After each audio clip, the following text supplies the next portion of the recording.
Give me a break. You can't say the color black without walking on eggshells.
I say hold up, cock my glizzy, bang bang.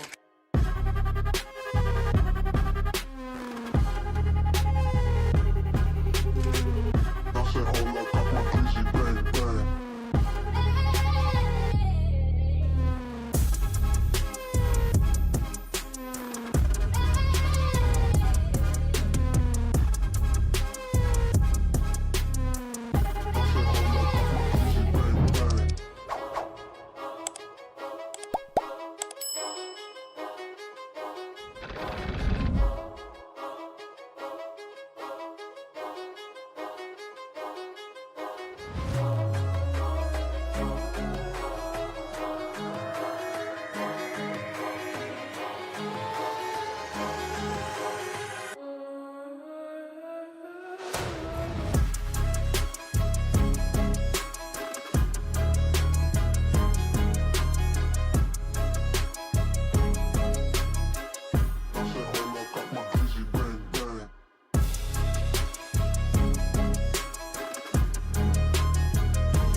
You're tuned into Tomfoolery. Make sure to hit the thumbs up button and subscribe. And consider donating with super chats, stickers, memberships, or you can even gift memberships to other chatters. Or use the tips link in the description to write a message for TTS that will be read on stream. Hit the like button, or you ain't black. And that's a fact. Jack. Enjoy the show.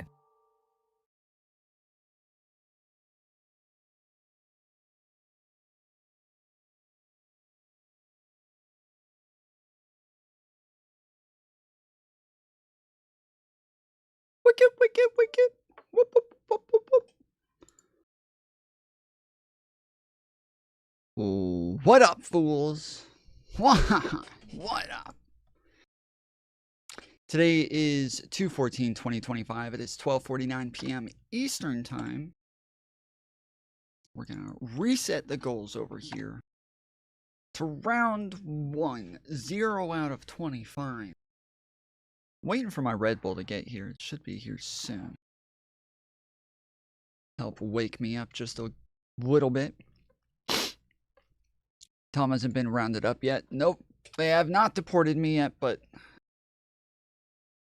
when they do, I will not have a gun, so, because I don't believe in them, because I'm a dumb fucking libtard. Good morning.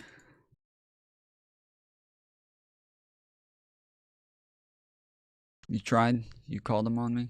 Yeah.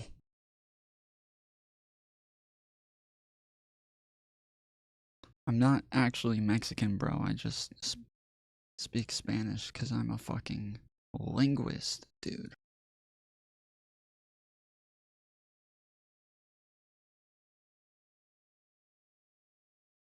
Is that Lily Phillips on the Whatever podcast?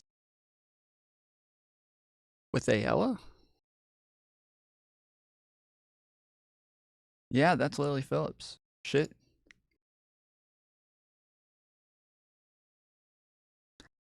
She's so odd.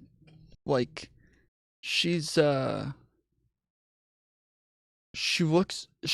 don't maybe it's her voice. I don't know what it is, but she like comes off like she's like way older than she actually is. They bonded, Lily and Aella. Yeah, there's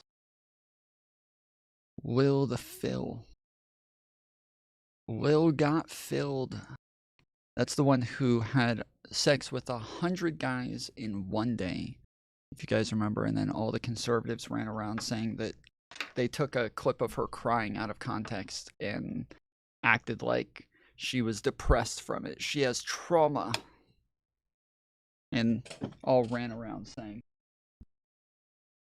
this is why being promiscuous is gonna ruin your life. Look how bad it is. She's already traumatized by it. It's only been 5 minutes. The Falcons suck. You suck, Hubert.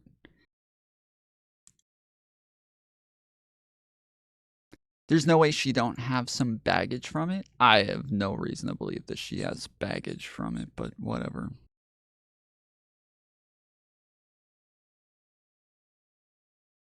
I think it's probably feels pretty similar to sticking 100 different dildos in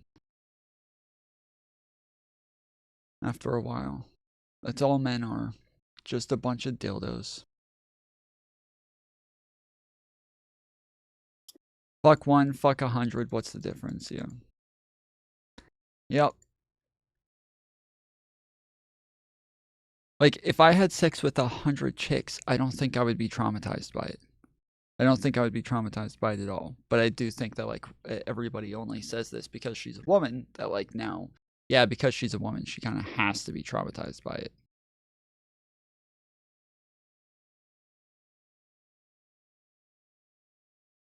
As Candace O says, she was showing her true self and her soul was damaged. Oh, yeah. Yeah, it's got to be rough. Damaged soul. Aw, poor Lily. Look how damaged she is. Damn it. Have you tried the winter edition Red Bull? No. No, I have not. Speaking of, my Red Bull literally just got here. Just meow.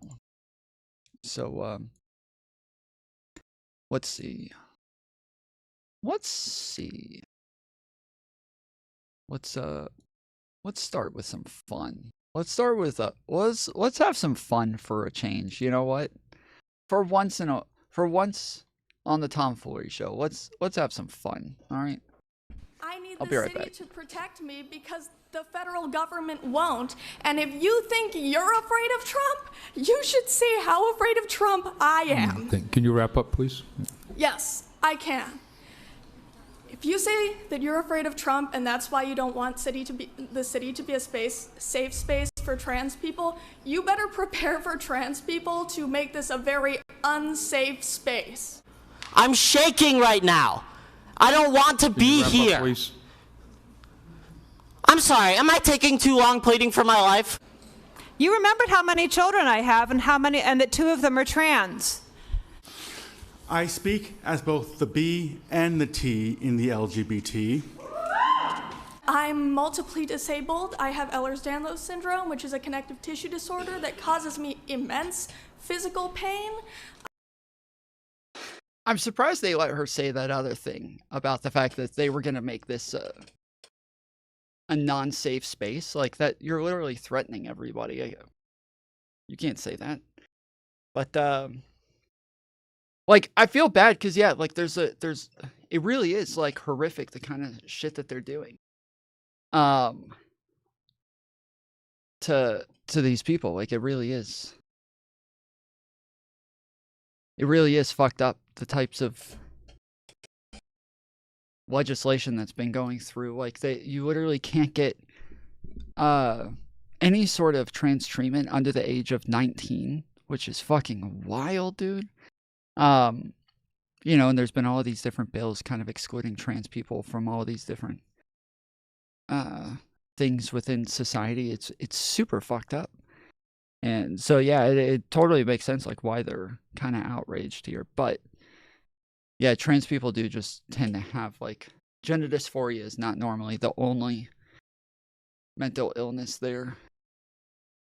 I'm on the autism spectrum, and I have narcolepsy, and I couldn't drive myself here, so I had to hide from my driver that I was in drag, which is not an easy thing to do in drag. I do not want to be here. It's my day off. I do not want to be in your DMs. I do not want to be in your email inboxes. I do not want my creativity writing diss tracks like Kendrick. I don't want to spend an hour applying glitter on my face so that you will hear and see me. You have to put glitter on your face so that people can hear you. I don't know if you guys have heard about this, but yeah, it's you become a lot louder. People can hear you a lot better.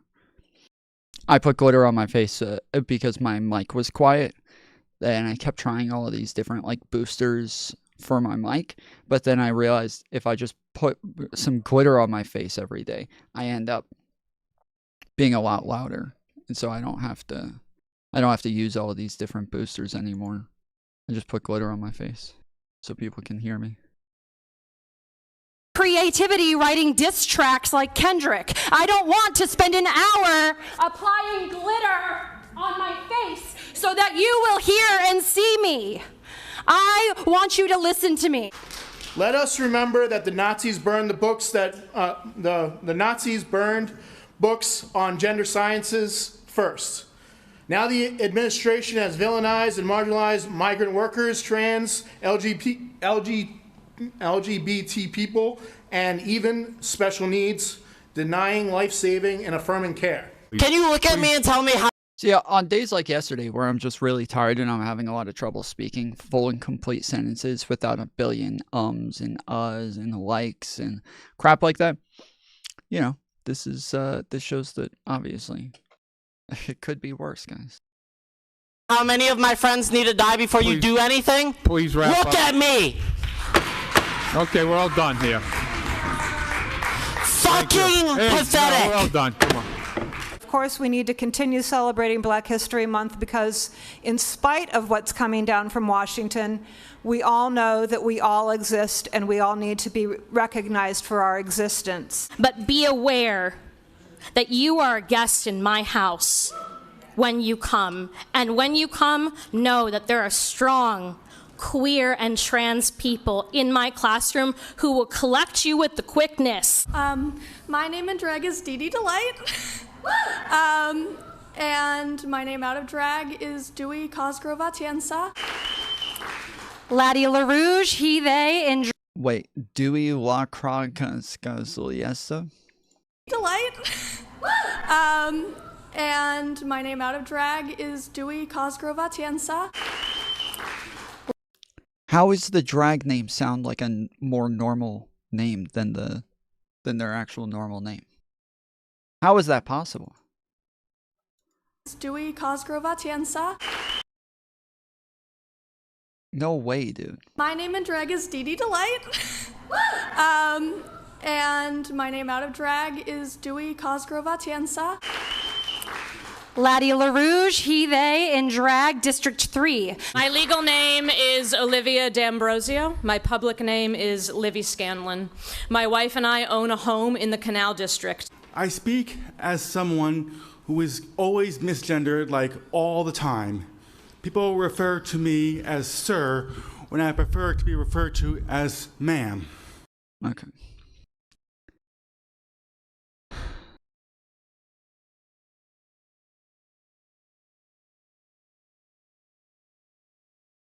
Big booty Latinas can stay. Protect big booty Latinas. Man, what's up with that? Don't come over here disrespecting our women. Well, I'm trying to protect them. I don't want them to get deported. Fucking racist asshole. How is that racist? I want big booty Latinas protected. Dude, I'm on your side. Tina, what are you doing? You scared, my boy? I'm not scared at all. What's going on?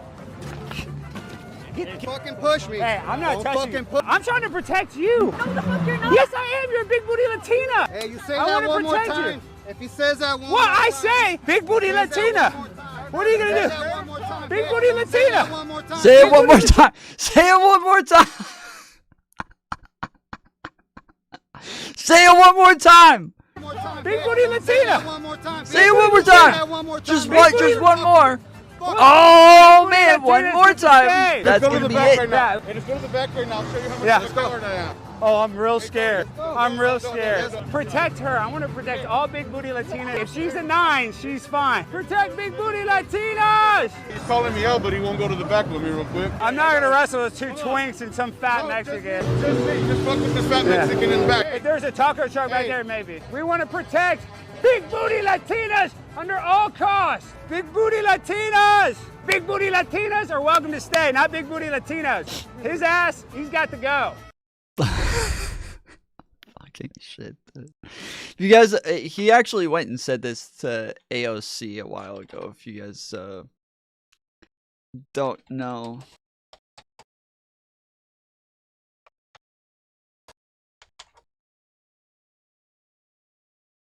AOC, my favorite big booty Latina. I love you, AOC. You're my favorite.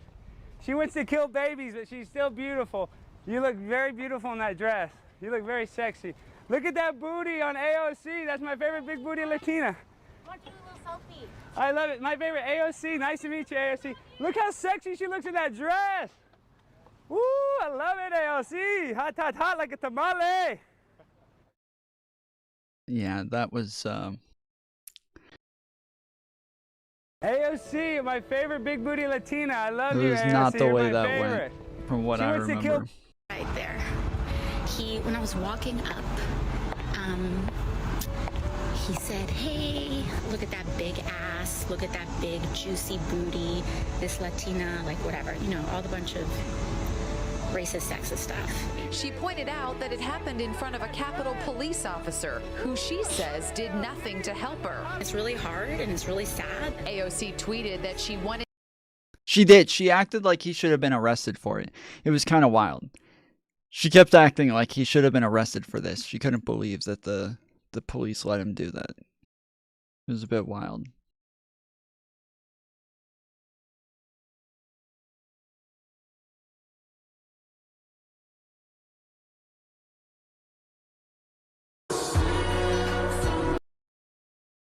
That is probably copyrighted.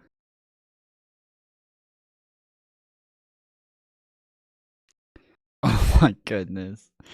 Oh man.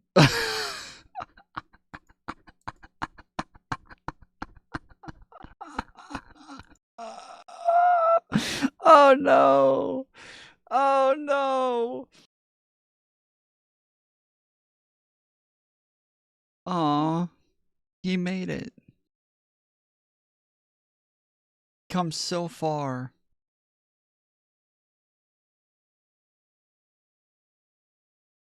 Yeah, I turned off the audio. I said that it was copyrighted.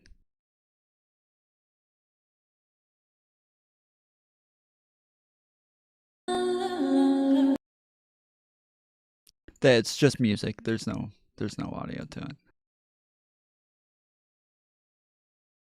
Milo tried to call out Dave Rubin on Tim Pool's show for taking Russian state-backed funding without realizing that Tim was also involved in the tenant scandal himself. Oh no, this is good. This is good. Credit. No, I'm saying in general, big picture. No, they know exactly where the money's coming from. Dave Rubin knew where the money was coming from when it was coming from Russia. He used it to buy his children. That is 100% false. And you know that ropes me into it, and I can verify it's 100% false. All right. Completely untrue. It is so, and this is important big picture stuff because so USAID is funneling money into NGOs. It's irresponsible in the extreme to the point of ludicrous negligence to not know where hundreds of thousands of dollars are coming from. To not even ask. And that's not the story at all. So if you knew what you're talking about, maybe it'd sound smarter. All right. Well, I will. But clearly, as the story has already been reported and you haven't read any of it, which involves me, which I find particularly insulting, is that certainly Dave, I, as well as Benny, did ridiculous due diligence in digging and trying to figure out what the source of the revenue was beyond your typical ad deal. So when I get an ad sale person who comes to me and says, this company I didn't remember that you were involved in that. This company wants to sell, they want to buy $100,000 in ad reads. I didn't remember that you were involved in this. This company I didn't remember that you were involved in that. This company wants to sell, they want to buy $100,000 in ad reads over this amount of time. No one anywhere in media says, tell me who their investors are, get me on the phone with him. And when this stuff went down, Dave, Benny, I, and many others said, we want to know what this is all about. Who is this involved with? And when you get a prominent conservative personality based out of Nashville with an American company and says, here's the investors, they're going to talk to you, explain it, here's the proof, we go, okay, well, like a prominent conservative personality is running a company out of Nashville. About Lauren Chen? Lauren Chen. Was she a prominent personality? Certainly was. Hundreds of thousands of followers on the Blaze. Everybody knew she was, and she had a story, and so we did some digging. I've never heard of her before this. And so this is There's no way he had never heard of her before this, dude. I tried to find times that they've interacted, and I couldn't find one, except the fact that they were both invited to the same debate a while ago. It was supposed to be Destiny, Milo and Lauren Chen, and let's see.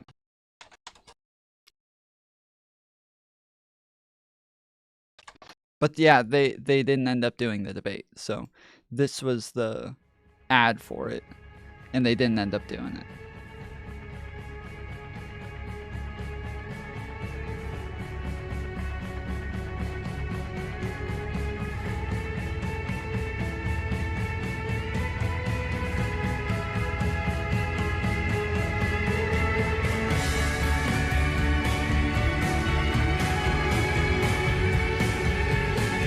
So yeah, they all got invited to this debate, but it doesn't look like they did it. I couldn't find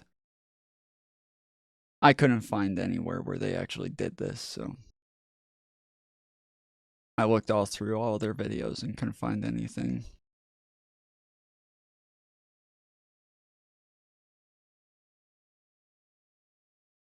Because yeah, this was about 4 years ago when that came out.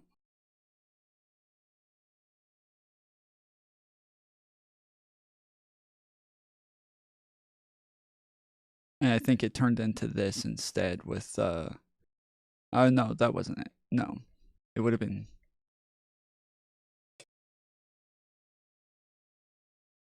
Yeah, I don't know. I have no idea where it went. Yeah. It doesn't seem to be here at all. So, not sure.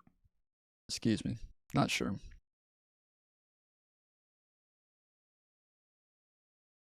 The point. All right, I didn't remember you.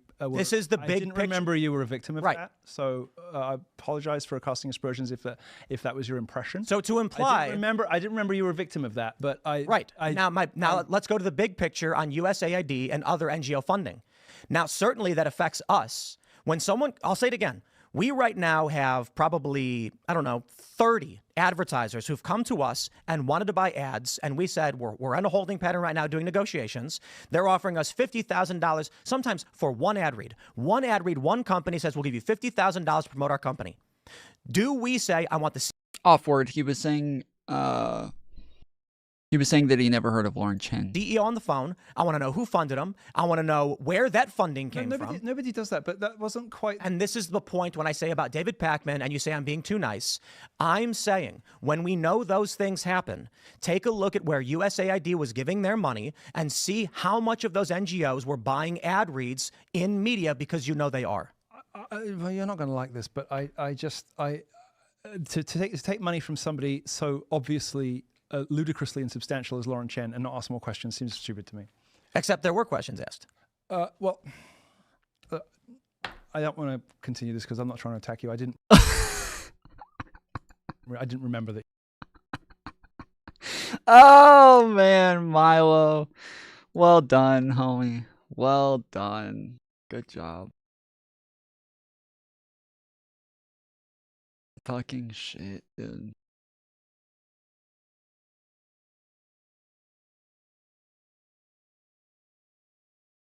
All right. So with some of these updates, obviously there's legal stuff and obviously there's non-legal stuff. Now, Destiny is one that is in the pre-legal phase, I would call it, insofar as there's been allegedly a lawsuit filed. However, I haven't seen a full complaint yet. And typically, I want to see a full complaint. There's been funds raised and comments about the lawsuit being filed, but we haven't seen the full complaint, and I do want to be able to see that whole document. Now, of course, to be fair, and to start this Destiny segment, I do believe Lo people are siento. innocent until proven guilty, and obviously of any crimes in which Destiny or even civil liability and torts, Destiny is innocent until proven guilty or liable.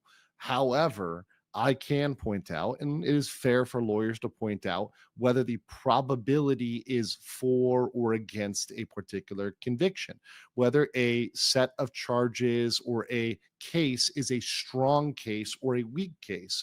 When you go to a lawyer, that is a very basic question. Do I have a strong case or not? So I don't always come up with the same answers. I don't have a stock answer. And I don't anymore get into the tribalism of, well, this is on my team, so I like them or not. Because as we've seen, there's people both on the political, on all ends of the political spectrum that can be very much wrong. In fact, we're kind of seeing that now over there on the other side, on the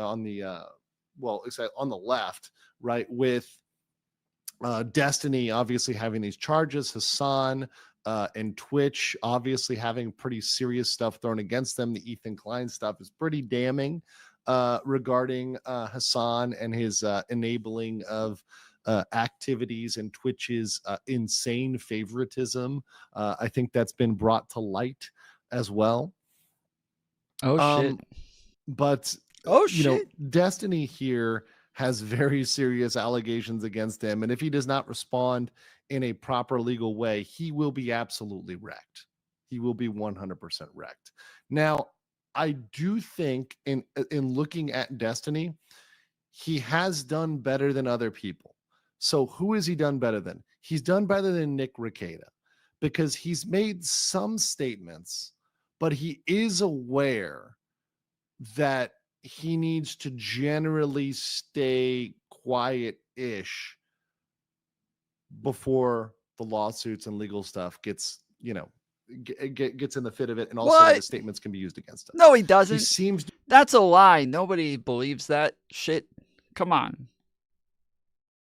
Yeah, he's at least done better than Nick Rekieta, guys.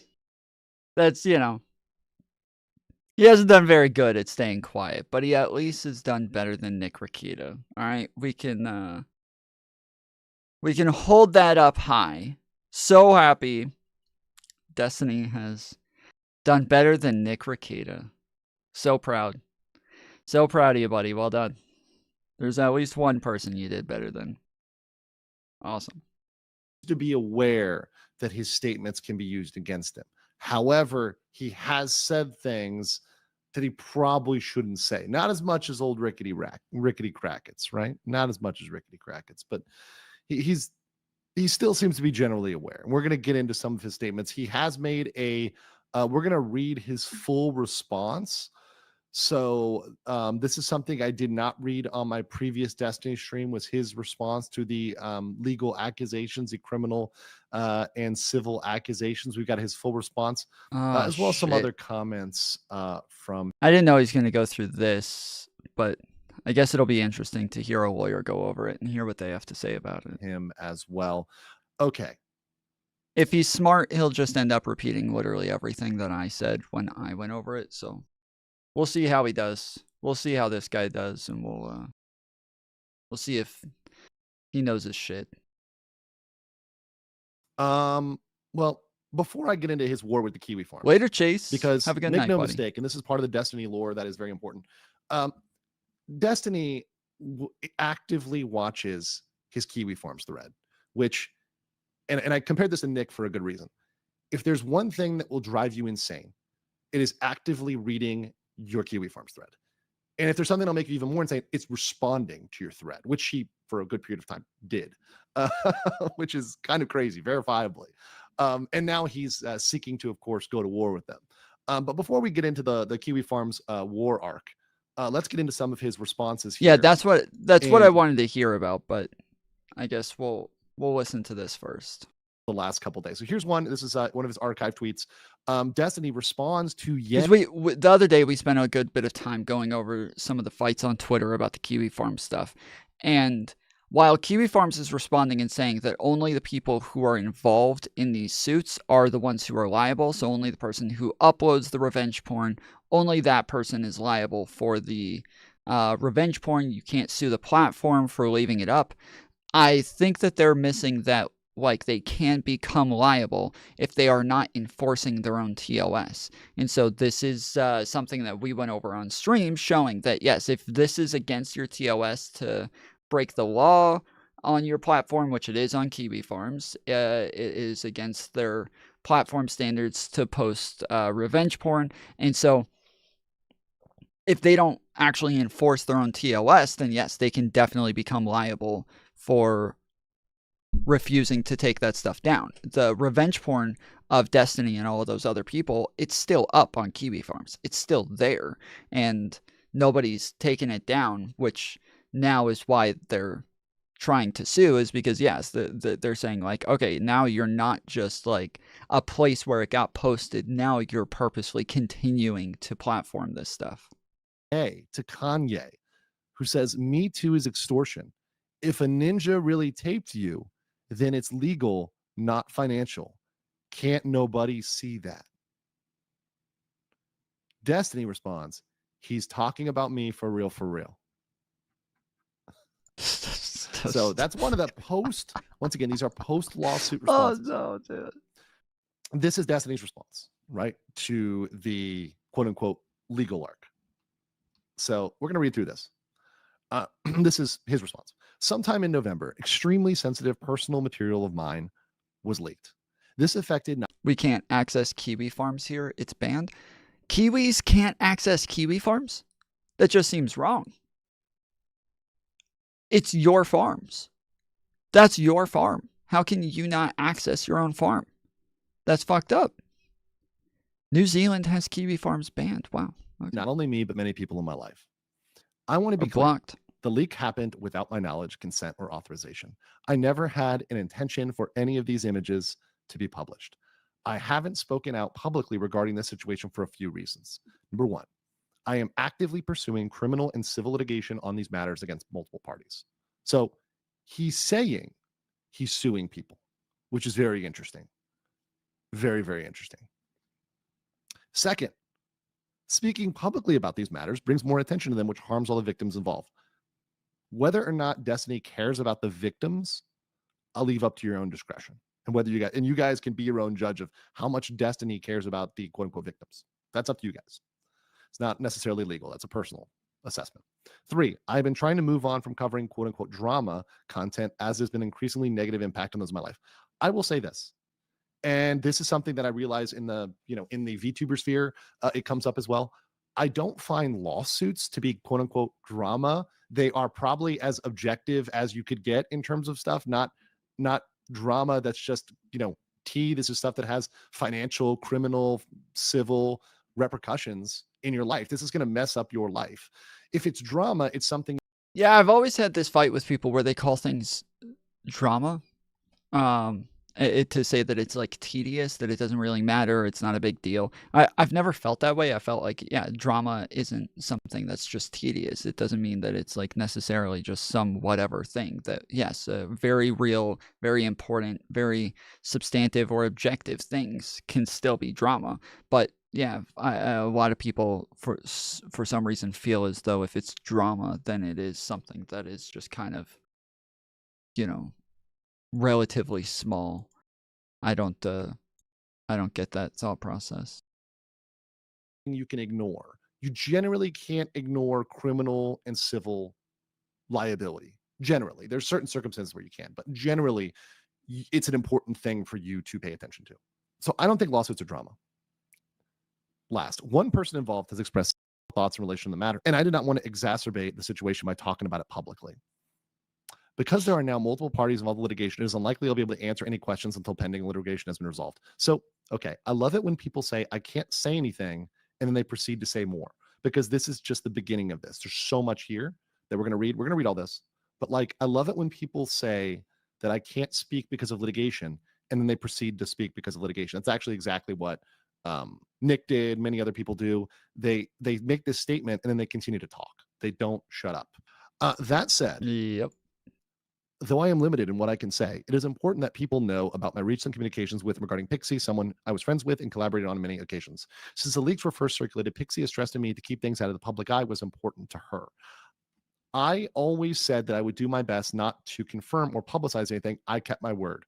On December 11th, I received a message from a mutual acquaintance known as Laura Hayden, known online as Lauren De Laguna. So I guess he doxed Lauren De Laguna, right? So good job doxing him, who has a legal background. Yeah, she just became a lawyer. She's like a super baby lawyer. And honestly, he didn't dox her. He didn't dox her. She started going by her real name. Way before that, he did not dox her.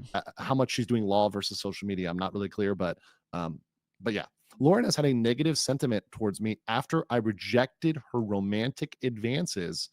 Like she came on here just like a couple months ago saying that she had to go by her real name online. And this is one of the requirements for her to be able to get her license, was that she had to start, she couldn't go by Lauren De Laguna anymore. She couldn't use a pseudonym anymore. She had to use her real name, because if you're going to give legal advice online, and you're going to say, I'm a lawyer, you have to give your real name in order to do that. If you're going to claim to be a lawyer and have passed the bar, you have to give your real name so that people can actually double check that. These are protected, not protected classifications, but yeah, they're I can't think of the right term, but they're kind of like protected classifications that, yeah, if you actually claim to be a lawyer, if you claim to be a doctor, there's like some things that if you claim to be that and you're not actually that, you can definitely get sued for that thing. And so, yeah, if you're claiming to have passed the bar, people have to be able to check and see if you passed the bar. So they're going to go, they told Lauren that she had to go by her real name online after getting her license, and so she changed her name to Lauren Hayden online. Earlier in the year, I understand that she had organized the fundraiser to support Pixie's lawsuit against me, and assume that she has been counseling her on how to proceed. The same day, I received a message from Pixie where she suggested she would create a post about me that would go live after she committed self-deletion. This concerned me greatly. I genuinely believe that she was in mental.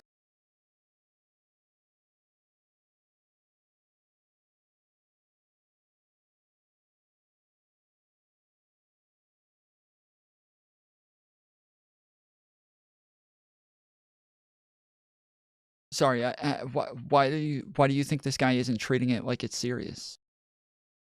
Strange charm. What is he doing that makes it not like treated like it's not serious? I don't understand. Anguish following the leak weeks earlier. I responded in earnest, doing what I could do to reassure her and letting her know that she had every right to pursue a legal course of action. At no stage did I try to convince her otherwise. This was highly emotionally volatile time. My main concern was her well-being. Once again, you guys can be your own judge on whether you believe destiny on any of this. This is up to your discretion.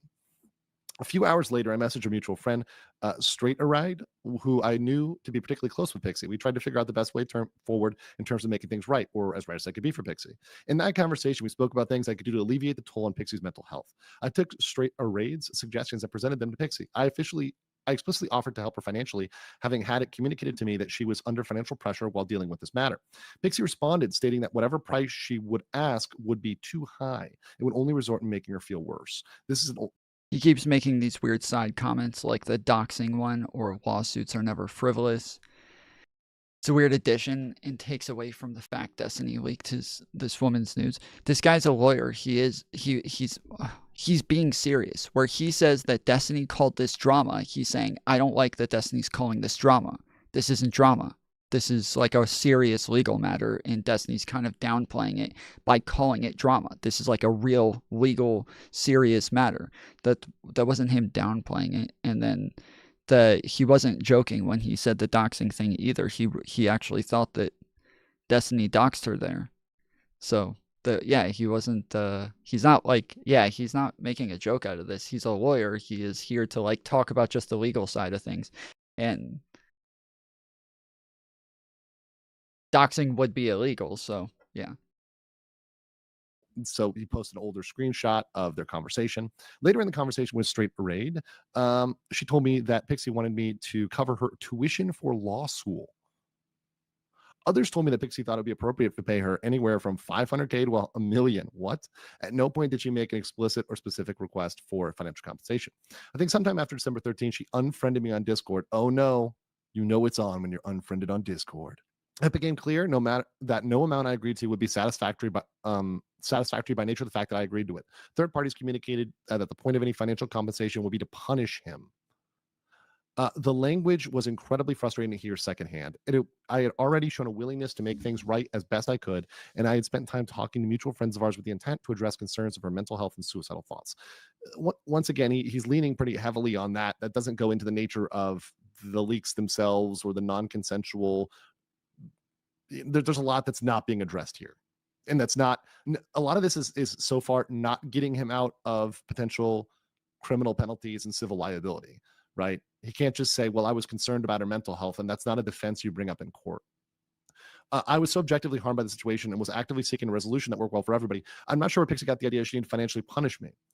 She goes over in the text message, Pixie reiterates she doesn't want criminal penalties for me, just big financial ones. Some of the most personal messages have gone out to the world because of what happened, including multiple incredibly explicit videos of mine, many of which have been forwarded to family members and colleagues. Well, that's kind of what's going to happen when you're on the internet and you put stuff out like that, or you record those things and they get out. This is a dumb statement by Destiny where he's saying, like, obviously we went over this, but I'm just going to reiterate. It's an insanely dumb statement by him where he's like, I'm not sure where she got the idea that she needed to financially punish me. It's like, maybe from the fact that, like, she said in the DMs with Not So Erudite that were already leaked at this point that she felt like this was the best way to make sure that you never did something like this again. So maybe that is where she got the idea from. I think that's pretty obvious. It's going to happen. Information has come out which has irrevocably damaged my personal relationships. This saga has been a nightmare for all parties involved. Her accusation, I used a proxy to widely distribute this material while claiming deniability, which, by the way, you'd still be liable for. If you use a proxy to disseminate information or an agent, there's something in the law called principal agent. So if you're using an agent, you can be held liable as if you were doing the actions of the agent. So if you hire a hitman to kill somebody, yes, that is something that can come back to you because you are working via that agent to kill somebody. It's a pretty simple theory. I flat out cannot believe that anyone would think I intentionally leaked this material to the public. I increasingly felt uncomfortable by the language being used regarding financial punishment. Yeah, obviously, I think everybody knows that, yeah, if Destiny used a proxy to get it leaked instead, that he would still be held liable. It's just that there's no reason to believe that he did use a proxy to get somebody to leak it for him. So, it's not even worth adding that, like, yeah, you could be held liable. There's no reason to believe that he would be held liable for anything that the proxy did when it didn't seem as though he actually used a proxy to leak any of this. And wanting to teach me a lesson, along with constant references to precariousness of someone's mental health. It no longer felt productive to engage in these conversations. It was well documented at the start of this. I was completely willing to make things right with Pixie. At this point, I just tell people close to me that if Pixie wants to pursue legal actions against me, she's always free to do so. But I don't feel comfortable talking to her or about her until at least my current legal actions have run their course. It has been brought to my attention that Pixie has now tried to re-add me as a friend, but I have ignored these. I have never told anyone what they can or cannot speak about, and I've always left that option open to them. Despite what some people have said, I've never threatened Pixie with litigation or NDA'd anyone. Well, okay, well, we'll see. My goal was to respect the wishes of the people who have been affected by the leak. Pixie has now stated her intention to sue me and is fundraising for that. I do not believe I violated any laws, and since Pixie made it clear what she wants to do. Yes, this guy's name is Legal Mindset. He's got almost 200,000 subscribers. He's a lawyer on YouTube. He's kind of part of, like, the LawTube sphere where they cover all legal stuff, kind of like Nick Rakita and those folks. He's one of them's. I will have to let the evidence and legal filings speak for themselves. It is unfortunate it's come to this, but by all means, the communications with her or Lauren will have to be through counsel. Okay. So obviously, you've got some people name dropped. I think Lauren De Laguna, of course, definitely, I mean, potentially defamatory stuff against Lauren there if it's not true. If it's not true. So You just said what he said was wrong. You got a source. Wait, what did I didn't. What are you talking about? What did I say? He said was wrong. About the proxy shit? I didn't say he was wrong about that. I didn't say he was wrong. that's a very interesting update we've had. And once again, a statement that you didn't need to go into that level of detail. You didn't need to say those things. You didn't need to go as far. I would not have gone into all that extra detail about the mental health and the suicidal thoughts and all those iterations. I don't think that helps him kind of legally or in terms of the overall narrative. I would just let the reality of the legal proceedings play out. If you're going to hit people with defamation, if you're going to hit For the, I guess the one guy on Kick or whatever. I supposedly I can update my chat, and that'll make it to where Kick will come back. Because yeah, Kick hasn't been on the stream chat for a while, so I'm gonna try to update that real quick and see if I can get that back up. people with other civil or potentially even criminal charges. If Destiny says he's going to pursue legal actions against some of these people, then he should let those play out. I imagine mostly defamation. If he's going to come at them for anything, he'd probably come at them for defamation if they stated false facts. But that's unfortunately for Destiny not where this ends, because Destiny becomes even more problematic, I think, today with the latest update in the saga. This is the part where Destiny can really transition from, lawsuit to lolcow. And that is because he is threatening the Kiwi Farms and the Joshua movement. Oh, damn. He disagrees with the Kiwi Farms lawsuit? I would love to talk to him about this because, yeah, I feel like Kiwi Farms can totally be held liable here in a lawsuit for allowing the revenge porn to stay on the platform.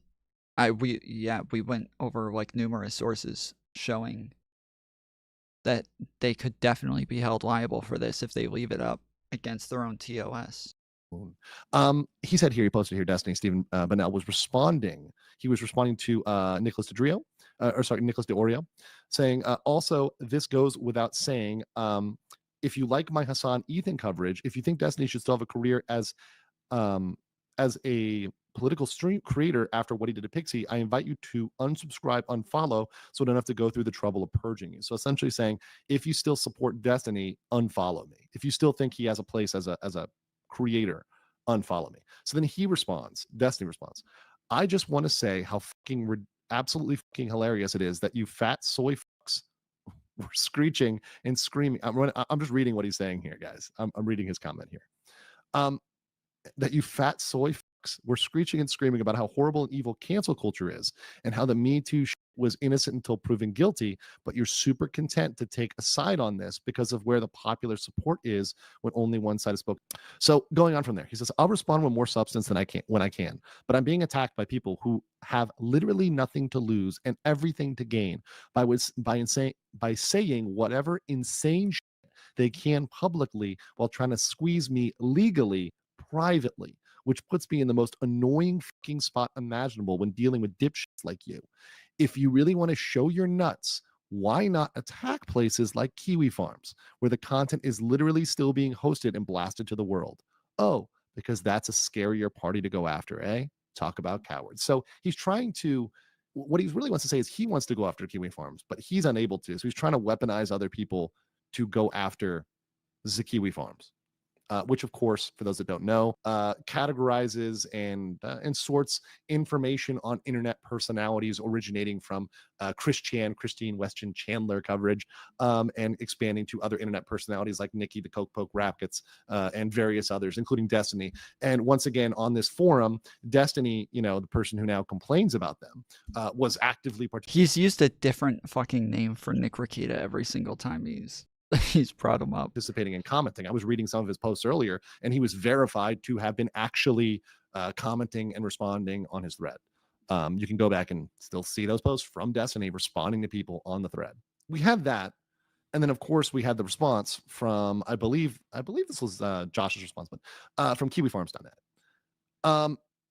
Hi, OmniLiberal. The law, 15 USC 6851, puts liability on non-con, which means non-consensual, intimate images on the person who released it. There are carve-outs for liability in matters of public interest, such as political figures. You are the only person who can be liable for what they did. And they post this this legal snippet. The highlights are the highlights of Josh, not me, but number 4, an identifiable.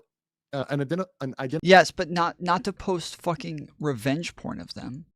No, you don't get to post revenge porn of somebody who's a public figure just because they're a public figure. That's insane. Identifiable individual may not bring an action for relief relating to, and it gives you exceptions for intimate images, and it says a matter of public concern or public interest. So saying that he is a person of public concern or public interest, and therefore he can't bring this action for them hosting those images, because on this forum they still have intimate images of Destiny which have been leaked, right? So obviously it's been confirmed that this information is out there, and it's been historically. I still haven't watched any of the leaks. The still word there makes it seem as though you're going to eventually. I would recommend you don't. I don't plan on ever watching any of it, so I would recommend nobody watch that shit. Not such a smart thing to try to go after the farms. One of the famous lawsuits, obviously there's a lot, but Russell Greer, right? Still ongoing. Case started in 2020. Is this lawyer downplaying Kiwi Farms now? What the fuck? No, what do you mean? He's talking about whether or not they have a legal case against Kiwi Farms. Again, he's not downplaying anything. He's just talking about, I depending on what it is you think that he was downplaying, I'm not sure, but it is now 2025. That case is still going on 4 to 5 years later. So apply that in the Destiny case. And I've spoken with the Kiwi Farms lawyer, Matthew Harden. He's actually a really smart guy. I really find him to be very competent and knowledgeable guy, friendly as well. I can imagine that with the Destiny case. So he's going to sue Josh. He's going to sue Kiwi Farms. It's going to take 4 to 5 years. His reputation won't last. His streaming career won't last 4 to 5 years for him to file a lawsuit. It won't last 2 years for him to file a lawsuit, right? By then, the reputational damage is done, and the information has been out there. It's been disseminated. It's the damage is done. So as much as I would love to see him enter into a lawsuit and get absolutely dragged across the realms of the internet for this, ultimately it would end up a losing venture, and it would be a bad idea for Destiny to engage in that. Josh is not an idiot. Josh is in fact quite clever. And I reached out to Josh to see if he wanted a statement. I don't think he got back to me yet, but that obviously whatever lawyer takes the case though is obviously going to be able to decide for themselves what it is that they do and what they think is actually viable for themselves. And that lawyer might also be quite clever. So this is kind of an odd point to make. So yeah, I don't get it. Yeah, the kick chat's still not working. Huh. I don't understand. I don't know what to do here. This is so annoying. I can never get the kick chat back up on stream. But obviously I'm on weird Asia times versus Europe times. You may not even have seen my message, or it may not have gotten through. But obviously we'll see when they have more comments on that. But let's look at some of the other statements that Destiny has made post lawsuit and some of the other stuff that's come out. Once again, this is all new stuff. Post lawsuit, Cream on Mushroom says, Destiny, only if you feel answering. Has she, meaning Pixie, actually already taken legal actions? What are the chances you think this actually ends up in court? Well, it's going to end up in court, obviously. He perhaps means trial. Cream on Mushroom, I'm 99% sure there's basically zero recourse available to her. Well, that's not true. She can always file, and then he has to defend. So there's something. What he might mean is he thinks that it's going to lose or the case is going to get dismissed. That's not yet accessible, because we haven't seen what she's going for. And I looked at the Florida charges and some of the Florida civil liability, and there's a lot of stuff that Destiny is going to have to answer for if she brings the full extent of Florida law against Destiny, which is why I wanted to work it out independently. But I've always told her she's free to do what she wants. And also, I highly doubt that Destiny is capable, who as a non-lawyer, just Wikipediaing stuff. I highly doubt that Destiny is able to give an accurate assessment of the fact that he's going to win. And, you know, this is... Okay. Let's see. Destiny said, so yeah, this person asked if she actually has already taken legal action. What are the chances you think this actually ends up in court? Destiny said, I'm 99% sure. There's basically zero recourse available to her, which is why I wanted to work it out independently. But I've always told her she's free to do what she wants. Yeah, I mean, we went over the laws ourselves, and it does seem like there's a lot of wiggle room there for him in the case with Pixie. The case with Cherry, yeah, we don't even know if that's actually been filed or not yet, and what all is going on there. So we can't really talk about what could or couldn't be in that case, because yeah, we don't even have a whole lot of details for it. But in the one with Pixie, there just doesn't seem to be a whole lot of recourse there legally, and it's definitely going to be a hard case for her to win at this point. Destiny will be fine, mark my words. I don't think Pixie will follow through to the end of the case if she does file one. Well, I mean, to the end of the case, like, I don't know what that means. Like, if she's able to get a settlement, like that is following through till the end of the case. But I don't know. I'm saying I don't even know if she'll be able to get a settlement. It's Florida. Some nuts conservatives wrote the law to protect their nephew. Destiny got enough money to get off. No, I don't even think that that's true, because Florida does have like kind of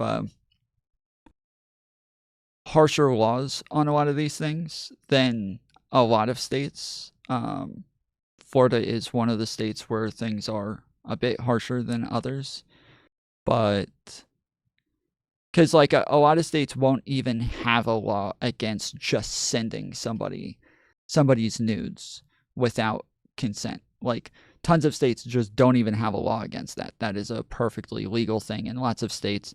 As long as you don't post it publicly, then like, yeah, you're perfectly fine. But in Florida, they do make that an illegal thing. And so the fact that this happened in Florida already gives her, like, yes, more room for the case to go through, just because it did happen to happen in Florida.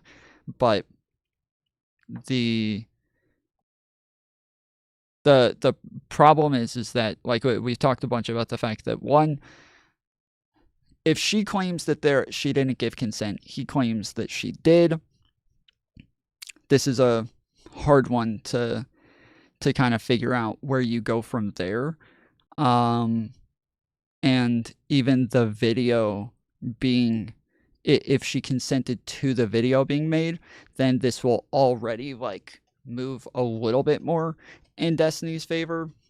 And then yes, if there's other evidence as to like the fact that, yeah, other people knew about, or she knew about the videos being sent out beforehand, or that she was aware a while ago and didn't sue, that she until the revenge porn part happened, then it would take away some liability from him. But the biggest part of this is the fact that all of these people, like Beckett, like President Sunday, all of these different content creators came out with videos talking about this to pressure Pixie into coming out publicly and talking about it herself. So then she comes out publicly and talks about it herself. But this kind of like took away a lot of her leverage to get a settlement and to win a lawsuit, and makes it to where most cases like this will be, oh, you won't, as long as you don't say anything publicly and you don't like make this a big deal in public and hurt my reputation, I will pay X amount of dollars to settle the lawsuit out of court. But yeah, without like that leverage is gone. It's already public. It's already been talked about publicly. It's already been dealt with publicly to a very large extent. And so there's no recourse for her to kind of leverage things against him, and makes it really hard for her to win. And a lot of this it's not even Pixie's fault. This is people like President Sunday's fault. It's Beckett's fault. Like, it's all of the fucks, you know, sick. It's all of these fucks who kept like putting out the information over and over and over and over and trying to pressure her into saying something. It's their fault that she kind of lost all of this leverage. So, yeah. Aaron? Well, apparently Aaron was just sending the stuff to President Sunday, but it wasn't to be leaked. It wasn't to be like, it wasn't meant to be posted publicly. And so, yeah. No way, if he has no proof of consent to share intimate images, he can claim it and be believed.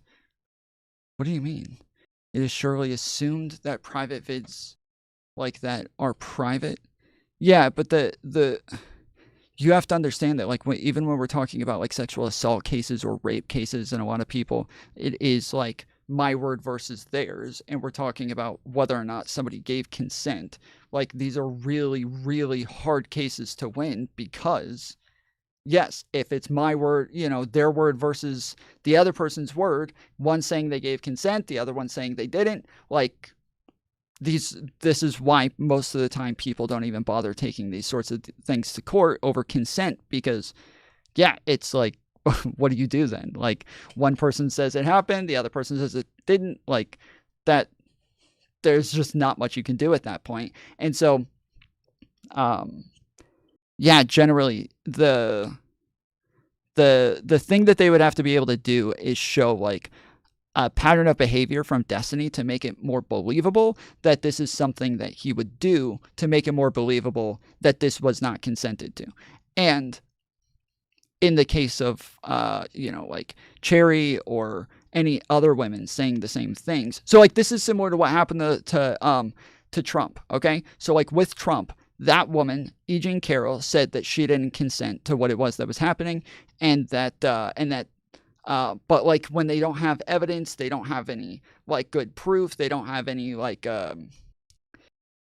any way to really make their case, they instead show that Trump does have a pattern of behavior of engaging in non-consensual sorts of actions to make it more believable that this is what happened in this instance. And that is why she won her case, is because they were able to show a long pattern of behavior from Trump from not caring about other people's consent. And so that is something that they could do in this case, especially when Cherry is making her accusations, and then there could be other women in these videos and other people who are also making the same accusations, that yes, now there could be a pattern of behavior there that they're able to show with Destiny that would actually get him in court. And so that's kind of where this is likely going to end up, is whether or not they can actually show some sort of pattern of behavior there. And again, yes, whether or not Destiny will have any sort of evidence to the contrary. So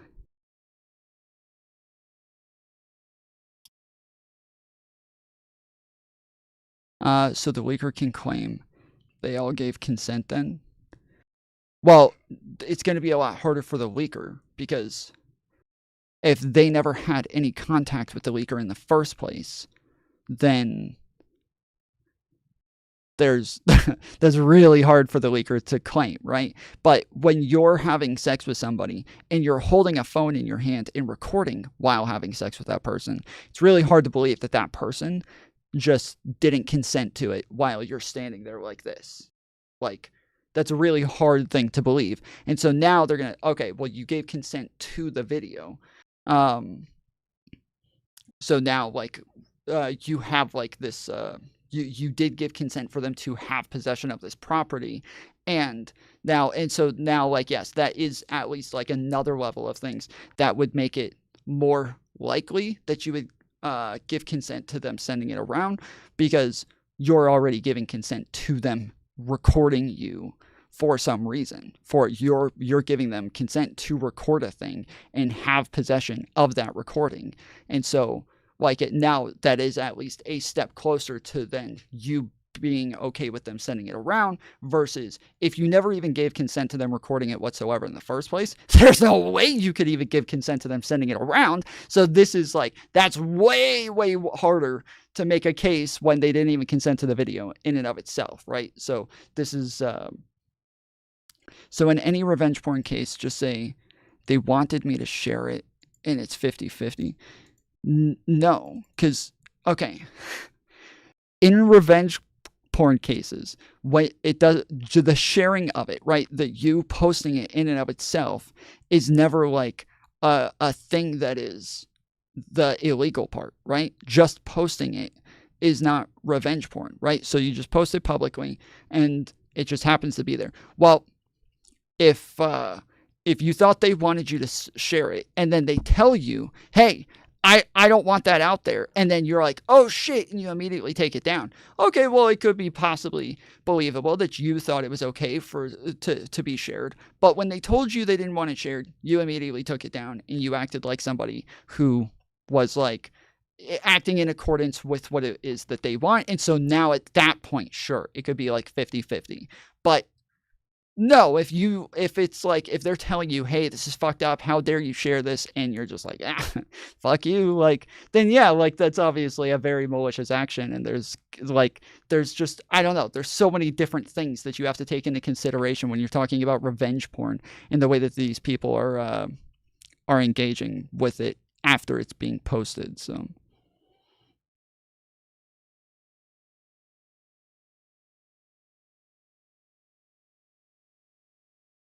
is, you know, a week or so after he's got wind of them actually filing. I'm pressing X to doubt myself. I'm highly doubtful.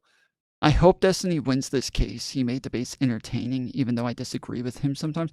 What the fuck? Why? Why do you care if he wins the case just based on whether or not his debates are entertaining? What? He can lose the fucking case and still do entertaining debates. What the fuck? He doesn't have to win the case in order to keep doing entertaining debates. Why, Nick? What the fuck is wrong with you, bro? That this is an accurate and complete assessment using all the information he has available to him. Destiny, doesn't there seem to be any criminal punishment since it doesn't fit the definition of revenge? But are you not worried about it having to pay out punitive damages and reputational damage? Mind you, this is what somebody in his Discord is saying. This is not necessarily true. In fact, in Florida, there could be criminal punishment for it. It's possible depending on the factual pattern. It is possible. So this is just a guy asking about punitive damages and reputational. Destiny responds, no, lol, but none of this really matters as far as legal stuff goes. It's all reputation and all that. Well, not really, because there could be significant financial punishment as well, and there could be significant punitive damages as well. So Destiny making comments that just necessarily aren't legally all there together, there could be massive financial repercussions for Destiny, not just pure reputational damage. So I think he's looking at it in a very narrow way when it could be a much broader issue. Also, subsequent to my last stream, we had now, you know, this character, I'll leave you to judge her on your own, be your own judge about Denims. But Denims is now the fourth woman to come forward and accuse Destiny of illegally recording her without her consent. She says that she refused to have sex with him. He weaponized the illegal voice recordings as part of a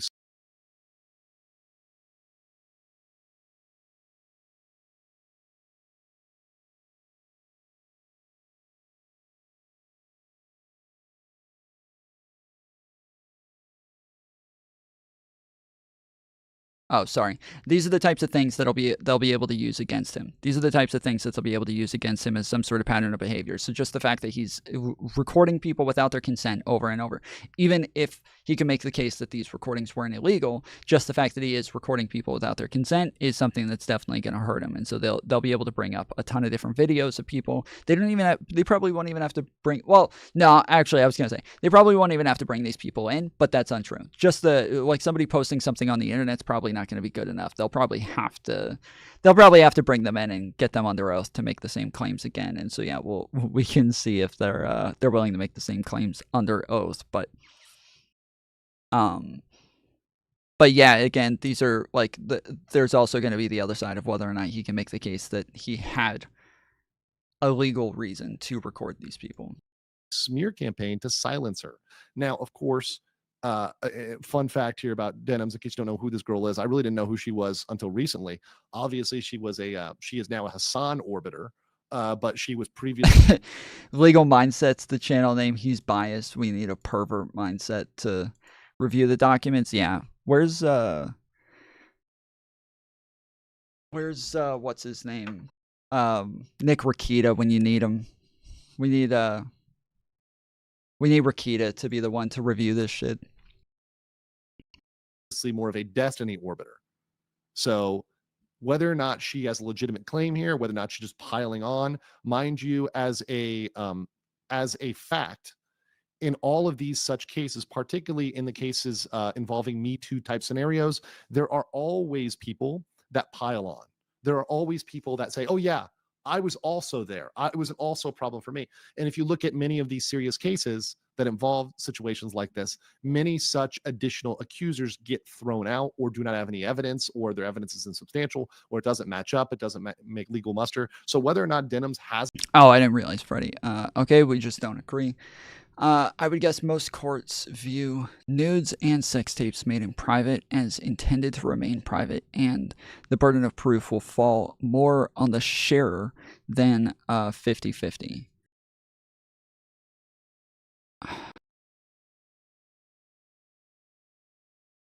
Okay.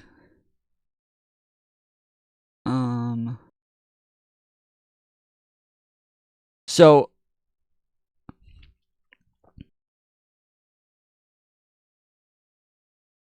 yeah, damn. I can't even say any of this shit.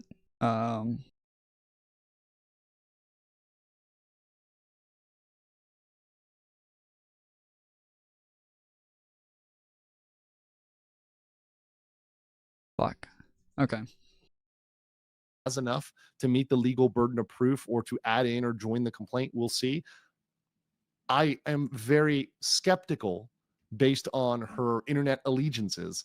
We'll have to see where that goes. People in the chat saying she's grifting, and that may very well be true. All right. Well, there you go. That's yeah, these are not like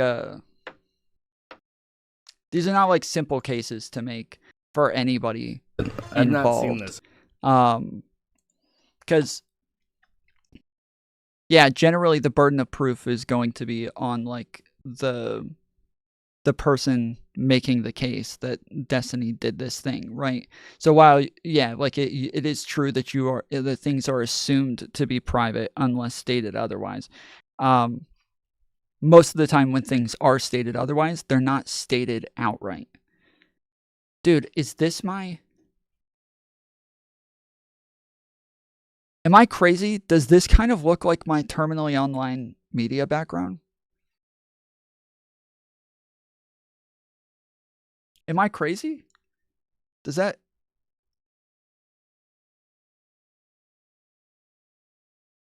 That kind of looks like my terminally online media background, right? I feel like it's the same background. He just made a couple of changes to it. Because, yeah, he just added like a bit of like cloudiness to some of the parts. But it overall kind of just looks like the same.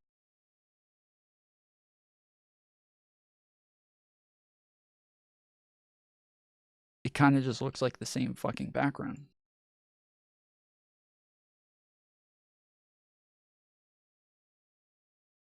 I don't know. I can't tell. But yeah, it looks like it's like the same thing. Hold on. I can't remember if I added these scratches to it. I think I did.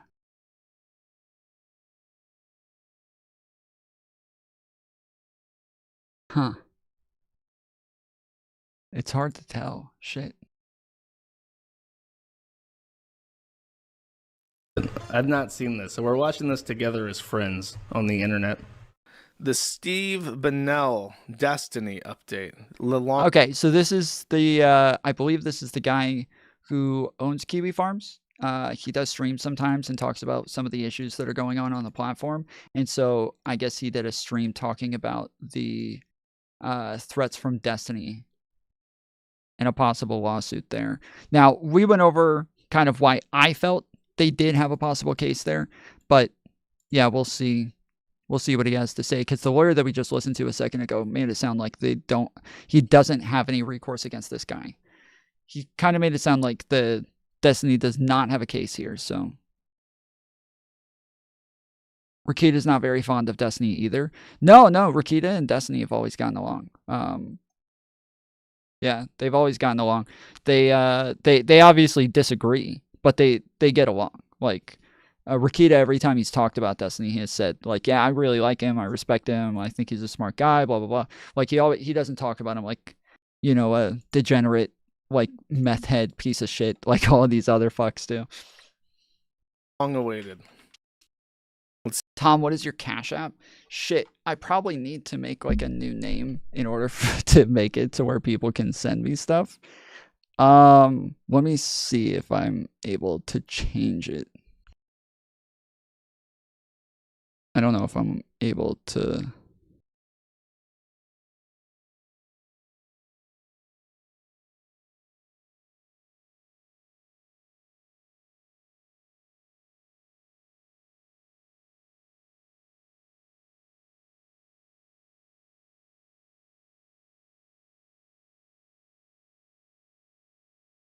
Oh, did I? Oh, shit.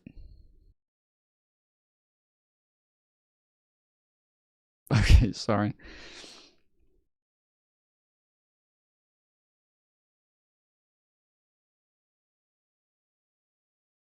Tom's about to dox himself? Yeah.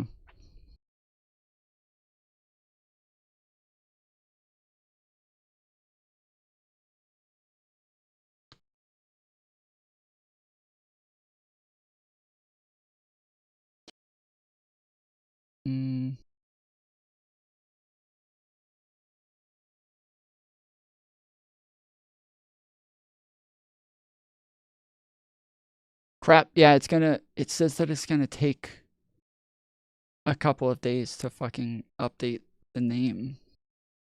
But, well, I guess the name doesn't matter all that much.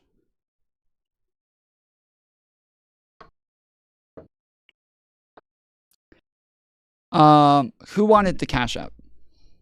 Just DM me on Discord. If you wanted the Cash App, just DM me on Discord and I'll give it to you there. I heard your real name was Thomas. Nope. Wrong.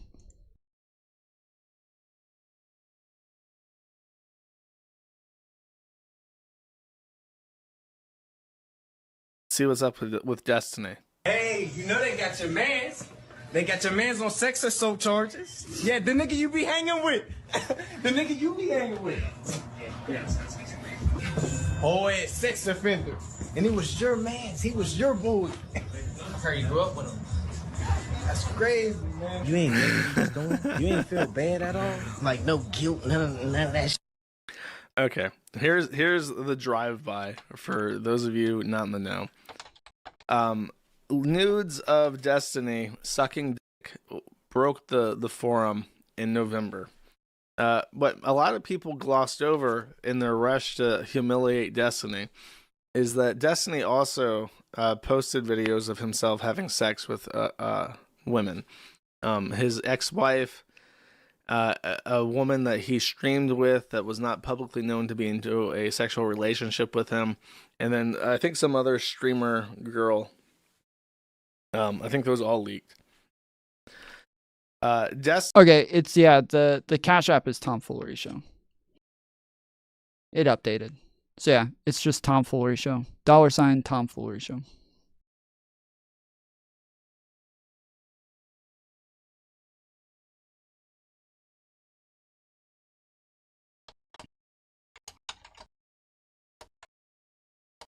Destiny or Pixie came out and said that she was going to sue him in federal court.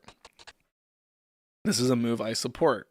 If she's angry that her nudes were leaked, if they were leaked without her permission, then you can go to court and you can try him under VAWA, and the law is very, very favorable to the women that pursue it. So he has made statements, multiple statements on record, it up, Solomon. that they were leaked without her knowledge, and that he's tried to make it right. So he's tried to say kind of two-facedly that he is also a victim in this leak, but he has also said in private to other people who have leaked his conversations that he knows that she's fucked up over it, and that he's tried to pay her off with like a little bit of money to get her to fuck off. So Pixie's not having it. She started a crowdfunding campaign, which has already raised $28,000. In particular, I believe there was one giant donation for 10. Okay, I'm sorry. I have to reset all my browsers real quick, so give me a second. 'Cause I'm trying to get the kick chat to work, so uno momento. I've not seen this, so we're watching this together as friends on the. She started a crowdfunding campaign, which has already raised $28,000. In particular, I believe there was one giant donation for $10,000 from a person who some suspect. Actually, fuck. I already fucked this up. Shit.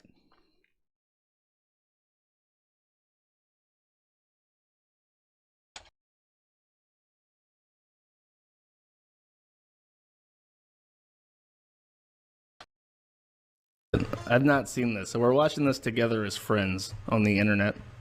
The Friends on the Steve internet. Bennell Destiny update. Okay, I the got it. long-awaited. I got it. Everybody calm down. I got Let's it. see what's Chill. up with a crowdfunding campaign, which has already raised $28,000. In particular, I believe there was one giant donation for $10,000 from a person who some suspect to be Hassan Nabi. We will find out later, I guess. You don't know, Hassan and Destiny hate each other. Destiny made a big post. I have read this post, unlike the Gamer Nexus post, and I can summarize it. Good job. buddy. So he says, You one, can I'm summarize actively pursuing criminal and civil litigation on these matters against multiple parties. I will speak on that in a second. Two, Or he can speaking just read publicly it. about these materials brings more attention to them, which harms all victims involved. Maybe he can't I've been summarize. trying to move on from covering drama content as has been increasingly negative impact on those in my life. And one person involved has expressly suicidal thoughts related to this matter, and I don't want to exasperate the situation by talking about it publicly. That's probably Pixie because there's leaked logs where he says that he tried to pay for her therapist or something, which was his way of making this right and not paying her the $150,000 that she would be entitled to, up to $150,000 if she pursues VAWA torts against him. Number three. Yeah, again, I didn't take that as to be like a settlement attempt. Like him offering to pay for like therapy or something like that did not come off. It not only did it not come off that way, it was literally stated like, this is not like to pay you off. This is not to pay for your silence. This is not to make it to where you don't sue me. You can still sue me. You can still like do whatever you want. This is just to like help you out in the meantime. And yes, we know this to be true because we saw the DMs between him and Straighteraid. And so, yes, like this isn't like a thing where he's characterizing this as still like, oh, he's trying to like exchange this for, you know, the 150,000. There's no reason to believe that. That's kind of ridiculous. I will touch on later as well. The summary of this is that it's not his fault and he didn't do nothing. That's basically it. So what? He basically, he's in a bad situation because, in my opinion, he probably is liable for damages against multiple victims in this case, including allegedly Nick Fuentes. So that's a lot of money. That's $500,000 easy if he gets taken to court by every individual that he allegedly published a video of. So he's kind of like in that situation where he can't come out and say, "Oops, I did a whoopsie doodle. Abaddon. I'm so sorry. Oopsies." He can't do that because then he's like, "Yes, I committed this offense that I acknowledge caused damages. Therefore, I am going to be found guilty under this civil tort." So he has no ability to address this. Now, his audience is mostly progressive and left-leaning, so he doesn't really have the option to ignore it either because of all the things that he does like being a cuck. No, and I'm being a looking at the manlet, fucking chat. and being a retard and doing Adderall and his debate mannerisms, the fact that he deletes debates or conversations he has with people that are politically inexpedient for him, the fact that he associated and promoted an open pedophile named Max Carson for multiple months, all that shit, it doesn't matter. But heckin' harming a heckin' woman, that's bad, bro. That's not a good look. So his audience is actually upset with this. Revenge pornographers are not held in high regard by most people. So he's having to deal with some comeuppance, at least for the short. Yeah, this also, I don't like this, though. Like, people keep calling it revenge porn because the reason that they're doing it on purpose to try to make it sound like it's, like, much worse than what actually happened. And so, yeah, them, like, trying to say that Destiny's guilty of revenge porn, they're purposefully saying that sort of shit to fuck with him and to try to make it sound like he's just way worse. This is like a rhetorical trick. This is not what revenge porn is. Yeah, no, this is not what revenge porn is. But I mean, how capable can he really be found when someone else leaked the photos to the internet accidentally? So I don't think he's not being sued for it being leaked, right? He's not being sued for it being leaked. And even the like penal code that Pixie put out that she said that she was trying to sue him for, that was not not a penal code, but yeah, the code that she was suing him under. That's not a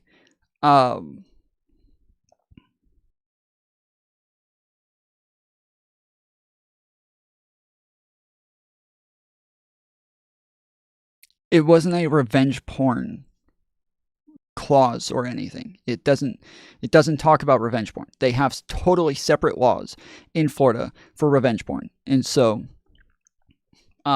he can definitely be found liable for sending it to other people without consent. But yeah, it's not.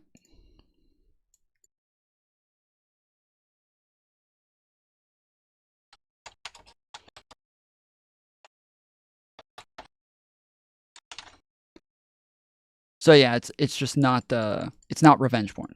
Like revenge porn is where you post like pictures of people publicly to harm them. You do it maliciously. You do it like this is the same with like we've had this conversation a bunch about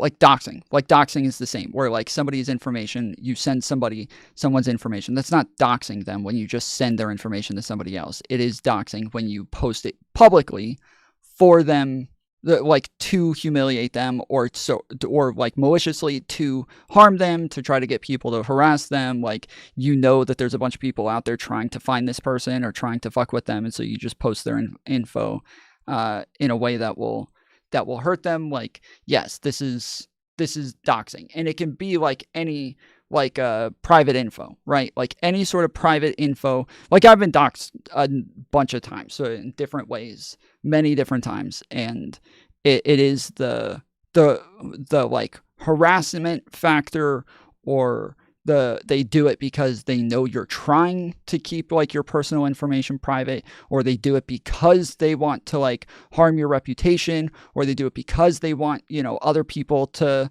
fuck with you. Like that is doxing. Yes. That just is doxing. So,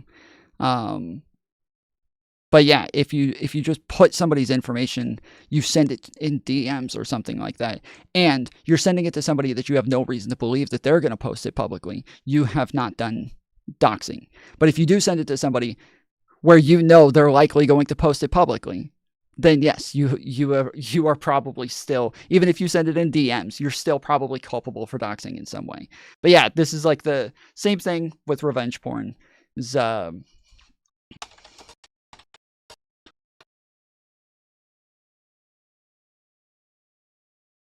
Yeah, it's revealing or sexually explicit images or videos of a person posted on the internet, typically by a former sexual partner, without the consent of the subject, in order to cause them distress or embarrassment. So that this last part where it says, in order to cause them stress or embarrassment, that is like an essential aspect of what revenge porn is. That is an essential aspect of it, and that is something that, yes, people kind of leave out in this case. But that's it. And then it says, and then, you know, it says posted on the internet. So we wouldn't say sending somebody something in DMs is posted on the internet, right? It has to be posted publicly on the internet, not just like sending it in a DM. That's generally not revenge porn. Now, I could totally understand if it was revenge porn. I could totally understand something being sent in DMs being called revenge porn if, let's say, like I start like dating a girl and then their ex-boyfriend starts sending me like videos of them having sex together in DMs, right? Like that may be considered revenge porn at that point. Even though he didn't post it publicly, you're still like doing it with the intent to fuck with them. But I don't know. I don't know if that would be considered revenge porn, which is why there have been times in the past where like somebody accidentally leaked a naked photo of somebody, and then other people took that photo. They took it down as soon as they posted it, right? Other people screenshot it and then posted it around other places and posted the name of the person, and were doing it to fuck with them and to embarrass them and to harass them. And so, yes, at that point, they become the revenge porners. At that point, they are the ones engaging in revenge porn. That's just how that works. So yeah, the fact that even people who did this are calling Destiny a revenge porner, when some of the people, like Sick, are more of revenge porners than Destiny, when they did continuously go around like identifying Pixie. Like that is what they did. So yeah, it is. I would say that they're more guilty of revenge porn than Destiny was. Short term. Peach came out and said, in particular, not gonna lie, it's kind of icky. I thought so when I found out too, but I'm so biased, honestly, I choose to ignore it and pretend it's fine. So, okay, wait, he says she came out and said this. This is from 3/19, though, 2024. So this is from a year ago. She posted this a year ago. Like, and I don't even know where she said this. I don't even know where this is.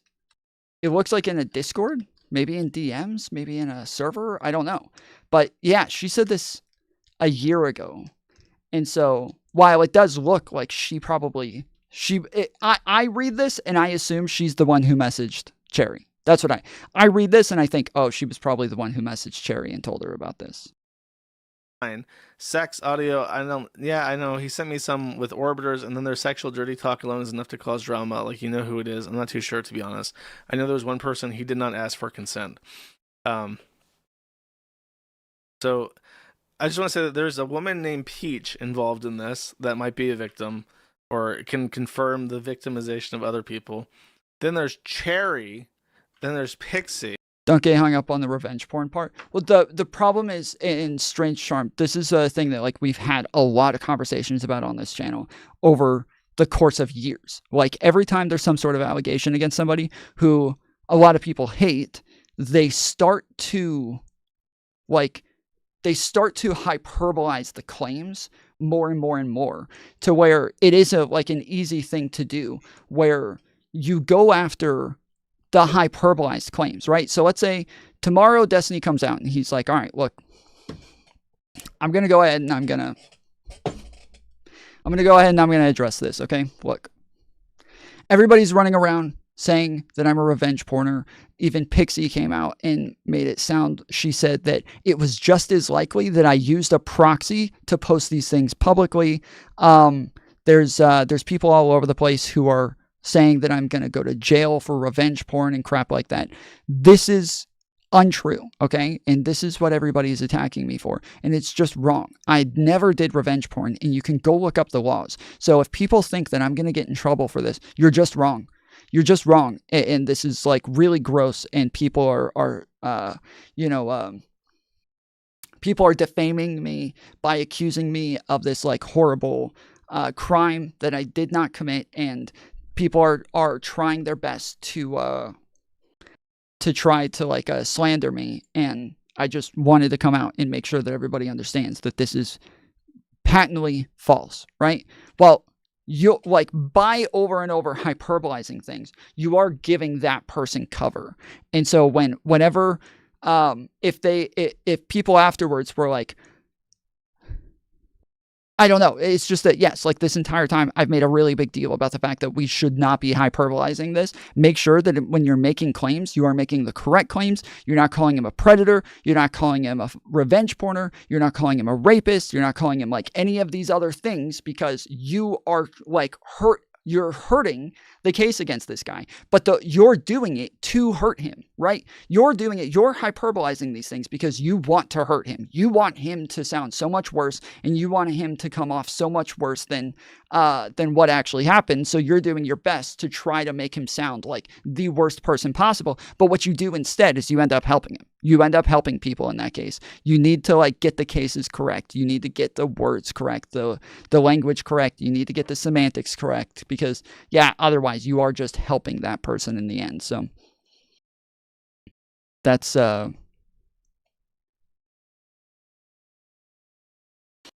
it's why I got the ick from that lawyer before. He did the lawyer speak of this exact thing. And you'd expect better from a lawyer? Wait, I'm still not understanding. You would expect a lawyer not to do lawyer speak? I don't understand.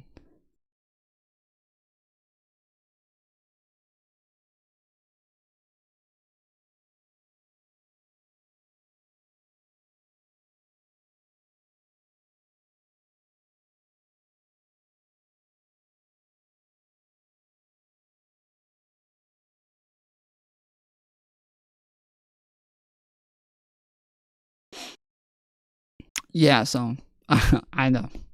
Obviously I wasn't the smartest in that entire scenario either, but the way that other people acted was like, I acted dumb. Everybody else acted fucking maliciously. And I'm assuming there's also going to be like a Miss Plum at some point. He seems to be having really bad luck with all these fruits that want to have sex with him. Cherry came out and says, Destiny has me blocked and banned me and people supporting me from his community. I have not done anything besides ask him for an explanation, as I was assured this is something he did not do to me. When I wasn't given one privately, I spoke publicly. I am not involved in any lawsuit or coordinating with anyone seeking justice due to the leaks in November, though they have had my empathy and support in their efforts. It is only yesterday I became aware that Destiny had recorded me while we had sex without my consent and with no regard to me, and had shared those recordings with others. 2 women have now let me know that they have received sexual recordings taken of me in September 2023, which is after VAWA was passed, according to... which was a speculation that you can't retroactively prosecute them for things that have already happened before the law was passed. I thank them so much for their concern. No amount of public humiliation will ever make me regret being made aware of what was done to me. I will be filing a police report. My understanding of this is that Destiny and her are both residents of Florida, and that Florida has a non-consensual pornography criminal act in Florida. Yeah, no, the Armored Skeptic isn't the guy that Shu married. Shu married somebody else. So yeah, she married Eudaimonia. And then also, yeah, so real quick,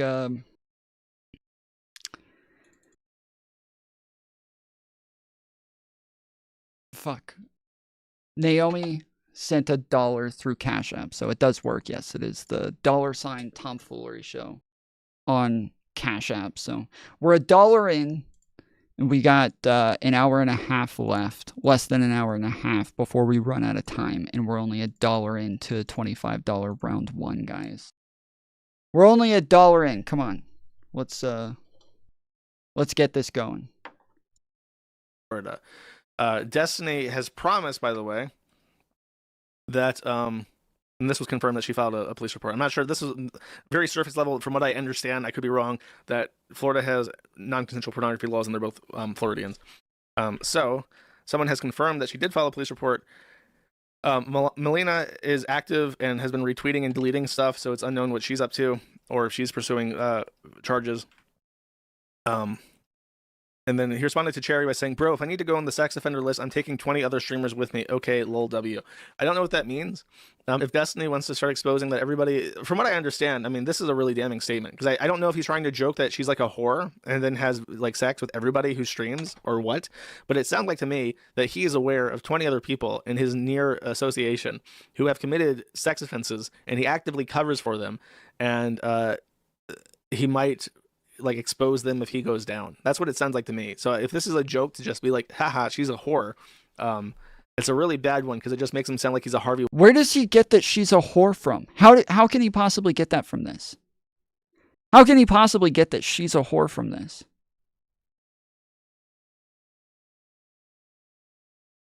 What the fuck? Can somebody explain this to me? I'm not even getting like a bad faith interpretation of this. I'm getting absolutely no interpretation of this and him just saying something fucking random as shit. I don't understand how people read the statements the way that they do. This is Kiwi Farm shit. This is Kiwi Farm shit where like they literally just take the most random bullshit from things. And I don't know. I always thought that it was just like really like bad investigatory work where they were just so illogical that they didn't understand how to go through evidence or how to like take information from something. But this, how the fuck do you get that from this? Even Cherry, when she tweeted this out and she was saying like, you know, this is like a gross thing to dismiss her and blah, blah, blah.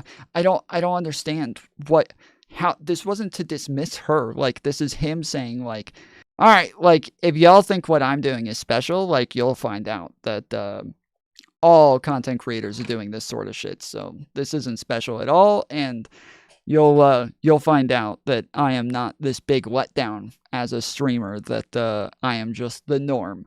And that's how I took it when he said this. But because yeah, even in the Destiny hit piece, they went over clips of him talking about the fact that there were a bunch of other people when he was younger who he said had like a bunch of problems as well. And so I'm not understanding, like, I don't wish to bring. Where's the thing? There's like clips of him from when he was younger, back in like his gaming days, talking about this sort of shit, and then just saying like, yeah, if I wanted to, I could take that, or like, you know, I forget what he said. It's during like the pedophile clips.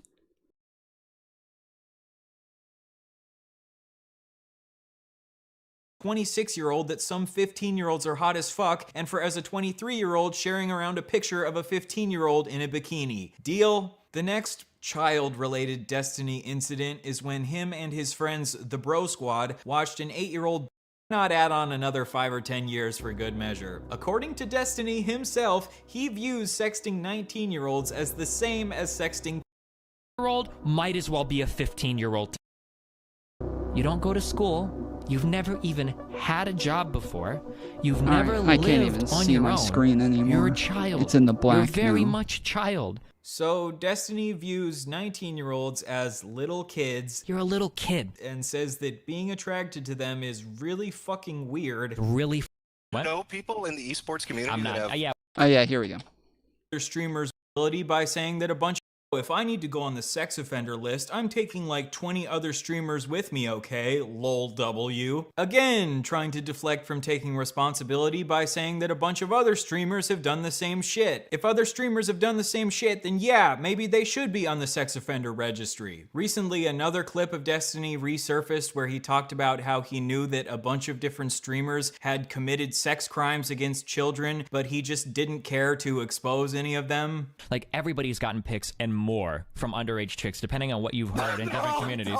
No. Let me finish. In the esports community, okay, everybody has been involved in that shit, okay? And there have been people that have gone way farther than that. Do you know people in the esports community? I'm not. that have Yeah, but I'm not going down that road. There's tons of rumors.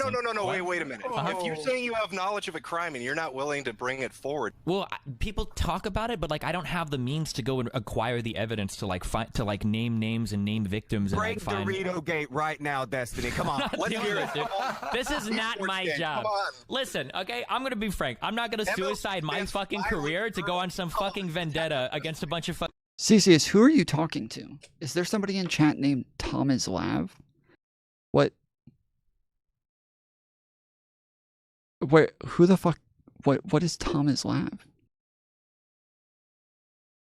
I don't see anybody.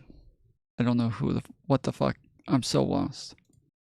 fucking video game guys, okay? This is not my life. But now that his head is on the chopping block, I guess maybe he'll finally expose these abusers that he's been covering for years. And the last thing that Destiny has posted at the time of this recording was an absolute... But yeah, anyways, like that's what it sounds like he's talking about. It sounds like he's talking about that sort of stuff. Not that he's calling her a whore. I have no idea where the fuck he got that from. Association who have committed sex offenses, and he actively covers for them. And Carousel Horse, tip $20. Hit that dono button, fools. Thumbs up. Hashtag Tug Life. Let's go! Yeah, boy! Naomi in the house! Woo, woo, woo. Hey, hey. Let's go! Ow, ow, ow, ow!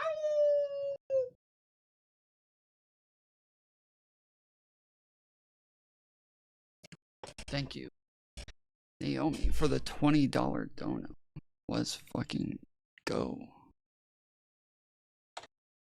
Alright, guys. We got $4 left, alright? Don't make Naomi do this all by herself, alright? This is sexist. That's what this is. This is sexism.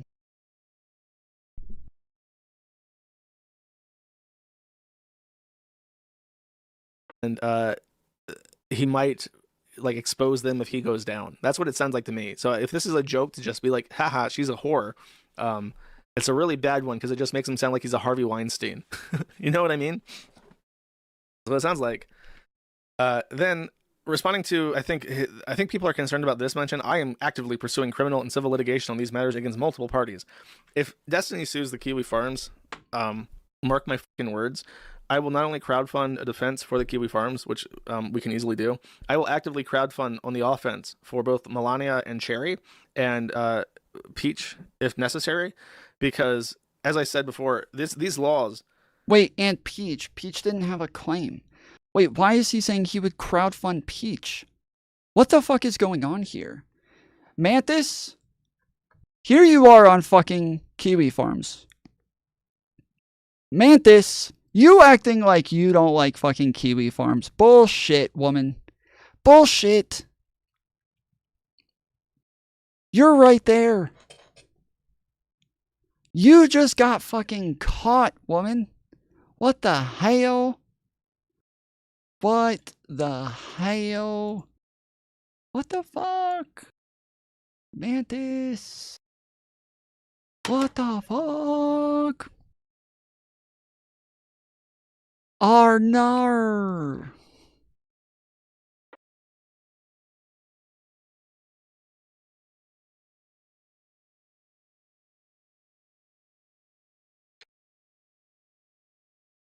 are extremely plaintiff favored.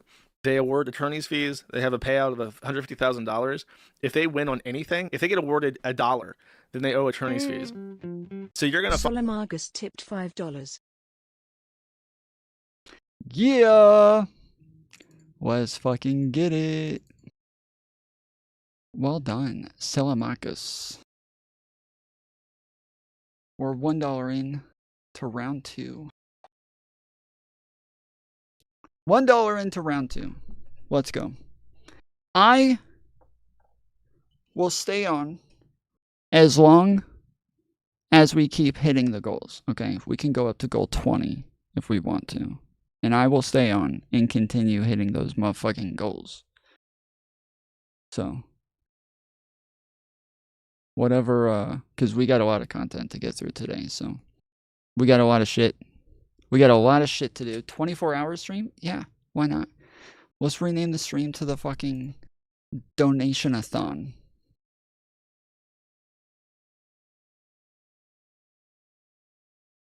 Find women attorneys that want to represent them for very little upfront money just to make their careers. Like if you're the woman attorney who represents Melania or Peach or Cherry or Pixie or whoever these people are, and you win against Destiny. Why does he keep talking about Peach like she's... What is going on? What did I miss? She said, not gonna lie, it's kind of icky. I thought so when I found out too, but I'm so biased, honestly, that I choose to ignore it and pretend it's fine. Sex, audio, yeah, I know he sent me some with orbiters, and their sexual dirty talk alone is enough to cause drama. Like, you know who it is. I'm not too sure, to be honest. I know there was one person who he did not ask for consent. Why is he acting like she has a fucking claim against him? What was the other one? He had 2 screenshots here. So what was the other one?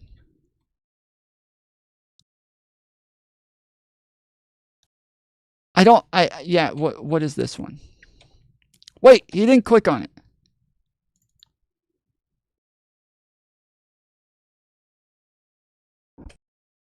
Shit. He didn't click on the other photo, so I don't know what it is.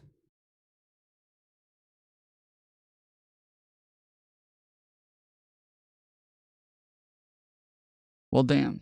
Yeah, I don't know why he keeps talking about Peach like she's one of the people with a claim against him.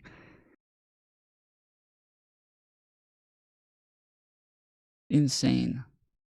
Insane in the membrane. Whoever these people are, and you win against Destiny and you bring down his career, that's your career made. Any woman that looks up like revenge pornography lawsuit, they're gonna find you. You're gonna have a whole law firm. It's a good thing. It's a new law and it's very plaintiff friendly.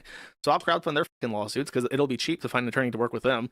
And then for the next 5 years, probably, I think, for all the discovery and all the multiple parties and all the issues with litigation, and Destiny would immediately try to stall it out and would lose. You're looking at 4 to 5 years for each case. So for the next 4 to 5 years, there will be like 3 or 4 concurrent federal lawsuits that Destiny is involved in, and all that is public information, and they will all be drip fed out into LawTube. And for the next half a decade of his life, Destiny will be dealing with the fallout of this. And the only thing people will know about him is that he is a revenge pornographer being sued 4 times over it. Tom would pass out on stream. Yeah, I was just thinking. I might have to like set up my webcam and just go to sleep on stream. Pull Amaranth over here. So I'm very, very over the whole, if you don't take information down that I want, if you don't do what I say, then I'm going to sue you. I'm just like over it. I have a community of like 4,000 to 5,000 daily like active users at any given time. We're almost up to like 20,000 daily logins. I don't have to take shit from people. The payment processors are going to be broken. Crowdfunding will be restored, and you're not going to push me around and say you have to pretend that I didn't revenge pornography like 4 different women. It's not. Yeah, he didn't revenge pornography 4 different women. Also, when you run Kiwi Farms and you're somebody who literally runs probably the top page for revenge porn, like the top website for revenge porn, I'm sorry, I don't know. I don't think that you get to like virtue signal about revenge porn over here. It's just like, oh, I will donate to any one of these people and their causes. Like, that's cool, bro. But like, you're just doing it because you're trying to be vindictive. It's not because you actually give a fuck about revenge porn. Because if you did, you would take down their revenge porn. The women that you're currently virtue signaling about, acting like, you know, oh, I care about them, I'll donate to their fucking legal suits.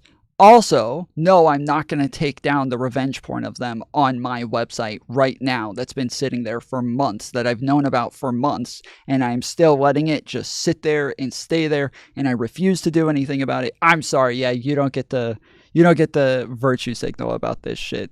As though, like, you care about this in any way. Not happen anymore. I'm sick of it.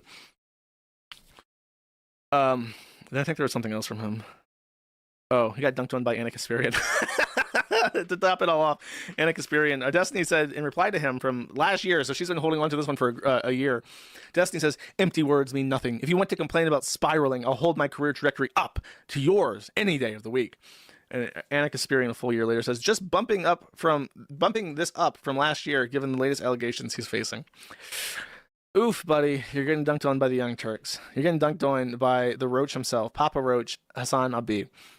You know who else is getting dunked on? I hesitate to even mention this. The file Max Carson got on a live stream and dunked on Destiny, and everyone sided with the open file Max Carson over Destiny. Get out the magnifying glass. Yeah, I should have gotten it out. I don't know what that says, and I'm not going to his fucking trash website to find out. So in regards to this, because he said that it was disgusting. The guy that openly talked about how he was sexually attracted to the prepubescent. I'm just kidding. I love Kiwi Farms. I'm gonna get fucking brigaded here any moment. Like I love Kiwi Farms. It's my favorite. I love it. Girls and cuties came out and said that Destiny was a creepy weirdo who should be ashamed of himself, and everyone from his own community was like, yeah, this guy makes a point. This guy makes a good point, actually. Shit, man. She heard they caught your boy. I heard you caught your boy. Hey, you know they got your mans. They got your mans on sex assault charges. Yeah, the nigga you be hanging with. Shit. Sucks a sock. All right. Yeah, that was fucking retarded. That was dumb.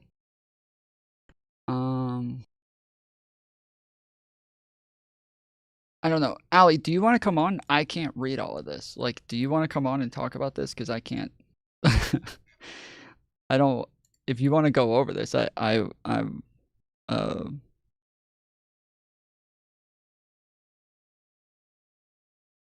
don't even know why you're what all of this is.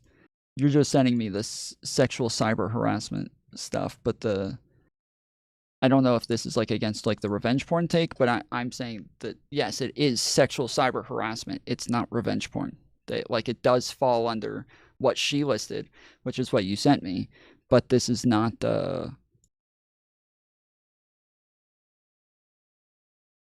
this is not revenge porn.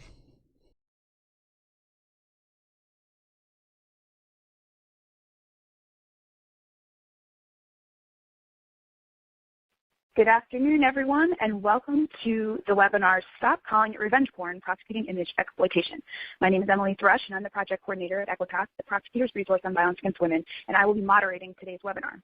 This presentation will explore the various forms of image exploitation and the types of statutes under which this abuse can be prosecuted, enabling prosecutors to choose the most advantageous charging strategies within their own jurisdictions. In addition, offender-focused trial strategies will be offered to assist in overcoming common victim-blaming defenses. Before we begin the substantive portion of our program, I will provide a few logistical notes. If you have technical difficulties, please contact iLink directly at 1-800-799-4510. And if you're using the internet audio option, we recommend you dialing in with a phone since the connections are often more reliable. I have the conference line number in the public chat section in the event you are disconnected and don't have it visible on your computer elsewhere. Throughout the presentation, if you're unclear about anything, you can private chat me, which the chat option is on the left-hand side of your screen below the attendee list, and I will share your questions with our presenter so they can either be addressed during the webinar or followed up after the webinar is over. Today's webinar is hosted by Equitas, the Prosecutors Resource on Violence Against Women, through funding from the U.S. Department of Justice Office on Violence Against Women. Written materials, including a copy of the PowerPoint presentation and the presenter's biography, will be emailed to you after the presentation. In addition, we are recording today's webinar for later viewing. Equitas' mission is to improve the quality of justice in sexual violence, intimate partner violence, stalking, and human trafficking cases by developing, evaluating, and refining prosecution.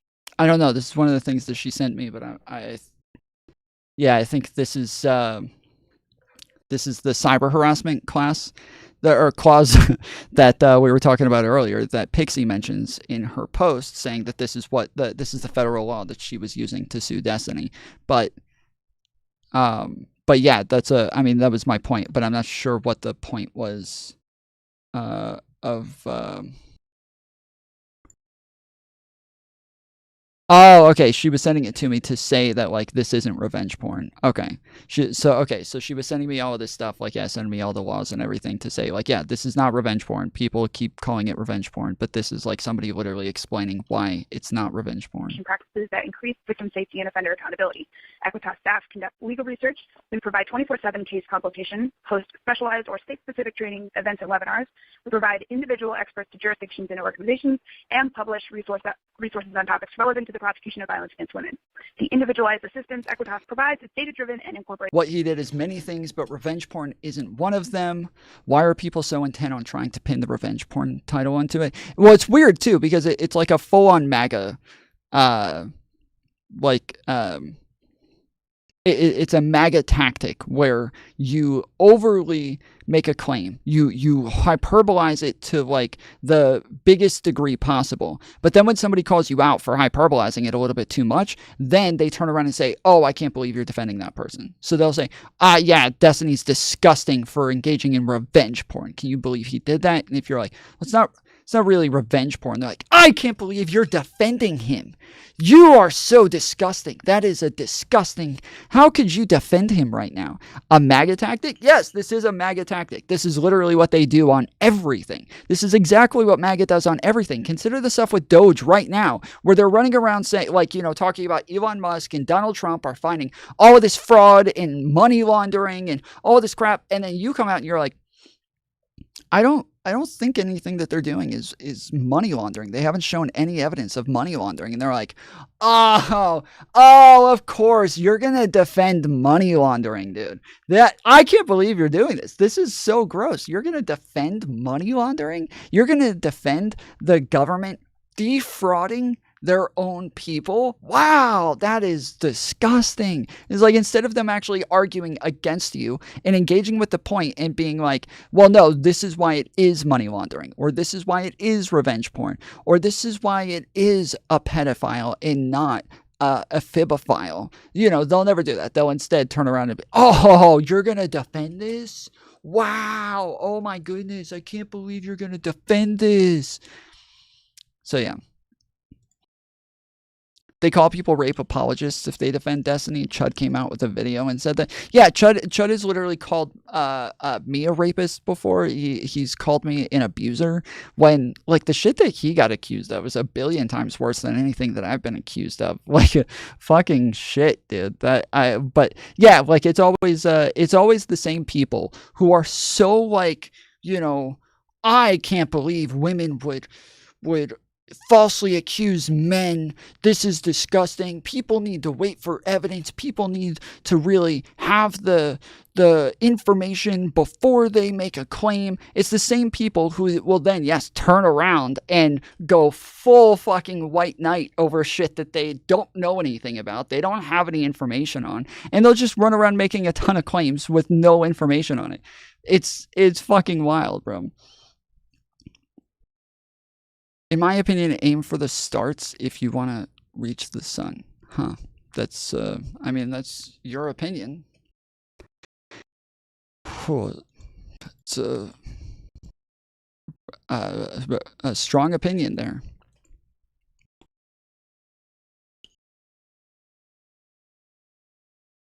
If you aim for the start,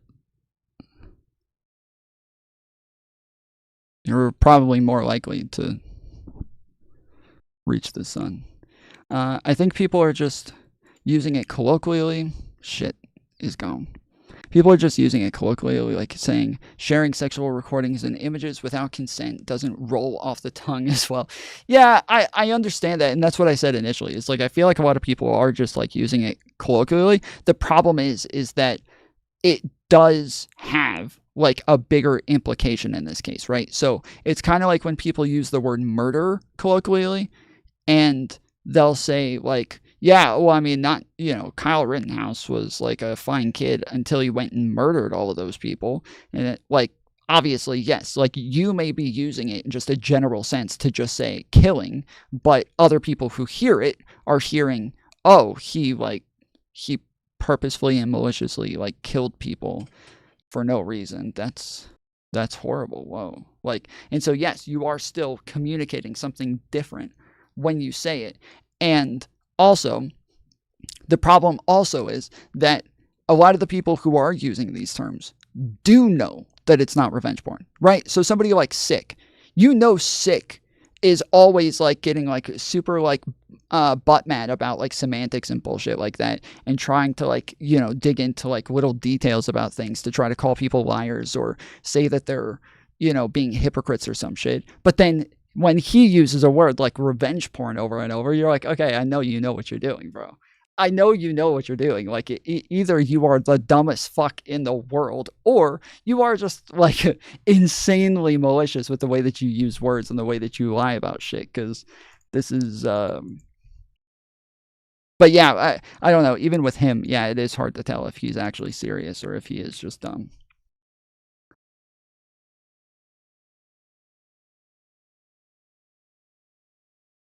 But yeah, like as I said, the problem is that you are like giving the person an out when you call things revenge porn like that. And yeah, like back when I had my shit, nobody accused me of revenge porn. I don't remember a single person ever accusing me of revenge porn. Like, I don't remember it happening once, right? I don't remember it happening once, but like it was still a thing that everybody wanted to like turn into some like horrible malicious thing that I did. And absolutely nobody, I don't remember a single person calling it revenge porn, so.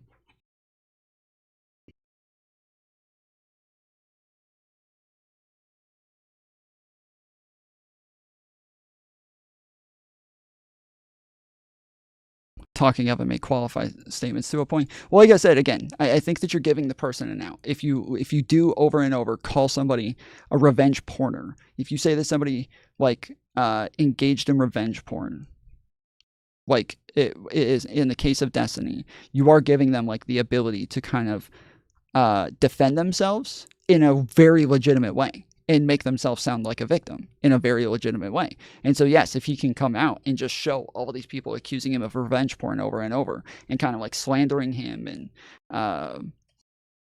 accusing him of like a heinous crime that he did not commit, then yes, he's able to like really argue against a thing that isn't true.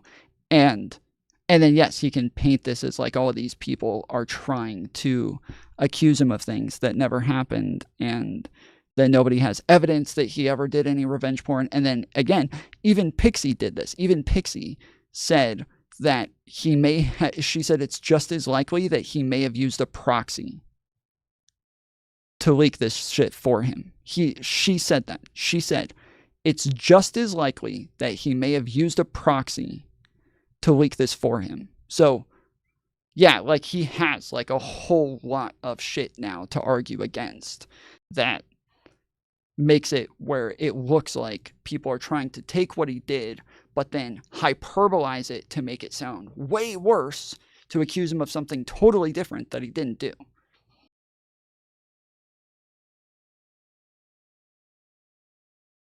All this disaster sweeping is how Destiny keeps justifying drama farming. I don't know what that means.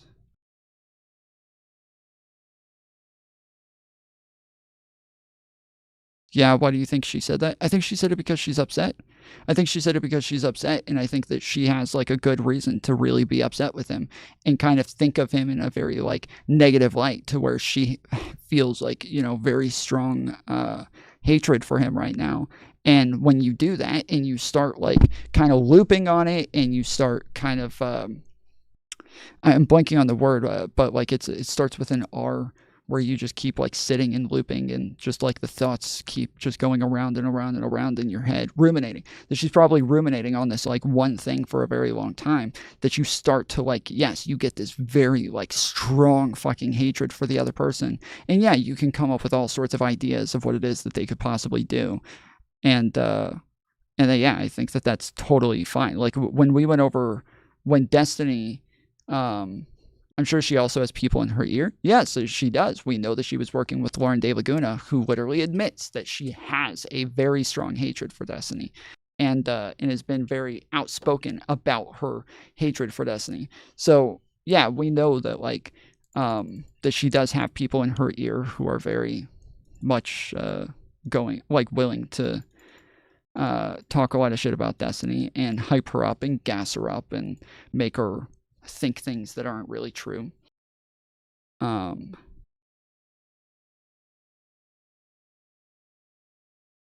What do you mean, Dami? Like splitting hairs?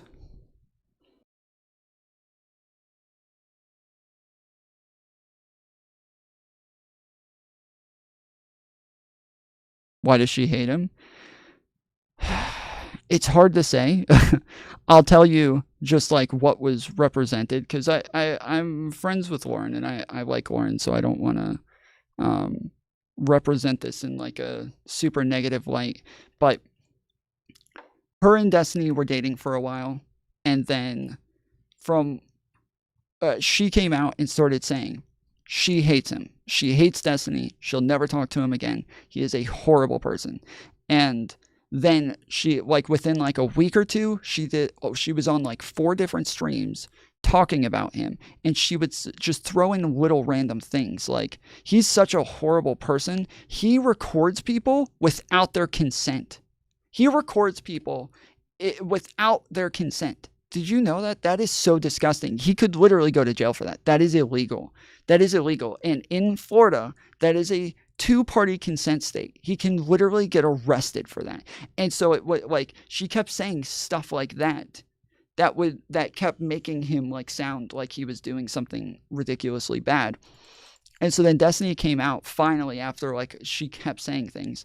He finally came out and said, look, I was dating her for a little bit. She wanted to like have like a real relationship, and I didn't. And she wanted to like keep getting closer and closer. I didn't. And so he like leaked DMs and kind of showed everything, and then just said like, yeah, like I was not interested in this relationship. And so once I cut her off, she went full like jealous ex-lover mode and started saying horrible things about me all over the place. And it seems like she's just locked on to like me recording people without their consent. But that's because there was like a time when a bunch of people, I'm pretty sure, were lying about me and saying stuff. And so I just like hit record. I think it was on his computer. It might have been on his phone, but he hit record on something and walked out of the room inside of his own house. And then he came back and got it and found that, yes, the people who were there were lying about him. And so he clipped the parts where they were lying about him and talking shit about other people. And then he would even send the clips of them talking shit about other people to those other people and be like, look, they were talking shit about you. And so, yeah, she made like a huge deal about this recording without consent thing. Where a lot of people, they heard it and they assumed this was sexual. Obviously, their first assumption was that it had something to do with sex, but it turned out it didn't. It had nothing to do with sex. And so, yeah, his claim is that, yes, she just went full jealous ex-lover. I never heard a response from her. She immediately disappeared for a long time. And when we did hear from her again, she was here talking to me about, like, we had a debate here about the education department or something like that, and she came in super aggressive, which I don't know what happened, because like we were friendly at first when she first came on, but I think she might have been a little drunk, so I don't know how to like take what happened on that day, because I wasn't sure like if I did something that now she like really like hates me for, or she's MAGA. Yeah, sure. But also, like, yeah, I was talking a lot of shit about MAGA that night, and it totally makes sense if, yeah, she just got offended by what I was saying. And so, it wasn't, cause yeah, I was definitely being a dick and kind of baiting the MAGA heads. So possibly on his secret home security setup that he may or may not have with spy cameras and mics. I'm making this up. I know, yes, when I say that, like, when I bring up, like, the security camera stuff, I'm saying that if you have security cameras or, like, nanny cams and stuff like that inside of your house, like, these are things that we all think of as normal. These are things that we all think of as like a perfectly normal thing within society. Like, this isn't something that we would think like, oh, we found out that you were recording people with your security cameras in your house and you didn't get consent first to do that. Like, we would say like, no, of course, like, it's your own fucking house. Yeah, you can record people on your security cameras if you want to. But then when we all of a sudden say, oh no, they recorded them with their phone or they recorded them with their computer, now all of a sudden people get upset about it and they think of it very differently. And so I just bring up the security camera things to say, I don't think this is different. I don't think this is different at all. And I think that people getting upset about recording people without their consent, I just think it's kind of weird because there are so many other types of recording people without their consent on your own property that we would all have no problem with. And so I'm just, normally people are aware of security cameras. Well, that's why I also said nanny cams as well. But you, like, let's say they're not aware. Let's say they're not aware. Let's say that you have security cameras in your house, but they just didn't even know that they were there. They had no idea that the security cameras were there. They didn't notice them. Like, so what? Like, get over it. Like, it's their fucking house. Like, I don't know. I feel like people recording shit inside of their own house is just not it's not a bad thing. And I personally have said over and over, I don't have a problem with people recording things in private at all. I don't have a problem with it. I don't like if you record like Discord calls or phone calls or anything like that. I don't have a problem with it. I have a problem with people leaking it. That's what I have a problem with. If you go and post it publicly, I think that's a really fucked up thing to do. And I don't think that, I think that yes, like at that point, like you could get sued. If you don't have a reason to leak those things publicly, you can obviously get sued. And obviously, I have leaked recordings that I've had of people privately because they were lying about me, that like I was able to just come out with recordings that I took of us to prove that they were lying over and over and over so that, so that I can protect myself. And but I've never leaked things unnecessarily. I've never leaked things without evidence. I've talked about the fact that I was on a call with Not So Erudite a while ago, and while we were on the call, she's like, wait, are you recording this? And I was like, why? She's like, because if you're not, you're a fucking retard. You should be recording every call you have with people. I was like, oh yeah, no, yes. No, I'm definitely recording this. Yeah. No, for sure. Yeah, I'm definitely recording this call. Yeah. Yeah, definitely. One of the problems though is that like you guys know how I mute myself all the time on here on accident, or like I turn down my volume, or I do this on recorded calls all the time too. They all have the worst fucking audio because I'm like my audio's going up and down, or I put myself on the wrong mic, or I fuck up the recordings all the time because yes, it just I can't keep it simple. But even with things like a mod, like saying that they're probably going to quit, right? This is a normal thing with a lot of businesses where like whenever somebody was going to quit or we had to fire somebody, we were supposed to record those calls just for like protection of for the company. And so yes, even I started doing this with mods and with like, you know, editors and like people who worked for me, is that like, yes, if I had to let them go, or I knew that they were going to quit or something like that, or I thought they might quit, I thought, okay, I got to go have a really hard conversation with them today, and they may be quitting after I say this to them, and so I'm going to go ahead and just record this call just in case. Like, yeah, I've done that a ton of times, but it's not for like any sort of malicious reason. And I think that over the course of 6 years of streaming, I have proven that I am not doing these things in any sort of malicious behavior, considering the fact that I just leaked things for the first time within this last year. That like, it was the first time I've ever leaked anything, and it was just, it was only after the other people lied over and over and over and over and over and over for like 6 months straight. Then eventually I was like, okay, I gotta shut this motherfucker up. But yeah, I think that I've shown that like I'm more than like responsible with these things, and that there's not even other people who are running around. Like with Sass, like she kept sharing our DMs with a ton of different people, and then it turns out like almost all of those people that she shared our DMs with went and like shared them with literally everybody else, to the point that literally everybody had our DMs, and they were like holding on to our DMs like a fucking nuke that they were pretending they were going to drop at some point. And then it turns out everybody's like, we already have them. Like, there's nothing here. This actually makes you look horrible. Like, this makes you guys look fucking horrible. So there's nothing here. You guys lost all your leverage by showing these to so many people, because now they're everywhere. And now everybody knows you don't have any leverage. So.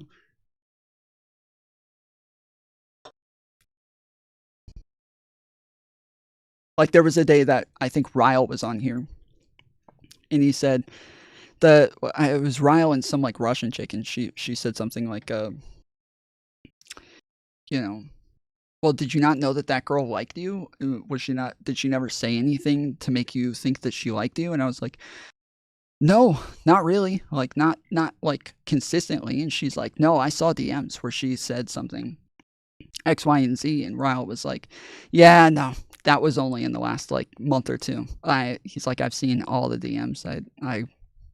I've seen. It was just a very like new thing that started happening that was not consistent over the course of their 3-year relationship. So, all right.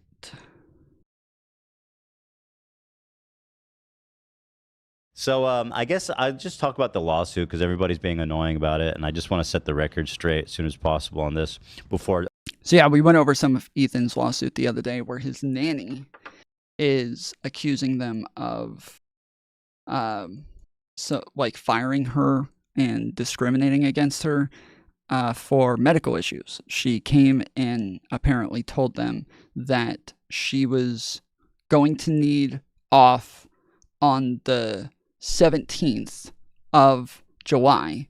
This is in, I think, 2023. And so she said, 17th of July, I'm going to need off. But she said this on the 16th of June. So she gave them a full month notice. I'm going to need off. And then on the 19th, she got called into HR and was let go. And when she asked why she was being let go, they said, because you had a dispute with the nanny. Sorry. So this woman wasn't the nanny. Sorry. She was the housekeeper. And so the housekeeping lady, the house cleaning lady, had a dispute with the nanny. And so, yes, they said that they were letting her go for some sort of dispute. The problem is that supposedly the dispute had happened long before and had already been settled and squashed and was not like an issue at all anymore.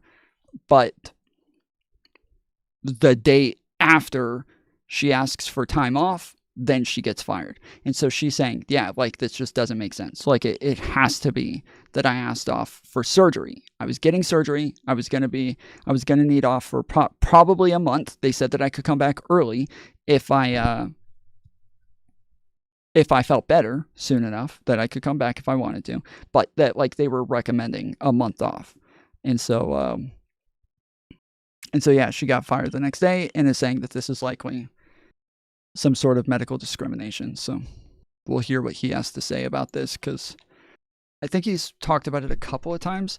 This was just posted 6 hours ago, 16 minutes and 51 seconds. I think I had another video here from him as well, though, where it also said that he was talking about it. Oh, okay. This is the full episode. So, like, he's good. He's good to go. He's really self-sufficient.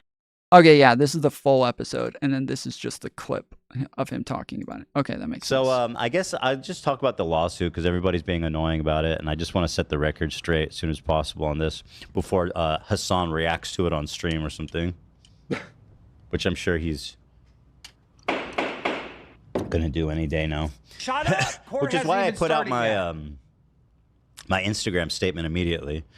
Let me read that. Let's start there. I'll grab it one sec. Yeah, it should be on the subreddit.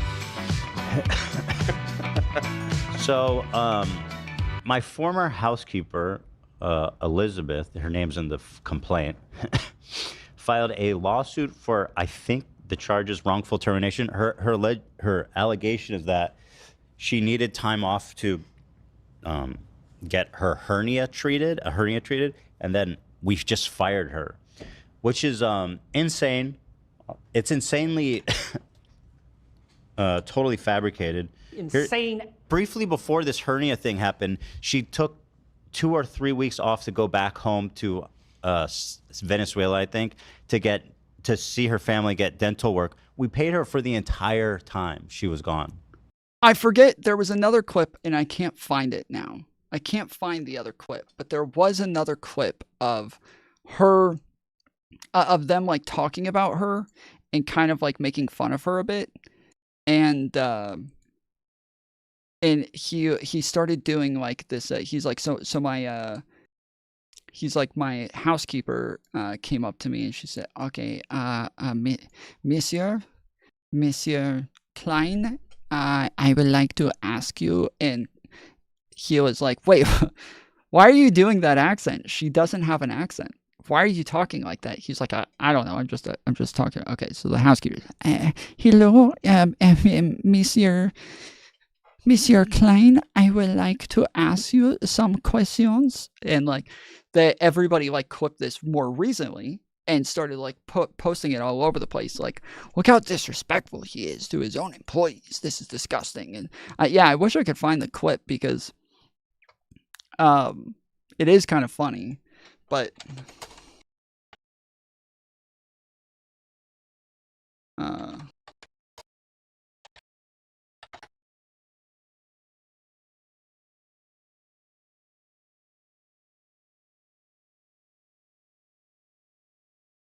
yeah, I don't know where the clip is. So yeah, if anybody knows where this clip is, it's from back when he used to do the H3 podcast in like the purple studio with like the purple couches and everything. It's a clip from there, and it's him and Gila talking. And yeah, if anybody can find it, send it to me, or at least tell me where I can find it. Cause yeah, I would. I've been looking for it and I can't find it anywhere. Like we have never punished anybody for taking time off. We encourage people to take time off to do the things that they need to do. We pay people for their time off. It's so gross that this woman was a part of our family and would just turn around and do something like just straight up a lie about this hernia thing. It's so stupid. But and there's even more absurdness to it. Like, she filed a lawsuit. Yeah, this is like Neon is one of the people who's done this to me, and like other, I forget the other person's name, Maui, and a bunch of people. When other people were like attacking me and like making up shit about me and like just being so malicious towards me, when I would come back and talk shit about them and talk about them like horrible fucking bitches, pieces of shit, white trash motherfucker, like everybody, oh, Tom, oh, how dare you, Tom, stop. This is a bad look, Tom. This is a bad look, Tom. Don't do this. Don't do this, Tom. Be the bigger person, Tom. Don't do this. Like, I've been the bigger person for 6 fucking months, okay? I literally have said shit about these motherfuckers for 6 months, all right? I don't give a fuck anymore. This is who they are, all right? This is who they are, is what they... Wait, me? Yes, you are one of the people who, like, when I was talking about the fact that, like, I had to, like, come out with a video to kind of, like, expose them and like kind of clear myself and show that these people were lying and all this shit. You're like, yeah, that's a bad look, Tom. It's a bad look, not a good thing to do. You got to be the bigger person. You shouldn't do that. And then even when like I was reviewing like Zonia going over a ton of like my DMs on stream, and I'm like covering it on stream, like, what the fuck is this? She said that she was going live to defend me. And now instead, like, we just spent the last 3 days on calls, like, and me, like, showing her all of this shit to kind of, like, prove that I was, like, innocent on all of this. And she didn't show anything from me, and then just showed, like, a ton of bullshit from everybody else. And she didn't tell me that she was doing that. She didn't tell me about any of these things. And she went live and just totally ran with a whole new fucking narrative. And so I'm sitting here and I'm like, what the fuck? What is, okay, all right, I guess I gotta I can show you guys like the rest of those DMs that totally changes this. This is insane. And I'm watching, I turned off the chat on my screen so nobody else could see it, but I was watching it. And I could see the chat just start flooding with people. You better not. How dare you? You are a piece of shit if you show any of her DMs, you motherfucker. And I'm like, what is happening? This is my fucking community. And you guys are attacking me for wanting to defend myself? Like, why not wait for the DMs to come out and then decide whether or not I'm a horrible piece of shit? And I didn't. I ended up not leaking DMs because the way that everybody was reacting, it was like it was too late. I was already done. It was too late. There was nothing I could do.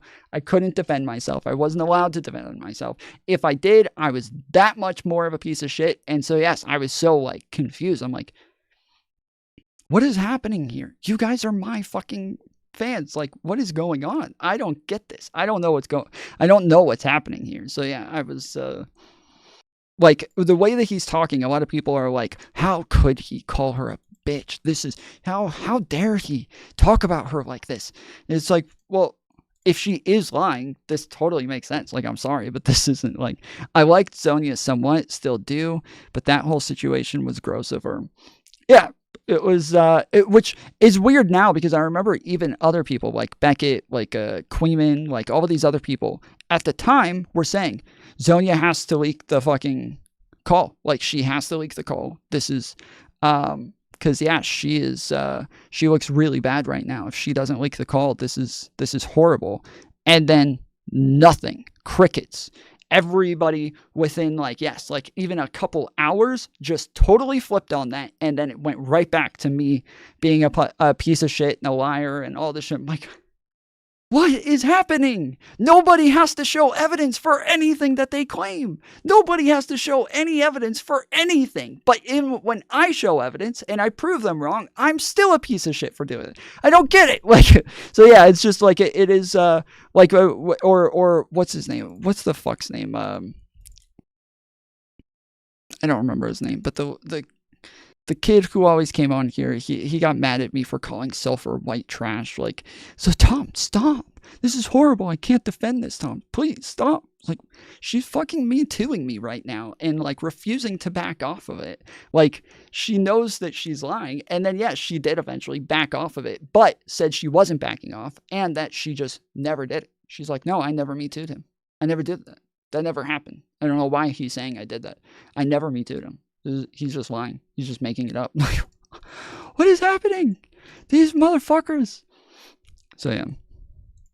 She did that all to attack Mantis, in my opinion, but she never had your back. Well, right. That is what she did. She just wanted to attack Mantis, but because she looked so bad attacking Mantis and started getting attacked for attacking Mantis and not me, she over the course of that one stream flipped and started attacking me and started like allowing people to just like, yeah, accuse me of fucking grooming, accusing me of like rape, accusing me of just like all sorts of insane shit. And she's just sitting there like, wow, that's crazy. I didn't know that. Wow. So yeah, it was insane then. But yeah, when you say she never had my back, like that was one of the things that was already like getting me upset with her over the course of like those couple months is that, yeah, over and over, it felt like she just kept throwing me under the bus over every little thing, including the lab shit, you know? We have an arbitration clause, so she can't even sue us. Also, like a California law, like apparently you can't sue individuals for claims brought against the company. So like as a matter of law, the majority of this is going to be dismissed outright. And we have everything, all the complaints with HR, like everything is super well documented. You should explain the complaints. Yeah, so basically the main complaint, she's been doing this to a lot of people. And before I was like, oh, she's like, she said kind of similar shit to me, but I don't care about it. I go, she's like my mom. She just, you know, making these inappropriate comments. But she was making it to other people. For example, our nanny, she was calling fat and constantly asking her if she gained weight. And she would come to us and say, this is really upsetting me. It's really inappropriate. And of course, we completely agreed. So we would take her, sit her down with HR, and give her like official warnings, being like, please just stop commenting on people's like private lives, their weight, whatever. Well, just please stop. And she kept doing it. I mean, you. Was she foreign? I know a lot of people who are foreign who do this, where it's like it's not that like outrageous of a thing for them in different cultures, and that like they're not calling them fat. They're normally just saying like, "Oh wow, you've gained a lot of weight. Like you look like you're pregnant. Are you having a baby or something?" And like, yeah, even if they are pregnant, like lots of women are still like they don't like you saying that sort of shit. It's not a thing to say. And so bluntness, yeah, maybe bluntness might be one way of putting it. Sure, it's just it's not even about like, I guess bluntness, yeah, is probably. Yeah, maybe that's it. It's just like, yeah, the like a cultural difference where like, yeah, here like asking women their age, right? Like that's like a thing here that like you're just not supposed to do. You're not supposed to ask women how old they are. And it's but yeah, if you're from a different culture and that's not your thing, that's not like something that you grew up with, then like, yeah, you may just not even know that you're not supposed to ask that sort of stuff.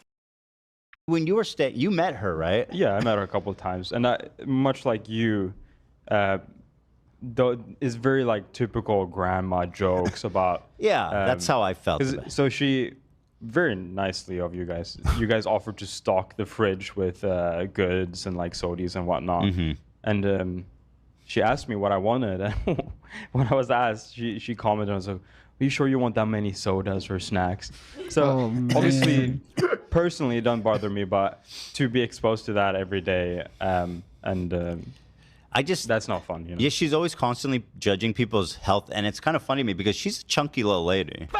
Yeah, that's what caught me so off guard. She's built like Humpty Dumpty, and I only say that because, like, just to tell you, there is an irony there. Yeah.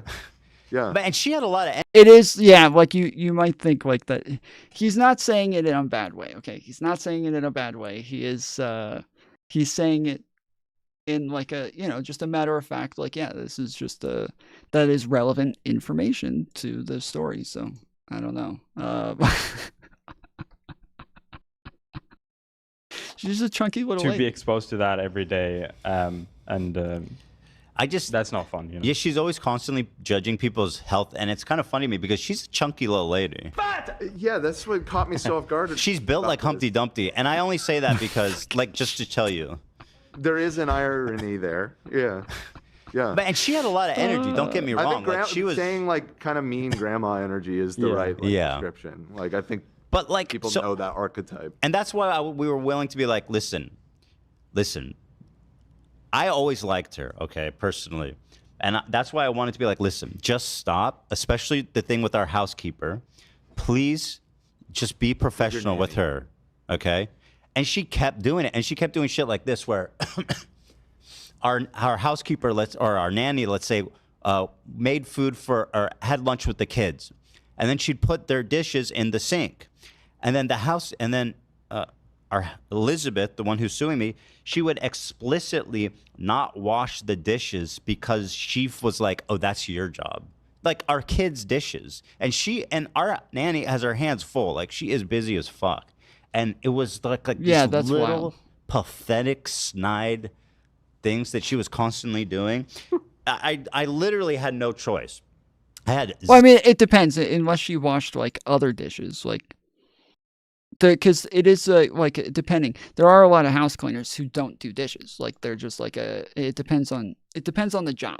Because there's tons of house cleaners who don't actually they don't do dishes. That's not their job. They're like, I'm not here to like wash your fucking. I don't do like like everyday like house chores sort of shit. Like I'm here to like make sure your house stays clean, but I'm not here to like, do the everyday sort of work. That's not my job. And so, yeah, that is, that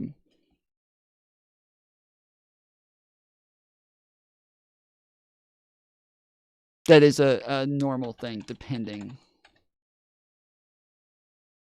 on what it is she does. So, yeah.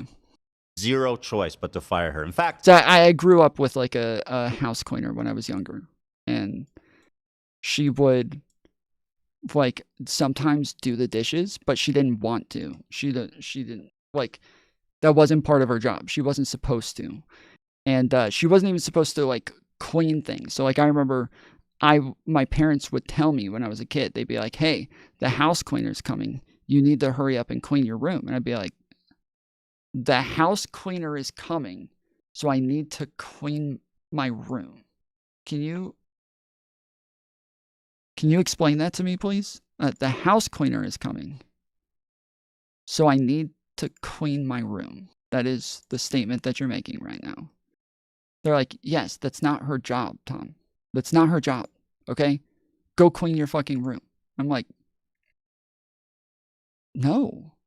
You're paying somebody to fucking clean my room. I'm not going to clean it."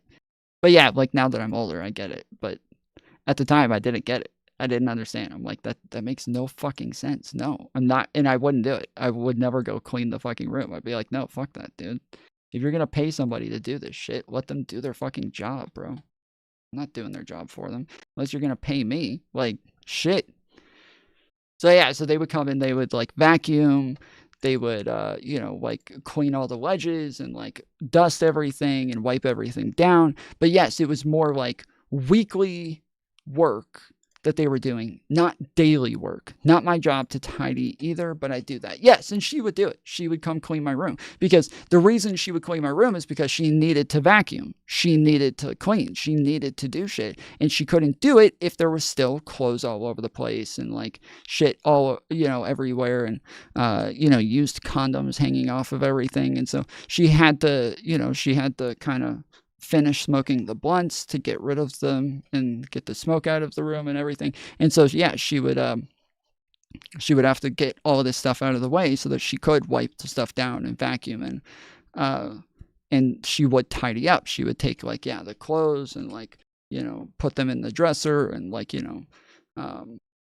put them in the closet and hang everything up and everything. And that she was not supposed, that was not her job. It was not her job. But yeah, anyways. But I am changing the thumbnail. We are doing today, all right, the STREAMATHON. So I will stream normally every day. We do a tip goal, okay? The first round is $25 to add 3 hours. So normally I'll start stream and I'll stream for 3 hours. If we hit the goal, I'll add 3 hours to it. So then, if we hit the goal of $25, that gets us to 6 hours. Then the next one is 2 hours for another $25, and that'll get us up to 8 hours streaming. Sometimes I'll do 9 hours. It depends what it is. But today I will keep adding 3 hours for as long as the donos keep coming in. But yeah, he ignored my dono. Wait, did I? Wait. Where did it go?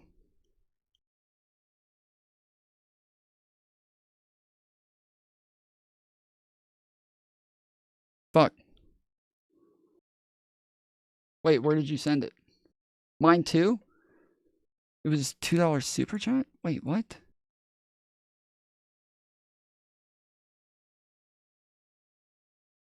Alright, hold on.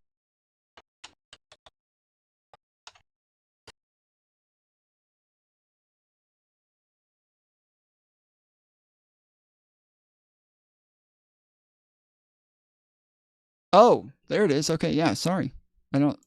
Damn, fuck. My bad. When did that come in? My bad. So yeah, we're still in the first 3 hours. So we're only at 2 hours and 42 minutes, but we're already on to $3 into the second round. My bad, Jared. So yeah, he said for the cause. It looks like some money might have been sent to Cash App as well, but I got to figure out how to look at like what's been sent on here. I can never figure out fucking Cash App. It's gay as fuck. Gay as fucking app. Fucking shit. Motherfucker. Fucking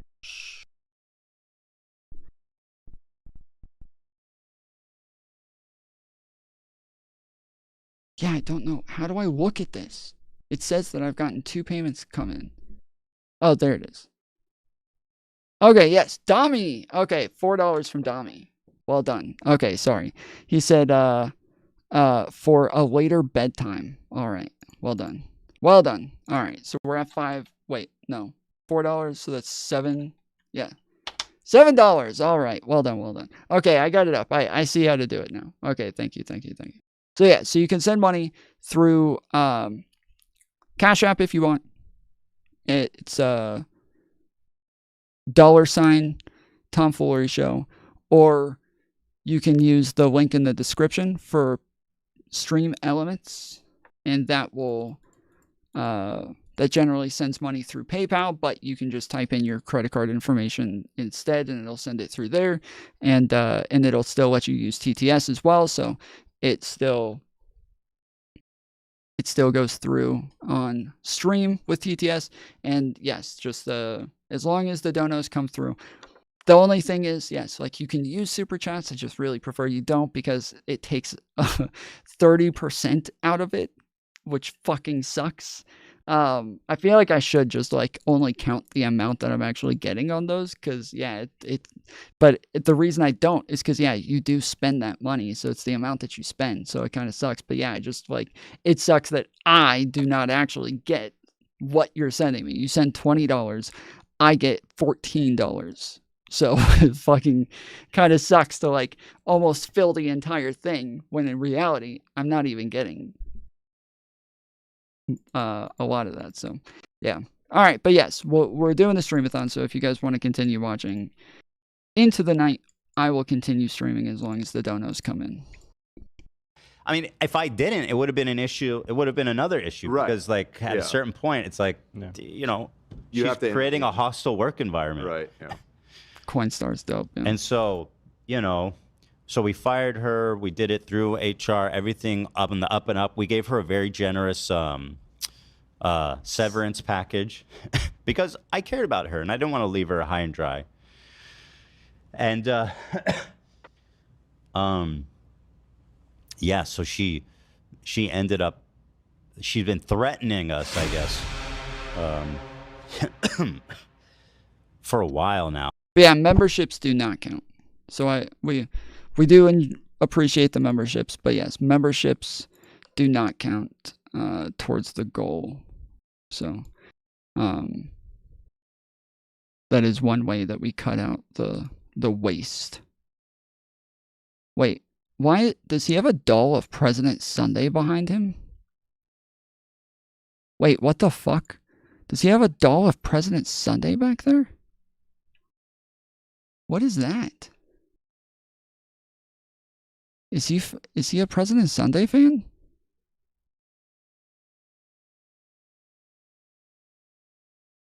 What the fuck?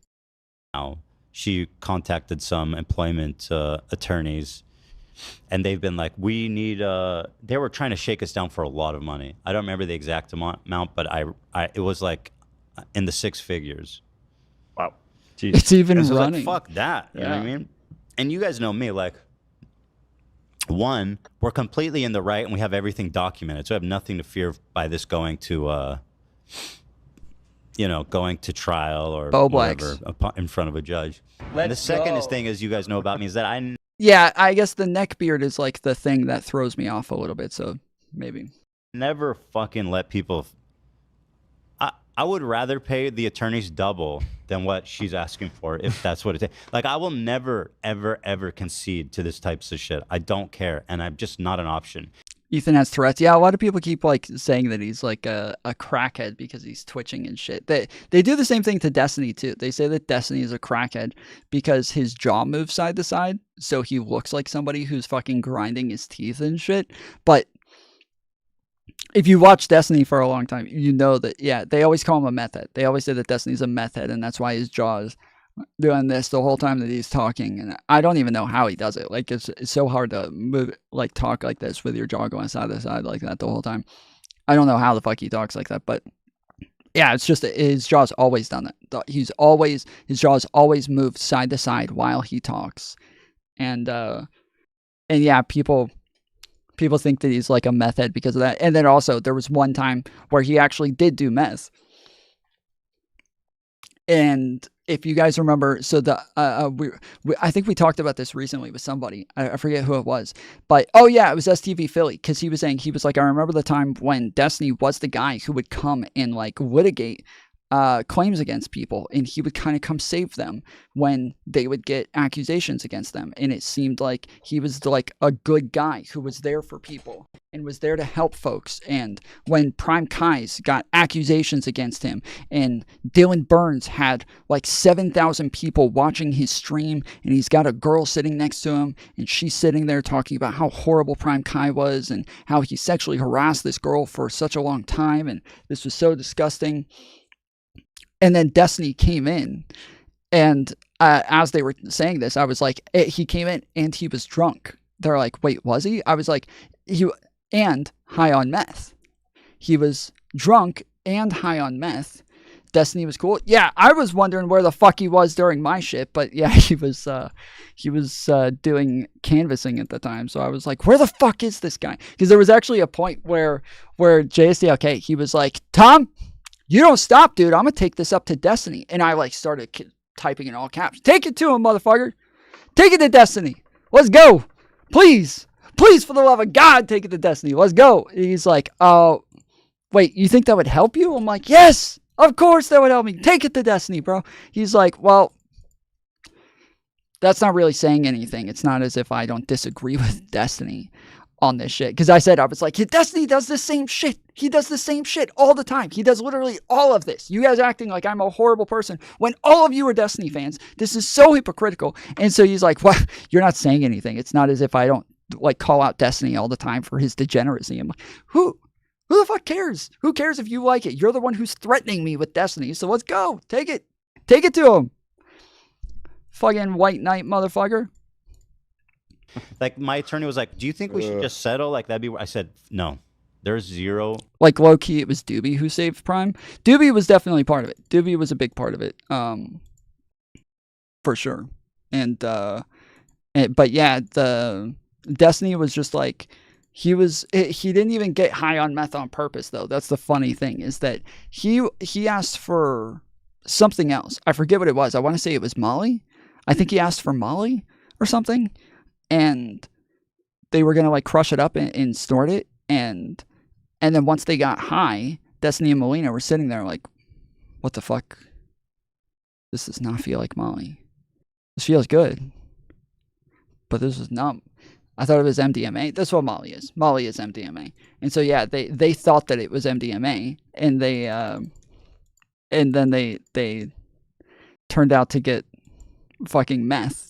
And they were all like cracked out on meth for days, and like they were kind of like pissed about it, but also like they enjoyed it. They were like, no, it was a lot of fun. I like meth. Like it was a lot of fun. It's just that's not what we wanted. Like that's not what we asked for. So it was a little weird having to like be high on meth when it's not what we asked for, but still fun. There's no quarter left for her. She gets nothing. Good day, sir. Good day, ma'am. In the words of Willy Wonka. Yeah. Yeah. So then he ends up calling in to Dylan Burns' show, and it was kind of amazing at the time that Dylan even let Destiny come on. It was actually amazing that Dylan even let Destiny come on, because they're in the middle of doing this like expose thing on Prime, and the girl who was sexually harassed. It like Destiny's like blowing up in the chat. I was there. I was watching like Destiny just going off in the chat and saying like, this is fucked up. Let me on. You guys are fucking lying. Cut. Like, you know, stop this shit. Like, and Dylan's like, dude, chill. Like, what is wrong with you, bro? Like, stop. And the girl sitting next to him, and she's like, will you stop responding to him, please? Like, screw Destiny. Like, this is about me, okay? Stop talking to Destiny. This is not like a clout farming like drama show, okay? Like let's do what we're doing. And so Dylan's like, okay, yeah, fuck Destiny. And so they keep moving on. And Dylan even said, he's like, this is really gross of you, Destiny. Like, this is really gross of you to be like going after this girl right now while she's outing somebody for sexually harassing her this way. And I was in Aiko's chat at the time. I was in Aiko's chat and Dylan's, and I was like, you know, talking in both. But I was like getting hardcore attacked for kind of like sticking up for Prime at the time and being like, there's not any evidence here. This is bullshit, dude. We still have to hear from the other side. This is insane that you guys are like, everybody, the whole chat, fuck Prime Kais. What a piece of shit. I hope he dies. Like, this is like all the chats. So I go into Aiko's and Aiko's like, wow, he is so disgusting. I can't believe Prime's gonna burn for this, blah, blah. And I'm like, guys, there's not enough evidence here. We do not have enough evidence here. Like, this is insane. They never should have come out with this sort of like evidence right here. This is wild. And then yeah, like I was Aiko's mods started like literally like telling me that they were that I deserved to die, that like they kept telling me to kill myself, they kept telling me that like they were gonna find me and kill me, like just fucking wild, dude. It was wild. And so I was actually sending Destiny DMs at the time, like showing him shit that like kind of proved Dylan wrong on because Dylan was making a bunch of claims about like, no, dude, they sat in producers calls for like 8 hours at a time, and Destiny's like, what? When do people do that? That's not a thing. And Dylan's like, no, I have a bunch of producers. We have really long calls pretty consistently. It's a normal thing. And so I sent Destiny like a bunch of logs and shit, and I was like, bro, I have all the same producers as Dylan. All of his producers work for me as well. I've never gone into a call with any of them for 8 hours, ever. Like maybe half an hour at most. Like, this is insane. And so then but then I said, I was like, don't say who I am. Like, that's how I started the message. Do not read my name off, please. But, and then so if you go back to it in here, you can hear like 2 or 3 messages where he keeps saying like, do not read my name off, please. But I have all the same producers, but like, it was just shit like that. Cause yeah, I was like blowing him up with all this fucking evidence and my producer was Girly Bear. So there was one of my main mod, my head mod was Girly Bear. She left over this. She left over the fact that I helped Destiny out like Dylan and Katarana for what they were doing, and she left over it because she was the one who Katarana reached out to first. So Katarana got all of the screenshots and everything and passed them on to Zonia, and then Zonia passed them on to Samantha. And I remember afterwards being like, Zonia, why the fuck would you go to Samantha? Why didn't you go to me? Why would you go to Samantha? She's like, well, because Samantha was one of the mods for Prime, so I figured she was the one to go to. I was like, no, why would you do that? Like, oh, it was so bad. The whole thing was such a fucking shit show, you know. But yeah, so because Girly Bear was the one who started the whole thing, she was my head mod, and she disappeared, and it was like years later I saw her in a chat and asked her why she left, and she said, because you colluded behind the scenes against Katarana. You admitted to it on stream, and that's what she was talking about, is the fact that I was messaging Destiny behind the scenes. She said that was me colluding against Katarana. So it's just a totally bogus, pathetic lawsuit, and it's gonna be super easy to. I mean, if you have it all logged and documented, it's all logged. The interventions and like having to talk to her about it multiple times or whatever, it sounds like you're in good shape. It's ridiculous. It's all accounted for. So, and then the weird thing is that, so she filed this lawsuit. My attorneys hadn't even seen it yet somehow within 24 hours of her filing this obscure lawsuit, it's on Snark and YouTube Drama. Even my attorney was like, how did they get that? Yeah, like, were they just sitting there well, my attorney's like, she knows, and the attorneys know that this lawsuit is going to get absolutely eviscerated by a judge because it's just total nonsense. It needs to go to arbitration, and there's all these other illegal things like charging us individually when she's charging like our company that employed her. Yeah, that was the really weird thing that I didn't hear anybody mention when we were going over the lawsuit and we were watching other people cover the lawsuit. It didn't make sense that they were charging like Teddy Fresh and them as individuals. And I was like, why? She doesn't even work for Teddy Fresh. It doesn't sound like she's their housekeeper. Like, it's possible that they're like using their company to put her on payroll, but that sounds illegal if that's the case, because yeah, if she's working for them as like for their house, but then they use this as like a business expense. I don't know. Sounds fucking illegal, but I don't know. I could be wrong. Mm-hmm. And so it's clearly been made public as a tactic to put pressure on us. Like, she's actually going that route. And I wouldn't be surprised if it was sent from someone on her side to Snark or YouTube Drama or so on. I'd like to know how they acquired it. I suppose it's possible. I'll offer an alternative, which is that somebody on that subreddit is maybe like dedicated enough hater that they've refreshed the docket. No, but like set up alerts or something. Like if your name I don't shows think that's up a in any thing for the dockets. If you can do Google alerts, it likely can come up as like a new thing about you. But I don't know. I've never used like Google Alerts before, so I'm not sure.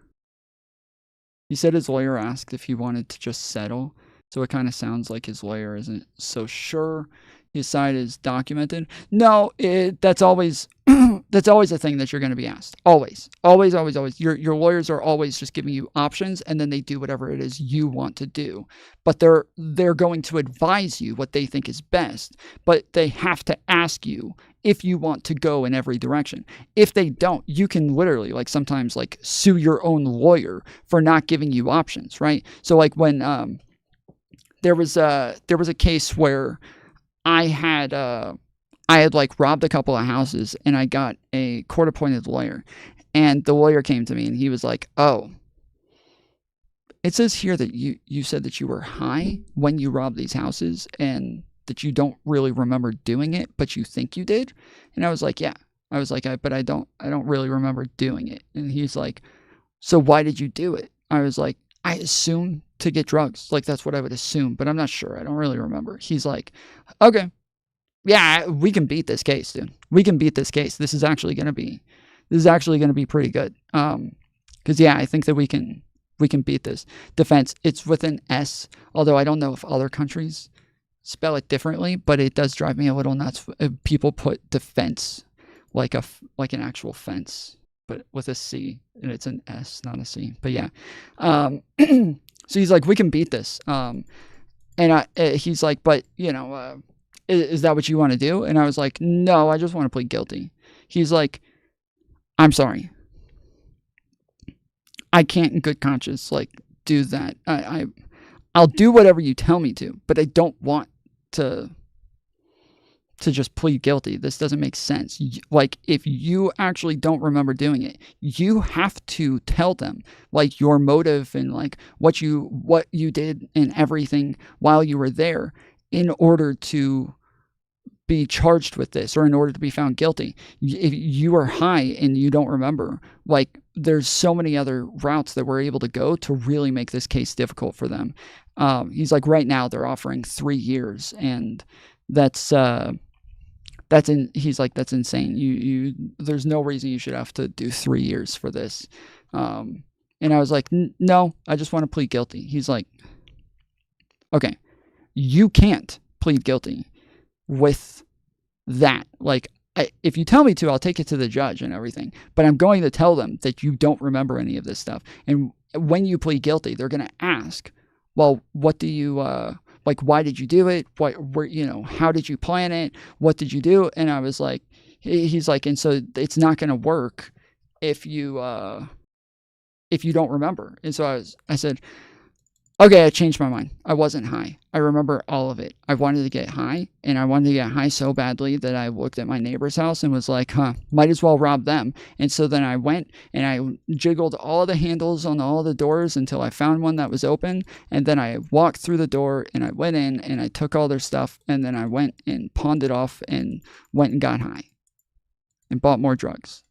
He's like, "Why are you doing this?" I was like, "That's what happened. That's it. That's what happened. I don't like, because as I was sitting there, I was going a little crazy while I was locked up, and not knowing what's going to happen to you can literally drive you fucking nuts. Like, not knowing what your future holds and what's going to happen in this case, especially when you're just sitting in jail, you're not out on the outside. You don't have anything to distract you. All you have to do is just sit in wonder what is going to happen to you. So I just wanted it to be over with. That's all I cared about. I just wanted it to be over with. And so I said, I was like, they're offering 3 years, but they're offering 3 years with 10-year probation. Tell them no. Tell them I'll do 5 years in prison with no probation. I don't want any paper. I just want to go do straight time. And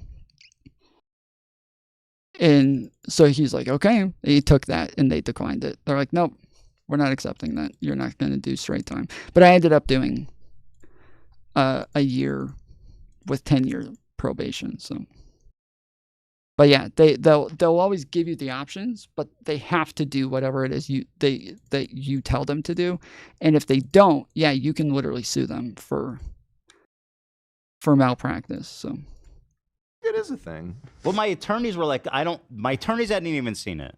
They didn't even fucking see it's wild, but you have some dedicated haters. What can I say? She thinks it's defense with an S. Defense.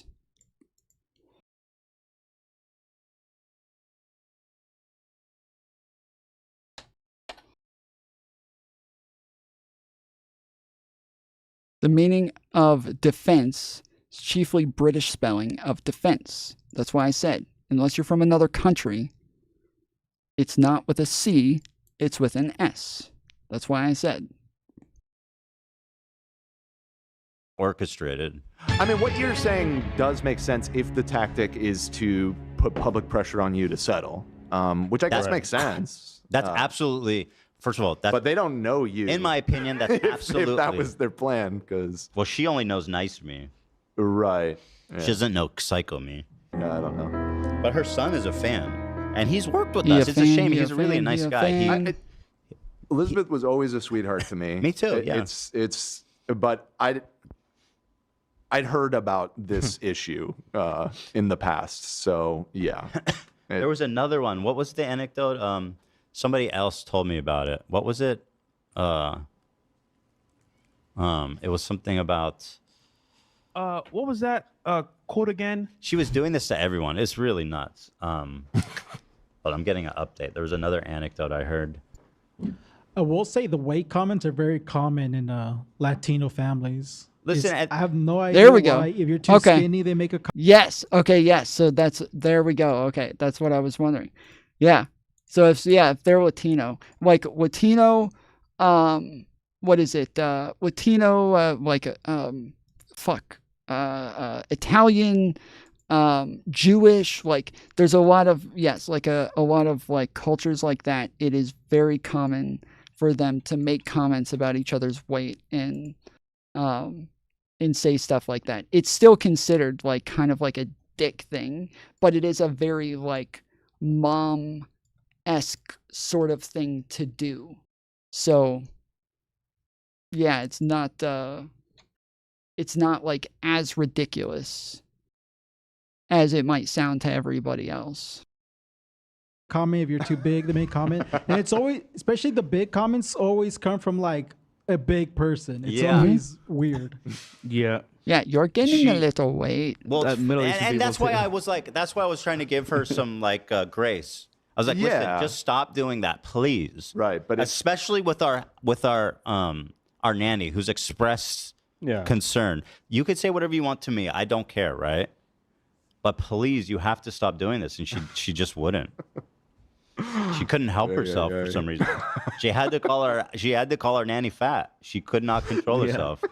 I have a family member who's had weight issues, being too skinny, and some other family members said, just don't talk about it. Don't bring it up. Don't ever bring it up. And sure enough, as soon as that person walks in, right away, oh, you look so skinny. Have you lost weight? And it's like a tick. They can't help it. It reminds me of somebody else I know. No wonder you had empathy for her. What I do? Me? Sometimes you can't help yourself. About weight? No, just in general about not being able to. Yeah, his producer always gets annoyed with him saying things that he's not supposed to say, and he has to like cut the mic a lot. Hit the dump button, as they say, because in my video about the dump button, I mentioned the fact that like H3 podcast, anybody who watches H3 podcast, they know about the dump button because this guy has to hit the dump button on Ethan all the time. Not say things. I mean, listen, if I was working at a job that I liked and wanted to stay at, yeah, no, it was very like, reasonable. Can you please stop calling someone fat? I'd be like, that's not a problem. Right. Yeah. I can manage that. Yeah. Yeah. She couldn't not. Well, you're currently working at a job where there's a girl named Denims who is asking you to stop calling her a bitch. What about that, Ethan? What about that, Ethan? Is that too hard for you? Is that too much of an ask? Is that ask way too big for you? It's hilarious. That's crazy. For me, are you not personally, it working a depends on job who the you fatty like? is.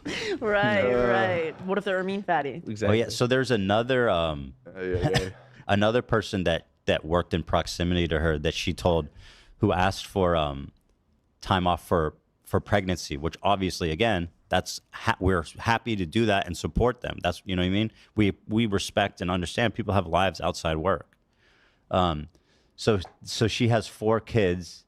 Yeah, but this isn't, again, like I believe in the actual complaint, it says that had already been dealt with. And so I haven't heard him like really speak to like how, like the timeline, because I think the timeline is the issue here. I think the timeline is the problem, because the stuff that he's talking about was considered to have been like handled, done, over with, and then she got fired for it way later. But it's like lined up with the timing of her asking for time off. And so if she's asking for time off now, but now she gets fired for the comments about the weight that had already been over and done with, like, yeah, unless she kept doing it after he said something about it, then it doesn't make sense. And I don't, like, he did say that she kept doing it after they said something about it, but he hasn't really spoken to the timeline part of this that is like the important part. And Elizabeth told her to stop having kids when it's too much. So she asked for time off because she's pregnant, and Elizabeth was like, you need to stop having kids. It's too much. Oh my goodness. So, I mean, listen, it's like when being a aggressive grandma goes wrong. It's just, oh my goodness. But it's like the way she's coming at us is crazy. She did this when Aella gave birth to Sonny. She told our nanny, she asked if she's pregnant. Jeez. Oh, she's boy. obviously not pregnant, by the way. So Yeah, that's what I said earlier. That was like, that's a common example of like just asking if somebody's pregnant is considered to be like a really insulting thing that you're not supposed to say. But it is a thing that I've seen many people get caught doing, is just saying, yeah, are you pregnant? No. Oh. Yeah, I remember one day at church, my dad did that. He walked up to a woman and said, congratulations. She's like, on what? He's like, on the baby? She's like, I'm not pregnant. He's like, oh. And I remember I was so confused. He was so embarrassed like his face turned so bright red. I think I was in like 5th or 6th grade. I didn't get it. I didn't know what the problem was. So I was like, what? What's wrong? Why are you freaking out, bro? Chill. He asked her if she's pregnant. Can you imagine that? And then she also said, we have it written down, so Ella's telling me. She's saying, you're young, you should have lost weight. Or you're young, you should lose weight. What the hell? And so yeah, it's like comically absurd. And you have to at times fire people. You have to do it. It's just you have to. Well, do like it. you said, if you didn't, you would have a problem on the other end. You'd be getting sued by your nanny for allowing a hostile work environment. And I'll be honest, we love our nanny. She's been with you guys forever now. Since Teddy was born, and she's like so amazing. I'm very protective of her. She's been through other things, and like I'm always wanting the best for her and to, make sure. So like for me, we take that very seriously when it's targeted towards her. And, what can you say? It's just fucking ridiculous. Yeah, I mean, you can sue anyone for anything, right? So obviously, it's great fodder for all the people that hate me. You To be can like, indict Ethan a ham fired his sandwich. housekeeper for, It's for true. asking for time off. It's like, no. It's true. So fucking People stupid. say it all the time. It's also boy. pretty routine, I have to say, when you employ a lot of people, that this kind of stuff just happens from time to time. It's just unfortunately part of the People part say of it the all the game. time. There's a lot of companies that That's will the just game. settle. They'll just be like, it'll cost us less to pay you than pay the attorneys.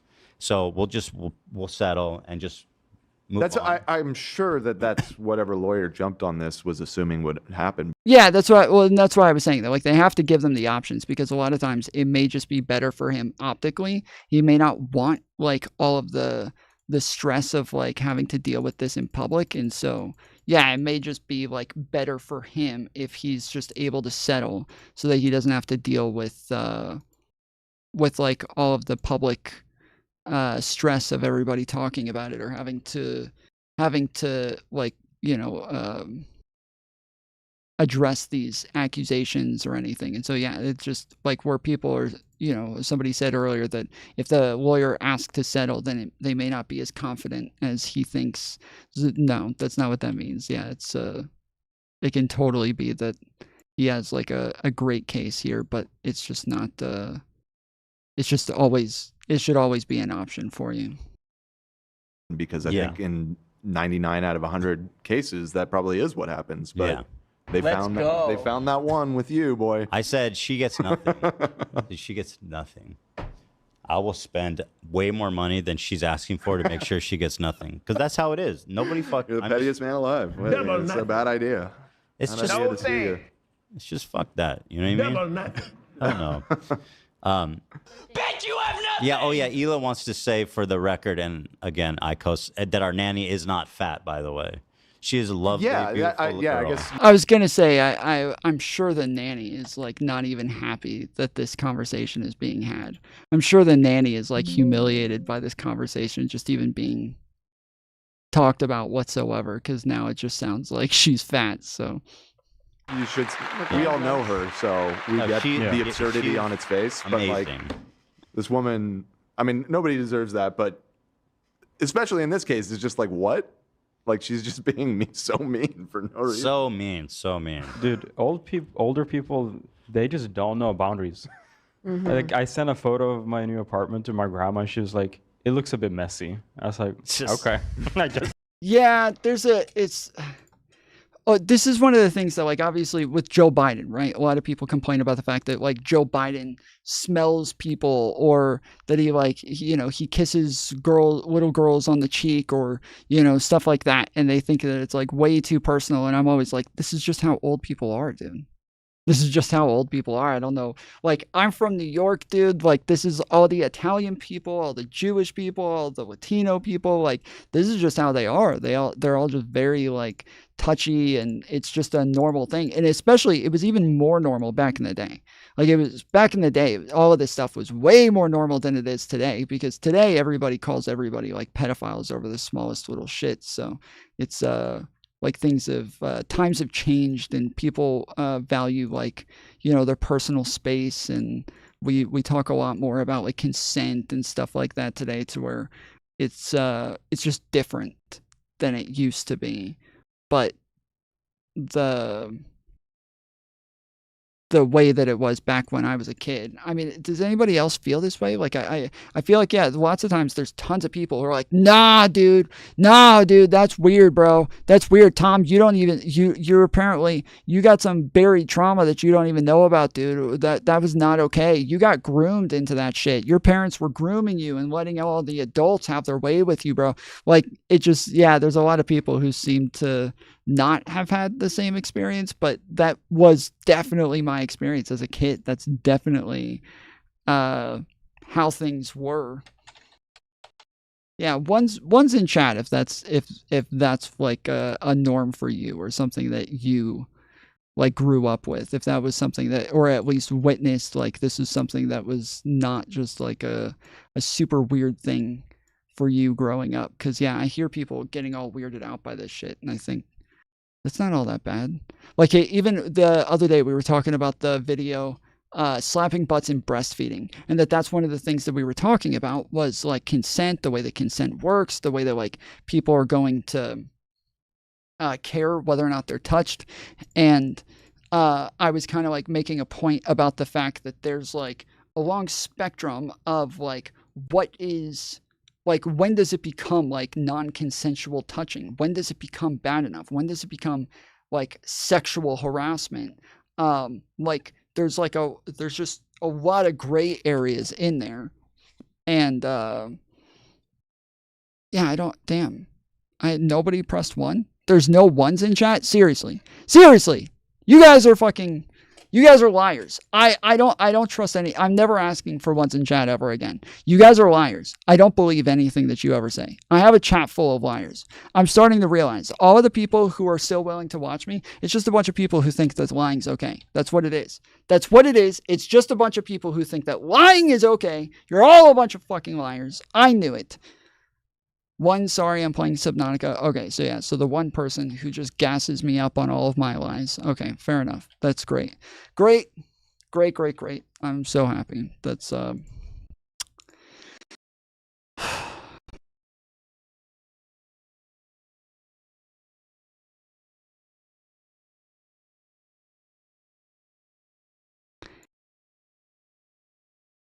was born in the 90s, so that was definitely a thing with old people. Yeah. There's even lie more, yes, true.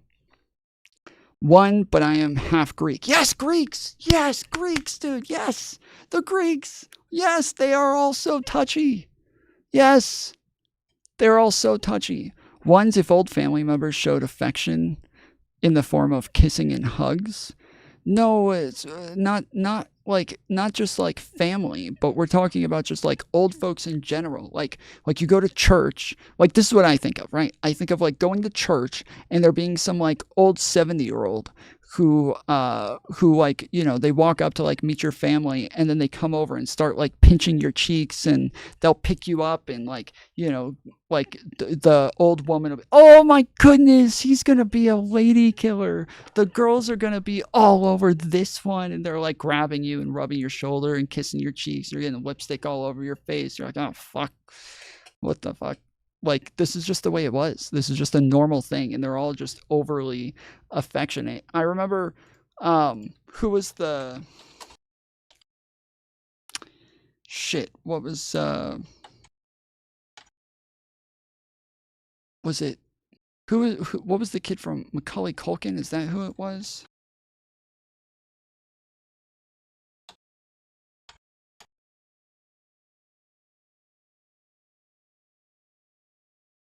Now, where are we supposed to go to sit? You can sit right over there. Thank you very much. This is a clip that everybody freaks out about today. They freak out about this shit.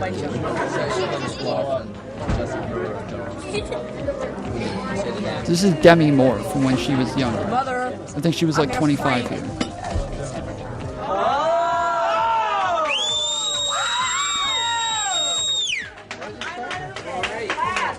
And I remember when I was in like elementary school, in like middle school, I remember I used to go to the roller skating rink, and there were like college age girls who would come over and like kiss me and they would like, yes, they would kiss me on the lips and be like, he's so attractive. I'm going to marry this kid when he's older. When he gets older, I've got dibs on him and shit like that. Like that was just like a normal thing back in the day. And it's only been in like 2010 and up where these things have drastically changed. But yeah, when I was a kid, this was all just super normal. She was attractive. She looks exactly the same. Okay, one more time.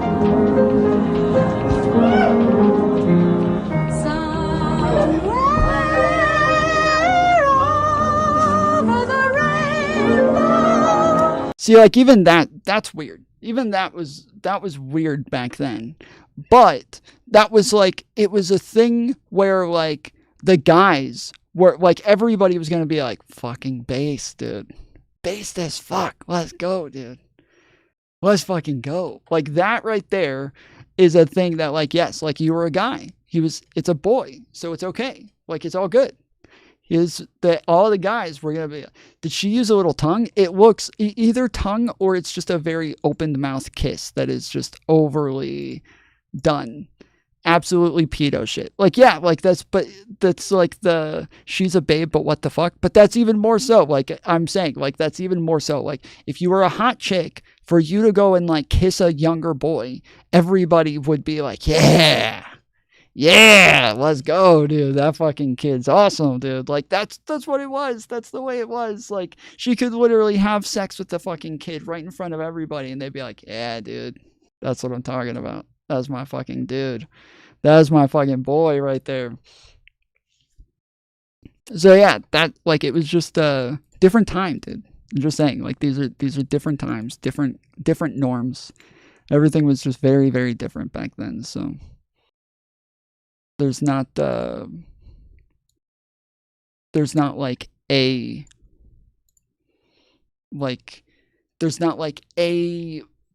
I don't know. It's just it was like just one day everything was different. That's what it seems like. It just seems like one day everything changed and everything was just different. Like the Me Too stuff happened and that was that. Everything was different. It all changed and it just is what it is. Open stream, grown woman assaulting a kid. Tom screams, hell yeah. Shut up.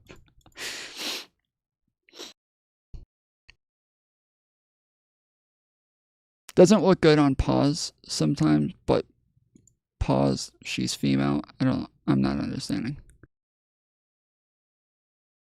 The kid's mom would be pissed. No, I'm telling you, even the women back then, like this was just a normal thing. Like this was not normal. Sorry. This was not a normal thing, but it was normal to not care about something like this. Like if something like this happened, if you saw something like this, like I said, like there were like college age girls who would come and like fucking kiss me and shit. And sometimes they would use tongue. Sometimes they would like be overly like, handsy and shit. And like, yes, it was just looked at as just like a thing where all of the adults were like, yeah, that fucking guy, that kid's a lady killer, dude. That kid's got it. He's got it, bro. Like that's all it was. It was just even the moms were not gonna care. I'm pretty sure it goes on from there. I'm pretty sure it gets worse. Like I don't think that's what it is. She might be really drunk too. I'm pretty sure she's pretty drunk.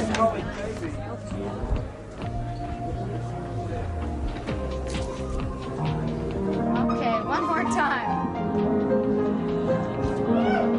See, and like they're doing it for like pictures and shit. And they're like, okay, do it again. One more time, please. This sounds so bad.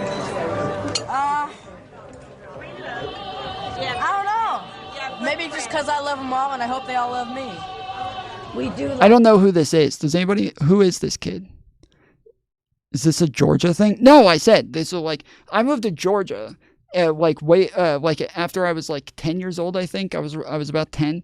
But in New York, so Georgia is where yes, like the girls were where I would go to the skating rink and shit like that. But like when we're talking about like the older people being like overly touchy and shit, that yeah, it was like, have you guys seen the movie Big? One's in chat if you've seen the movie. I think it's Big, right? Yeah, one's in chat if you've seen the movie Big with Tom Hanks. Okay, so this movie, the premise of the movie is that a little kid gets to wish with a genie. Okay, he goes to a fair and he puts his dollar into the machine or whatever, and he wishes that he was an adult. And it's like a 10-year-old kid. He wishes that he was an adult, and then all of a sudden, he's an adult. Tom Hanks.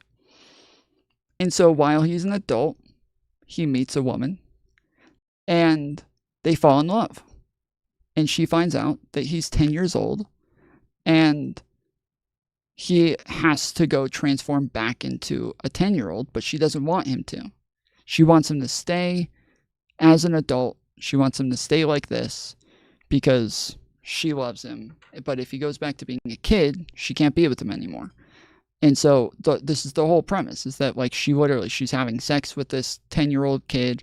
She wants to marry the 10-year-old kid. She's in love with the 10-year-old kid who's just in a grown man's body, and she fell in love with the mind of a 10-year-old kid. Pedo behavior. Right, exactly. This is what I'm saying. Is that like this is a movie that could not come out today. This is a movie that could not come out today. When she has sex with the grown man, and she's still like, she still wants to be with him after finding out that he's actually just a 10-year-old kid. Like, yeah, this is things that, like, yes, today we would say this is pedo behavior. Like, this is disgusting. I can't believe she would do this. But back then, this is normal, bro. This is literally a fucking massive movie, dude. This is a box office movie that did really, really well. And that was not like a weird thing that a grown woman had sex with a 10-year-old kid. Like, because obviously, like, the whole thing about having sex with younger people isn't about the body that they're in. It's about the brain. It's about the brain. It's about their ability to consent. It's about like how long they've had on Earth, how many experiences they've had, how like developed their brain is to actually understand consequences and understand like what can come from their actions and like shit like that, right? It is the brain that we care about. That's why we care about consent. We care about the consciousness that is there and how old that consciousness is. So then when they just put the same consciousness into another body, well, it doesn't matter that it's another fucking body. It's still a 10-year-old consciousness. Like, it still just does not have the ability to consent. It doesn't have the understanding of informed consent. It doesn't get the whole concept. And so yeah, this is the thing, is that Tom Hanks is a 10-year-old having sex with a grown woman, and yeah, it's perfectly normal shit, no big deal.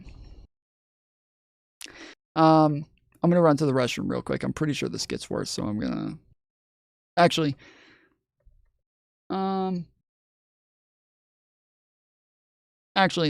I'll be right back. I'll put up the BRB screen real quick, and I'll be right back.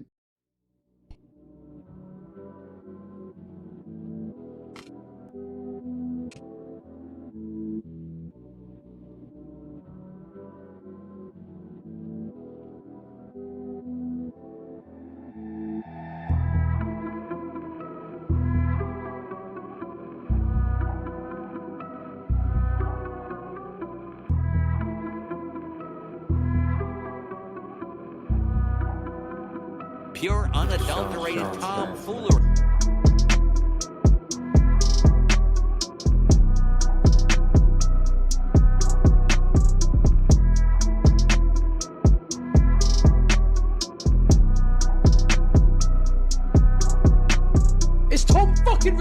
something? Tom is honestly one of the most brain dead fuckers that covers all this shit, okay? Just stick your fucking nose out of it, Tom, you retard. Tom, fucking retard. Tom, fucking retard. Tom, stop it. Tom. I don't know what it is. Okay, Tom.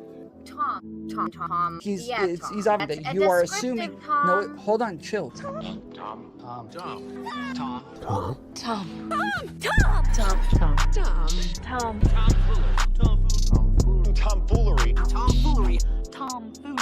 You need a tomfoolery. Tomfoolery.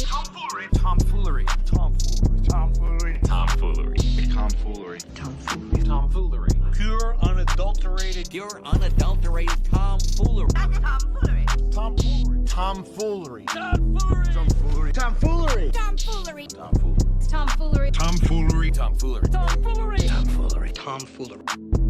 I will not put up with tomfoolery in my classroom, children. Tom, fucking retard. Fucking Tom, fucking retard. Fucking Tom.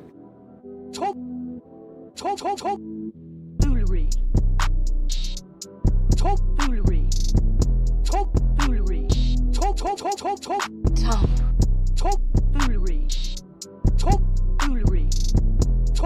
Foolery.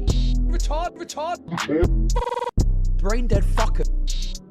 Brain dead fucker. Brain dead fucker. Fucker. Brain dead fucker. Brain dead fucker. Brain dead fucker. Fucker. This isn't funny. No more tomfoolery. Tom, stop it. Tom. I don't know what it is. Okay, Tom. He's Yeah, it's, Tom. he's obvious That's that a you are descriptive assuming. Tom. No, hold on, chill.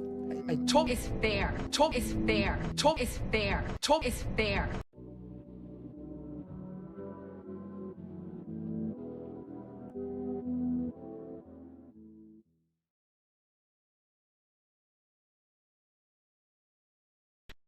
All right.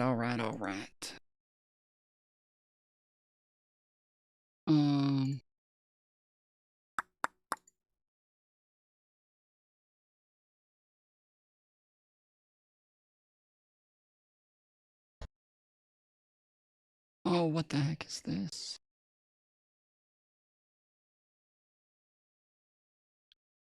Sorry, 1 second. Got a doc.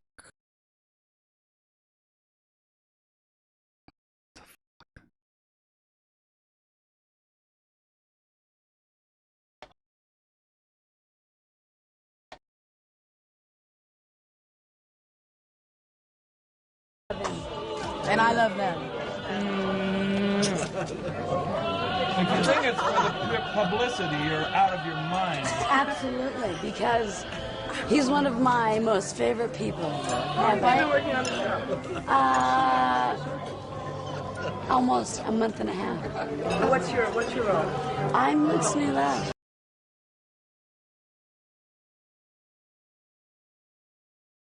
Is this not? It won't let the alerts go through, and I don't know why. Let me try to fix this real quick. And I Philip Tanzini, and I play Jeremy, and you're stealing my part. I'm sorry. We're moving on to interview number 2 here. Oh, okay. Because I love Philip, and he's the only one I love. Do your interview already. All right. I'm Luke's new love, but personally, I love Philip, and that's it. Okay? We got a new storyline. Klein just tipped $10. Brain dead fuka. There we go. Brain dead fucko. Thank you, Mantis, for the $10 dono. All right, we're up to $17. Thank you for donating through Super Chats. Sorry. Thank you for not donating through Super Chats and for using the tips link in the description for anybody who wants to send a dono. We are on as long as the donos come in, so every $25 will add another 3 hours. We might even break it down. What is 25 divided by 3? We might even break it down and just add an hour for every certain amount to the same proportion. But But yes, if you want to send a donation, you can either send it through the $, what is that called again? Stream, or sorry, was it Cash App? You can either use Cash App by sending it to the $, Tomfoolery Show, or you can use Stream Elements. There's a link in the description for Stream Elements to send donos through there. Those are the best ways to send money because they go through, I get a much higher percentage of the donations. So yes, they are much better ways to donate than using Super Chats. But if you use Super Chats, we'll count it to some degree. We will count it. But yes,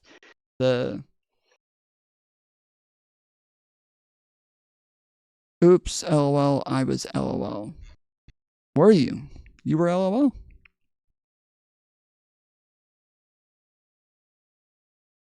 I'm cooking up pretty soon. Here, have a bite. Tony, I am trying. This guy's Tony Leary, or Geary.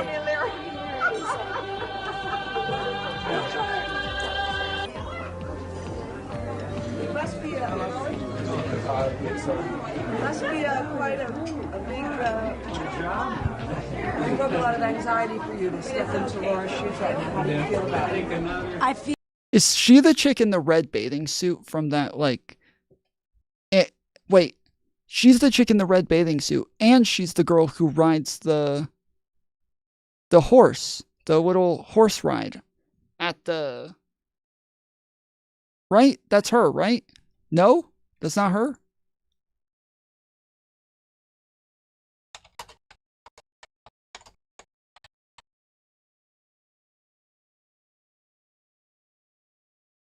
Yeah, this. That's not her? Demi Moore, yeah. That's Phoebe Cates. Oh, you mean... Wait, which one? This one or the...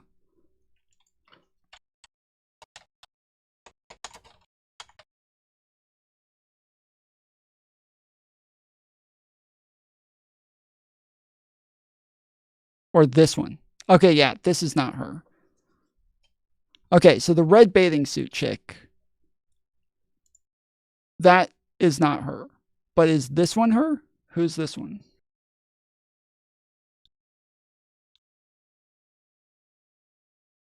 Jennifer Connelly.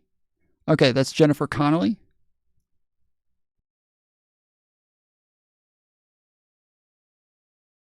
I don't know.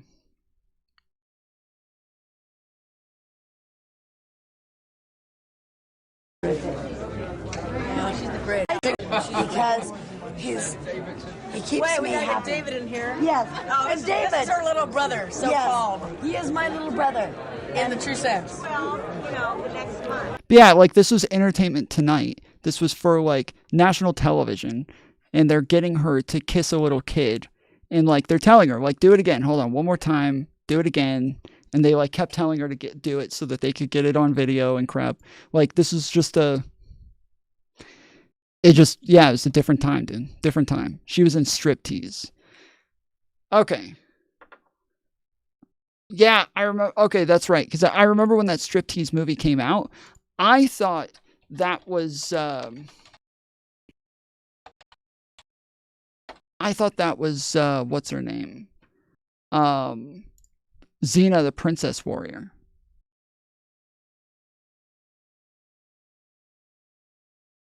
I thought so. Yeah, this was her. But yeah, I thought it was Xena.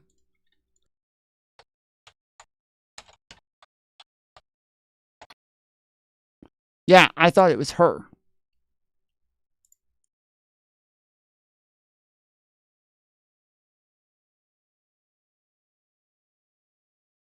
When I was a kid. Can we do an 80s, 90s movie night? Sure. But yeah, that's who I thought it was.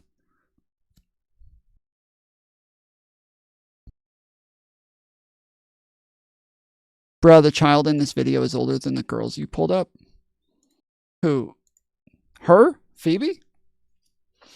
How old is she in this? What was her name? Or Jennifer Connelly. And what movie is this?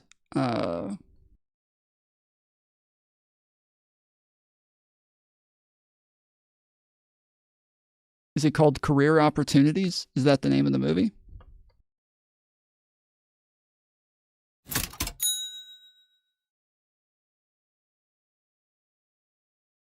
A $3 from Simon or Caleb. Sorry, your both of you guys' thumb or profile pics are too white. We're at $20 for round 2. Let's fucking go. Thank you, Caleb, for the $3 dono. Did it through Super Chats, but you know it's all right. Wait, so what was the name of the movie?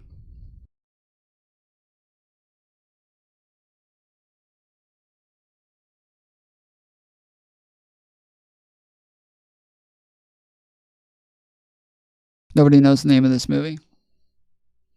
Is it called Career Opportunities or?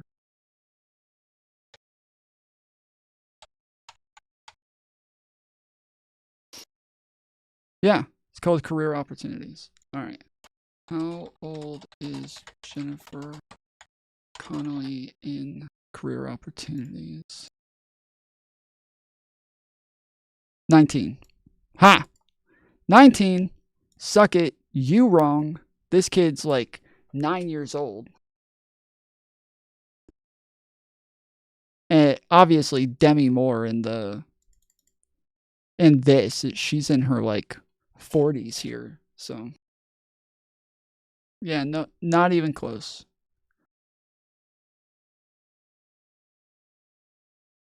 Moved in.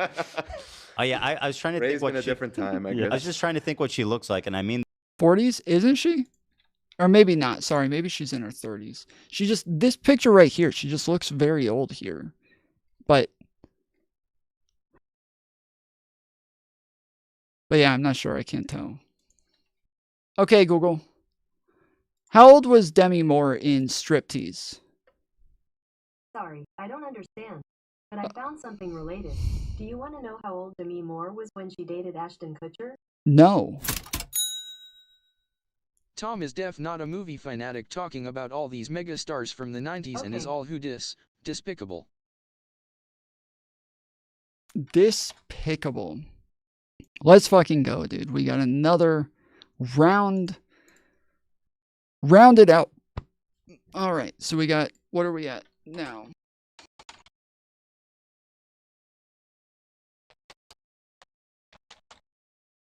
We're at 9 hours to stream.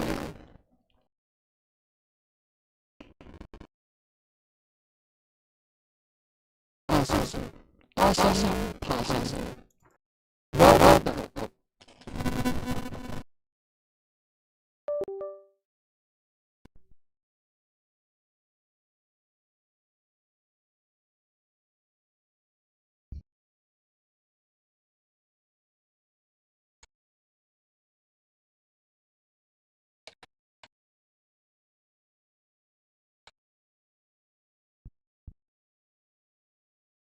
Okay.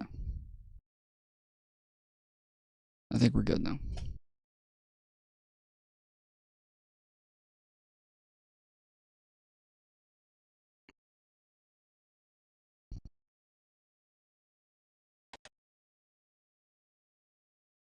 this with peace and love, right? I just trying to, so you guys understand. She's built like Mrs. Potato Head, Elizabeth. You know what I mean? Like, that's pretty good. You guys know who, like, that's pretty good. Sure. And she's energetic. Like, she zips around and, you know what I mean? She gets shit done. Again, until this whole saga, you know, I had a very good impression of her. She was always very sweet. She was there during like the Frenemies days. So it was basically like, it was like Elizabeth, Ethan, Trisha, and me in the basement. Yeah. It's the crew. The crew, yeah. You know, and okay. All right. For those of you who are watching after stream,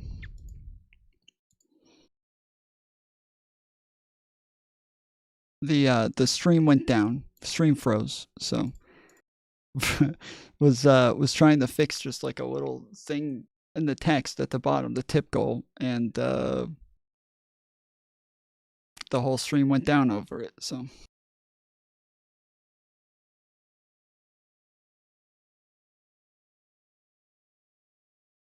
This. Yeah. I said our former housekeeper was fired for being horrifically rude. Yeah, let me.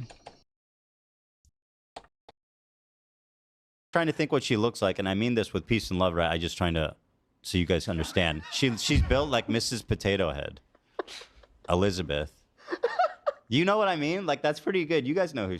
Like that's pretty good. Sure. And she's energetic. Like she zips around, and you know what I mean. She gets shit done. Again, until this whole saga, you know, I had a very good impression of her. She was always very sweet. She was there during like the frenemies days, so it was basically like. Yeah, it was like Elizabeth, Ethan, Trisha, and me in the basement. Yeah. The crew. The crew, yeah. You know, and there's here. Let me see I put out an Instagram statement immediately because I was like, all right, well, let me just at least explain what the fuck this. Yeah. I said our former housekeeper was fired for being horrifically rude to our boy's nanny, constantly calling her fat and asking when she gained all the weight. I gave her so many warnings, hoping she would stop, but she didn't. She was part of our family, and we treated her like it. I tried everything to salvage the relationship, but her conduct was inexcusable. It's all documented with HR, which hopefully makes this an easy matter to settle. It feels extremely violating to know that someone that close to our family can turn around and do something like this. The part about her asking for time off for hernia surgery is then being fired is 100% fabricated. Anyone that knows us or works for us knows that it is not something we would ever do. I care deeply for all of our employees and do everything in our power to do right by them. She tried to shake us down for a huge amount of money, which I immediately declined, knowing our innocence and refusing to ever concede to people like her. Damn. Damn, son. That's crazy though. So yeah, like it is like a generational thing. The way that she talked about the other woman gaining weight and crap like that. Yeah, it seems to be a generational thing. And not just a generational thing, but a cultural thing. Because yes, in the United States, like, yeah, we have like a very different culture where we have things, like I said, like you don't ask a woman her age, you don't talk about her weight, you don't talk about a lot of these things because it's considered to be rude and embarrassing. So it's, yeah, it's just something you don't do.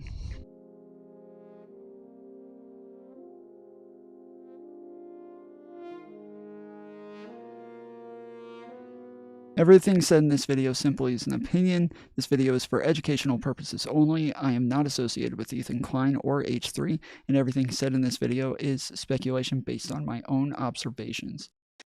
Oh boy. What is this? This is some leftist mad about the Hassan nuke. This is called Ethan Klein's Hassan nuke. Or sorry, yeah, Ethan Klein's content nuke on Hassan Piker backfired beautifully. By North Star Radio. Oh, brother. Here we go.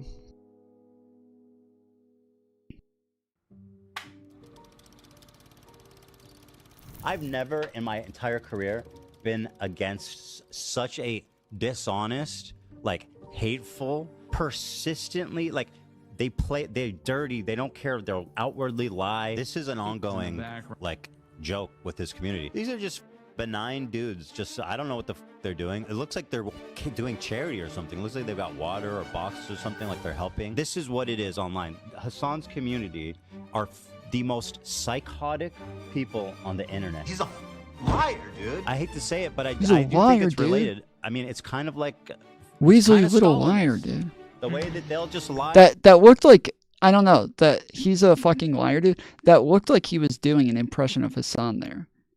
Am I wrong? That's what it looked like. It looked like he was doing an impression of Hassan. Later, Mantis. Have a good night.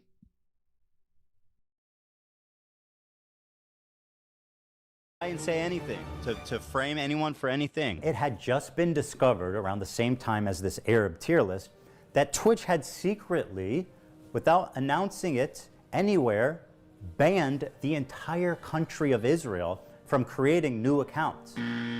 They're just like... Wait, what? Wait, what? The emails accused Twitch of suspending all Israeli accounts for a year, a claim the company debunked in a recent post on X. Wait, no, they did not. What the fuck? They did not. What? While Twitch temporarily suspended email verification of new accounts in Israel and Palestine over concerns of live-streamed violence, the company said it received 100,000 mobile verified signups from Israel over the past 12 months and saw a 95% increase in hours watched in the region.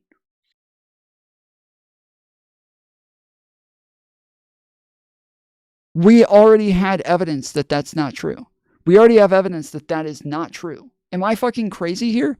Am I taking crazy pills? Did we not get like a ton of proof from mobile phones that they were not able to sign up? Did we not already get this? Am I wrong? Even if this is true, they are still saying that yes, they still banned people from doing shit on computers then. So you're just saying that like, oh, well, they were able to do it on mobile phones. This is incorrect. That's not incorrect when they were still not able to do it within the region from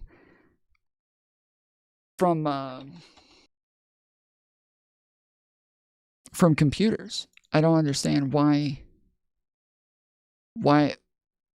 they would even do this. Why even try to claim this? What the fuck? I can't believe you're defending Twitch and their anti-Semitism. I heard it, but I don't know about proof. I could have sworn Dan is the one who proved it. I could have sworn Dan proved that, but I maybe I'm wrong. Let's double check this real quick. All right.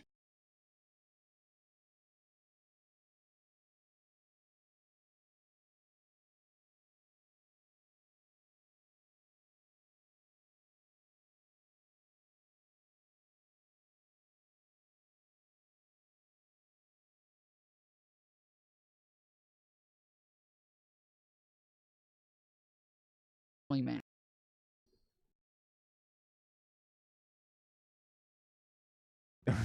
You're like death noting these people right now. Bro, she literally. Chill, I mean, dude. she says in the video, Ethan was put there. Started yesterday, but I know that everybody that was telling me about it seemed to first hear it on. They did it just because of October 7th and because of what happened on October 7th. They didn't want people showing images from that day. But it's, yeah, I don't really know one way or the other, because if they're saying it's for the entire war, well, I personally believe that there's a lot more terrorist attacks, there's a lot more bombings, a lot more civilians being killed. Ukraine, I think the numbers that I got was like 10,000, and I went and checked that 3 different times. And 3 different websites said the death toll is at 10,000 for civilians in the Ukraine war. But then after I posted that and said, yeah, I think it makes sense that they would differentiate these based on the proportionality between the two, everybody was like, no, that's incorrect. We actually have no idea what the death toll is in Russia-Ukraine because Russia won't give out the numbers. So yeah, this is the email. They said, when signing up for a Twitch account, you can select an account verification method, email or phone. For added protection, following the October 7th, 2023 attacks, we temporarily disabled signups with email verification in Israel and Palestine. We did this to prevent uploads of graphic material related to the attacks and to protect the safety of users. Signups were not disabled, and we continued to see signups from both regions. Users could choose the sign up with phone verification.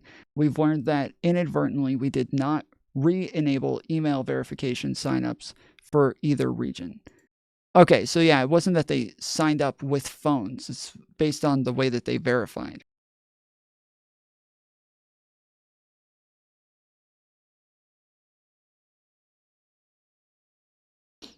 So yeah, the company said it received 100,000 mobile verification signups. Okay, so it was mobile verification signups. All right, so I'm pretty sure this gets debunked later on in this thread. But so yeah, there was both email registration and phone registration were blocked. It says it right there in the reader's added context with links attached. So let's see if we can pull this up.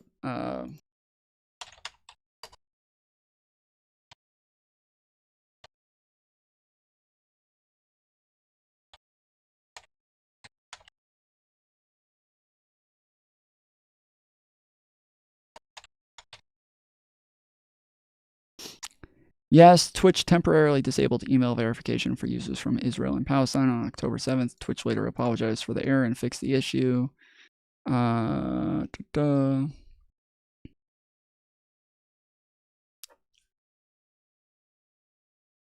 Okay, yeah, so it says this whole statement is a lie.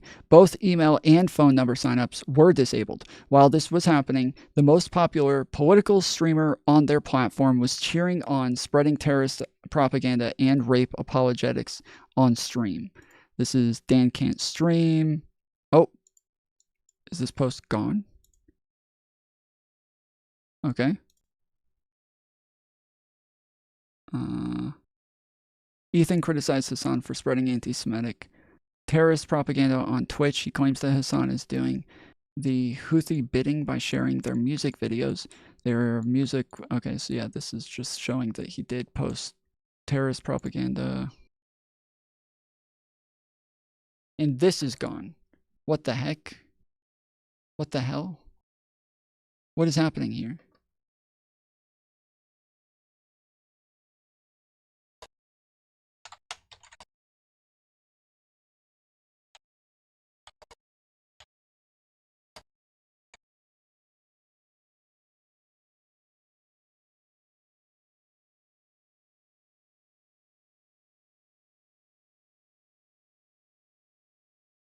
Twitch never banned Israel. 95,000 new accounts were created. Bloomberg News exposed Dan and Destiny for lying, but they covered it up and now deceived Ethan Klein. And either be suspended. She should lose her job and either be suspended for a year or never be hired again. I just saw something. Okay. I understand what happened here. The emails accused Twitch of suspending all Israeli accounts for a year. A claim the company debunked. Yeah, go back. Do you see what she did? Well, like that would be an egregious. That's like journalistic malpractice. That's a fabricated quote. I don't understand how this happens though. Like how does someone keep their job after doing this type of shit? Because like the thing is, I sent this to the editor and I said this was incorrect and that I've never said this. Okay. You're sure that your emails don't have the? Yes. You sure? Yes. You can go to the site and click the button. It's been the same. Why would I ever say that they suspended Israeli users? I know that's not true. No one would ever say that. I've never said this, and they're saying that I have said this. I did. Listen, I sent an email to the editor, and I said I demanded a retraction or a correction on it. If they don't, fuck it. I will sue them. Oh, no, wait, hold on. Forget it. Delete this part of the bud. Okay. Your fucking dumb email does say that. No way. Even more troubling, Twitch previously suspended all Israeli accounts for a year without public acknowledgement or explanation. All right, well, never mind then.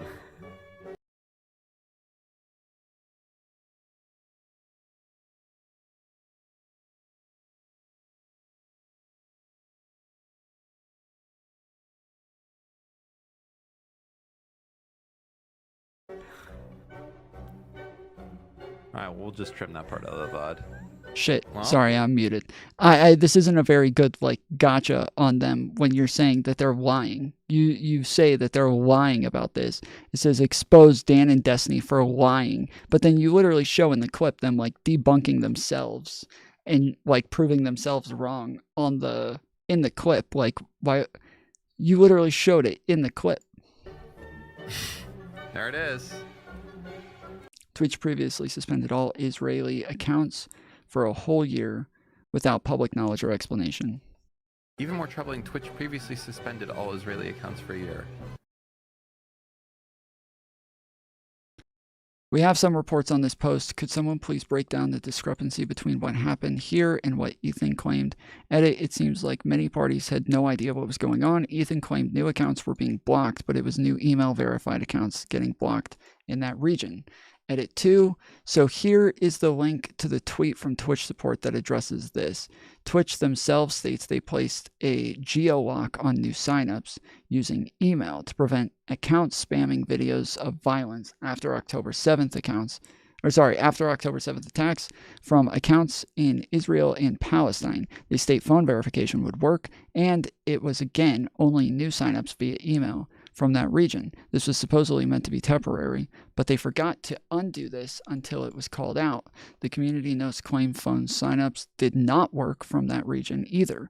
I will review the sources in the community note regarding this, but Twitch themselves claimed it was only new signups via email. The link to Dan's tweet with proof of phone verification is not working, is broken, so it has been hard to verify the claims made in the note since the second link also references Dan's tweet. So the discrepancy here is with Dan and Ethan stating it was all new signups from Israel, with Dan making the claim that accounts were suspended as well, when from Twitch they state it was only new signups with email. Let me see.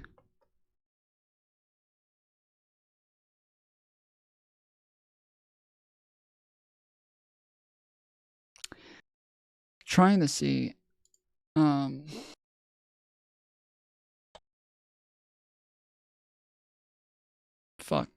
trying to see if I can just DM Dan real quick, but I don't think I have him on my account.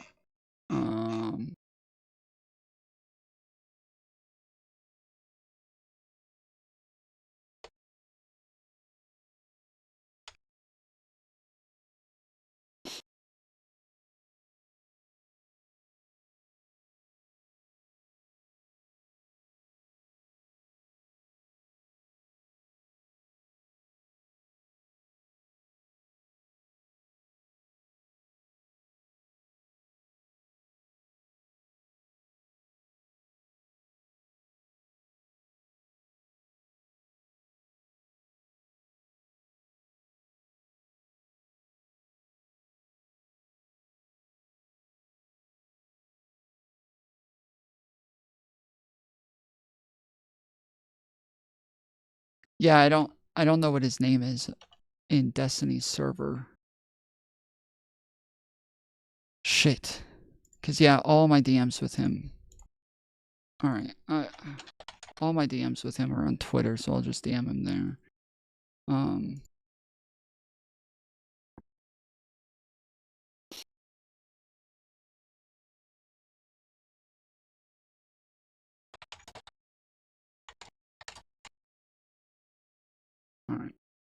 We'll let this play in the meantime. They're just like in too deep on whatever the certain narrative is that they're committed to. I feel like the reason I brought it up was mainly to express the frustration with BB and him firing the one guy that was somewhat, you know, attempting at moderation.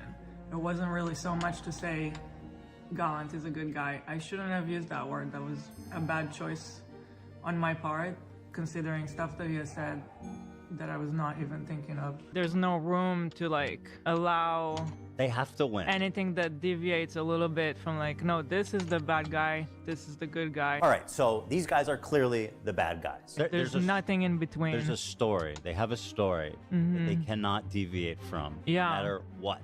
The artist I wanted to collaborate with decided I don't want to be associated because I'm Israeli. When we talk about how serious the rise in anti-Semitism is, this is why it's scary for us. It's now so casual to just not want to associate with an Israeli just because I was born there. And this is the result of Hassan's type of activism. This is the result of this activism that this is the result of Hassan's activism. This is what it resounds to. This is the fault of people like Hassan. Zero progress for people in Gaza. Last week, Ethan Klein released the long-awaited content nuke on Hassan Piker, his magnum opus, 2 months in the making, designed to end the career of Hassan Piker and anyone else in his political Twitch streaming orbit. Well, not anyone. Mostly just Arabs and Arab women in particular. This video, from a metric standpoint, was a success. I mean, the H3 podcast hasn't hit 1 million views in 3 months, the last 1 million view video being entirely about Hassan. Ethan seemed to notice this trend and decided to go all out on a 2-hour crash out content nuke to get it all off his chest. Or so he hoped, as the last 3 episodes of the H3 podcast have also been entirely about Hassan Piker. And in those 3 episodes, Ethan has really dug his own grave, showing us all that he truly is a shell of his former self. Someone who has any sort of kindness in their heart. I'm unkind now. Wait, what is he talking about? I'm a meanie head. He says, you have to be a total meanie head to make that video he made about me, which I haven't watched. Did you just call me a meanie head? What? We're talking about kindness? Yeah, are we doing... What? We're way past that, Hassan. We hate you. Yeah, no, it's... Did you not get the memo? I mean, what's kind about telling survivors that they're lying? I'm currently working on a video going point by point through the content nuke and debunking the obviously incorrect claims. But today, I just want to take a quick look. So, like, Hassan, we've been over this a couple of times, that Hassan did initially deny the rapes of a bunch of different women, but eventually came back and, like, kind of corrected that, like, there are some women that he was saying, like, yes, I agree, they've made these claims that they were raped, and I don't disagree with that. There's other women that a lot of people are speculating were raped, but there's no, like, evidence there. They never claimed that they were raped, and so I'm denying that that's the case there, but I'm not denying that, like, any women were ever raped in any of these scenarios. So, shit, I should not have just X'd out of that. I should have just, I should have just gone back through that and pulled up the link, because or pulled up the part where I pull up that link.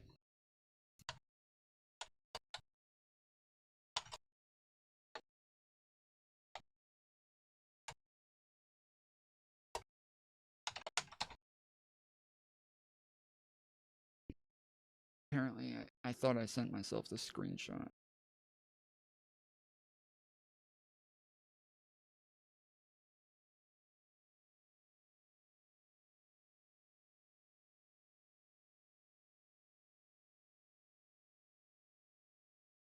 Okay, yeah, here it is. This is the tweet. That the mobile signups was not working in Israel. And then it says, yeah, DJ Clancy, resign anti-Semite. So they show somebody signing up. I think the name is Zion Love. _ Sabra. Oh no.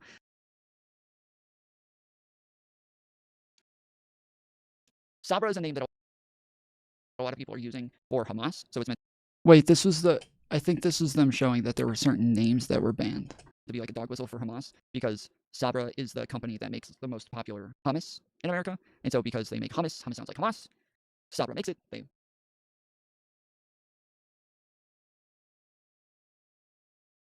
So this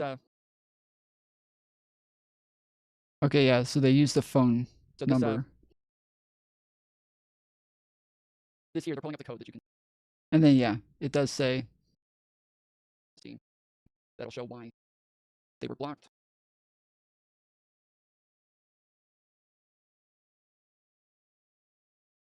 Yeah, you just never got a code for the phone.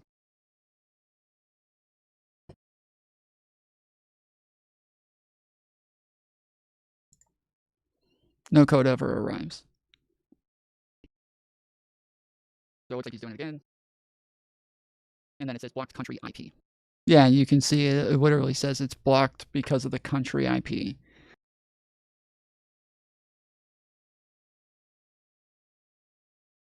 So yeah, that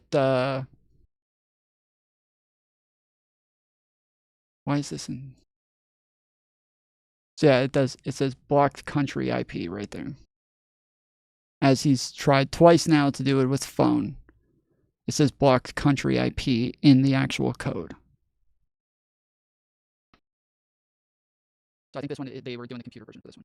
So, yeah, that. Look at the fallout of this nuke. Because Hassan is still averaging 40,000 live viewers, Ethan is still widely hated by the internet, and Aella Klein is losing business partnerships. The content nuke aimed for Hassan has backfired in an incredibly satisfying manner.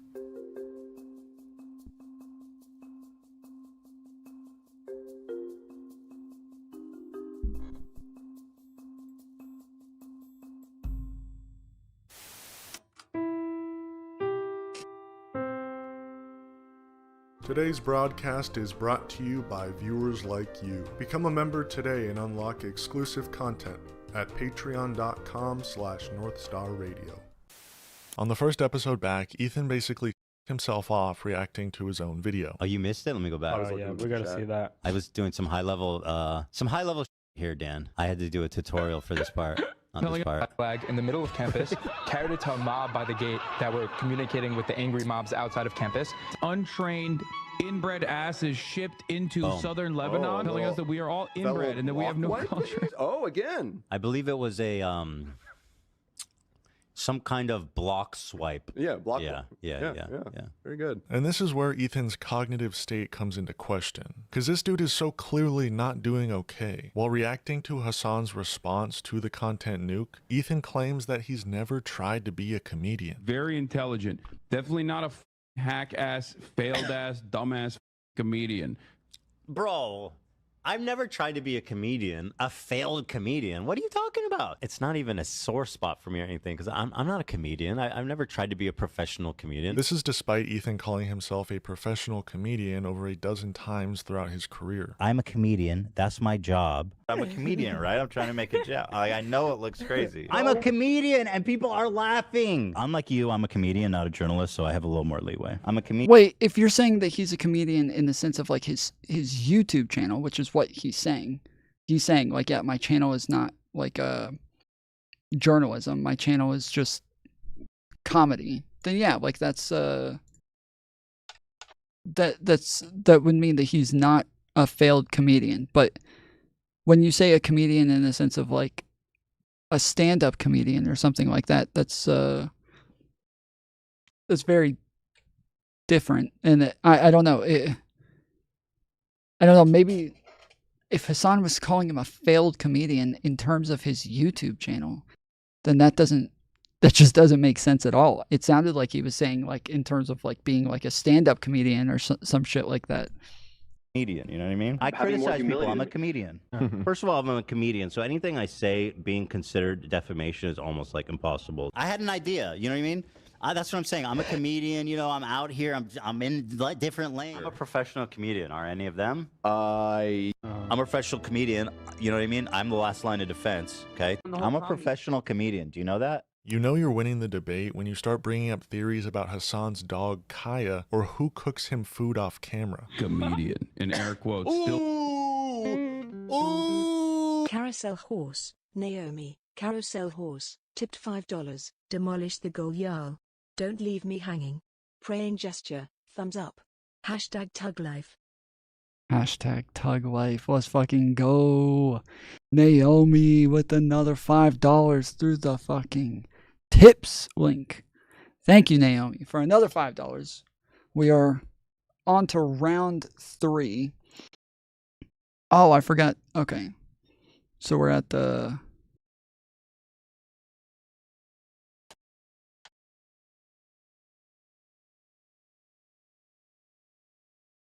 So yeah, currently we're at 9 hours for the stream.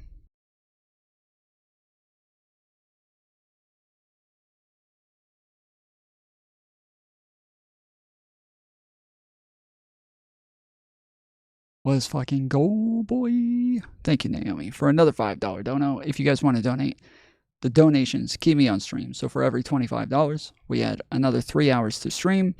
We're currently going for 9 hours today. The best way to donate is through tips, which is there's a link in the super chat, or you can use Cash App, which I currently don't have it up right now. I had to charge my phone real quick. So if you send any money through Cash App, I will get to it in just a little bit, but I have to wait. Did anyone here see the anonymous warning video to MAGA? Yeah, we watched it. It's not, yeah, I don't know. It's a little odd, but we'll see. We'll see if they do something. But yeah, if you want to send donations, the best way to do it is through the tips link in the description, or if you want to use the Cash App, there's not a link to it right now, but I do have the name for the Cash App written right up at the top of stream, so you can use that $ Tom Foolery Show to send money to me on Cash App, and you can put a message on there that I will personally read on stream. So if you want to send any donos to add time to the stream, that's where you send it. Ooh, not funny. Air quotes. Not funny. Just like you're a socialist. By the way, theory time, and I'm pretty sure I'm right. Hassan says he adopted his dog. He went all over LA looking for the perfect dog. Oh, I went to all of these pounds. I couldn't find the perfect dog.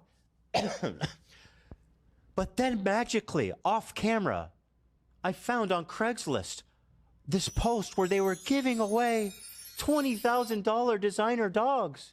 And I was so lucky. Hassan Piker. Can anybody find me a Craigslist post where they're giving away $20,000 designer dogs? Because I'd like to inquire. He bought that dog, and he doesn't want to admit it, obviously. And by the way, I don't know. That's not the only lie he tells about his personal life. I did a story about it, but people didn't pick it up. But I don't give a f. This guy's a piece of shit. People need to ask Hassan who's cooking his chicken off screen. Who's cooking that chicken? Who's taking care of him? There's something he goes, don't tell anyone though, for obvious reasons. Somebody's cooking his chicken, and they don't look like they're getting a piece of the pie either. You know what I mean? They're not on that socialist. They're not on that socialized workplace salary. You know what I mean? Cooking chicken's a big deal. That's integral to his daily routine. Of course, she's entitled to a % of his profits. Duh. Well, Socialism, my goodness, bro. dude. Live it, bro. This is, I don't know. This is funny. Like, I think this is just a meme. So, this Man is shrugging. Let's go. Thank you, Simon Allen, for another $2 dono. Although I don't know, those are in pounds. So what does that come out to? $2.50. $2.50. Let's go.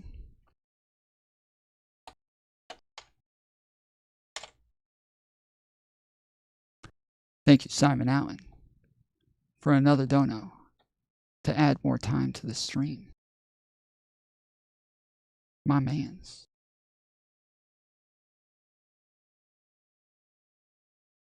But yeah, this is, I don't know, this is funny. Like him talking about like who's cooking his food and shit, whether or not they're getting, you know, whether or not they own the means of production. And I don't know, this was funny. Like obviously I think the attack on the dog is like it's like a serious thing, but I think the fact that like I think it's meant to be like a meme, but it is like I think it's a I think he's being serious about the dog, but that it's funny that like, you know, this is something that Hassan would do, and that it's not really meant to be like this like life-destroying attack on him. But this guy's like, yeah, this is sad when you have to start talking about their dog and who cooks them chicken in order to try to get at them. You know that you're really flopping at that point. But like, yeah, I think that it's funny. That's why it's funny. Is because yes, it's like funny. It's even funny shit to like attack him on, and it's funny shit that like Hassan would even be doing this shit. It's just, yeah, it's a good meme. Live it. Be the socialist you say you are.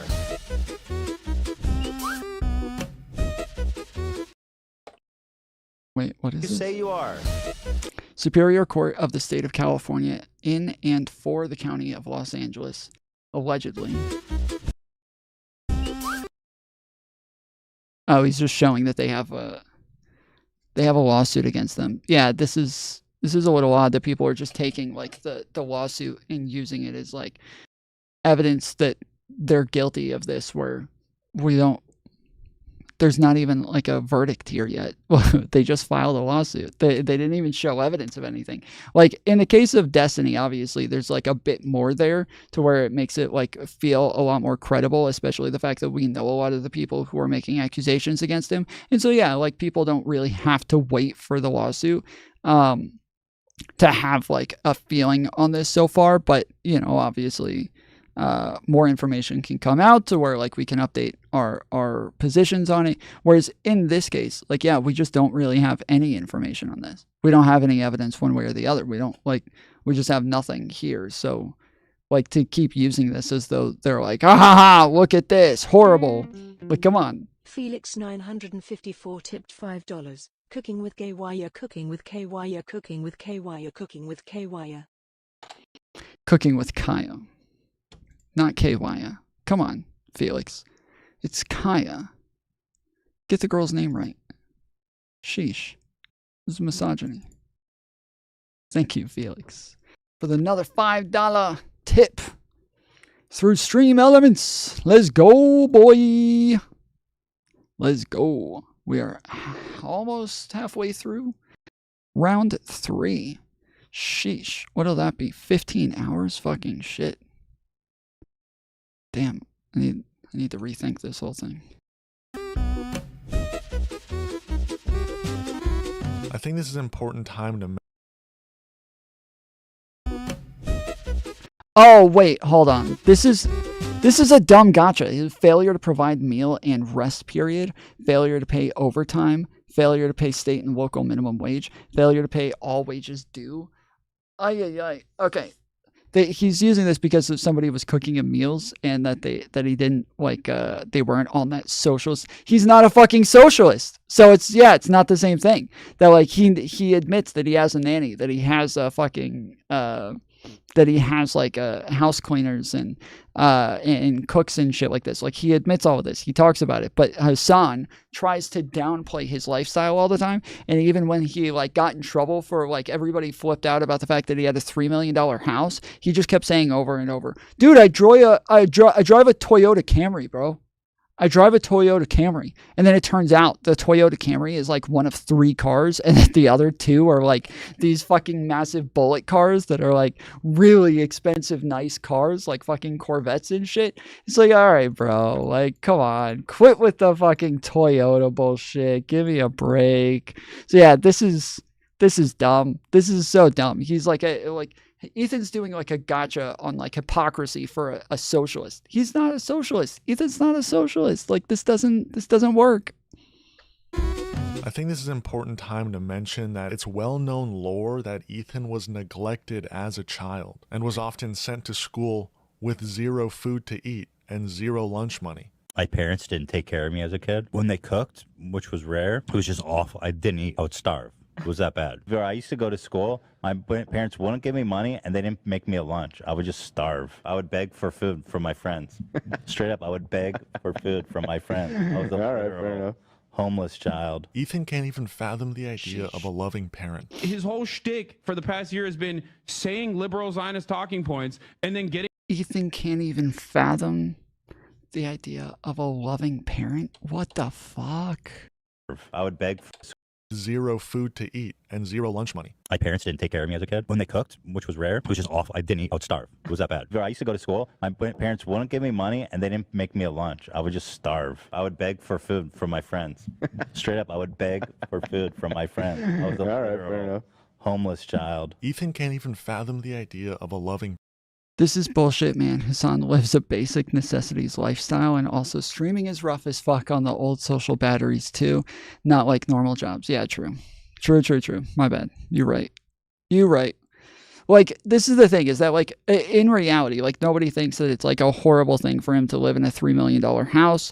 But like the criticism was like, he seems to really hate like elites and talk a lot of shit about elites and talk a lot of shit about like people having too much money, CEOs, like shit like that. But then he goes and buys a $3 million mansion, right?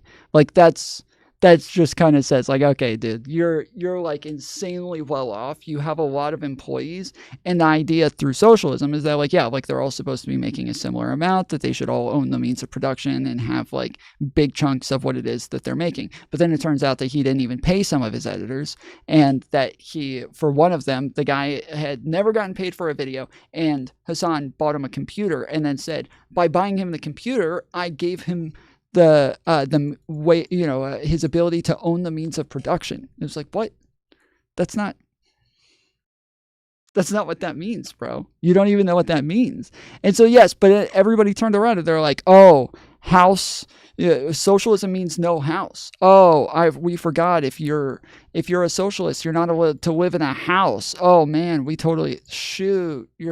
socialism means no house. Damn, we didn't know. Socialism means no house. Like, that's all you heard over and over and over. It was just the straw man of the argument, where they think that like people are saying that you're not allowed to have a house if you're a socialist. That was never the argument. Nobody ever said this, but that's the direction that they took it in. It's just socialism means no house.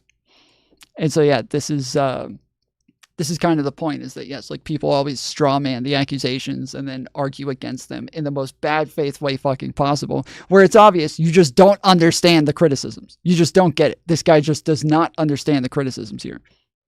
parent. His whole shtick for the past year has been saying liberal Zionist talking points and then getting mad at everyone when they go, "Are you a Zionist?" What liberal...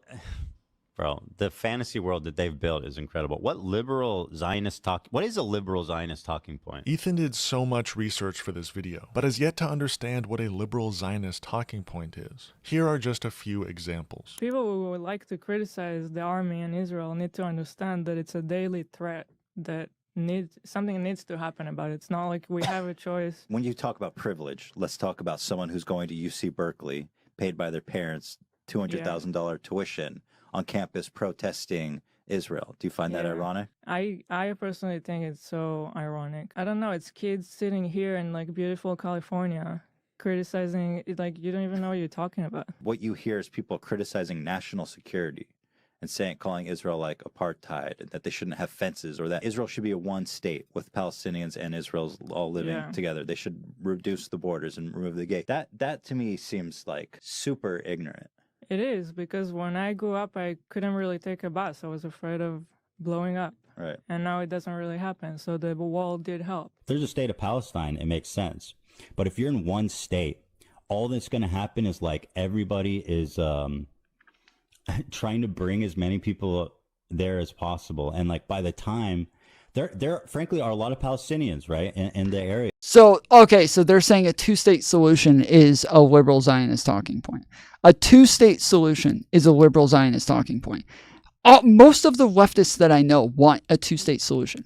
Most of the leftists, most of the socialists, most of the fucking Marxists and all of those people, most of them want a two-state solution. So I don't know what the fuck this is, where all of a sudden this became a liberal Zionist talking point. This is something that I think that like most people would want. I think most people are in favor of a two-state solution. To call that a liberal Zionist talking point, this is so fucking retarded, bro. These people, I don't get them. And once the Palestinians outnumber the Jews, basically, anything is fair game for the Jews. Anything. So in this response, Hassan calls out Ethan for, quote, crying like a bitch in their last conversation on Palestine. You can talk to me in person, big dog. You got my phone number. We can have a conversation on your stream. We can have a conversation on my stream. Last time, I had the baby gloves on, and you cried like a bitch after doing Teddy Fresh ads in the midst of our genocide coverage. He didn't have baby gloves on. What a fucking loser, dude. He didn't have baby gloves on.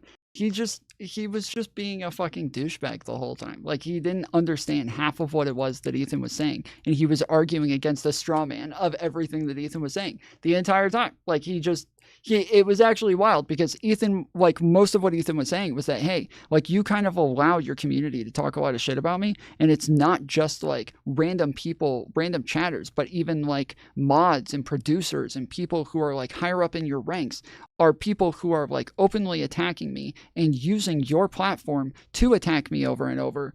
And it's not that like I need you to ban all of these people, but it would be cool if you could at least like just say something about it and like talk about it. And Hassan says, dude, I say all the time that anti-Semitism is bad.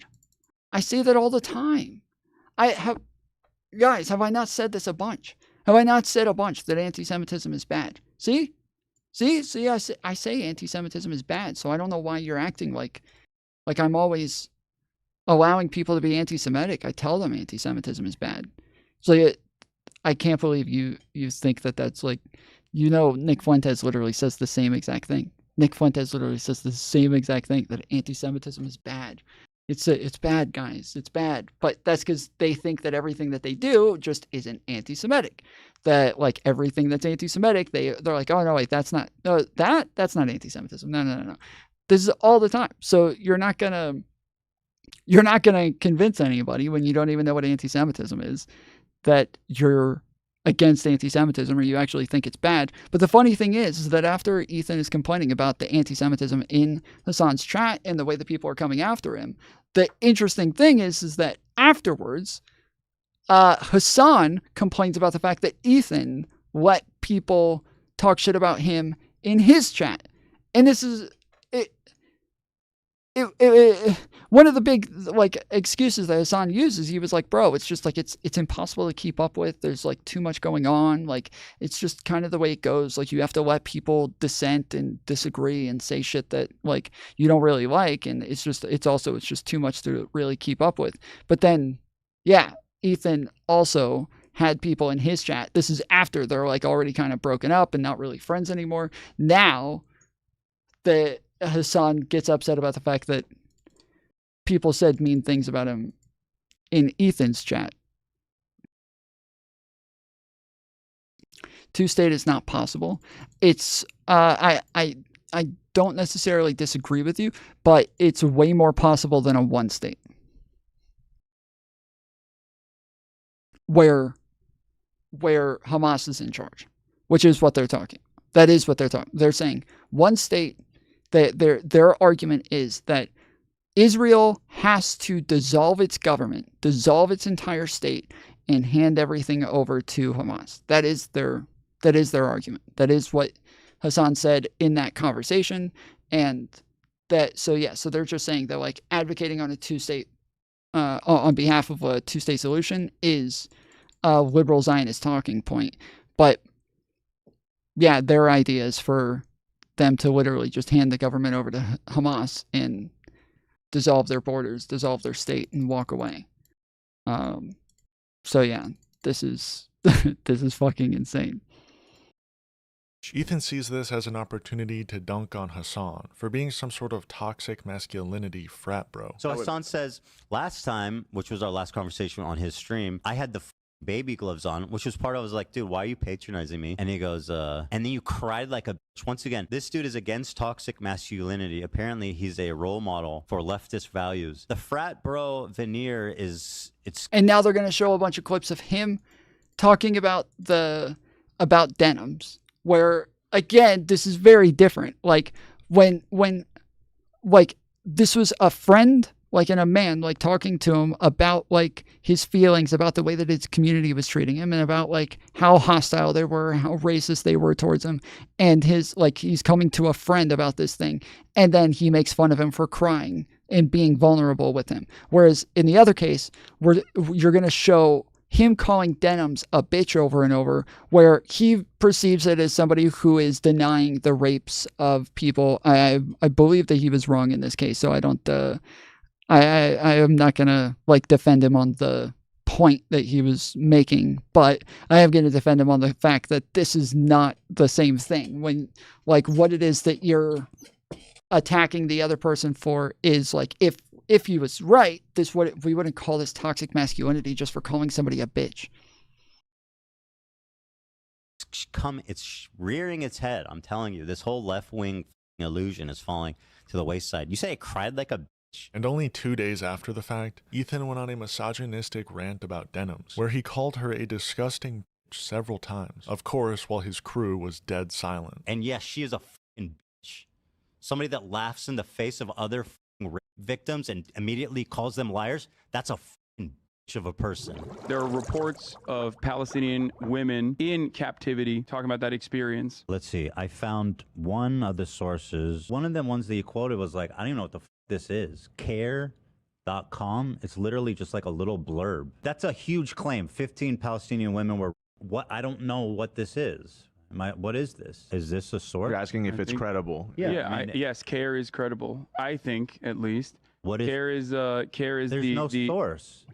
She is earning the coveted distinction of being a f***ing bitch. Congratulations. Enjoy the distinction. I've come here and I have made the distinction. I have decreed, let it be known, that denims is a dumb f***ing bitch. She deserved that. What she was doing, I'm standing by every syllable of that, okay? What she did was abhorrent. And by the way... Oh, and I got another shout out in this video. Thanks for keeping the Comrade Casey spirit alive. You spent the next year constantly ripping into, suspiciously, a lot of, not myself, but other people of color. I'm not calling myself a person of color. I know it's going to get clipped out of context here as well, and then you're going to be like, meh, meh, meh, meh, whatever. No, just noticing that you have just been going after a lot of This guy is really throwing spaghetti at the wall.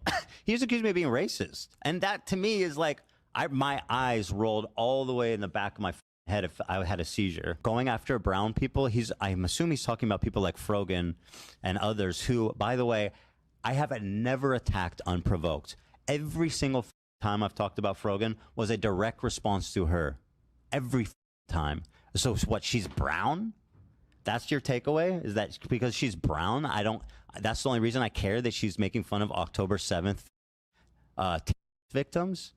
That she's brown? That's for real? Are you being serious right now? Are you actually being serious right now? You're actually making this point right now. Okay, exactly. This is the brown people that he's talking about.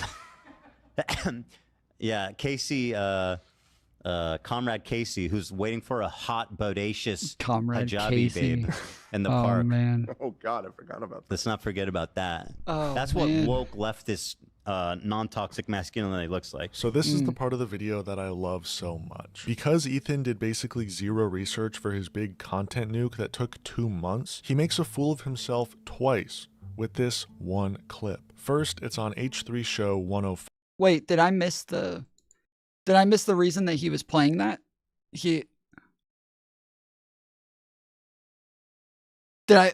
Wait, what happened there?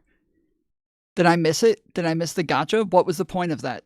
He just showed him making fun of people for being fucking cringe, and then that's it? That was the end of it? What did I miss? What the fuck did I just miss? Did nothing happen? Is that it? He just showed him saying like, oh, I'm not allowed to say anything just because she's brown? That's it? And then nothing? There's no argument? There's no response to this?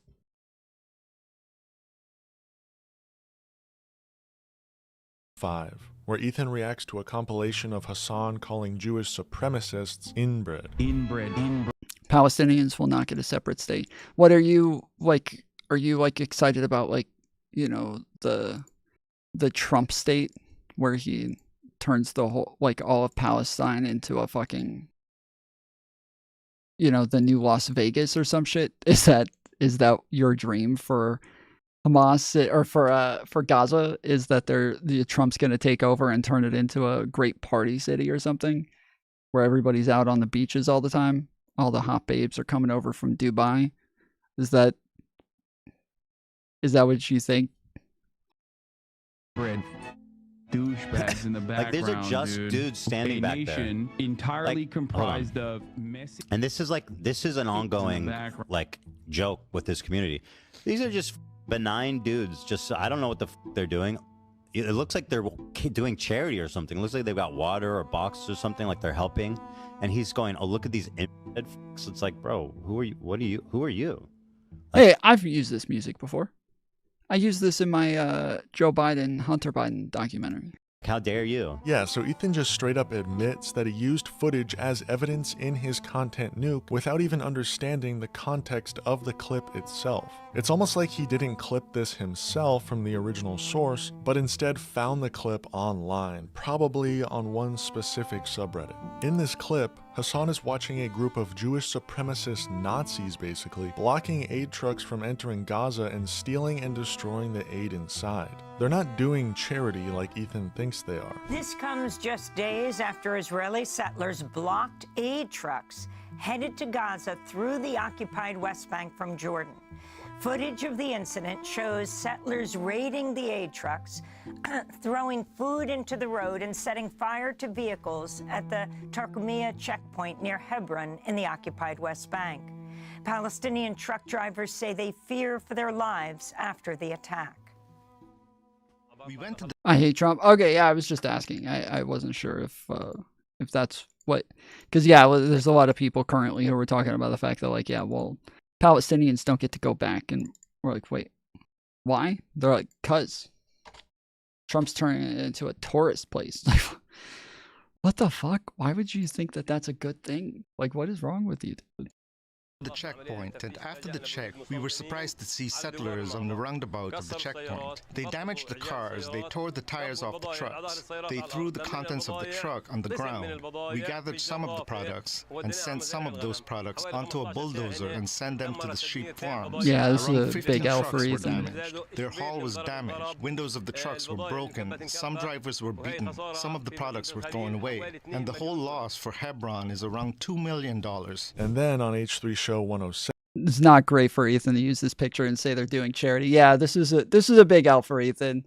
This is not a good one. This is this is another L for him. Because yeah, we went over the other day. So that's Denims in the middle, and Denims the other day did a video kind of like debunking a lot of the stuff that Ethan had said in his content nuke and in his in some of his statements afterwards. And yeah, he definitely took some L's in these. This was not good for him.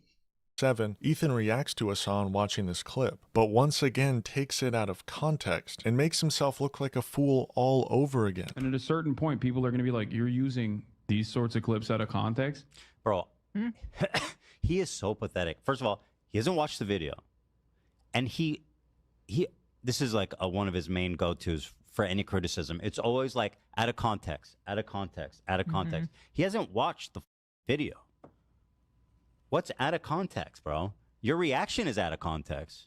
You got no context. Notice how you move the needle, you move the goalpost. I said that it's out of context. You demanded I describe to you what the context is, and you immediately moved on, and you're like, well, that's not the major point of the. But you didn't. What is he talking about? Apparently, a chatter is calling him out. Like, he says, how do you know the context? You haven't watched the video. I'm assuming was it. But then he goes, oh, really? Well, you moved the goalpost. It's like, but you didn't answer. You didn't tell him what the context is. So there was no kick. When you move the goalpost, you're moving it further from the kick. There's no kick. At a certain point, you have to understand, like, okay, well, if this is incorrect, do you like being incorrect? Can anybody tell me what the he's talking about? He hasn't watched it. He hasn't cited anything that's out of context. He's talking about, oh, you're incorrect and you like. What is he talking about? How do people watch him? He literally will talk and drone on about nothing. He just regurgitates words. It's just word vomit. Like, what are you talking about? You're making it seem like this is a formative.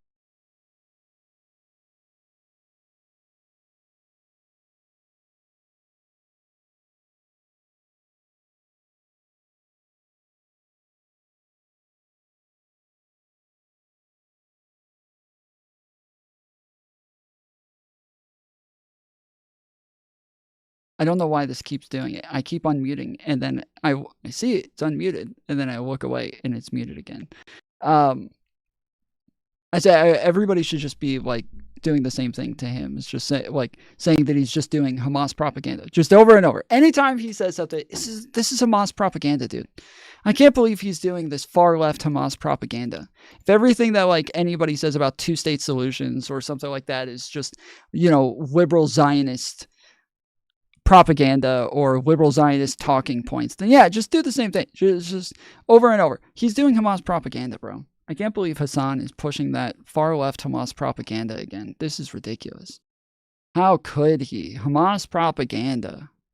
Work. It's very clear what the intention of the video is. Dude, you haven't seen it. And also, notice how you move the needle, you move the goalpost. I said that it's out of context. You demanded I describe to you what the context is, and you immediately moved on, and you're like, well, that's not the major point of the video. You didn't do the context thing. You didn't explain At a certain point. You didn't do the context thing. At a certain point, you gotta have to do the understand, context like, thing. okay, well, if this is incorrect, do you like being incorrect? I guess you do. How do you know they're incorrect? He's not. What is he saying? If you missed it, here's the part of the video Ethan very conveniently skips over. Chatter was asking for how certain things are clipped out of context. Here, this is a great example. Douchebags in the background, these are just dudes standing back there. Entirely comprised of messy. And this is an ongoing joke with this community. These are just benign dudes. Just I don't know what the fuck they're doing. It looks like they're doing charity or something. It looks like they've got water or box. They're doing charity. Remember, by the way, this is a video that he quote unquote researched for months. or something, like they're helping, and he's going, "Oh, look at these." It's like, bro, who are you? Who are you? Like, how dare you? Guys, the Israeli police is investigating the attack on the Gaza aid convoy. Israeli security forces are paid to stop this happening. They either could not or would not, but clearly did not prevent Israeli settlers attacking an aid convoy yesterday from the West Bank bound for Gaza, where, say aid agencies, hundreds of thousands of civilians face famine. But during the unloading and loading, settlers attacked these trucks, destroying the products and burning them in a systematic act of sabotage. A continuation of images seen yesterday. Yeah, of this was settlers an L. destroying food at the same crossing point. This was an L. So, does that make sense? Do you understand now? Every, and I mean every single clip that he used, every single one is exactly like this. Where's that one chatter who asked that question? I assume he f***ed off immediately after coming in and saying like, this is, now he said some other stupid shit. I mean, that's clearly not the messaging of the video. If you're saying his claim is you scared him, like, do you have any media literacy whatsoever? Do you think I need media literacy to understand a YouTube drama slop video? Like, what are you talking about? You're making it seem like this is a formative work. It's very clear what the intention of the video is. And also, notice how you move the needle, you move the goalpost. I said that it's out of context. You demanded I describe to you what the context is, and you immediately moved on, and you're like, well, that's not the major point of the. But you didn't. What is he talking about? Apparently, a chatter is calling him out, like, he says, how do you know the context? You haven't watched the video. I'm assuming it was it. But then he goes, oh, really? Well, you moved the goalpost. It's like, but you didn't answer. You didn't tell him what the context is. So there's no kick. When you move the goalpost, you're moving it further from the kick. There's no kick. At a certain point. Oh, no, not further from the kick. It's not necessarily further from the kick. It's just in another direction. So the idea is that, like, if I make an argument and I say, dude, you would first have to prove that Ethan's ever said any Zionist talking points before you can start arguing that he is getting paid to push Zionist talking points. You can't just say that he's, and so then if they start like, so they're like, okay, well, you know what he did do. And now they start arguing that he's like arguing George Bush talking points, right? Now they're saying like, oh, well, he was in favor of the Iraq war and that he was in favor of invading Afghanistan and blah, blah, blah.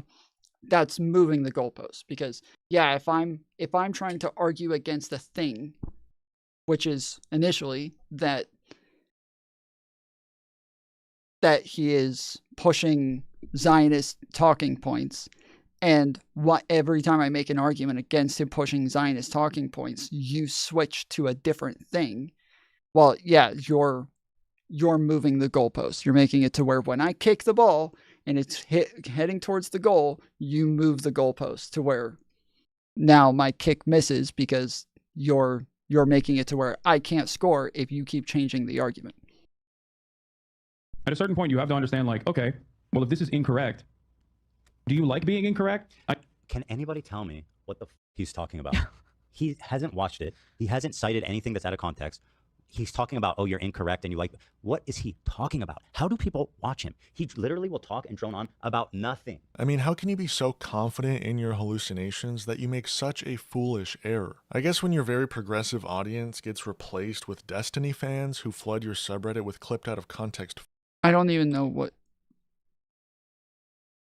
When you move the goalpost, you're moving it further from the kick. There's no kick. At a certain point, you have to understand, like, okay, well, if this is incorrect, do you like being incorrect? Can anybody tell me what the he's talking about? He hasn't watched it. He hasn't cited anything that's out of context. He's talking about, oh, you're incorrect, and you like, what is he talking about? How do people watch him? He literally will talk and drone on about nothing. I mean, how can you be so confident in your hallucinations? Yeah, I'm lost on this one as well. This is another one that I don't understand why he added that to the end. That you make such a foolish error. I guess when your very progressive audience gets replaced with Destiny fans who flood your subreddit with clipped out of context footage, that's how it happens. Oh, but Ethan doesn't know Destiny, so that can't possibly be the case. Even though this post and this post and this post and this post were either from the Destiny subreddit or from the H3 subreddit posted by someone active on the. Wait, but those are different claims. Like in one, they're saying he doesn't know Destiny because everybody's saying that he's a Destiny orbiter now. They keep accusing him of being a Destiny orbiter. It's a very different accusation than some of his posts came from the Destiny subreddit. And he even showed on screen that he like Googled something about, her winning because this one right here, this was there was a thing about Frogan being nominated for another award, and when she got nominated, he showed that he just Googled like Frogan nomination for streamer awards, and that the picture popped up, and so he just saved the picture and put it up there.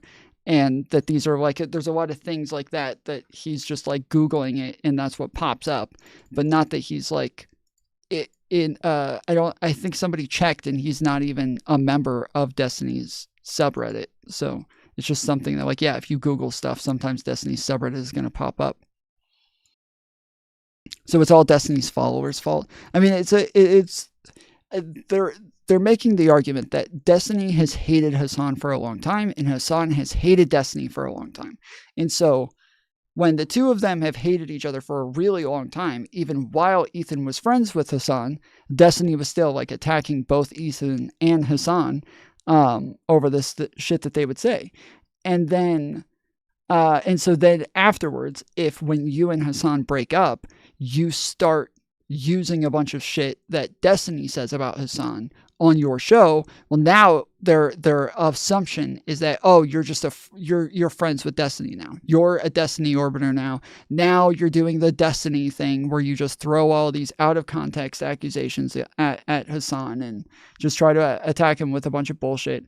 And yeah, it doesn't seem to be like an intentional thing. It's just that, yeah, if people come into Ethan's subreddit and start posting a bunch of clips and shit about Hassan, like, yeah, he's going to use it. But you should probably, I take a lot of time, like in a lot of my documentaries, I take a lot of time if I find clips, I don't ever use the clips. Like, whatever I find clips of stuff, I never use the clips. I go and find the original part that, like, where that happened, because I need the context. I need the full context. I need to know where it came from. And I put in just a lot of extra work to make sure that I never end up using like an out of context clip. And that I don't use somebody else's clip, but that I'm always going and finding the originals. And so, yeah, it seems like Ethan did not do that in a number of cases. He ended up using clips that he probably shouldn't have. But I don't, like, it wasn't, the point I think overall stood regardless of like whether or not some of the clips were right or wrong. It didn't seem like Ethan was doing it maliciously. It seems like, yeah, like he saw the clips, he believed them, and so he used them. And maybe your criticism is that he should have like had higher standards for the way that he puts his clips into the videos. But that's not what their claim is, really. Their claim is that like he is maliciously lying about Hassan, that he's trying to slander him, that he's trying to make shit up, and that's what Destiny's doing as well. And it just doesn't seem to be the case. It works on people because North Star's audience hates Destiny. I don't know. Do you know who North Star is? I've never heard of them before. This is a minor critique, but Hila calling in and crying about an artist that refused to do business with her and talking about outing them is exactly how you ensure that other artists will refuse work. Hila hides herself so much that we're way past unkindness, Hassan. We hate you, says everything we need to know about her participation in this. Why? You guys are not, like, Hassan fans and Hassan orbiters are not kind to Ethan. They are not kind to Destiny. They're all fucking horrible to those people because, yes, once they believe that those are horrible people, they feel like they're justified in treating them in horrible ways. This is the fact that, yes, you talk about people in a very negative way, not in a kind way, but in a very mean way. Once you think that they're a very bad person, that's not a weird thing. That's not wrong.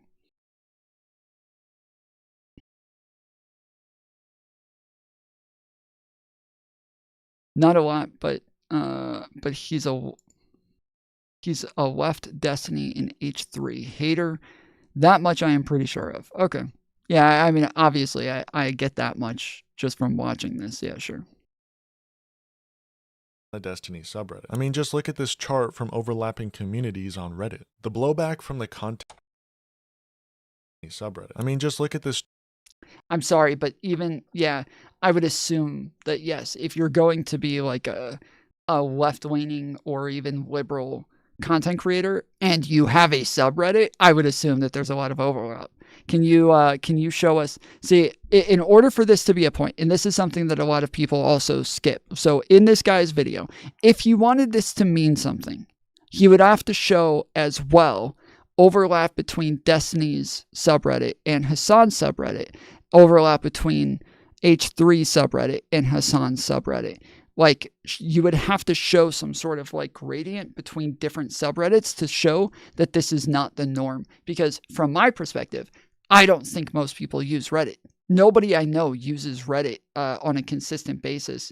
And so, yeah, it's not a platform with a lot of people around. And so if you're going to have a subreddit for your community, yeah, I would assume that the few people who use Reddit are going to be in a lot of different types of Reddits, and it's going to be the same people because, yes, it's just not like a massive group of people these days. H3's audience is older, I guess. Older than what?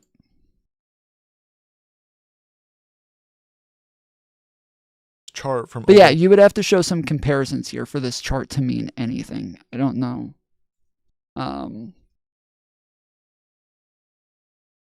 H3 Productions subreddit. H3 underscore Productions has 5.5%. Destiny has 22.1%. Oh, there is. Okay, so yeah, there's Hassan's 13%. Okay, it is there. Okay, so he has, that's 13%. But yeah, show us what Hassan's overlap with Destiny's subreddit is, because Destiny has, I believe, the biggest subreddit of any streamer. I don't know if that's still the case, but I know that that's something that he's claimed a lot over the years, and so yeah, I would have to see Destiny's overlap with Hassan. Where did this come from? Where did he get this chart?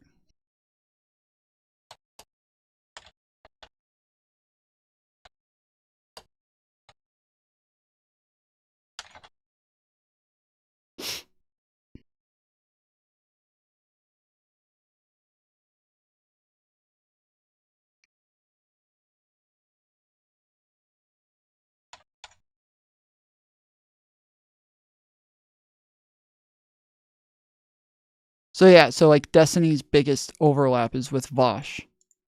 99.23%. Like, to come to a conclusion based on overlap, when Destiny's biggest overlap is with Vosh, somebody that he hates, like somebody that does not get along with him, that's yeah, that says a lot. Then yeah, live stream fails 35%. BreadTube is 17%. Like, you've got even Jordan Peterson is around 9%.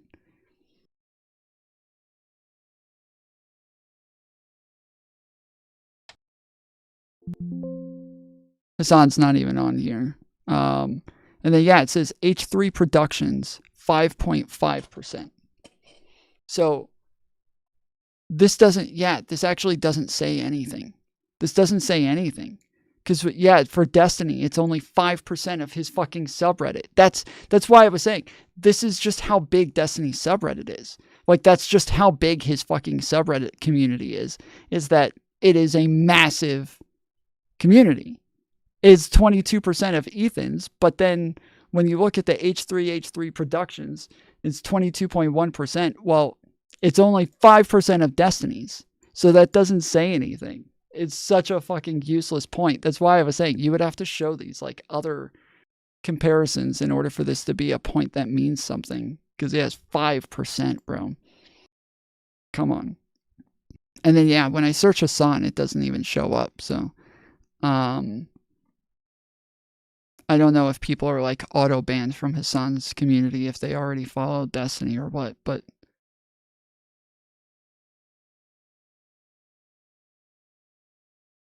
when I let's see. Hassan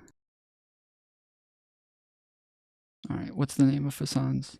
Hassan underscore Piker.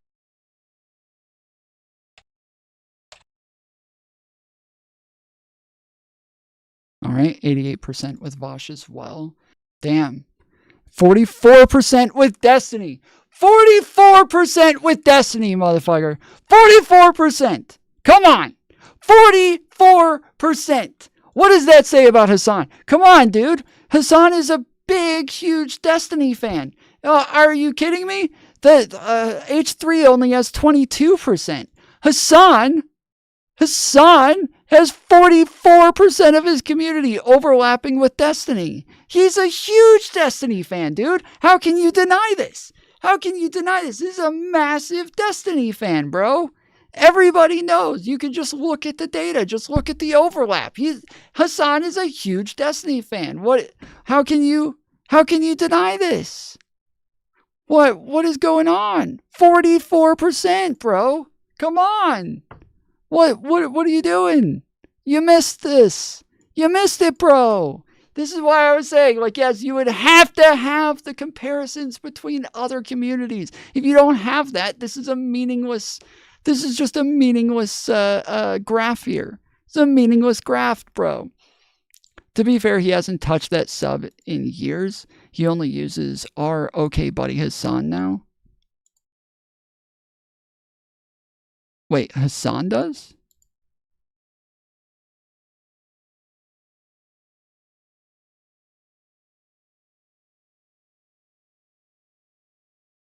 No way. Isn't OK Buddy a Vosh meme?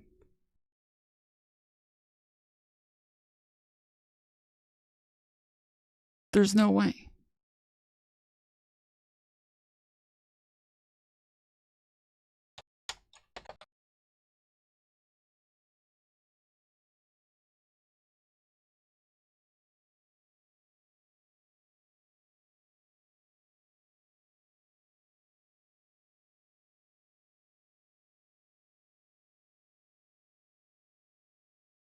Yeah, I don't know.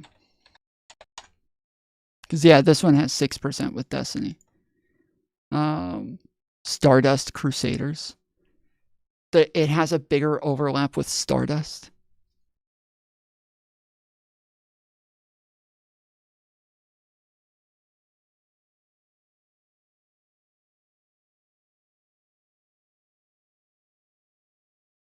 Tom, if you keep fucking with your whiskers, I'm going to fly out there and shave your beard myself. God damn it. Sorry, but not gonna happen.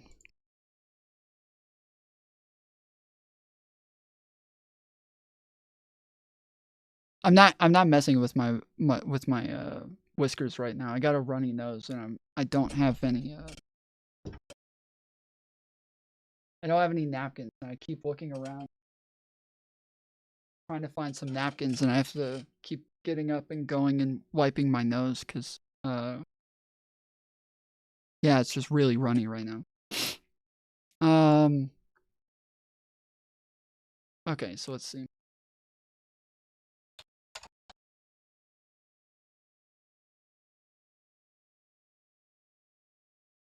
Okay, so it has 73.8 thousand followers.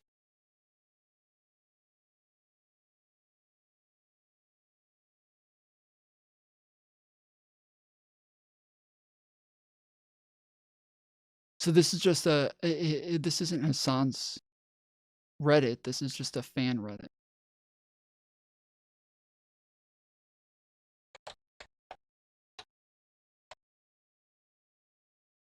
Yeah, the other one, this one has 151,000 followers. Yeah, this one just has way more followers than the other one.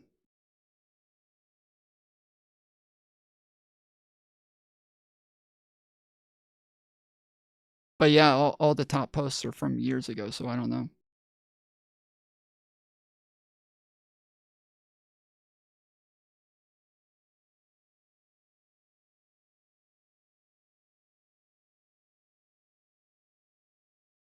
I'm not sure. I don't know anything about Reddit, so I'm not sure if I'm just looking at the wrong thing where it's showing this or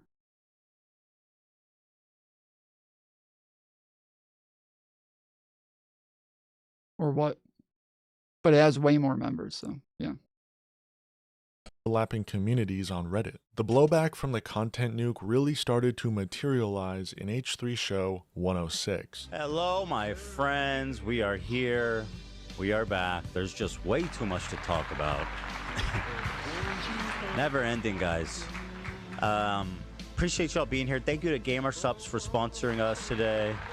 Thank you to the gang. What's up, people of the world? The content nuke clearly didn't work as intended, so Ethan begins gleefully reacting to Trump saying he's going to ethnically cleanse the Gaza Strip, all the while... When you say a content nuke the way that he intended, I don't think that he thought that, like, Hassan's community would actually care. I don't think he ever thought that Hassan's community would care. I think that he was pretty sure that he had already shown, like, a bunch of clips and a bunch of evidence of things that Hassan had done, and if you just watch Hassan and see the way that he talks about things, you would know that, yes, like, he is just like somebody that most people would consider to be pretty deplorable. But I think, yeah, everybody's well aware that his community just does not care. And I don't think he expected anything to come of this. Like, he acted like, he's acting like Ethan thought the guy's, like, whole career would be over from that video, and I don't believe that was the case. Ethan blaming this on Hassan. Trump has had some brilliant ideas on Gaza, once again reminding people that I voted and advocated for Kamala Harris, and Hassan did not. The U.S. will take over the Gaza Strip, and we will do a job with it, too. Just can't go back. If you go back, it's going to end up the same way it has for 100 years. I envision the world... people living there, the world's people. I think you'll make that. Yep, Hassan was somebody who helped Donald Trump get elected. It's wild, dude. It's wild. But says a lot about his morals, you know. That into an unbelievable place. I think the potential in the Gaza Strip Gambling. is unbelievable. And you know he's going to call it like the Trump Strip. Mara Gaza have been Mara Gaza. Mara Gaza. And I'll tell you who wouldn't be clearing out Gaza to build casinos. Kamala Harris.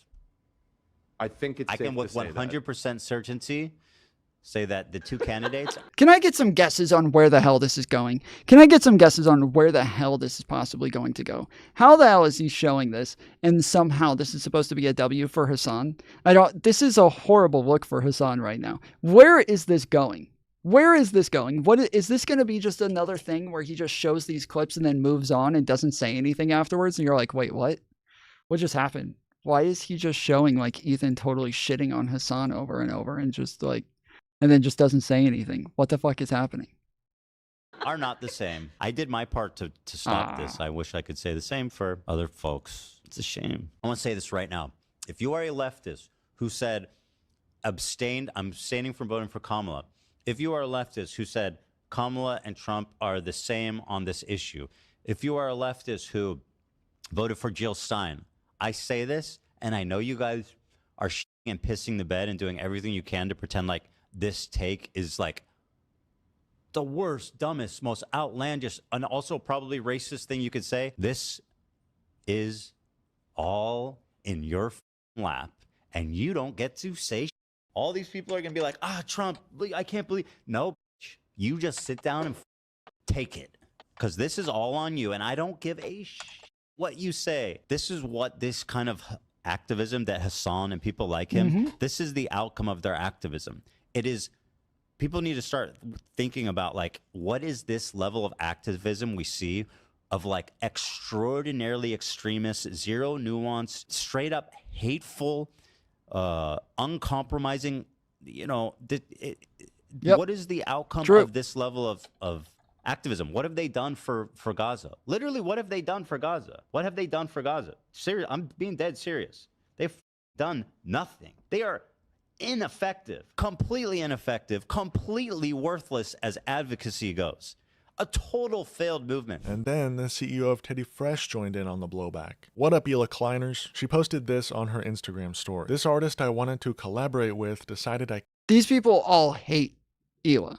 They all hate Aella. They are so horrible towards Aella because she actually served in the IDF, and they've made up a bunch of shit about her, like killing babies, about her, murdering babies, about her being genocidal, about her wanting to murder all of the Palestinians, about her hating brown people, about her being horrible to her employees and all sorts of shit. He's going to point out that he's using tragic events against Hassan happily. That's not a thing that Hassan or other leftists do. That's not a thing that they all do. What? Of course.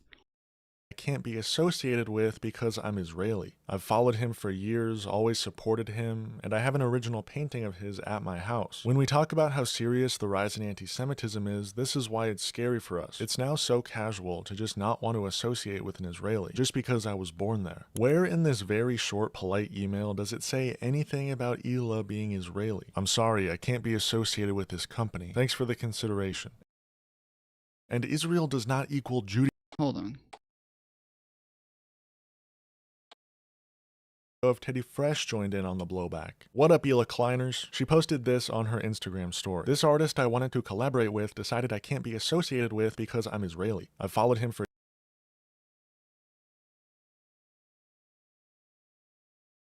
I don't know. It could be that they got the information from somewhere else, that it's not, that this is not the full extent of it. I'm not sure. For years, always supported him, and I have an original painting of his at my house. When we talk about how serious the rise in anti-Semitism is, this is why it's scary for us. It's now so casual to just not want to associate with an Israeli, just because I was born there. Where in this very short, polite email does it say anything about Aella being Israeli? I'm sorry, I can't be associated with this company. Thanks for the consideration. And Israel does not equal Judaism. How long is it going to take for these people to get this out of their heads? She then decided to call into the show and whine about her experience as a marginalized Israeli. This is the result of Hassan's type of activism, where there's zero space, forget nuance. I mean, it's like they're just all or nothing. That's just not how the world works. It's just not how the world works. Should I out him? It's not Alex Pardee, he's a saint. He's the best person. Yeah, Alex is a sweetheart. I don't know is it morally okay to say who he is. Whatever you guys think, I don't care. I mean, if I say who he is, it's probably just to get a bunch of snarkers buying his art, but I don't care. People should be. I mean, listen, it's not right. What an asshole response to, it's almost like he's, yeah, and by the way, he doesn't even dignify you with the response of it's like, no, I can't be associated with this company. That's it. And you guys have had a relationship. He knows you. I'm just annoyed because it's not the first one. There's another person right now that is doing the same thing to me, somebody that I'm already working with. So, I don't know. This one really got to me because I have his art at my house, and it's like, what the do I do with that? I appreciate the art. I don't want to destroy it, but I also don't want it. And this is the result of this activism that Hassan. This is the result of Hassan's activism. This is what it resounds to: alienation, hate, racism, and zero progress for people in Gaza. Zero. I mean, he actively didn't help make sure we don't get Trump in office. So that's what I'm saying. Yeah. No, I hope he's happy with Trump Lindia that we're gonna get there. There should be a Hassan Street there, the Hassan Square. That's a good point. Hassan Piker Way. Yeah. I'll advocate for that, yeah. There are so many different explanations for this, and if this person really did know Aella and have a relationship with her already, there's no way the reason is because she's Israeli. They would have known that. Did they just find out she's Israeli? It could be that he saw recent clips of her, I don't know, agreeing with Rudy Giuliani about 2-year-old Palestinians, or calling Yoav Gallant a good guy, or even older footage of her saying the apartheid. Wait, I'm sorry. You just showed her showing out of context clips, like emails and stuff that she. I'm assuming that she knows something about this person that she was able to post, and that she was just posting the email that she was upset about that, but there was other information before that, but I have no idea. It could be that she's just making this shit up and completely lying. Who knows? But Now he's making a bunch of claims where he's not showing any evidence for it whatsoever. And saying something like she agreed with Giuliani about 2-year-old Palestinians. Like, what does that even mean? What does that even mean? She agreed with Giuliani about 2-year-old Palestinians. What the fuck does that even mean? Israeli. It could be that he saw recent clips of her, I don't know, agreeing with Rudy Giuliani about 2-year-old Palestinians. Yeah, like what the fuck does that even mean? Or calling Yoav Gallant a good guy. Or even older footage of her saying the apartheid wall is a good idea for her safety. Or I don't know, the f***ing content nuke on Hassan. You yourself admit that this guy is a fan of Hassan. So he's probably very supportive of Palestine. Wait, she called Yoav a good guy? Wasn't there claim that Hassan called Yoav a good guy? Palestinians. Or calling Yoav Gallant a good guy. Or even older. Wasn't that the same person that they accused Hassan of calling a good guy?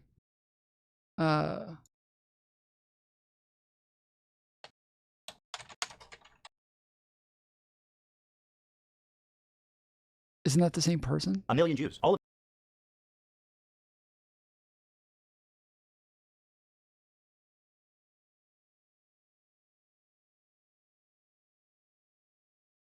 duped was Hassan presenting a Trojan horse to my community, where he was just a left-leaning Democrat like myself, and as he said in the previous video, was funneling them into radicalization and turning them against me. Liberals are some of the easiest to manipulate people on the fucking planet, dude. I learned how much he hates liberals. Dude, I hate liberals, dude. I hate them. I hate them so viciously. Did he secretly despise me this whole time? I'm sorry, dude. I hate liberals so much. Did this man sit next to me for 2 years and pretend to be my friend? Dude, liberals are a fucking burden on this planet, dude. Liberals are the most, like, scummy, vile fucking idiots. Liberals are incredibly stupid and hate these.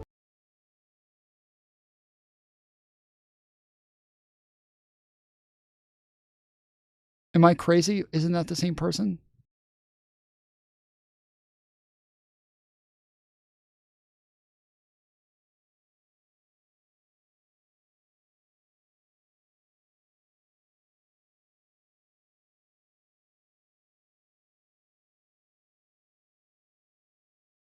All right, hold on.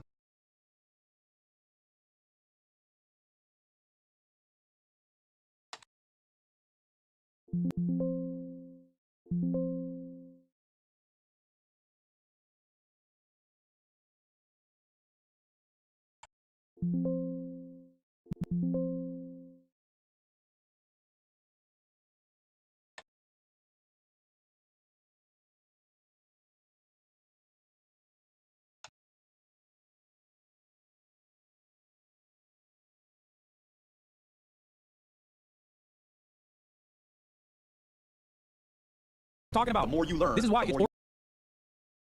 it's and you hear. The Jews invented the legend of the Nazi atrocities. I don't have an issue with that. I can't believe I'm calling Nasrallah based. I mean, listen. Oh, it was Nasrallah. Okay. Listen. Why am I getting them confused? Was that a Denham's clip where she said that he didn't say Nasrallah, he said Gallant? There, but here are some nice things. This is the thing, the difference between Ethan, the difference between you and Hassan. What? Not Nasrallah. The difference between Ethan, the difference between you and Hassan Piker. Yes, what? Please tell me. So insightful. He never. I don't deny rape. I don't support terrorists. I don't lie and gaslight and manipulate my audience. The second clip is about a stream Hassan did reacting to Hassan Nasrallah. The accusation is that Hassan supports Nasrallah, and I made a fool out of myself by saying that that wasn't true, only to be immediately proven wrong. Exactly, of course. Invented the legend of the Nazi atrocities. I don't have an issue with that. You explicitly said Gallant was a good guy. Right. Okay, that's what it was. That's what it was. This is where she said that Hassan said Gallant was a good guy. Okay. So. Did they just find out she's Israeli? It could be that he saw recent clips of her, I don't know, agreeing with Rudy Giuliani about 2-year-old Palestinians, or calling Yoav Gallant a good guy, or even older footage. So Denham says that Hassan says Gallant is a good guy. So I don't know.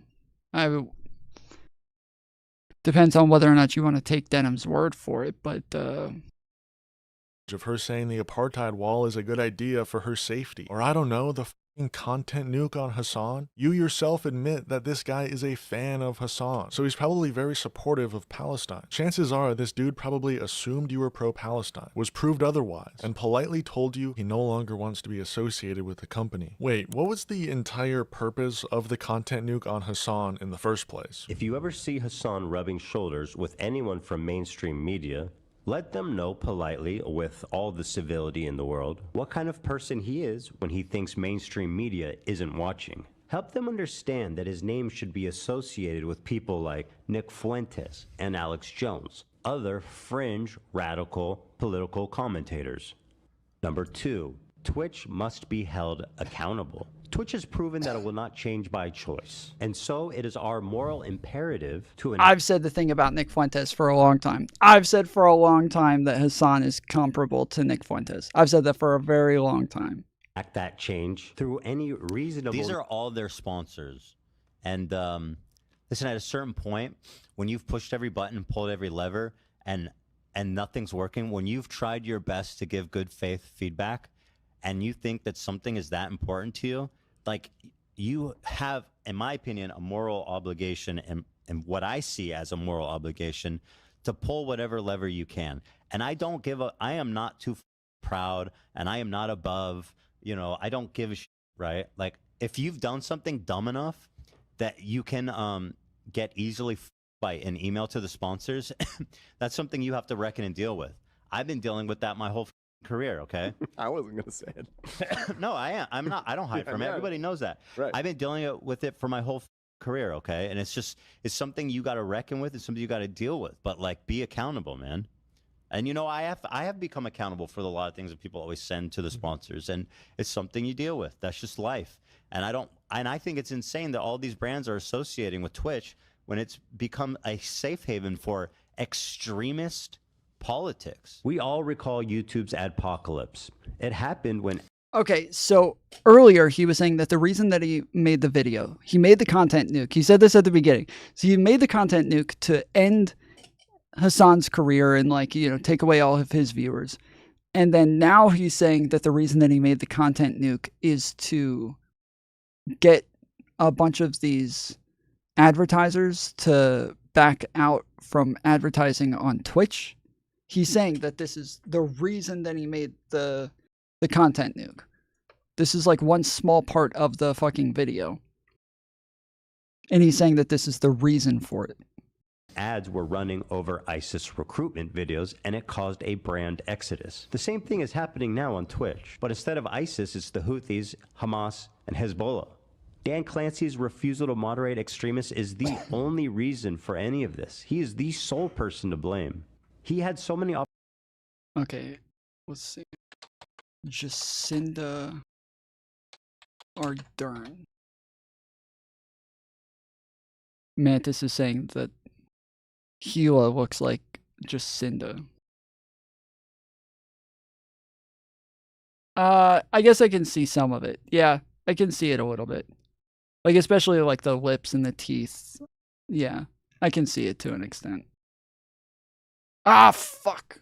Did I just X out of the... I did. I just X out of the fucking video.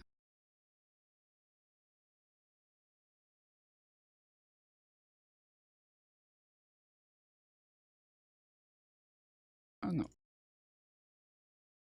So I guess I just Shut up.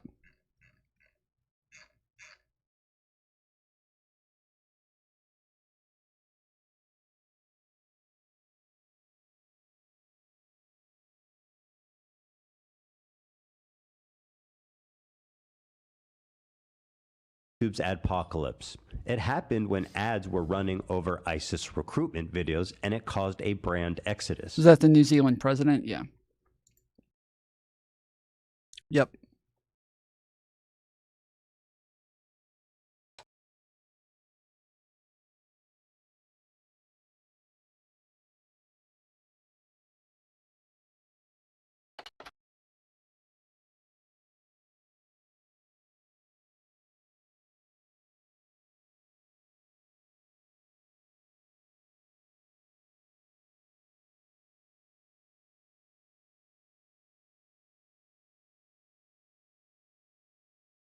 Yeah, I don't know.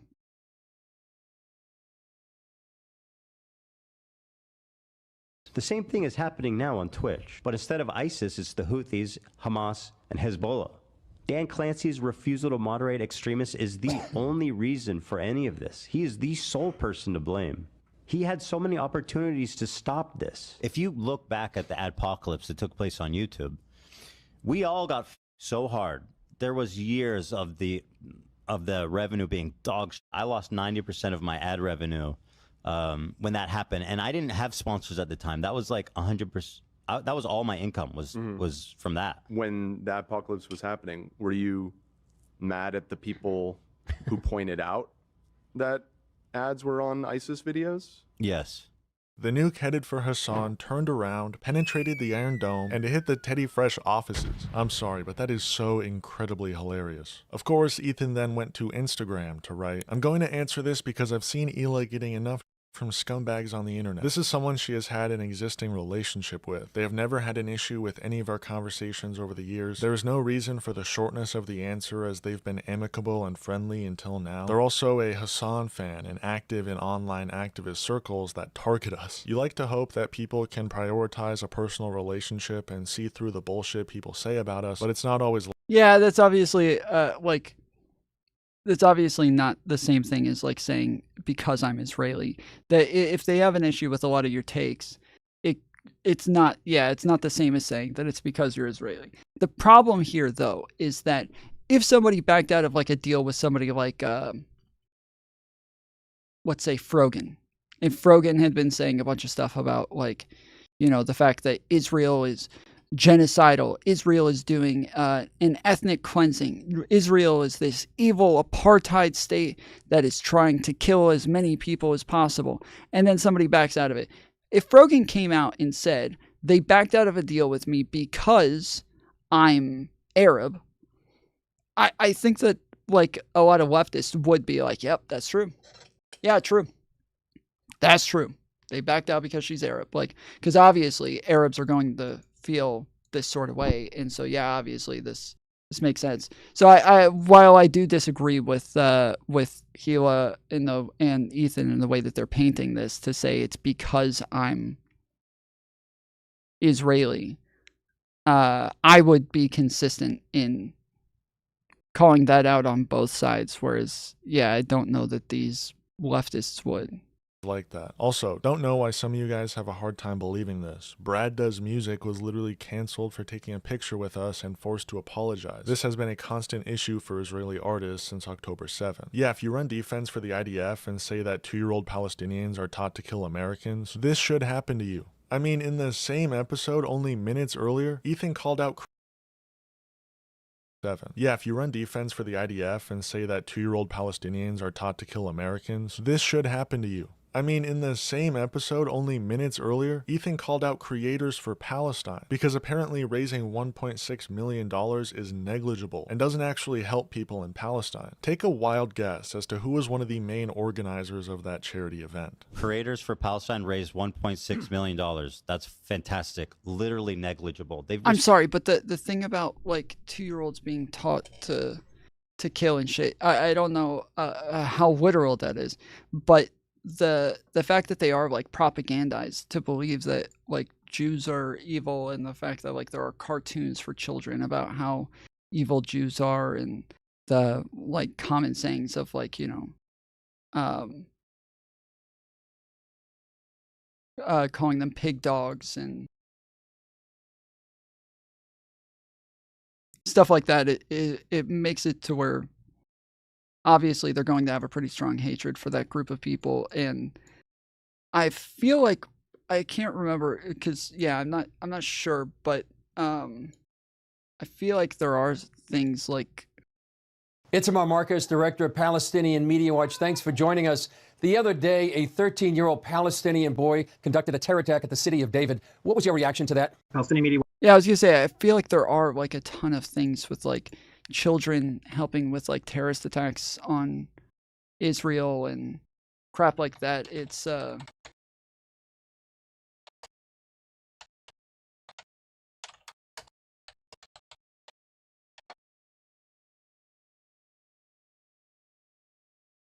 Yeah, it's just not. It's not like an insane thing to say, from what I understand. But maybe I'm like getting liberal propaganda. Handbook on children recruited and exploited by terrorists and violent extremist groups. The role of the justice system.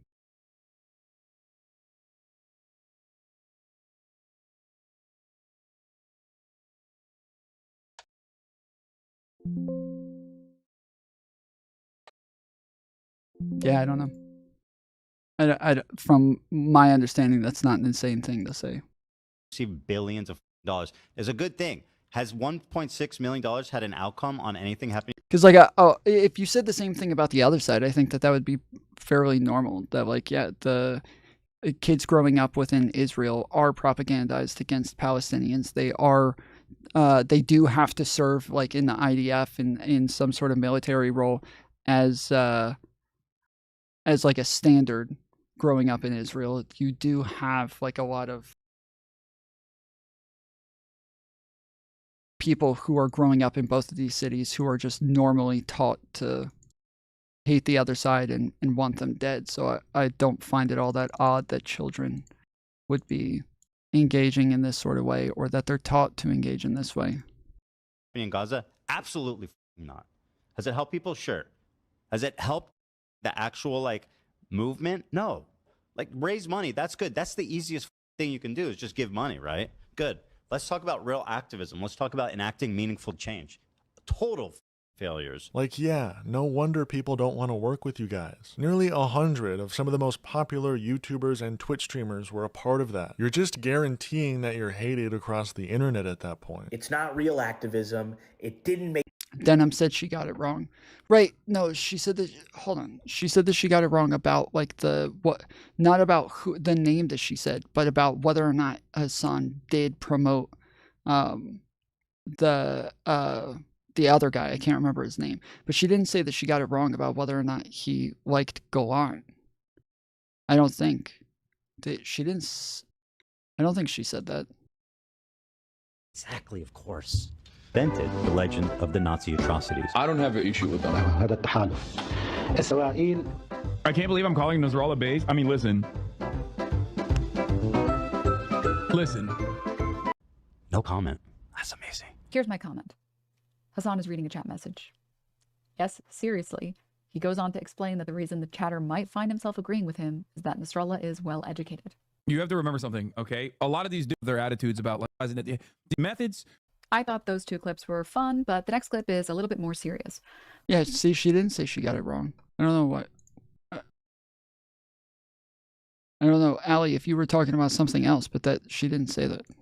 I don't make think. a single difference in Gaza. He's lost his mind. It's crazy how much I used to look up to H3. They were the fathers of fair use, and now he's just sitting here crashing out for days on end because Hassan Piker won't watch his silly little class project. That $1.69 million, and I put the 9 there because it was 1.693 million, so it's pretty close to 1.7, so we'll round up. That $1.69 million helped so many individuals, and no, it absolutely did not solve the crisis. That's not what we set out to do. If we had the power to do that, we would have done that 1,000 times over, but no amount of YouTubers coming together is going to solve what's happening in Gaza. We wanted to do two things. This is a dumb video. This is a dumb video. The guy took what Ethan said in a totally incorrect way. Ethan literally says in the clip that they are helping people, that they are like doing good, but that they haven't changed the circumstances in Israel and Gaza. That he literally says that in the clip. And then this guy comes out and he's like, this, of course, we haven't like changed the circumstances between Israel and Palestinians, but that we are doing good things. We are doing good things. So you are totally incorrect because we are doing good things and we are helping people. It's like you're literally just repeating what it is that he said, but saying it as though you disagree with him. He said, I don't have an issue with Golan in the clip, or at least that's what I heard. I don't know the context. Yeah, so Ali posted in Kick Chat. She said, Golan, he got kicked out of Bibi's inner circle. Denham said she got it wrong. Right in that clip. And then that, like, that's all she, and then she started asking if we're moving on or something. And then I guess does what she normally does, and eventually it's just like, okay, I'm leaving or some shit. So I don't know what I have no idea what she was talking about. Use our platform to spread awareness and help in the ways that we can and raise the money that we can. And if you can't understand that, Ethan, if you can't like mentally understand that that's activism, you're an idiot.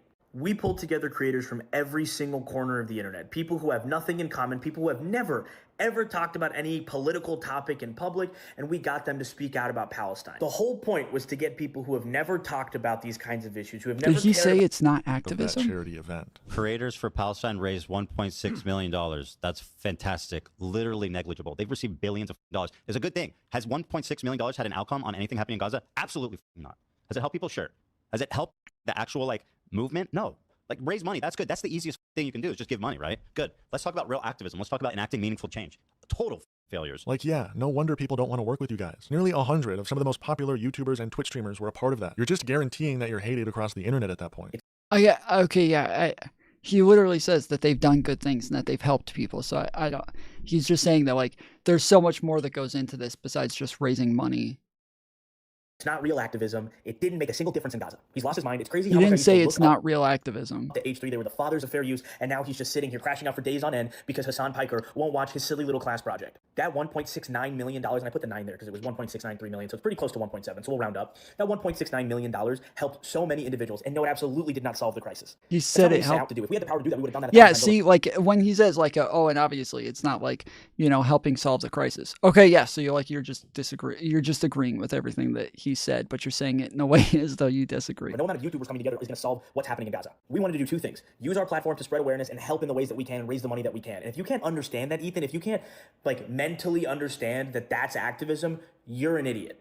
We pulled together creators from every single corner of the internet, people who have nothing in common, people who have never, ever talked about any political topic in public, and we got them to speak out about Palestine. The whole point was to get people who have never talked about these kinds of issues, who have never cared about these kinds of issues, and put them in front of them, and I think we did exactly that. From the Try Guys to Curtis Connors to everybody that we had together in that room, and reached so many corners of the internet and reached so many more people than we'd ever had before. That's activism. And then beyond that, VidCon was 2 weeks later, and I can't tell you how many creators came up to me and said, thank you for doing that, asked on how they could be a part of the next event we do, asked what they could do from their own communities and their own platform because they've been terrified to speak out. But seeing guys like Curtis Connors, seeing guys like the Try Guys put their whole platforms out there on the line and say, I don't care what the US government says about where they're going to send their dollars and who they're going to weaponize, I'm going to support this human rights violation.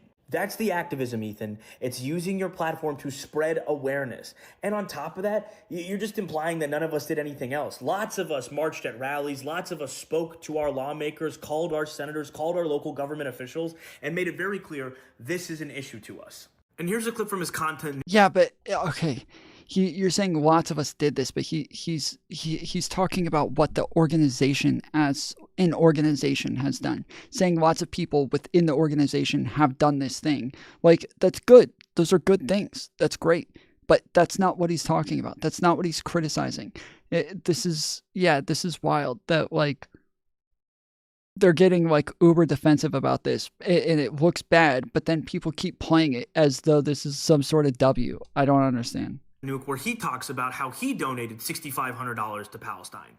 Despite what you've read on TikTok and Twitter, I've donated $6,500 to a Palestinian charity after the war started. Hey, Ethan Klein, thank you for the dono. Ethan Klein gave $6,500. When he was called out about this on Twitter and on Threads, he decided to come after Stanzi Potenza and go out of his way to say, how much money did you personally donate? That's such a stupid conversation point. So many creators, because I run Creators for Palestine. I see the back end. I see every donation. I can't tell you how many creators donated $10,000 plus $25,000 and more, but didn't make a public statement about it. And didn't try and say, hey, look at me. I'm a good guy. I did something that's the most basic human necessity. Hey, I'm a millionaire, so I decided to give some of my money.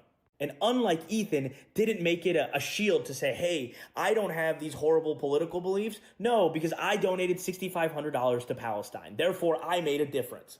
And that, oh my goodness. Hold on. I'm sorry, but like, yes, when people are saying that like he hates Palestinians, that he's this hardcore Zionist, that he's somebody who's pushing Zionist talking points, and that he wants the genocide of Palestinians, that he's against Palestine, that he doesn't want to free Palestine. Like, this is the stuff that people are saying over and over. So yes, of course, him showing that he donated to the fucking organization, it shows that he donated a lot of money to help this process and this movement. Yes, this obviously shows that like he does not have the bias that all of you dumb fucks are pretending that he has. And when you say he has horrible beliefs, nobody's shown any of the horrible beliefs that actually have anything to do with Gaza or Palestine. Nobody's shown any of these horrible beliefs. They never show them, ever. They never show any of these. It's so stupid. This is a thing that, like, literally on Twitter just the other day, there were more people coming out saying more things about him, and they're never, like, substantiating any of these things. And so I quote tweeted somebody. They posted a video of Ethan pushing back on Aella. Aella was making an argument that wasn't a good argument, and he pushed back on her. People are saying Israel does that on the daily. The idea That's not what I'm talking about. See, that's what you're doing. You're excusing people being burned alive and kids being murdered. So she's doing a whataboutism where, like, the fact that, like, there's something that Israel did that's wrong, and then she's like, yeah, they're burning like Israelis and doing this, that, and the other, and he's like, whoa, hold on, that doesn't, like, don't do this whataboutism where you like bring up something bad that the other side does to justify what the IDF did. Like, don't do that. That's fucked up. He's pushing back on her and not letting her get away with like this whataboutism sort of thing. Murdered. You're saying Israel does that on the daily. Okay. Now I'm not denying that. I'm not denying that. So are you in favor of an Iraqi terrorist cell? People are saying Israel does that on the daily. The idea that's not what I'm talking about. See, that's what you're doing. And so, yeah, so they said people like to blame Hassan's audience for Leftovers ending. But if you want to know the real cause here, it's Aella Klein explicitly denying Israel's long history of routine violence against Palestinian civilians, clearly at odds with Ethan, who tries to bulldoze past the bad optics. He doesn't bulldoze past, he literally stops her. He literally stops her and argues with her about it. And they still sit here trying to say that this is him trying to bulldoze past it. This is him literally arguing with her. So then they quote tweet this later and they say, it became apparent very early on that Aella was pressuring Ethan to take a harder stance against justice for Palestine. When he complied and his audience turned on him, his ego couldn't take it.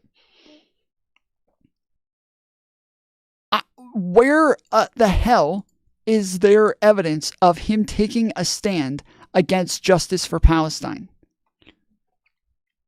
Where is this? Where is this? Where did this happen? There's nobody ever showing evidence of him being against Palestine. And all of the evidence just shows otherwise. So yes, so when he comes out and says, dude, I literally donated money to this.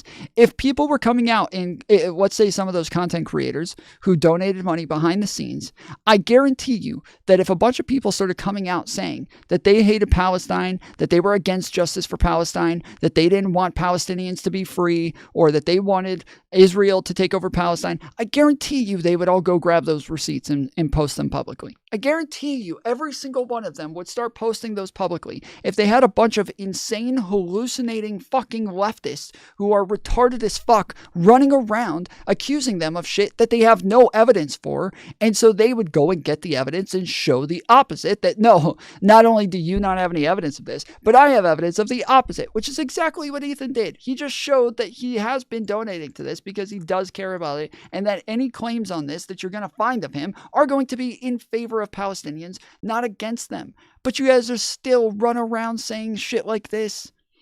And I asked for evidence. I did. I said, can you show me where Ethan ever stood against justice for Palestine? And I haven't gotten a reply. There's no reply to this. There's no quote tweet. There's nothing. They didn't show me anything. They're not going to respond. Every single time I said, I've asked a lot of people for evidence of this and I've never seen shit. This is never going to be responded to. They will never respond to it because they don't have any evidence. This is just something that they all run around repeating over and over within their echo chambers, but they have no evidence of any of this. It's going to drive me fucking crazy. What is wrong with these people? How do they never require evidence for their beliefs? How do they never require any evidence? At least Ethan, when he gets something wrong, it's because of an out of context clip that he was duped by. But when you guys get something wrong, it's not because of an out of context clip. It's because you're just insane fucking batshit losers who don't know what the fuck you're talking about. That's you guys are not the same. You're not the same people. Ethan is 10 times a better person than any of you guys. And I don't even like Ethan all that much. But I know that when he's being attacked over and over in all these ways, it is blatantly clear that he is not the malicious one in this case. He is not the malicious one, and he is not the bad guy here. It is Hassan. It is his followers. It is his following. And it is people like this guy, the North Star Radio fuck, who are going around and just like trying to paint him as this anti-Palestinian person.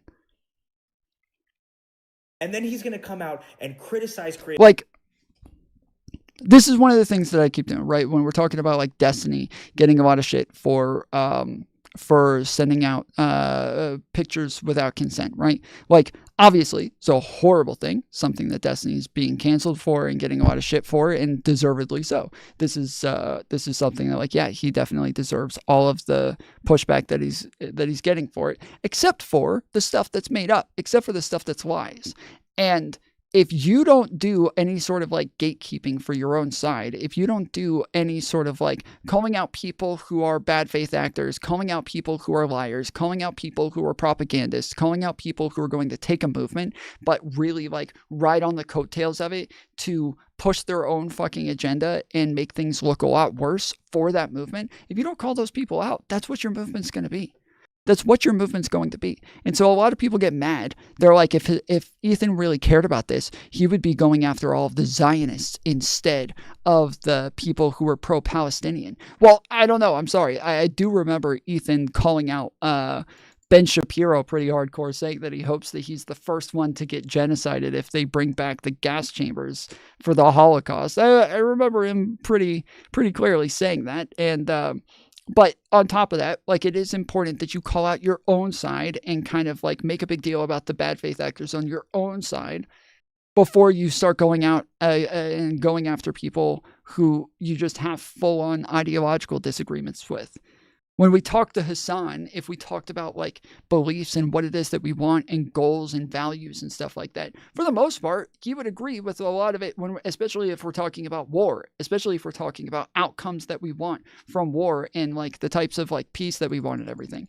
But then when it comes to like what information we believe in, that's where things are totally going to split off. And that's, yeah, because a lot of these people just don't require evidence for any of their claims.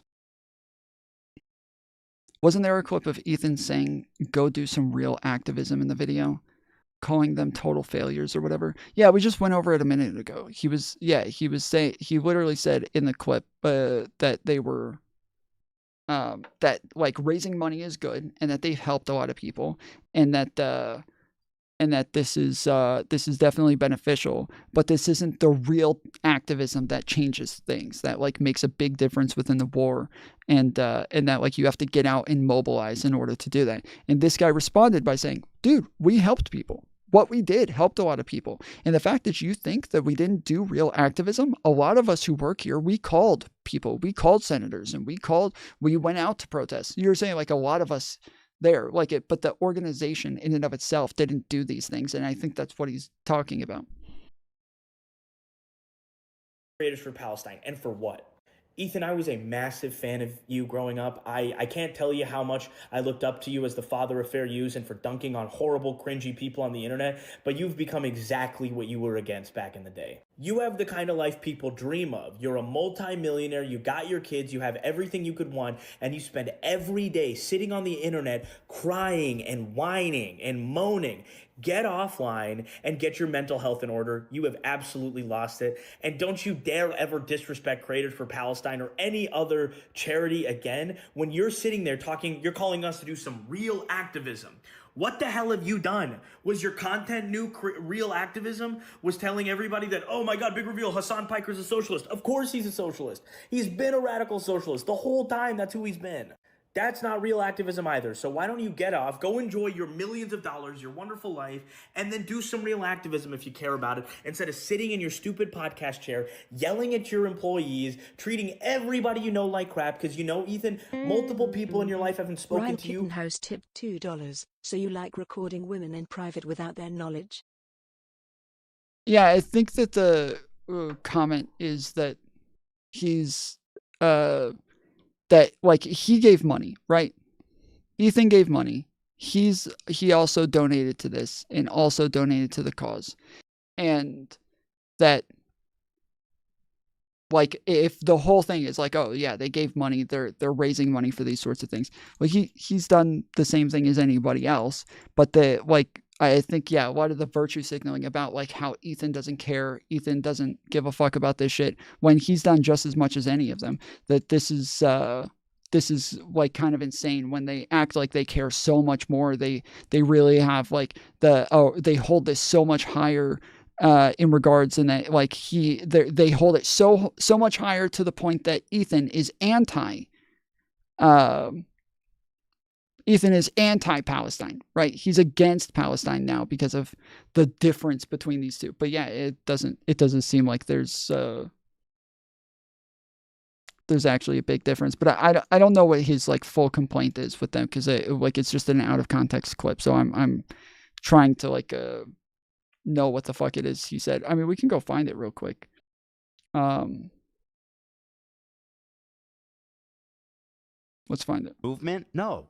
Like, raise money. That's good. That's the easiest thing you can do, is just give money, right? Good. Let's talk about real activism. Let's talk about enacting meaningful change. Total failures. Like, yeah, no wonder people don't want to work with you guys. Nearly 100 of some of the most popular YouTubers and Twitch streamers were a part.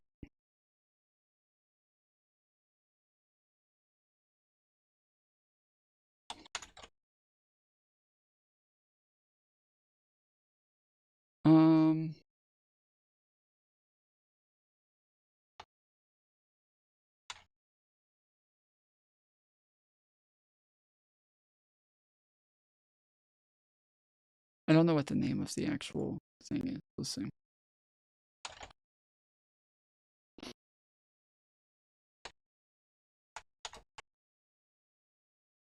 What's the name of the channel?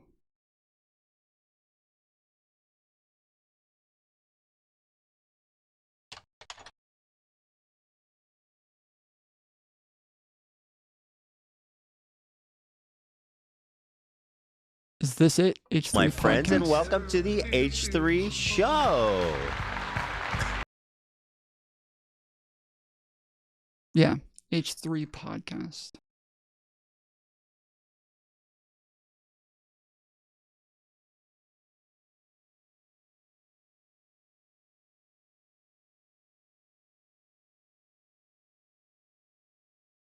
I can't find it. I can't find it anywhere.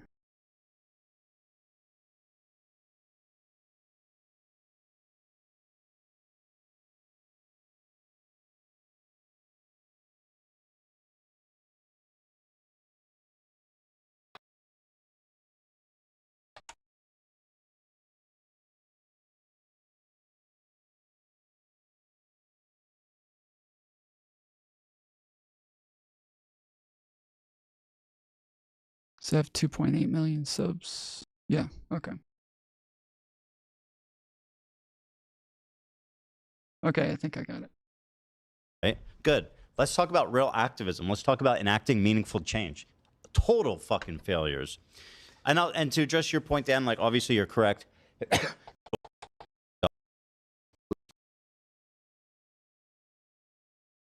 you are right that a lot of people are going to need to do some reflection. And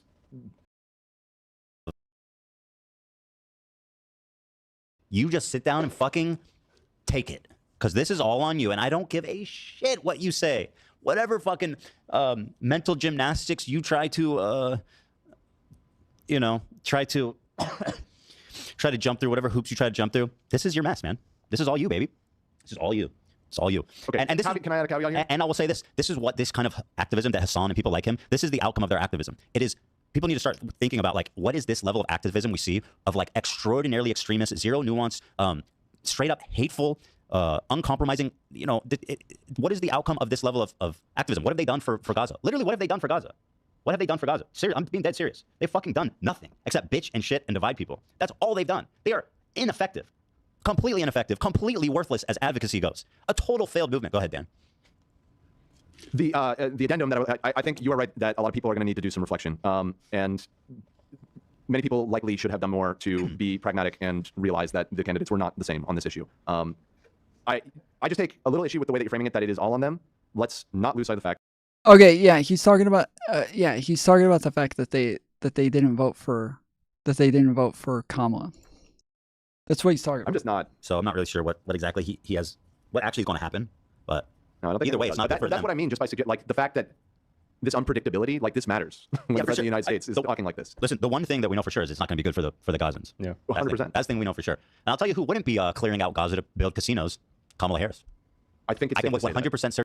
He's talking about the fact that they didn't vote for Kamala, and then they'll just go and like donate to save the Palestinians. But then they don't vote for Kamala, which helps Trump get into office. And now Trump is doing something like this, and so they haven't done anything except actively hurt their own cause. Like that's all they're doing. That's what he's saying here. He's talking about the fact that they didn't vote for Kamala, and therefore they helped Trump get into office, and now Trump wants to buy up Gaza and turn it into like a fucking, a beachfront, casino place like Jersey Shore or some shit. And that's their fault. This is on them. Okay, I understand his point now that the clips have been played in order. Yeah, this is I'm glad we went and found this. Certainty say that the two candidates are not the same. I think that is fair. That is a fair assessment at this point. I like this top comment. Is this good or bad? I mean, I think it must be. They have an inquisitive mind. I mean, I appreciate that they, That has to be a meme. That's I think they're fucking kidding. insane. I think they're kidding. But there it is. I did my part to stop this. I wish I could say the same for other folks. It's a shame. President Trump, Gaza Strip should be the Riviera of the Middle East. He said that. Just to follow up on what you were saying about the Gazans leaving Gaza, going to other countries. One, where exactly are you suggesting that they should go? And two, are you saying they should return after it's rebuilt? And if not, who do you envision living there? Gaza, going to other countries. One, where exactly are you suggesting that they should go? And two, are you saying they should return after it's rebuilt? And if not, who do you envision living there?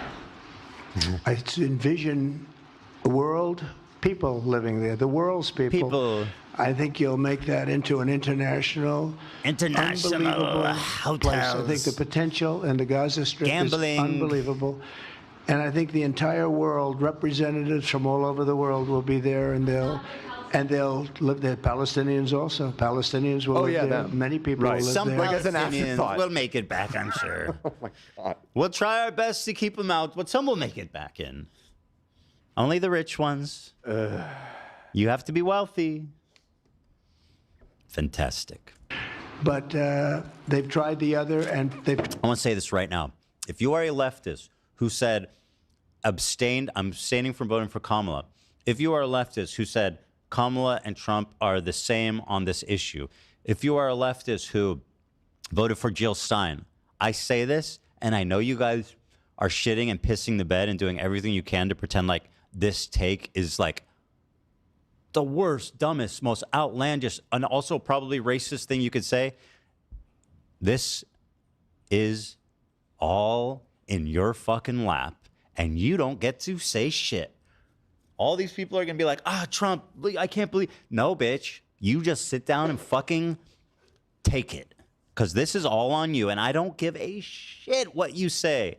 Whatever fucking mental gymnastics you try to you know, try to jump through whatever hoops you try to jump through. This is your mess, man. This is all you, baby. This is all you. It's all you.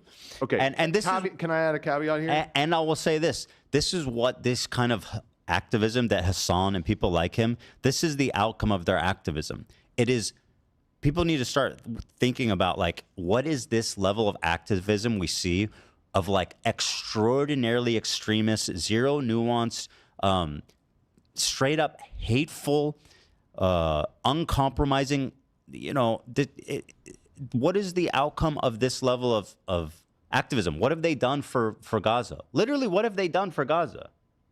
What have they done for Gaza? Serious, I'm being dead serious. They've fucking done nothing except bitch and shit and divide people.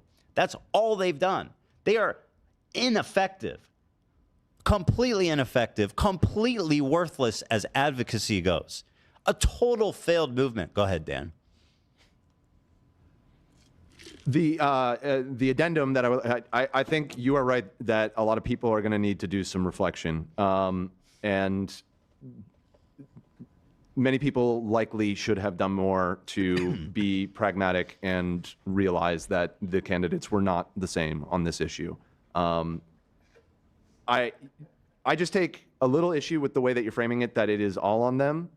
Let's not lose sight of the fact that there are plenty of people in this country that are completely fucking down with everything that Trump was saying on that. Yeah, obviously there's a big problem with the people who are in favor of Trump and voted for Trump. The problem is that those people, we look at them as though they don't know better, right? That's kind of, they probably know better in some sense. But the idea is that, yes, they just don't know better, that this is something that they're actually in favor of, that the things that Trump says, they don't seem to really grasp, like, how much of a liar he is or how much they contradict themselves and how hypocritical they are. But Hassan does. Hassan does get that, and Hassan's following gets that. And so if they're going to say that,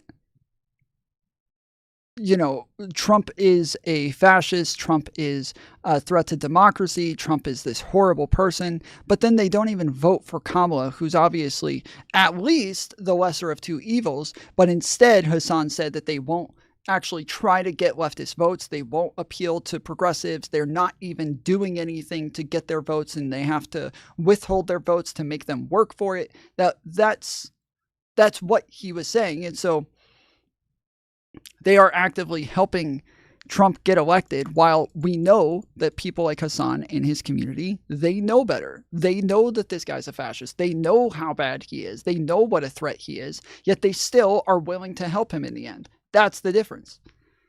So while saying, like, yes, Trump voters and MAGA, those people are really to blame. Sure, but when it comes to, like, some moral culpability, we look at them as though they just don't really know better. They don't really know better. But Hassan and his fans, they do know better, and they did it anyways. Stage and voted for him and are happy that this is happening. This is a lot of people in our country, and that's something that we need to reckon with as well. I know that, you know, because of the hate that you've been getting for the last year has been largely coming from the left, that it's personal to you, and you're not wrong that they need to eat crow a little bit. But I think it's important to point out that there are a lot of people that, you know, didn't, by their inaction, allow it to happen, by their active action have made this happen and are celebrating this. So that's my 2 cents I want to add on. Okay, so Creators for Palestine raised $1.6 million. That's fantastic. Literally negligible. They've received billions of fucking dollars. It's a good thing. Has $1.6 million had an outcome on anything happening in Gaza? Absolutely fucking not. Has it helped people? Sure. Has it helped fucking the actual, like, movement? No. Like, raise money. That's good. That's the easiest fucking thing you can do, is just give money, right? Good. Let's talk about real activism. Let's talk about enacting meaningful change. Total fucking failure. And to address your point, Dan, like, obviously you're correct, but how, as people on the left side of the aisle, however you want to fucking say it, are we supposed to compete with this giant unified block of conservatives when a large portion of them are actively working against Democrats? like literally supporting the other side, denigrating the left side, promoting like spoiler candidates. You know, Yeah, I mean, the spoiler candidate thing, and we're going to get into this because I know that Hassan mentions it in his response. You know, it's being dismissed because if you just look at the raw numbers, it's true. If everybody who voted for Jill Stein voted for Kamala instead, it would not have changed. That's the outcome really of the nice election. for them to rationalize, to excuse what they've done. The point that I want to make is that the apathy is what really got us into this position. It's the people that didn't vote. It's like the Absolutely. whatever 10 million people that didn't vote that did. Pretending like So yeah, I think we got it. Yep. Part of that. You're just guaranteeing that you're hated across the internet at that point. It's not real activism. But like crap, because you know, Ethan, multiple people in your life haven't spoken to you because they're nervous of how you'd react in public, but privately, tons of your friends have talked to me and to others about how worried they are about you and your mental health because you've absolutely flying off the handle. Get it together. Ethan. That's, yeah, so amazing that they're willing to go talk to other people behind the scenes, but not willing to tell him. That sounds like somebody who really has a real bone to pick, you know? That sounds like somebody you should take super seriously, Ethan. You should really take those people super serial, bro. Make sure you get on that. And then went to Instagram to try and make amends, I guess. But he really just doubled down. Oh look, another dipshit leftist lying about me on Twitter. Anyone remember me saying this yesterday? If I thought raising money is a bad thing, why would I donate $6,500 of my own money? By the way, since you bring it up, how much did you personally give? The fact is that raising money is negligible when you are helping the ethnic cleansing candidate win. This is a concept that is so obvious and easy to understand, but somehow when faced with criticism of their surface level and ineffective activism, they turn into lying baby brain propagandists. Ethan, say money bad. Either you are dumb as f or just a straight up liar. Either way, f you scumbag. I have zero patience for anyone participating in this pathetic hate bandwagon. I'm not really sure what he means by helping the ethnic cleansing candidate win. I mean, he himself voted for Kamala. Wasn't she the vice? Oh my goodness! Oh my goodness! I hate these people, dude. Oh my goodness, I fucking hate these people. Shit, dude. Oh my goodness, I fucking hate these dipshit motherfuckers. These fucking pieces of shit, dude. They are the same.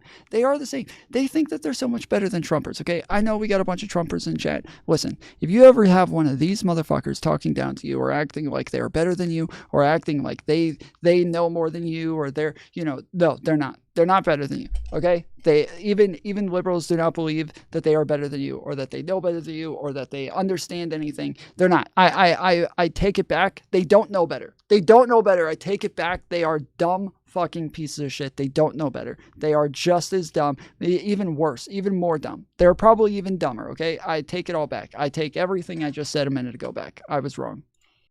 Vice president during the ethnic cleansing? And didn't she say that if she won the presidency, she would change nothing about what Joe Biden did in Palestine? President Biden has tried unsuccessfully to end the war between Israel and Hamas in Gaza. Would you do anything differently? For example, would you withhold some U.S. weapons shipments to Israel? That's what a lot of people on the progressive left want you to do. Let me be very clear. I'm unequivocal and unwavering in my commitment to Israel's defense and its ability to defend itself. And that's not going to change. I've met with the families of the American hostages. Let's get the hostages out. Let's get the ceasefire done. But no change in policy in terms of arms and so forth. No, we have to get a deal done. So in the end... Any update on moderating an encounter between Jola and Andrew? Only a debate. Nothing sexual. Yes, thank you, Kevin, for the $5 dono. We're at $17.50 for the round 3, so we're currently still at 9 hours for the total stream. But I'm currently making a little graph for to put the 9-hour total up on screen so that it's visible for everybody where we're at in the STREAMATHON. But So no, yes and no. Currently we have, can I send the link here? No, it won't let you send it on here. You can send it to me on Twitter. You can send it to me in Discord. The links are in the description, so you can choose your poison. Instagram, whatever. Just let me know where you sent it, and I'll try to pull it up. But yeah, no, so last I checked, the difference was that there's a debate con is coming up, and Andrew needed to wait until after debate con to set something up, and so the earliest that we'll get an answer is like the 20th. And so yeah, that's the earliest that we should hear something that'll give us a better idea of when the debate is supposed to happen. I guess I don't need to put total on there twice.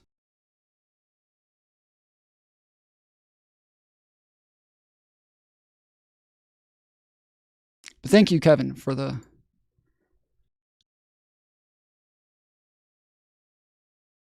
$5 super chat.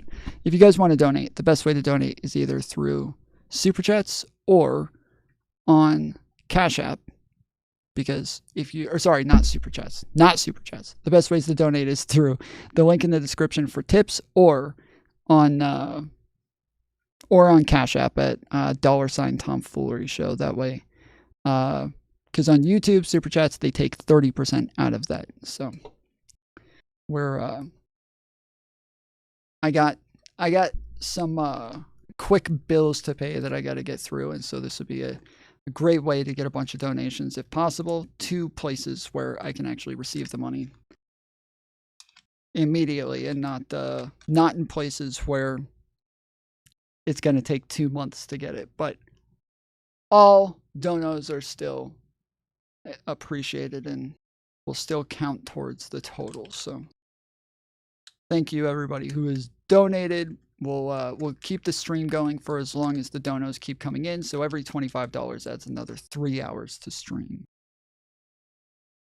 And the nuke did detonate, just on the wrong target. I mean, guys, you're big boys. There are consequences for your... All right, let's hear this stupid shit again. Israel's defense and its ability to defend itself. And that's not going to change. I've met with the families of the American hostages. Let's get the hostages out. Let's get the ceasefire done. But no change in policy in terms of arms and so forth. No, we have to get a deal done. So in the end, the nuke did detonate, just on the wrong target. I mean, guys, you're big boys. There are consequences for your actions. And targeted hate and harassment campaigns against very popular people on the internet is probably not going to end well. Especially... What the fuck? Why does he keep doing this? Why does he keep doing this? He keeps playing clips and then not even making a point afterwards.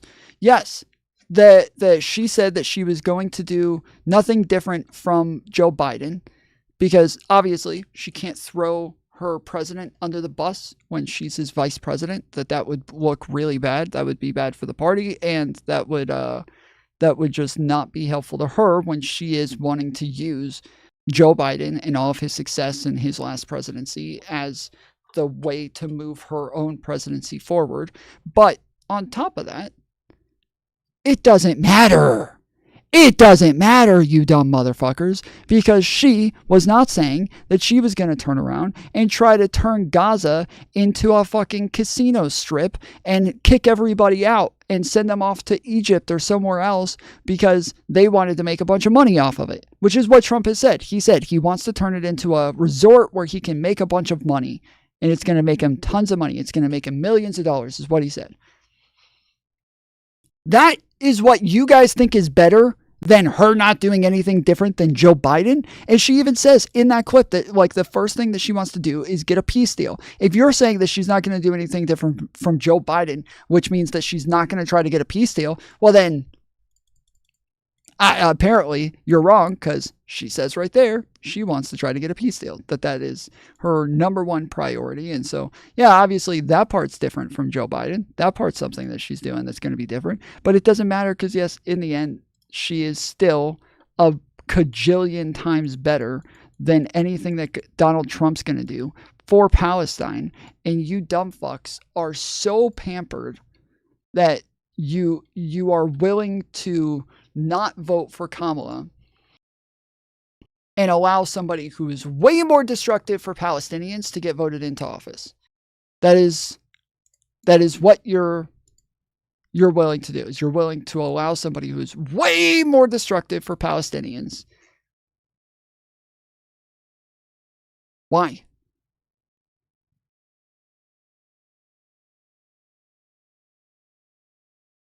All right, now we're down to the national election, and boy, oh boy, do we got some good options here. We got Donald J. Trump for president, J.D. Vance for vice president, Republican. We have Claudia de la Cruz for president with Karina Garcia for vice president, peace and freedom. We have Kamala D. Harris. I didn't even know her middle name had a D in it. She got the will of D. For president, Tim Walz for vice president, Democratic ticket. We have Robert F. Kennedy for president, because he was not able to get off the rolls here. And Nicole.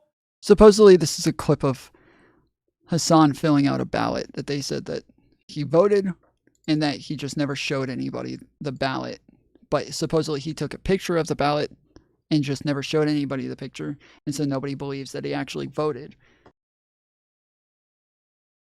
Shenananan for vice president of the American Independent ticket. Chase Oliver for president. Mike Termott for vice president on the Libertarian ticket. We have Jill Stein for president and Rudy Rudolph Ware for vice president. And we have an option for writing candidate. If you think I'm going to tell you who I'm voting for, how I'm voting on this one, you are out of your dang mind. But I do want to see what people are. Wait, what? We have an option for writing candidate. If you think I'm going to tell you who I'm voting for, how I'm voting for president, and on the Libertarian ticket, we have Jill Stein for president and Rudy Rudolph Ware for vice president. And we have an option for writing candidate. If you think I'm going to tell you who I'm voting for, how I'm voting on this one, you are out of your dang mind. But I do want to see what people are. I do want to see what other people are saying in terms of who they are voting for in this guide. What is the DSA? So yeah, he says he's not going to show anybody who he's voting for. So I don't know why you guys would expect to see the picture of it. But when he even says he's not going to tell people who he's voting for, but he's already been pretty open on the fact that he's not going to vote for Kamala Harris. I'm sorry. I'm still going to hold this position that he did not vote for Kamala Harris.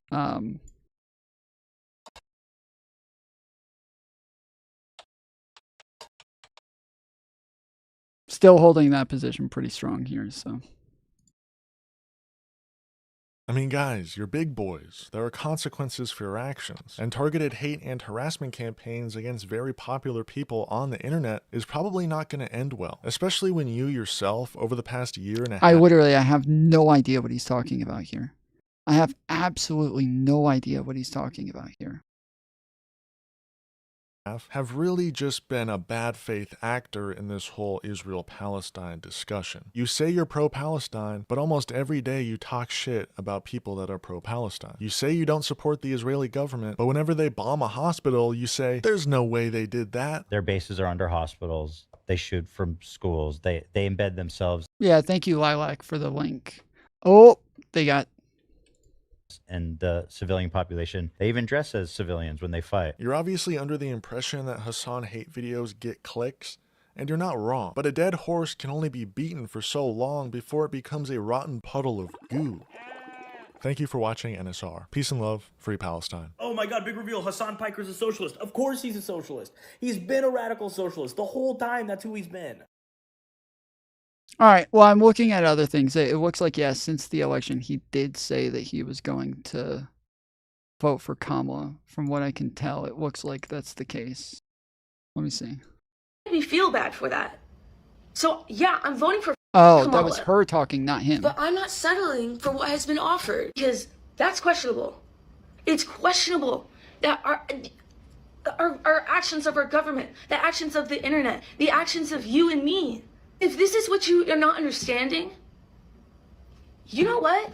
Endorsing someone, if someone is publicly endorsing a political figure, that doesn't even mean that they're going to vote for them. What's really funny about this take is that like Chappell Roan is demonstrating one, I think, sound judgment on the matter. It's ironic because it's something that I experience on a daily basis by annoying people. And I think that a lot of the criticism is just like liberals, Zionists themselves, who try to couch their criticism towards her with like lesser evil voting and like aesthetic posturing. But the real reasons why they're upset is because they can't say that they hate that she is pro-Palestine. That's, I think, what it is. I'm sure there's like plenty of liberals who are automatically like blue no matter who people. Like there are plenty of people who are blue no matter.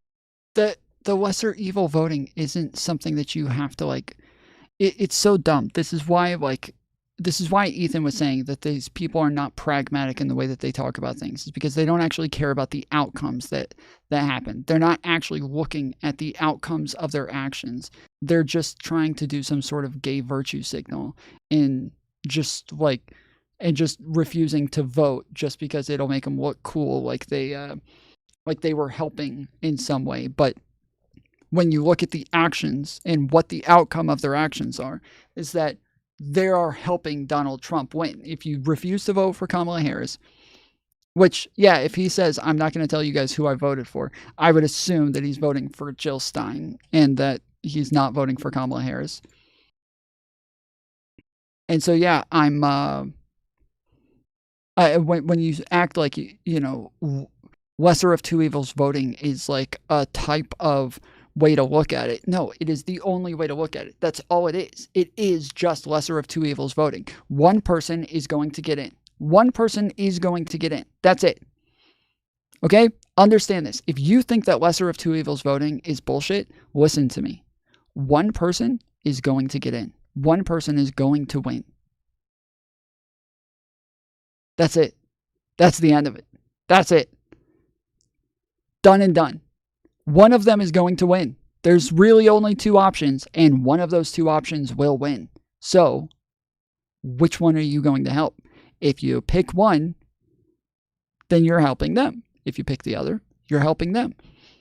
But if you think one is the obvious lesser of two evils, but you're not voting for either one of them, you are helping the more evil, the greater evil win. You are helping the greater evil by not voting for the lesser evil. That is just mathematically, pragmatically, objectively true.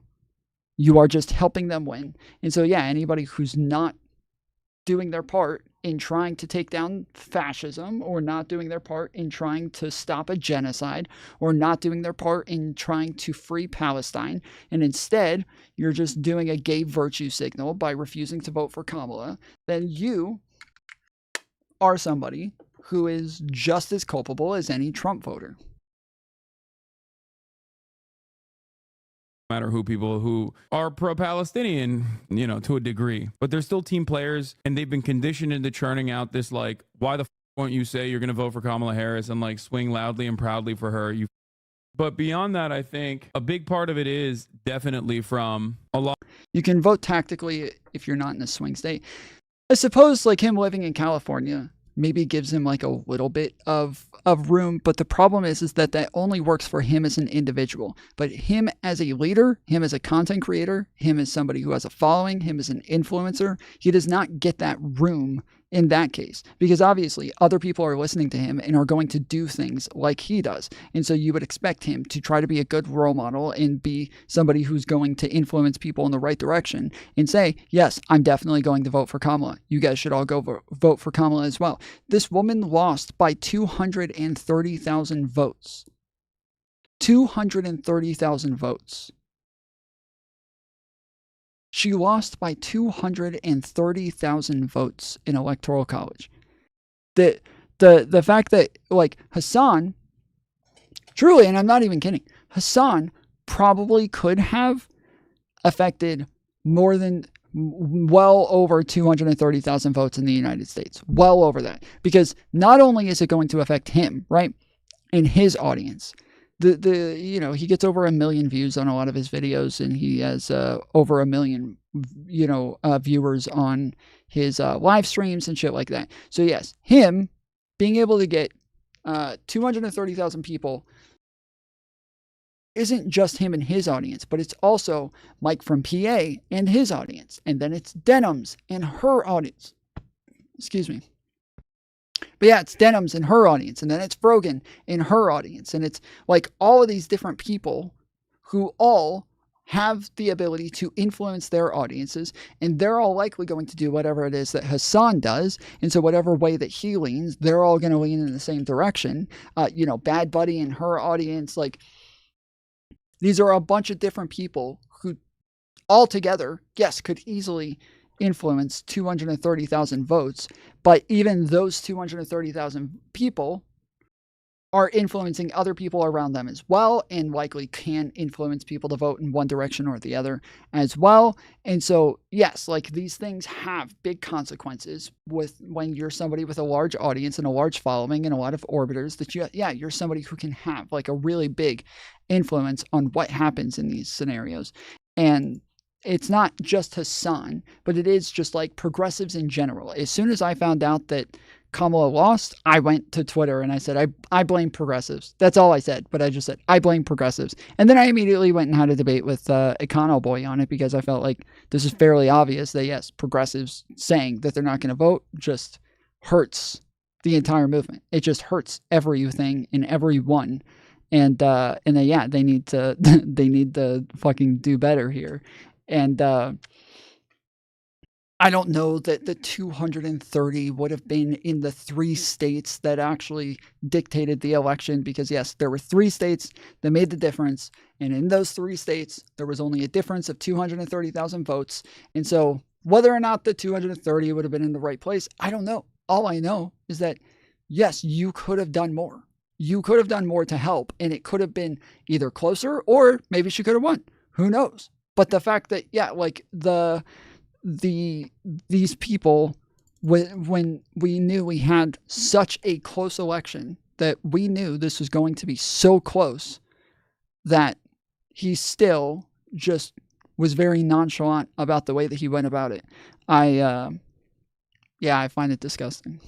A lot of I agree with this. I would like to take this opportunity to point out that a lot of people leading the hate against Chapel are Zionists. The reason they're attacking her is because she used her platform to speak up about Palestine. This is a very dangerous targeted hate campaign. Watermelon ISIS. As soon as I see Watermelon ISIS, I know for a fact that is a fake account. Watermelon ISIS doesn't care about Gaza or Palestinians. They just hate Jews. This is what the cowardly watermelons for Palestine should have been doing. I've been at this point with the pro-Palestine movement since December of last year, when those protesters ran up a gathering of black community leaders and punched one of our mothers in the face. Glad to see everyone's waking up to this. Finally, this is a federal agent, okay? That person was. And there are definitely a lot of examples of such things as well. I'm tired of artists like Chappell profiting off of queer and drag culture and then refusing to do the bare minimum when it comes to standing up for LGBTQ rights. What has Hamas done for LGBTQ people in Palestine? Okay. Not voting against the dictator? Shut the fuck up. Shut the fuck up. There's an active genocide going on, and it's only being done with our weapons. And the guy most responsible for it, is literally in the pocket, in the tank for Donald Trump. He wants Donald Trump to win. This is an issue that you can tackle on partisan grounds. You're going to Michigan, a state with the largest amount of Arab voters, Muslim voters in general. They have friends that are also pro-Palestine. They have family members that are in Gaza. It's ridiculous to just drop that on a time, not even have any kind of counter message on it. How are you so hopped up on your own farce that you think that like ain't nobody's gonna bring this shit up? You're right there. You're right next to Dearborn. The uncommitted campaign has been talking about doing counter protests. This is gonna come up in the DNC too. Remember what I said? Politicians need to earn your votes. How many motherfuckers do you know that are like, no, America has to keep continuing Israel's genocide? The majority of Americans want a ceasefire. What real people-backed power does the pro-Israel? So that's what that means. Where he says that right there. Politicians have to earn your vote. That is what he's saying, is that if they do not do enough to earn your vote, you should not vote for them. You should withhold your vote.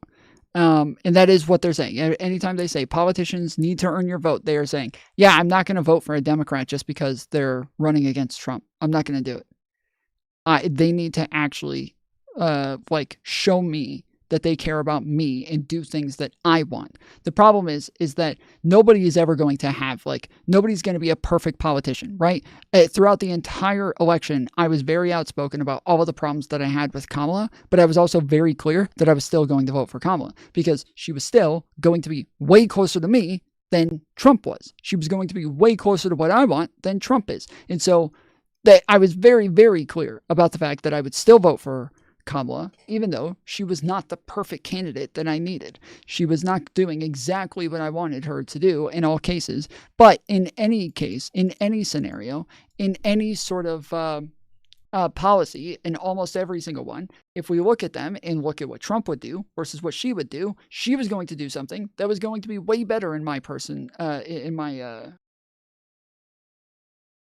estimation than Donald Trump. And so, yeah, it's just that simple. Like, it's kind of stupid to be a political analyst and then say, I cannot split Trump and Harris enough to make a choice, to be honest. Yeah.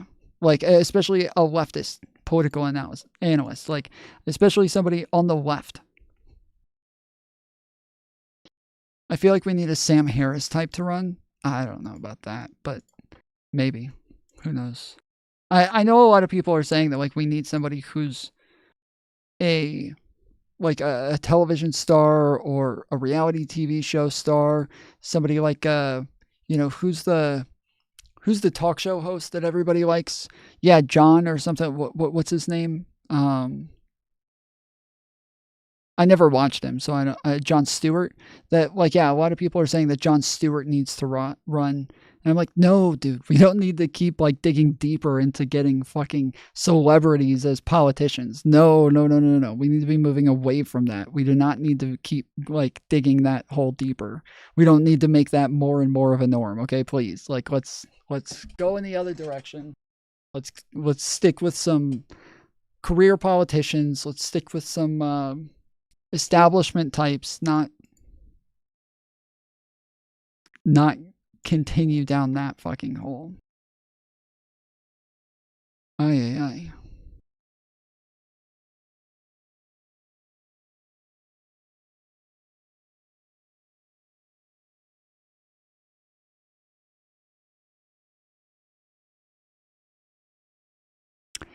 Yesterday we read a report about the fact that Kash Patel, we're only going to go over this for a couple of minutes, and then we got some other drama to get into, but yeah, the last time I was on stream, we went over the fact that Kash Patel had a couple whistleblowers come out saying that he was already demanding that people get fired within the FBI and that they had already fired a ton of people, and that there were higher ups within the FBI who were outwardly at meetings in front of tons of people saying that they were like demanding that they fire a ton of people within the FBI. And Kash Patel was asked during his confirmation hearings whether or not he had any plans to fire a ton of people and whether or not he had been spoken to by Trump about firing a ton of people. And he kept saying, no, I don't know anything about that. No, we're going to follow the process for firing FBI agents. We're going to go through the correct standards and processes for firing any FBI agents. We don't have a list of people that we want to fire for political reasons or anything like that. And then, yeah, it turns out that he literally has been demanding that these people get fired faster and that they need to go look at the list of people that are supposed to get fired and hurry up and fire them. So he has obviously lied under oath, and he's being investigated now for it, but there's a number of other lies that he told as well. And so this is the guy who opened up the investigation, or is trying to get the investigation opened up, talking about it here. While I think we have a sufficient number of people to start, and since this is going to take a while, I think we should get started. Today, do we have enough people here to hold it over? Okay, yeah. We have two items on our agenda: Kash Patel's nomination to serve as Director of FBI, and S331, the Fentanyl Act. Because the Halt Fentanyl Act is listed on the agenda for the first time, it'll be held over until our next meeting. Last week, committee Democrats exercised their right under the committee rules to hold Patel's nomination for 7 days. Obviously, we had to honor that hold from last week, so today is the day that we vote on this nominee.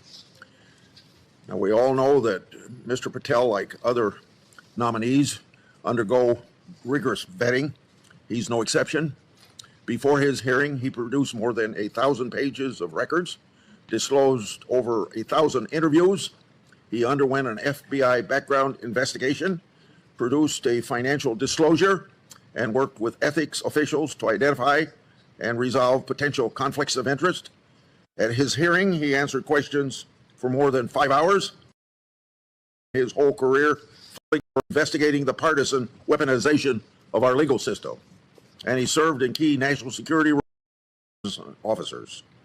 But Mr. Patel's resume, his accomplishments, and his supports aren't why he's the best person for this job. Mr. That the Democratic National Committee funded false allegations against President Trump, that the Department of Justice and the Federal Bureau of Investigation hid Comey and Wray before this one. Each of these directors was a Republican, and I voted for all of them. Some game of shirts and skins. What it boils down to is this agency should be above politics. What we've just heard from the chairman is an invitation for a political free-for-all. If Kash Patel is...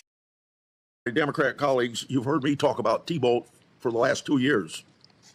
One of the few people I'm trying to find the part where he talks I ever about know it. that Ray fired for doing things wrong, and I had to point that out to him. Now pay attention to this one. A third FBI whistleblower said, quote, on January 6th, Okay, here we go. FBI, because the FBI is and has been for years infected. One of my colleagues suggested that Mr. Patel called the police officers that protect announced. Committee Democrats have sent at least 11 letters to 11 different on President Trump's home in an act of partisan lawfare. In just the last few days, we've heard unconfirmed reports that someone at the FBI may have illegally leaked information. Staff know a thing or two about this kind of retaliation because my staff received similar treatment during our investigation. Sadly, as I've said... Oh, come on. Where the fuck does this start? Why he's the best person for this job. And I've got plenty of examples to show what's wrong with the FBI. Mr. Patel was instrumental in exposing Crossfire Hurricane. He showed during that investigation that the Democratic National Committee funded false allegations against President investigation, hid information from the FISA court to wiretap a presidential in the process. As reward for his efforts to uncover this truth, secretly subpoenaed his records. Now, I and my staff know a thing or two about this kind of retaliation in our investigation. Sadly, as I've said at Mr. Patel's hearing, Crossfire Hurricane is but one example of recent FBI misconduct. The FBI targeted traditional Catholic families in an act of partisan lawfare. In just the last few days, we've heard unconfirmed reports that someone at the FBI may have illegally leaked information about upcoming ICE raids, putting the lives of ICE agents at risk. If true, A water the betrayal hurricane? can't be overstated. The FBI has fallen into really old habits and is long overdue for massive reform. Mr. Patel is the man to do it, and that's why he's being attacked so viciously right now. Before we even had a hearing, committee members called Mr. Patel by these adjectives: dishonest, untrustworthy, lacking in character, a wolf at the door, a conspiracy theorist, a staunch political loyalist, and lastly, a nightmare. Since his nomination was announced, committee Democrats have sent at least 11 letters to 11 different agencies and parties demanding records and urging investigation into Mr. Patel. Each letter breathlessly accuses Mr. Patel of something new, often citing quote-unquote highly credible, anonymous sources that don't fit the facts. Some accuse him of not following hostage rescue protocol. Others suggest that he is secretly directing FBI personnel decisions. And some accuse him of promoting conspiracy theories. The purpose of this campaign is quite obvious. Throw everything at the wall and hope something sticks. I'm not falling for it. And Okay. Democrat colleagues will learn a lesson about how the FBI has previously treated whistleblowers, both or the temperament to lead the FBI. A little history. 50 years ago, Frank Church led an effort to investigate the Federal Bureau of Investigation. They came up with a sweeping reform and conclusion. Okay, yeah, so Durbin is the guy who actually asked for the investigation. So, yeah, I want to hear this. Congress passed a law limiting the FBI director to a single term of 10 years, subjecting the appointment to the advice and consent of the Senate.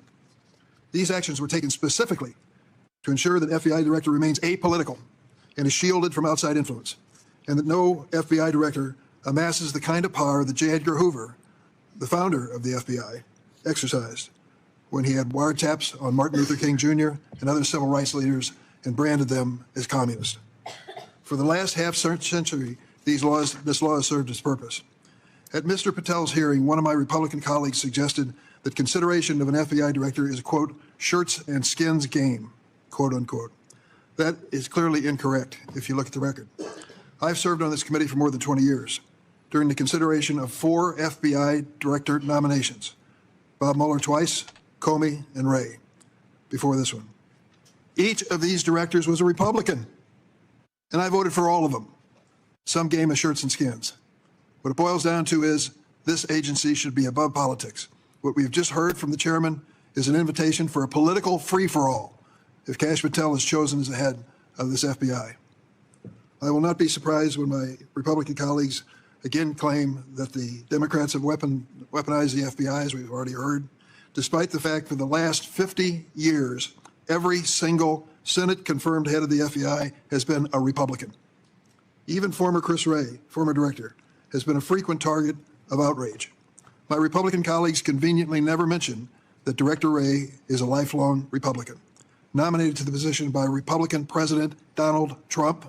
Yeah, they all keep trying to bring up Chris Wray as somebody who's like this hardcore anti-Republican person when he's fucking Republican, dude. Same with who's the other guy that David Wise recently? It's literally the guy who agreed to give Hunter Biden a 10-year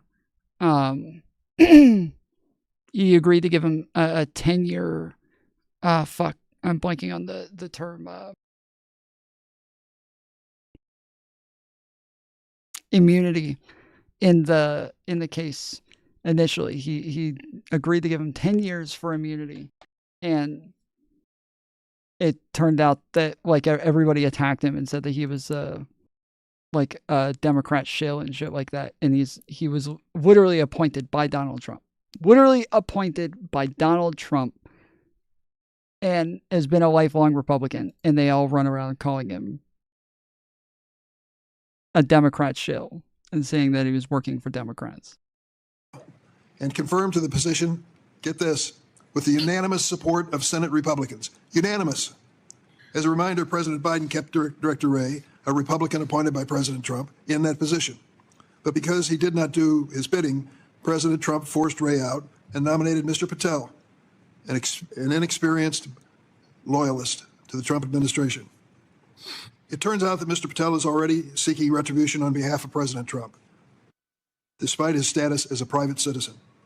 As I revealed earlier this week, multiple whistleblowers have disclosed to my staff highly credible information indicating that Mr. Patel, a civilian, is personally directing the ongoing purge of senior law enforcement officials at the FBI. The ramifications of these terminations are dangerous, and they go beyond Mr. Patel's fitness for office. This purge has greatly weakened the FBI's ability to protect the country from national security threats and made America less safe.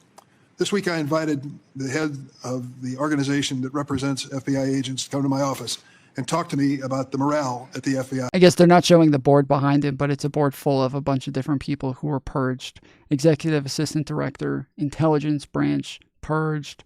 Executive Assistant Director of Information of Technology, it looks like, purged. Two women came and visited with me.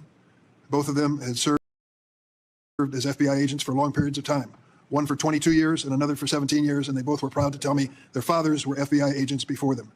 They said to me they have never seen this kind of thing happen in the transition of one president to another when it comes to the FBI. There is only one person, nominally and officially, who is political at the FBI, the director. All the others are professional and career employees. One political person. But now there's been requests from this administration, for example, to produce the names of all of the agents and staff at the FBI who worked on the January 6th insurrection mob that assaulted the Capitol. Think about that for a second. 38,000 employees at the FBI. How many do you think worked on that case? 5,000 names. 5,000 names they want to disclose. It's understandable that these FBI agents are worried. They realize that the people who were engaged in that mob action on the Capitol, many of them were dangerous people, despite the full pardon given to them by Donald Trump. Let me tell you about one of them, just to give you an example. And if you question whether the FBI agents should be reluctant to have their identities and the identities of their families made public, his name was Guy Ruffett. He was the first defendant to stand trial on charges related to January 6th. Sentenced to 87 months in prison for bringing a firearm into the Capitol that day. Ruffett's 19-year-old son, Jackson, turned him into law enforcement after the attack. Jackson also indicated that Ruffett had threatened to shoot him personally and his sister Peyton if they reported him to authorities. After receiving a pardon from President Trump, Ruffett attended Kash Patel's Senate Judiciary Committee meeting in this room. He posted on social media the following, and I quote, "Present and in support of Kash Patel, as the leftist commies continue to spew lies, misinformation, and disinformation, my man, clean house Kash." We are inviting a political disaster if we put Kash Patel into this job. Can you imagine having worked for the FBI all your life, taking an oath that you're ready to give your life in defense of this country, be involved in all of the assignments that you were assigned to, and then comes a new president, Donald Trump, and wants to see the names of whether you were one of the people who was involved in the January 6th investigation, the largest criminal investigation in the history of the United States. I think this is outrageous. If we have respect for these agents, show it. To invite this political warfare that's been described already this morning is to the detriment of the men and women who are risking their lives for us in this agency. We have a list here of 6 executive assistant directors who have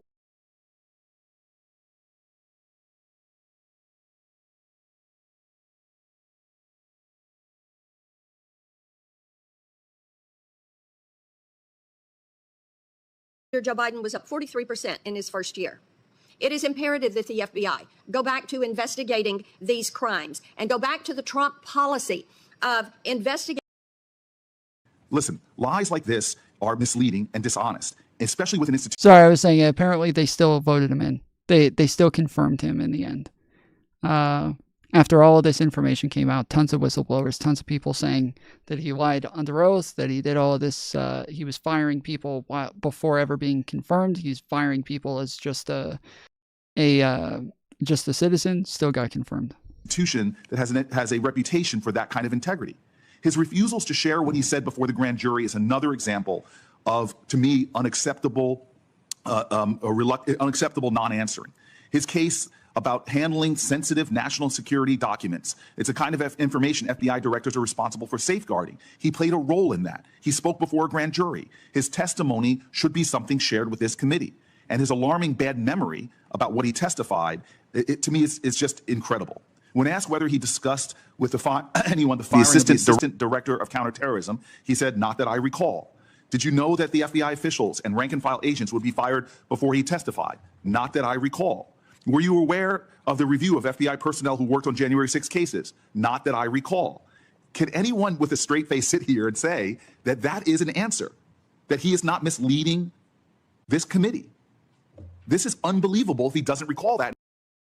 Yeah, this is his entire hearing, his whole hearing. He, what's up, Z King? What's up, Gilgamechasaur? You can literally do anything you want when you're on Trump's team and no one cares. Yeah, but I feel like Democrats had the votes on this one. And I feel like Democrats had to have like helped him. I feel like Democrats had to have gone with this this entire thing. I feel like they had to have like worked with him. Oh, sorry. My bad. I didn't realize I was doing that. Yeah, I feel like they had to have worked with him on this shit. Cause yeah, that's kind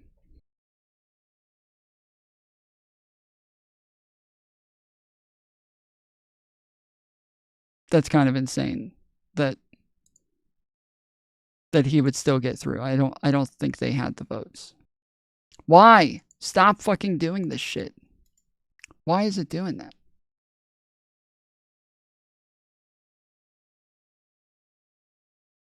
Okay, there we go. Fucking shit. In fact, his inability to recall such information, to me, speaks against his qualifications for a job if he's not recalling things of such importance. This committee should ask for better from this from any nominee, from a Democrat or Republican president. This is stunning to me. We are here to serve the American people and their interests.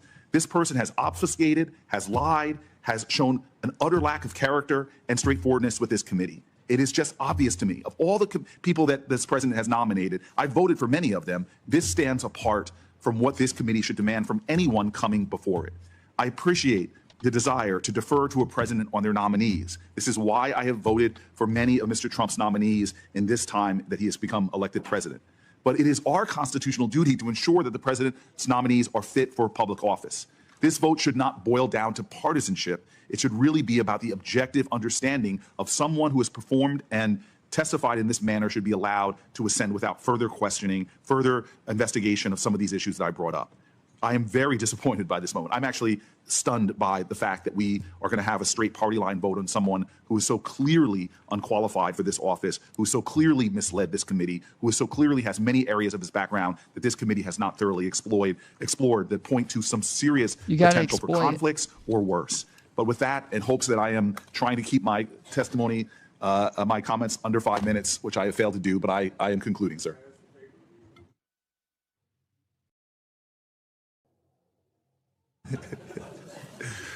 Mr. Chairman, I am stunned and perplexed at this moment that I have been asked to talk for 2 minutes.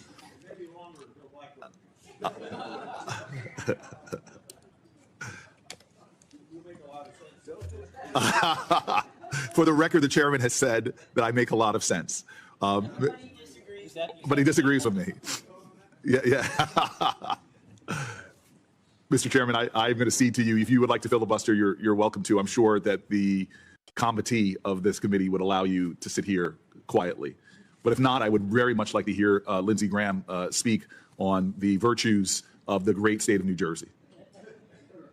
It's not going to be a long speech. Wow. New Jersey. Wow. My brother-in-law is from New Jersey, and we like him a lot. I will take that as a testimony. Thank you, sir. And happy birthday to Dick Blumenthal. Okay. Whatever. I can't, Yeah, this is insane that he actually got confirmed. It's fucking wild, dude.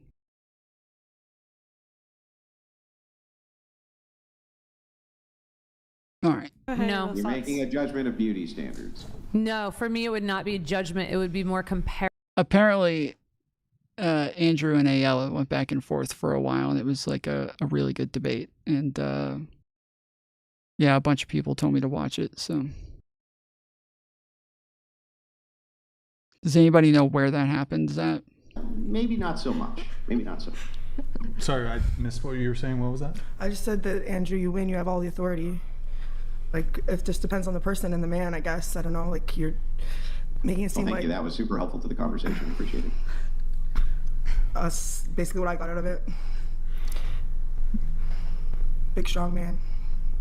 Wait, so you're saying Andrew has all the authority? I'm just confused. I'm a little confused. Yeah, I just it's don't just like, you know, in his relationship, he's got all the authority, and that's what he's trying to prove is that, like, you know, every man should be like him, right?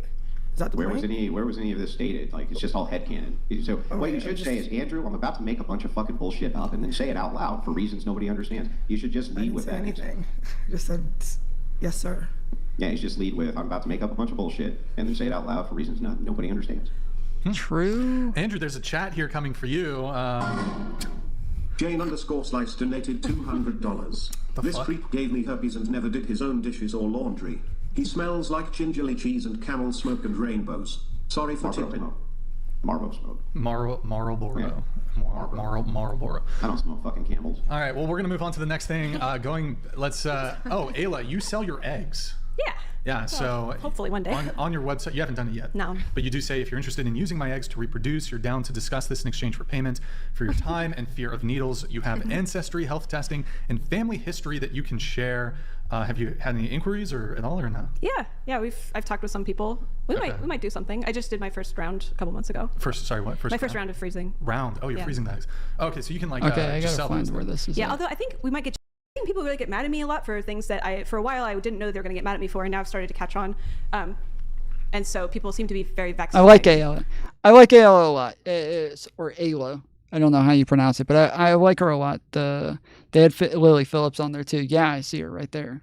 Kind of wild, but yeah, I like Aella a lot. She's definitely very smart, and I enjoy especially when she talks a lot about like stats and even conversations with her about like philosophy and shit like that. I've enjoyed a lot of the conversations that I've heard her be a part of, and so I always enjoy the conversations that she's in. So for her to debate Andrew Wilson, I'm sure this is gonna be just this is gonna be a lot of fun. I'm sure this is gonna be a smackdown. They're vexed. They are vexed. How are they vexed? I think people are like horrified by a lot of things. Like I ask a lot of like moral conundrum polls, which I probably can't repeat on stream. Or like for example, moral conundrum. Like, can I say? I have a moral conundrum. Yes. Oh, can you say what? Well, can I talk? Don't bring up the minors. Don't bring that No, up. it's not mine. It's like is bestiality wrong, and are you a vegan? You talked about this at dinner when we were in Colorado. Oh yeah. Oh yeah, I did see some of your tweets on this. Yeah, it just seems like a little funny that we have different standards for like intercourse. Yeah, I've always thought this was odd as well, and I've talked about the fact that like personally, I just don't care if you want to have like sex with an animal. I understand that like people get grossed out by it, and so because people get grossed out by it, we make this like an illegal thing, and everybody thinks of it as like super immoral. But I don't know that there is like a moral standard that I have that this actually breaks, and it is more so that it is just kind of like a gross feeling thing that gives everybody the ick. Not sure I'm gonna make it. I'm sorry, Freddie. I appreciate you coming and hanging, man. But yeah, it's just kind of a thing that like gives everybody the ick, and that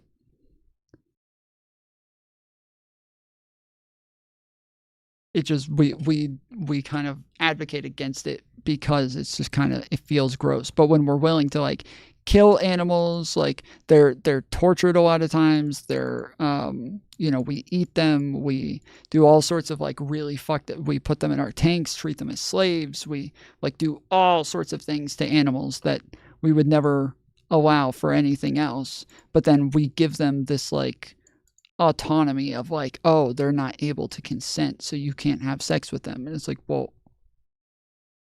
why is that where we draw the line? Like, we're able to do all this other fucking shit, but we can't do that? That's weird. Course versus killing and eating. Like, I know if someone were going to do one to me, I would rather not be killed and eaten. Okay. And so anyway, that's an example of people seem to get really mad at me for that one, but I thought it was relatively straightforward. Sure. And then let's see here. You said you built a dating survey. You picked the top guy from that. You were not attracted to him, but you brute forced through the first date. You guys spent 3 days at an Airbnb, brute forced it. Yes. And you forced yourself to have sex with him. Yeah. That's my current partner. Oh, that's your current, for 4 years. No. Does that upset him? Does that upset, no, pity sex? Was it pity sex? It was a bit of pity sex? No, I think it was curiosity sex. I was like, I should probably try it. You forced yourself. Yeah. You know? Yeah, he just scored. I had a survey that was scored so people answer questions, and then on the back end, I built it, and then you get an output, and then I contacted the top scorers, and then he was like one of the very top scorers, and so I was like, date, and I made a graph of the scores and pointed at him, and he said, sure, 3 days in an Airbnb, and I was like, great. So I went to an Airbnb for 3 days, which was the first time I'd like seriously talked to him, and then I was like, well, if I'm going to figure out if I should date you, I should probably have sex with you. I was not attracted to him at all. He was really annoying to me at that time, but he's much better now. Do you want kids? I would like to have genetic offspring. Genetic offspring. Okay. With him or? Yeah, well, he doesn't want to. It's a very long story that probably is not going to get communicated, but I think probably the world's going to end relatively soon. and I think he's like working on that pretty hard to stop it. I mean. Oh, yeah. I was like, fucking apocalypse. Yeah. He's trying to stop it. The end of the world.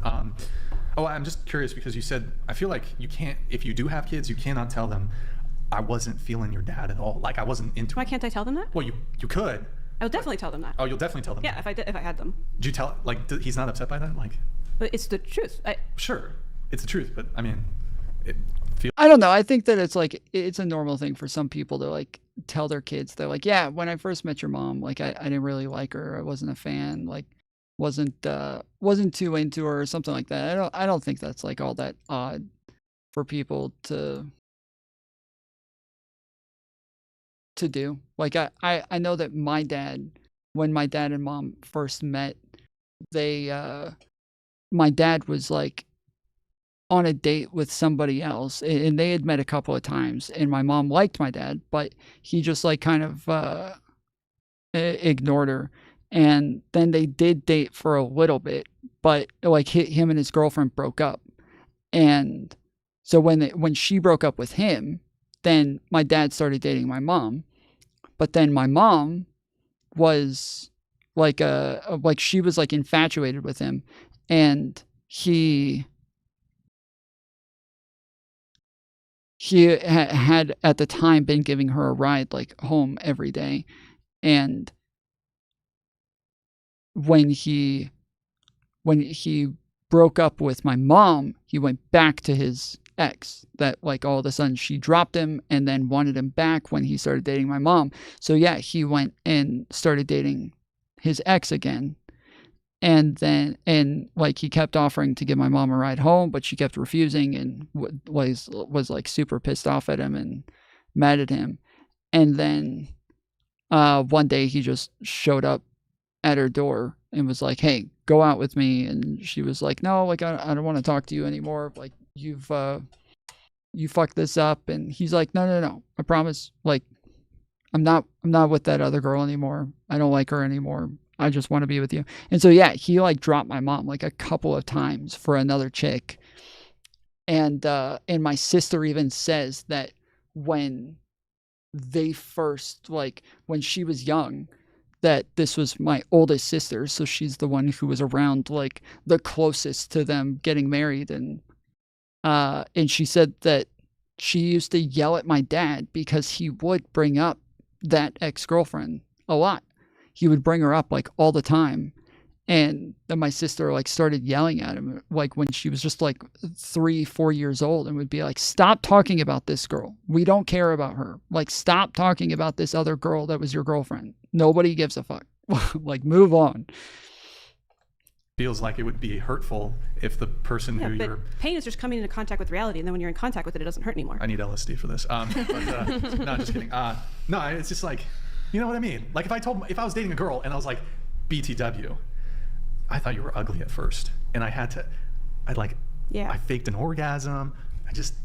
Yeah, but wouldn't you want to know that? I had to like force myself to have sex with you. Like, I feel like she would take it the wrong way. You know what I mean? I mean, he told me that I wasn't that pretty once when I was trying to have a tender You moment. posted a tweet about it. Yeah, We have it. Pull it up. Pull up the tweet. Yeah, that was pretty rough. I was like, ow. Damn. Yeah. Like, but it's actually He just said you're not that pretty. Yeah, he said I'm not that pretty. Because I was like, I'm afraid that people, you know how people like kind of tell each other, girl, you're so hot. I'm like, everybody's incentivized to say positive things about each other's appearance. Like, I don't actually understand. And I did actually run a face rating survey so I could determine my attractiveness, and I'm a 4.6. So I'm in fact actually not that pretty. Interesting. Yeah. You should, we should get you to do some like surveys for our podcast. No, wait, she's doing my survey first. I will do both of your surveys. We've collected quite a bit of data from the show. It's pretty Really? interesting. Like what? Oh, I mean, nothing on the scale of what you're doing, but simple things like total appearances, like the breakdown of like who's involved in sex work, the amount of people who've canceled, who've What's the flipped on percentages? Do you know? I think it's about 15% of all the panelists have been involved in sex work or OnlyFans or something like that. Yeah, I'm trying to think if there's anything else. Age, relationship status, this sort of thing. So. Oh, cool. Yeah. Do you have like in a spreadsheet? Sort of, yes. It's very rudimentary though. So we can talk after the show though. It'd be interesting to get some stuff done. Okay. Do we have her tweet pulled up? All right, so this is brutal. And scroll down because this is like a quote tweet in response to somebody else. Scroll down, don't go too far though. Put us on the other side. All right, just hide us for a sec. All right, so this is response. Being a girl's boyfriend is all about committing to the bit that she is a 10-10 and the most beautiful woman you have ever seen. Scroll up, and then you write, scroll up. Aella, let me just have you read it in your voice. One of my partners once was like, "You're not that pretty," during a tender moment. I rolled over in the fetal position and groaned for like an hour, and then he went and made me an "I'm sorry" card out of construction paper and markers and stickers. Okay, so this is the guy who you told, like, you forced yourself to have sex with him, Yes. and you weren't attracted to him, Yeah. and you told him this. Yes. How did he take that? He was like, "Oh." He's just like, oh, no reaction. Yeah, well, I mean, I'm attracted to him now. Okay, now you're attracted to him. Yeah. How many, like, did you have to force having sex with him, like, multiple But times? this is something that we talk about a lot, that like incel people don't really seem to get, red pill people don't really seem to get, is that a woman's attraction can change drastically over time. Like a lot of people say that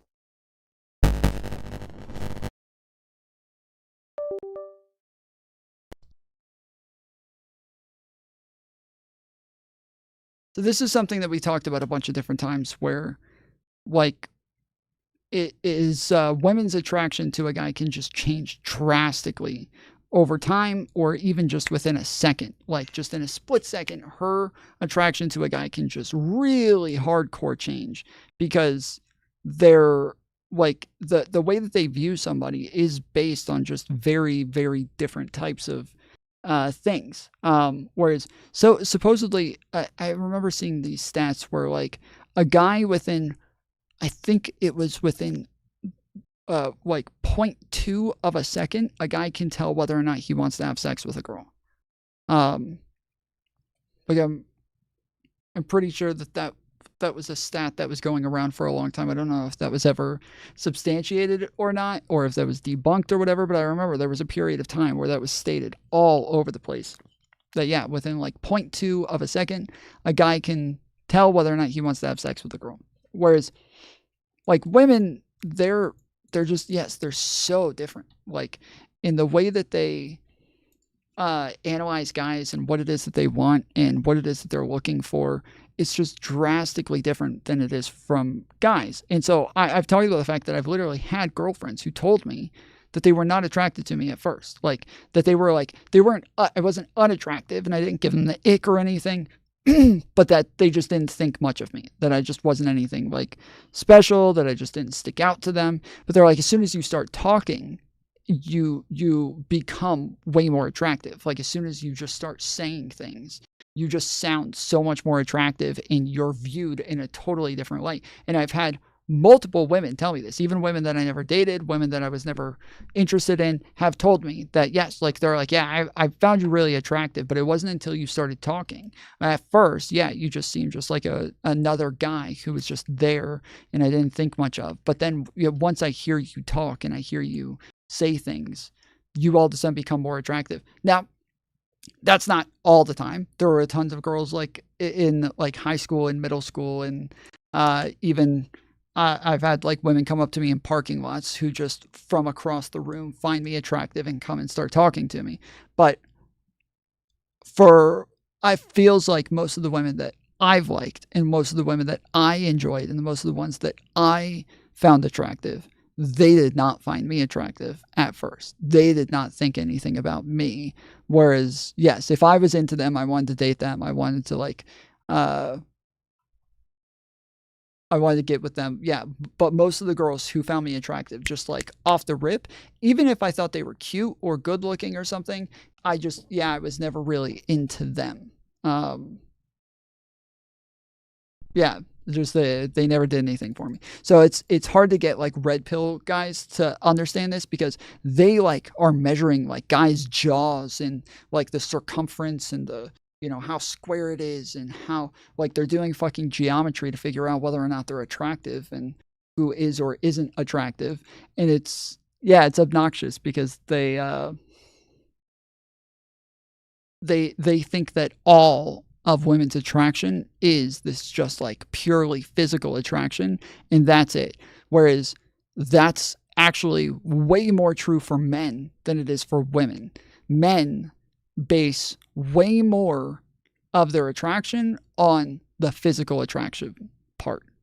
Like men, when it comes to like a male and a female, men care way more. They value that physical attraction way, way, way more than women do. Way more.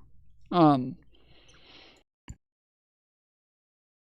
this is when I say value, like we're normally putting things in some sort of like everything's valued at different rates, right? Everything's looked at in a different way based on like how much you value it, and those values are all being weighed against each other. So you hear guys lots of times talking about the fact that you know, a girl is really annoying, but she's hot. Or like, yeah, she has like an obnoxious voice, but she's hot. So you can have like a bunch of different things, like personality, you know, if she's funny, educated, money,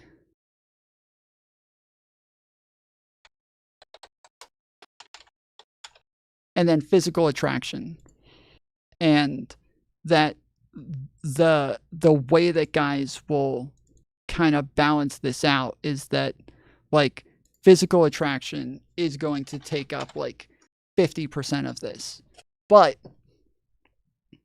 if she has like a lot of like other good things here, and then she has like some sort of bad trait like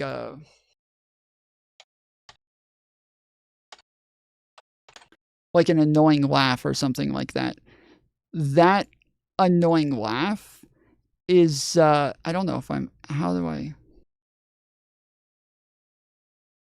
I add to this?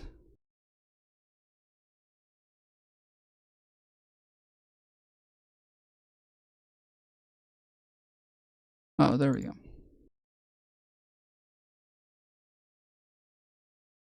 Yeah, that annoying laugh can ruin all of this if... Oh, fuck. I changed the wrong one. Shit. I'm ruining this. I'm ruining this! Okay, it won't let me. It won't let me do it.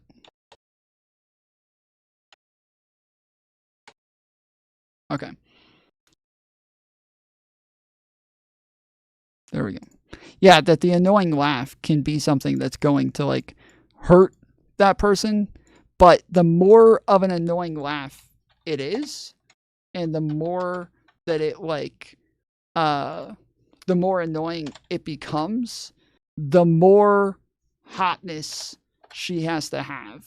Like she needs to be hot enough to kind of overtake that annoying laugh, because yes, if she doesn't, oh, now it adds a fucking... That's why I didn't have a number on there, so that's why it didn't. Okay.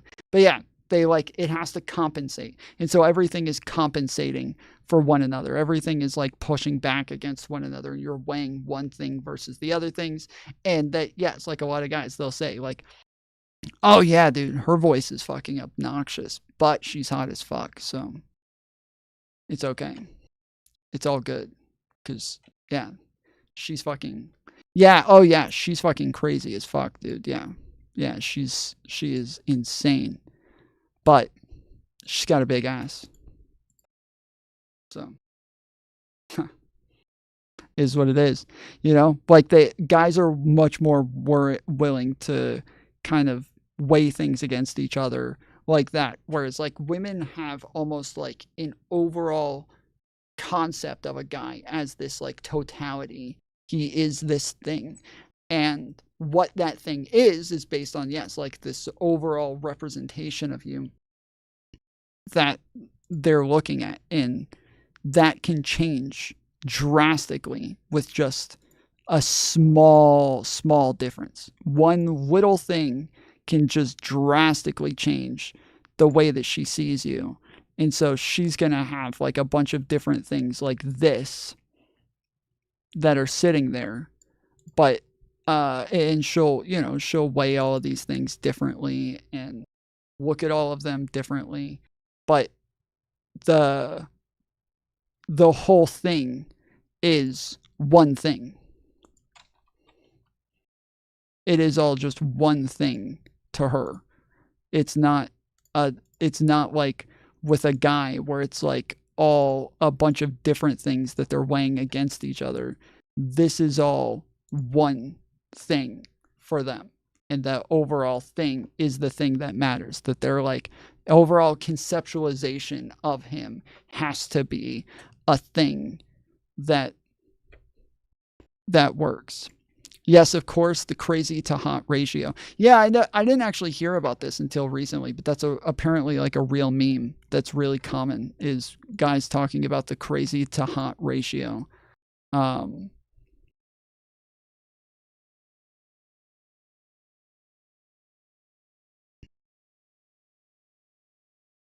Yeah, I didn't hear about that until very recently. But yeah, anyways, it's just like the way that men and women look at each other is totally different. Whereas a guy, like, there are women who have become more attractive to me over time, for sure.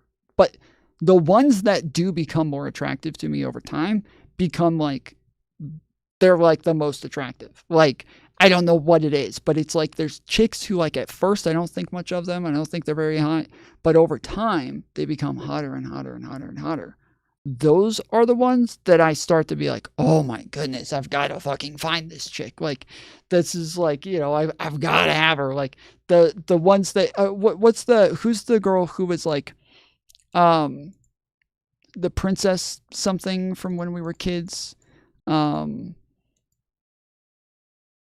Shit. I can't think of her name. It was like a really like famous movie when we were kids. Is it because they mature more? No, it's literally like they stay the same the whole time. I just find them more attractive over time. Anne Hathaway. Yes. Thank you. Anne Hathaway. Anne Hathaway is one that I did not find attractive at first, but the more and more that I like saw her around, the more and more I found her attractive. And I went back and watched older things of her and thought, yeah, no, she looked exactly the same back then. But I thought that she was the most like plain Jane, just average chick of all time. She just literally looked like just like a person that you would put in the background to just be there. But then eventually, no. She was fucking that chick, dude. And I could not get it out of my head. I'm like, oh my goodness, dude. I'm gonna fucking hunt her down and fucking kidnap her and chain her to my. But yeah, it's just like things change. And I think that, yes, women who actually do grow on me and do like become more and more attractive to me over time, it's rare. But when that happens, those are the ones that really just like, they become the most attractive, you know? So yeah, she's naked in Havoc. What was the movie that she did with, dude, I don't know what it is with my brain and names, but over the last like 6 months, like names have just disappeared. Is Havoc the one where she's like her and her friends, they're playing like teenagers? Princess Diaries, thank you. But yeah, is that the one where they're like playing teenagers and then they go and have sex with like 2 gang members? Is that that one? Is that Havoc? The gangster with the with what's her name? Yes. Yeah. The 2 like Mexican gangsters. Yeah, I saw that one. No, there's another one with what's his name? Fuck, dude, I can't remember names. I don't know why. Donnie Darko. What is his name? Jake Gyllenhaal. There's another one with her and Jake Gyllenhaal. And in that one, it's literally like, it's kind of a porno. Like the whole movie is just kind of a fucking like porno. And she is hot as fuck in that movie. Like she is banging in that movie.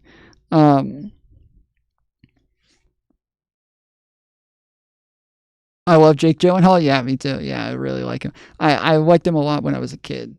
Dude, you got to make it so that mic shit doesn't happen anymore. I'm sorry, dude. There's literally nothing I can do about it.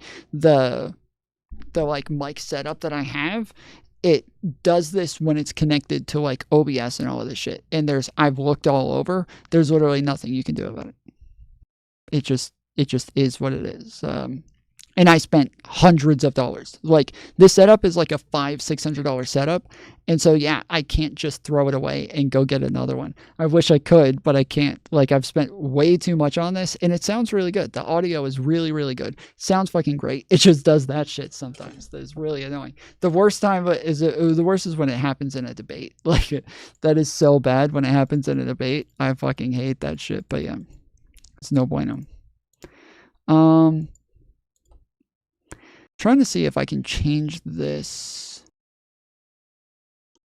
to be like green. Yeah, let's change it to green and then see, can I green screen it out now? Oh man. I really want to green screen this background, but I can't get it. Fuck. But anyways, yeah, so the point is that, like, when you talk to red pillars, they think of women as very, like, they think women just care about looks and nothing else. That's what they think. That's what red pillars talk about. That's what, like, the fresh and fit guys and all of these people, they all talk about women as though they only care about looks and nothing else. But it's actually the opposite, that yes, men care about looks way, way, way more than women do. And they and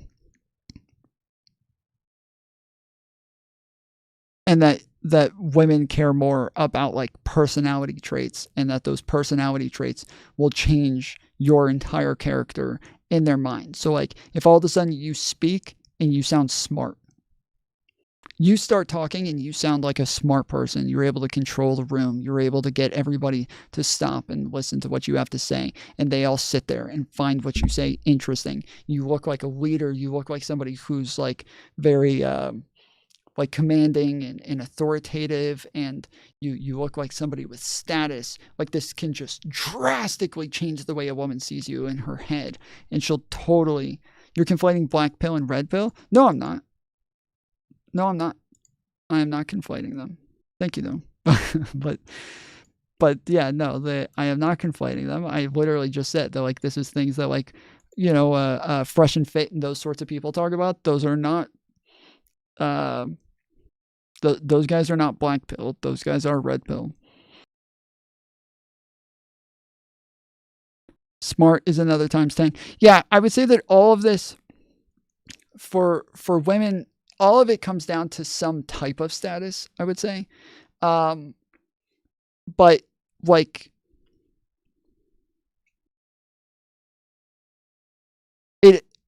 I would say it's about some type of respect, I think, is what it is. I think it's all about some type of respect. And this can go the other way as well. So I've heard of tons of women who are married.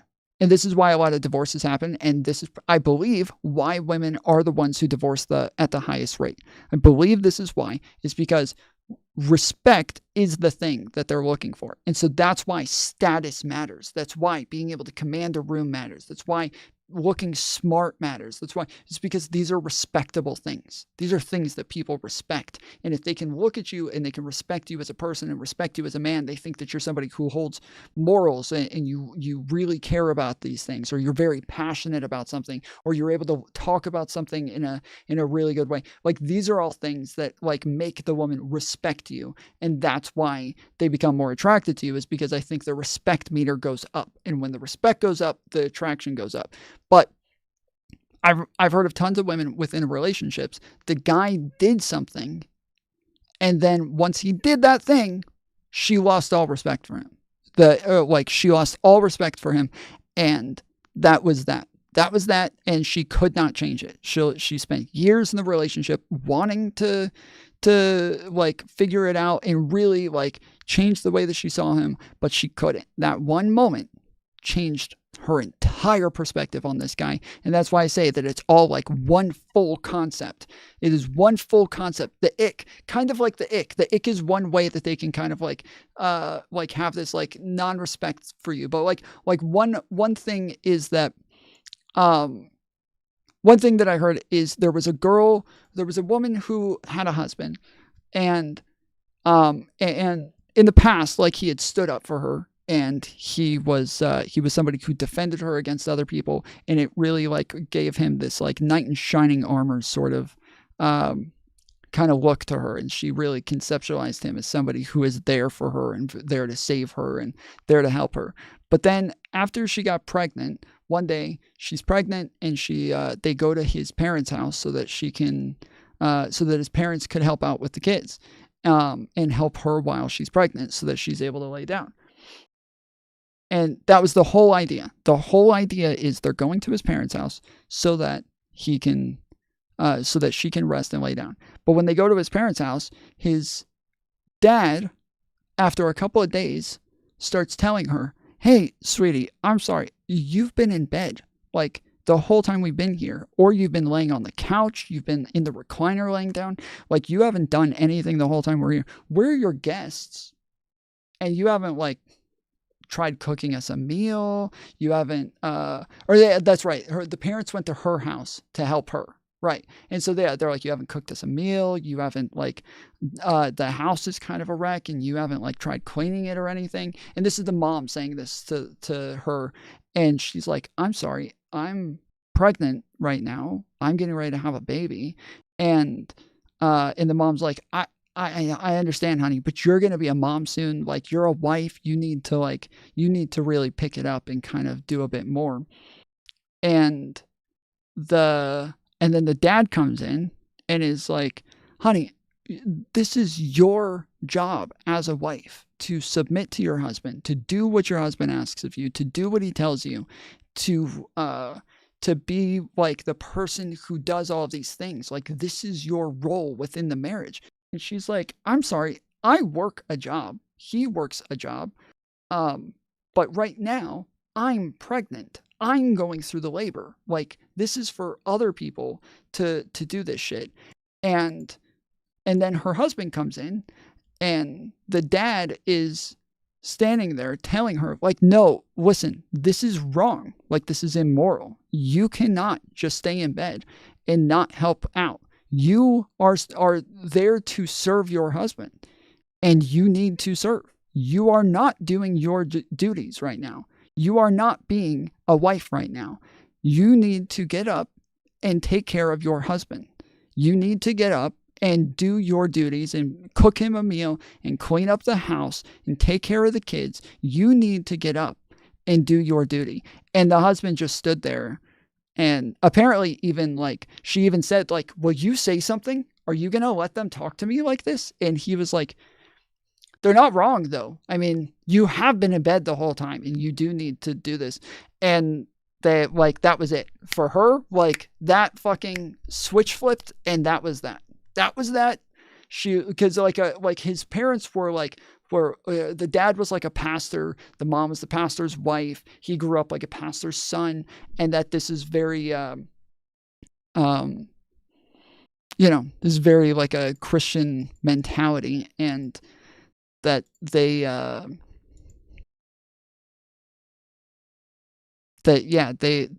was nothing that he could do about it afterwards. Years down the line, they've had more kids since then, but there's like that she fucking hates this guy. She's kind of grossed out by him. She can't stand him. She can't stand his family. She doesn't want anything. Is this real? Yes, this is very real. I mean, I can't tell you like who these people are, but this is very real, and I may have butchered the story to an extent. Like, this is the way that I remember it, but this is the pretty much the overall story and what happened. And so, yeah, this is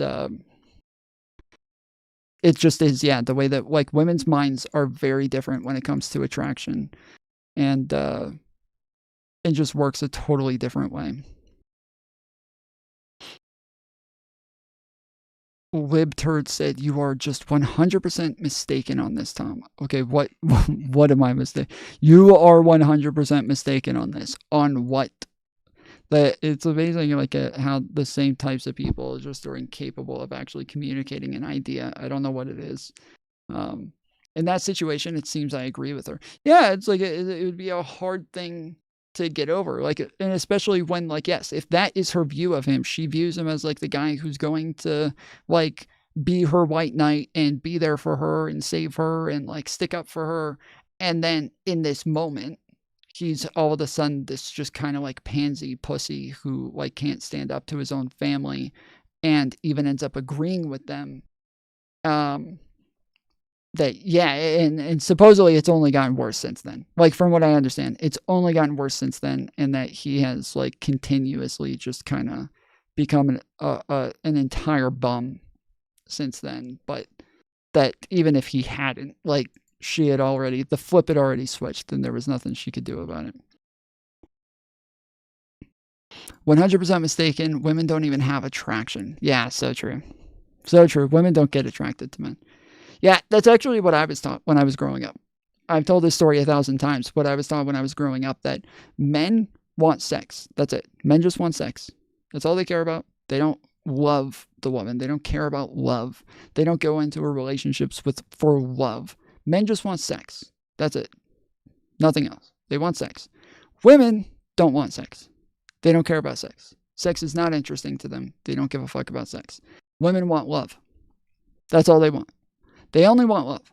And so women will only go into a relationship with a man and give him sex because she wants love. And so she is trading sex to get love in return, and a man is trading love to get sex in return. And that this is all they care about.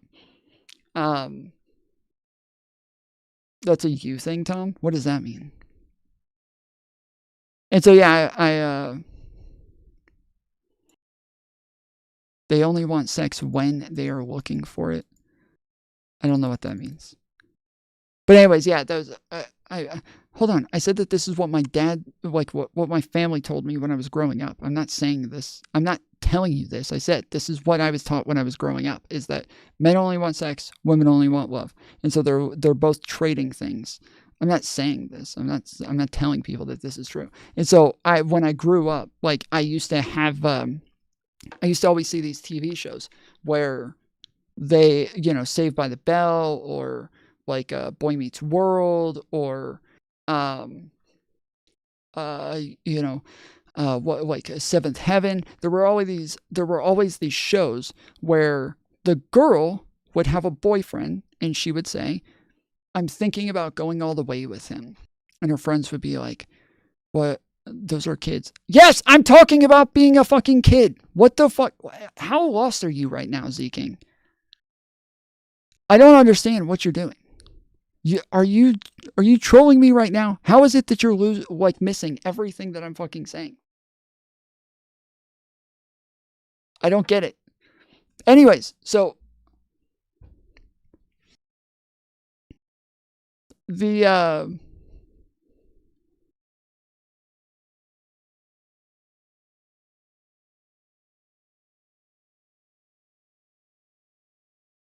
hold on one second.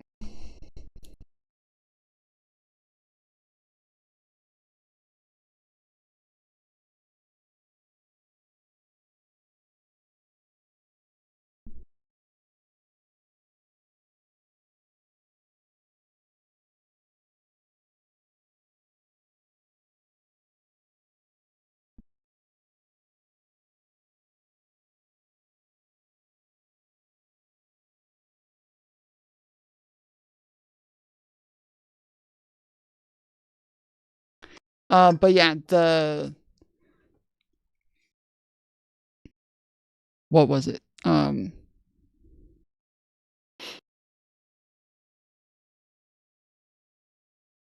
yeah, so anyway, so I was watching Saved by the Bell and like all of these shows. And when I was watching these shows, they would always have a girl who was saying like, "Yeah, I'm thinking about going all the way, but I'm not sure, and the other person, the friend is always like, "Oh, well, do you love him? Does he love you?" And they'd be like, "Well, yeah, he told me he loved me, and so I think I'm ready," and blah, blah, blah. But it was almost every time almost always she would decide not to do it, right?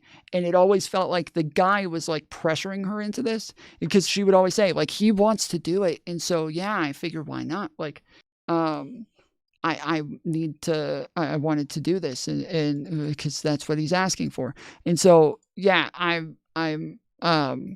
always viewed it as like the way that my dad's telling me is like, women don't want sex, only men want sex. And like all these girls and all these shows are always being pressured by the guy into having sex and into doing this shit. And so it's it seems to be more and more real is that like they are they don't want to have sex. Like they don't want this. This is not something that they're interested in. And so the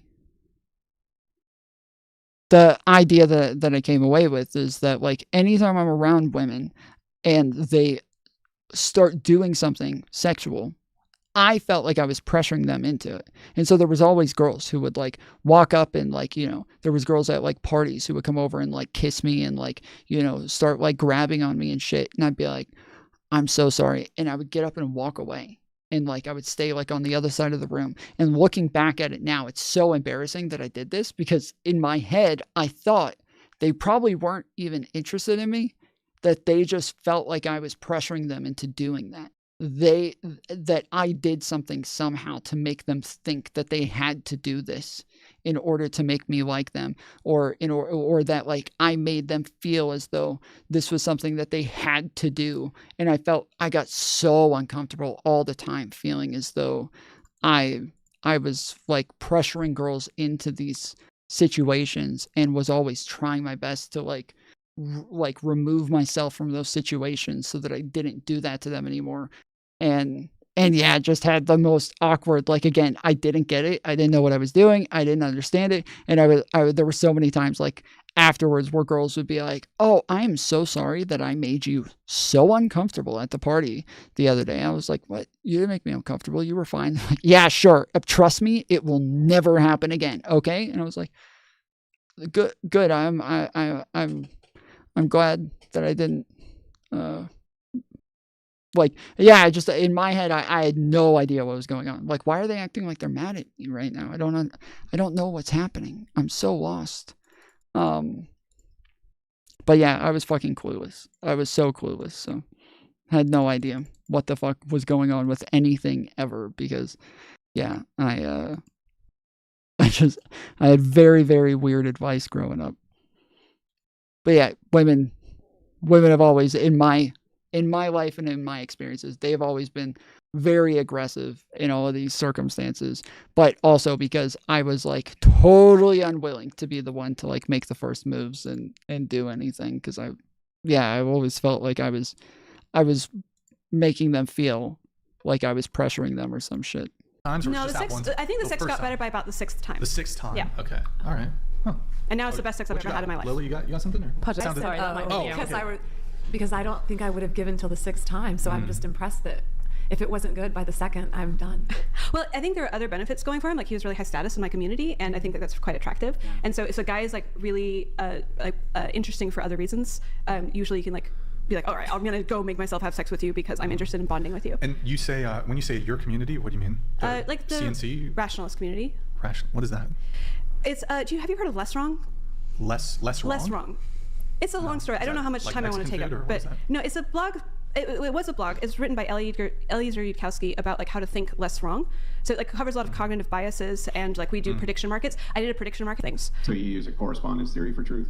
I don't know what that means. Well, you just said that the truth is the thing which maps onto reality. Is that correct? Yes. That's correspondence theory. Okay. Just moving on here, you said that you study fetishes with an emphasis in gaps in sexuality between males and females. You've collected what is probably the largest comprehensive data set on human sexuality in the world. Are you like published in any like journals or scientific, like academic journals? Well, I don't get clearance by the IRB. I have no academic association or formal training. So it's, there is one paper that is going through the things right now in conjunction with Jeffrey Miller, who's an academic. She has really interesting papers. We talked about her a couple months ago about the fact that she did a bunch of different stuff, because I was talking about the fact that like we know that like that there's a lot of women who like cuckery, and that we know that there's like it's a pretty normal thing for people to send like videos of them having sex with other people to each other on the internet and like shit like that. And a bunch of people were like, how in the world would you even know anything like that? Like, what are you doing? Like walking around polling people? And I'm like, well, no, there's people like Aella who have gone out and done tons of like research and gotten a ton of polling data on this. And so, yeah, we know that this is like not such a rare thing. That's why I live where Tom is from for a little time out of the year. Staten Island, New York City, Atlanta. Evil psych. But yeah, I did a I know people normally like to record for their OnlyFans. What? survey that basically I designed to go viral, and it did successfully go viral. And now we have. I don't know how normal that. Oh, it is normal. There was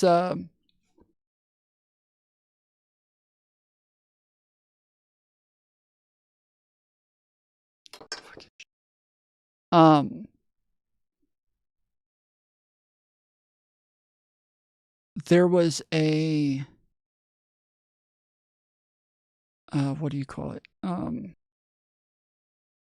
There was an episode of whatever podcast where I think Straighterade was on. And Straighterade was talking about the fact that there's a lot of guys where early on in relationships, when they first start talking, they will want videos of her in a sexual action with another guy. And everybody on the whatever podcast was like, no way, dude. That's not true. That's disgusting. No fucking shot. And we were reviewing it live here. And I was like, that's definitely true. And a ton of guys in chat were like, oh yeah, that's definitely true. For sure. But then there were a ton of other people in chat who were like, no way, dude. No way. Never. That's insane. No shot. And so then it got posted on Twitter. And when it got posted on Twitter, I commented on it. And I was like, this is not like a crazy thing. Like all of the comments were all, obviously, it's whatever podcast show. But all of the comments were all of these guys who were like, no way, dude. No guy would ever want a video of a girl having sex with another guy.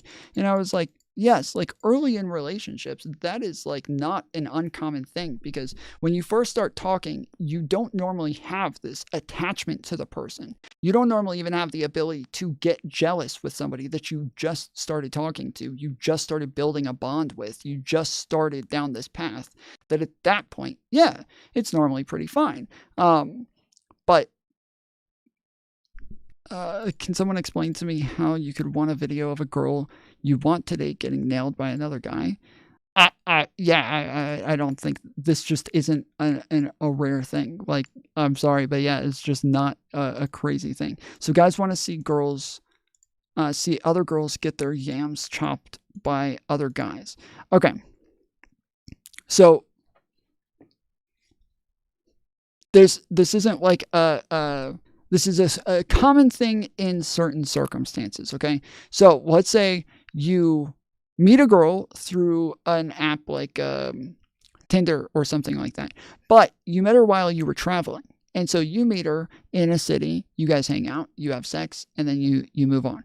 But now you guys are kind of like stuck on each other, and you keep like messaging each other and texting each other, and you're sexting a lot, but you're both like kind of like, you know, just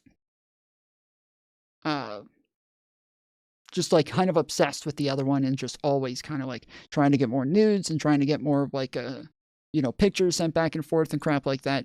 That yes, in those cases where like you're not actually able to just get up and go see them and get up and go have sex with them in person, or this is a scenario where you meet online and you're like, you initially start messaging each other online, and you think like, oh yeah, like we can eventually go meet in person and and live near each other later on. And yes, in these cases, yes, again, like it wouldn't be all that crazy when you're not able to like engage in person whatsoever, that yes, you would send videos like that to each other. There's a lot of like different scenarios where based on like the dynamics of the relationship and restrictions on the relationship, that sort of thing would happen. The thing is though, is that those sort of restrictions 20 years ago was not normal. That wasn't a thing that happened very often. And so that would seem like an outrageous idea to almost anybody. But today, those sorts of restrictions are insanely common, where lots of people are meeting online. They're meeting through Instagram. They're meeting through Tinder. They're meeting through like all sorts of different avenues that are on the internet, to where they may not have this like very short distance to get to one another. Why not jork it to porn? Doesn't it feel weirder when it's someone you know or are with? No.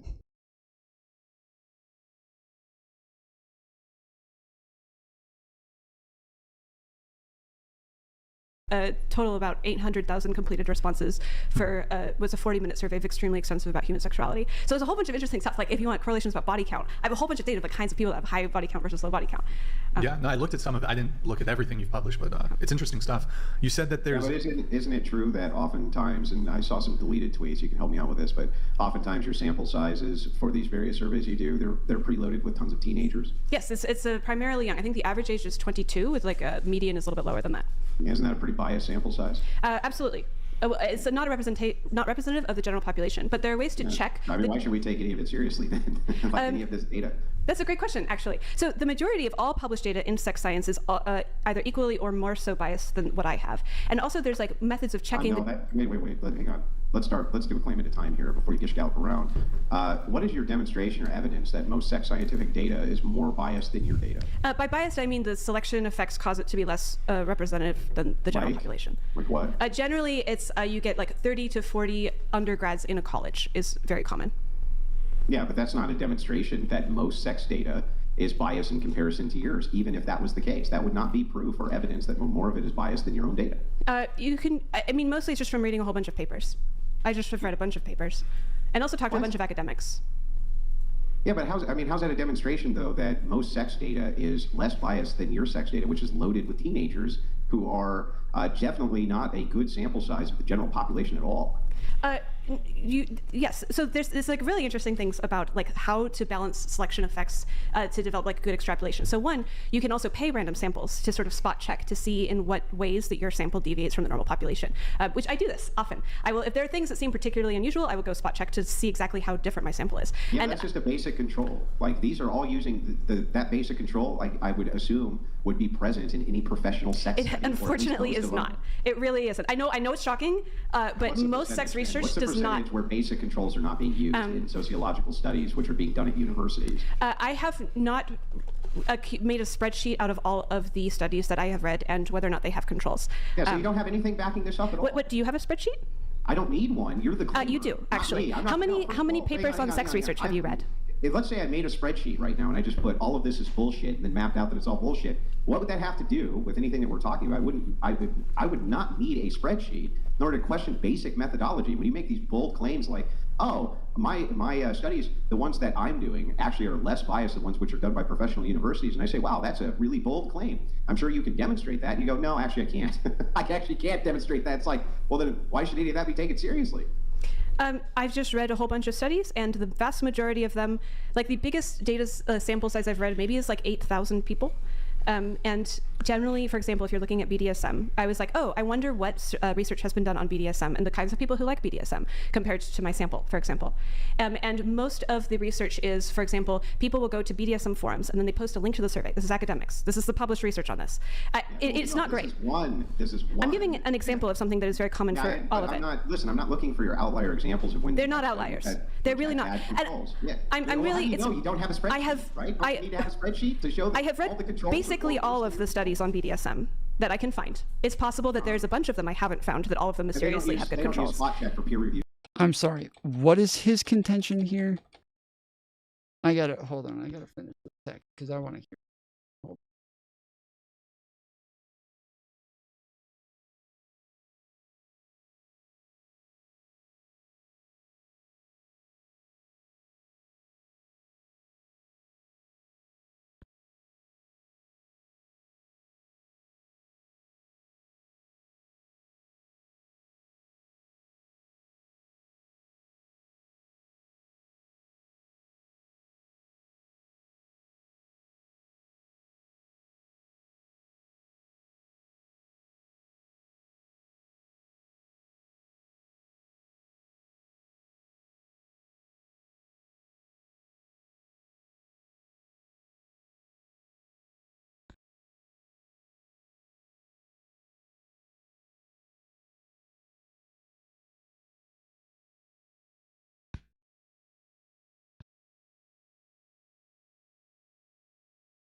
Okay, sorry.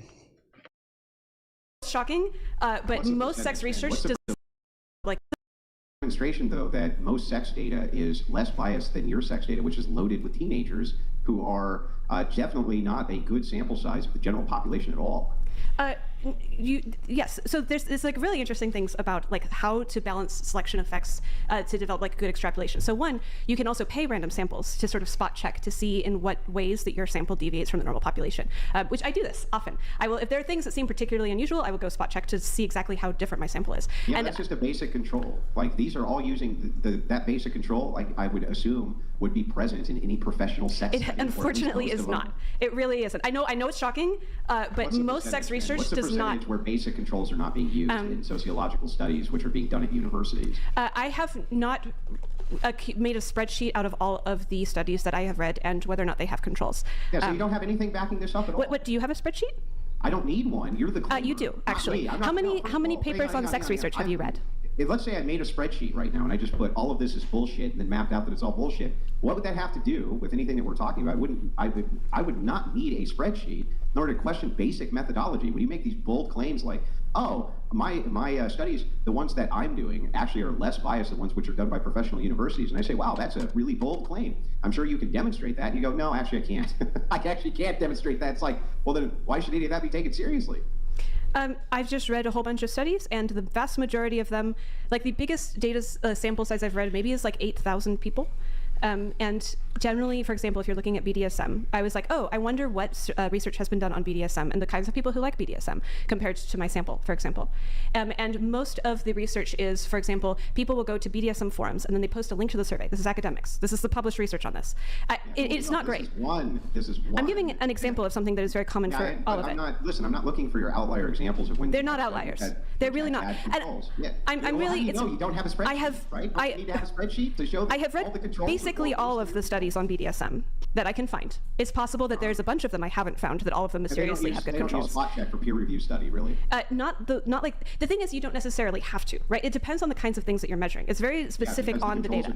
The controls are going to be variable based. I need you guys to both make a closing statement on this. I don't really find this particularly material to the conversation. There's actually no good reason. So I went through a bunch of your data, right? And since it's preloaded with essentially teenagers on Twitter and teenagers in other places who are overloading the sample size, not representative of anything, like nothing. There's really no good reason to believe it at all. Representative teenagers. Even if it were the case that it were true, that it's still less biased than what is being put forward by sociologists and sex studies facilities somewhere or universities, that still wouldn't prove your data is good. Even if all their data was wrong, still wouldn't prove your data is good.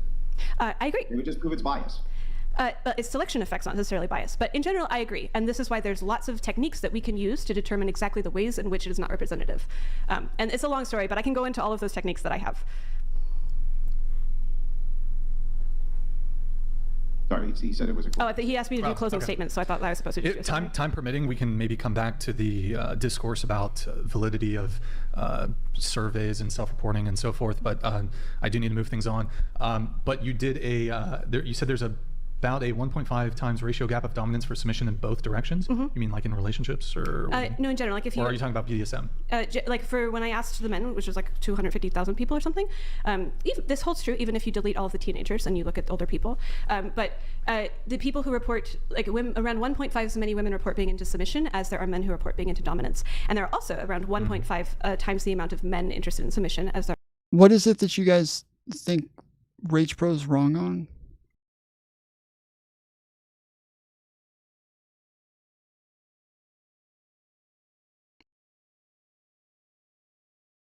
When my wife was with her boyfriend, when I met her, I knew he was trying to bang the girl I was dating. He asked me if he could. I asked about his girlfriend, and he was like, whatever. 2 months later, I see them in a club, introduce myself, and now I don't feel bad for taking his girl.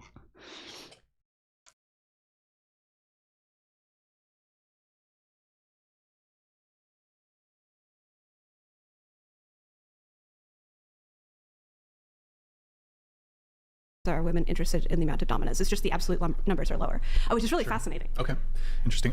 There's a few more notes, but I need to get through a couple things first here, guys. I need to shout out some people who made some contributions first via, this looks like, Venmo. Graham, thank you for the $2. He says, W. Ann. Who's Ann? Do we have an Ann here? I don't know. Sydney Wright. Thank you for the 10, Sydney. Guys, W's in the chat for Sydney. She says women for Trump. Anna Dare, 15, loves whatever. Thank you so much, Anna. Really appreciate it. Guys, W's in the chat for Anna. And then we have Cash App here. We have Sean. Thank you for the 20. And then Colin. Thank you for the big 50. Guys, W's in the chat for Colin. Thank you so much for the 50 over there on Cash App. Guys, if you want 100% of your contribution to go towards whatever, we've got Venmo, Cash App. That's whatever pod. Really appreciate it, guys. Also, like the video while while you're watching. If you're enjoying the stream, also go to twitch.tv/whatever. Drop us a follow and a Prime sub if you have one. If you have Amazon Prime, you can link it to your Twitch. Quick, for easy way to support the show every single month. And then we have a couple messages. Speaking of, we are 1 hour away from stream ending, ladies and germs. 1 hour away. We got 1 hour to hit the goal on round 3.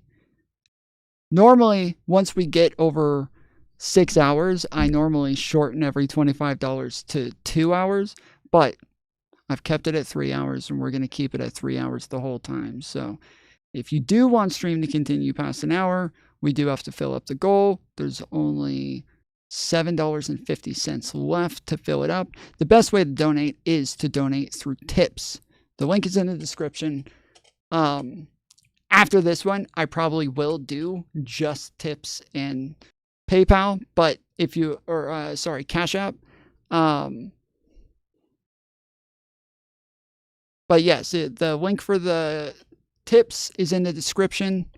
And if you want to do Cash App instead, it is $ Tom Foolery Show.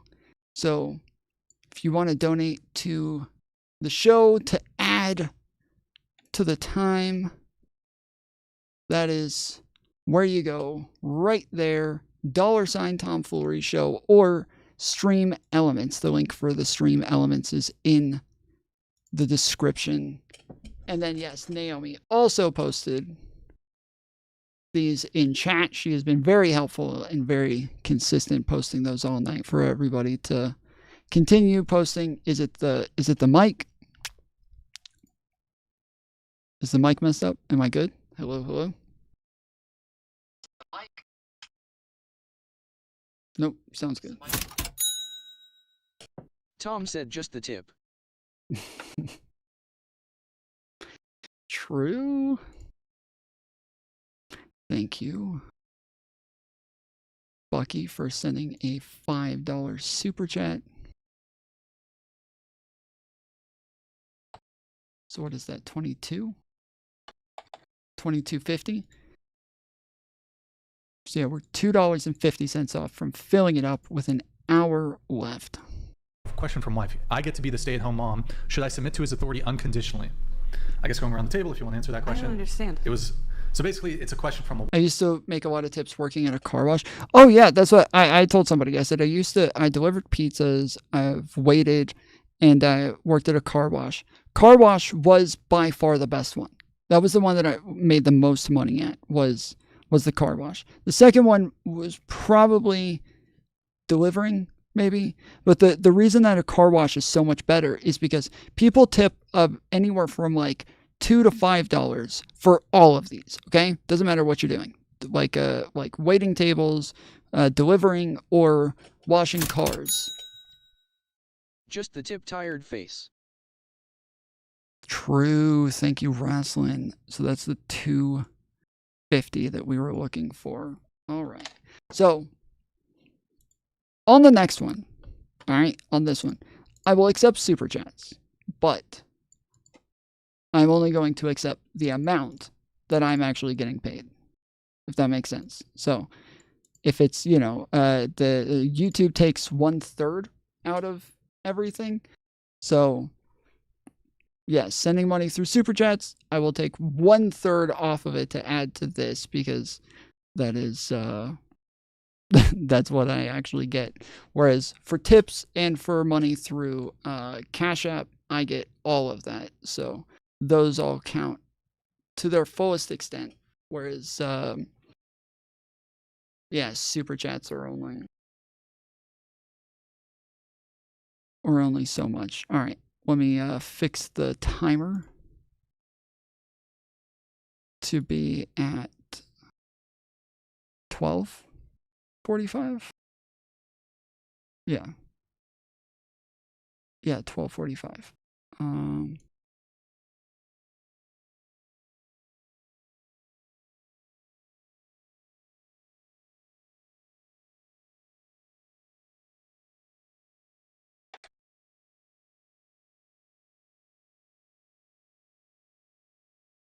Shit.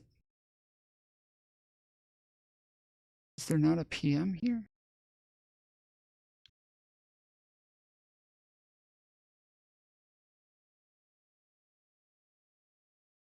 Oh yeah, there we go. All right, cool. Hey. And then Dami also just sent another 250. So we're starting off on round 4 with 250. Thank you, Dami, for sending through Cash App. I don't see a message here, so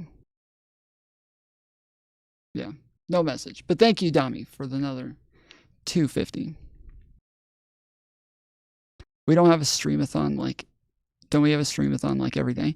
No, normally I cut it off at 8 hours. Most of the time, I either cut it off at 8 hours or 6 hours, but I don't really go past that. Whereas today, yes, I am going as long as the timer goes. And so, yeah, currently, we have another 4 hours left on stream, but we're already at, what, 8 hours? Yeah, we just hit 8 hours on stream. Yep. So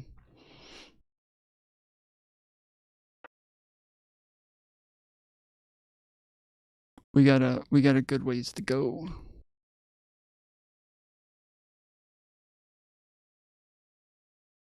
But yes, the 2 ways that you can donate now to actually get the most bang for your buck is with the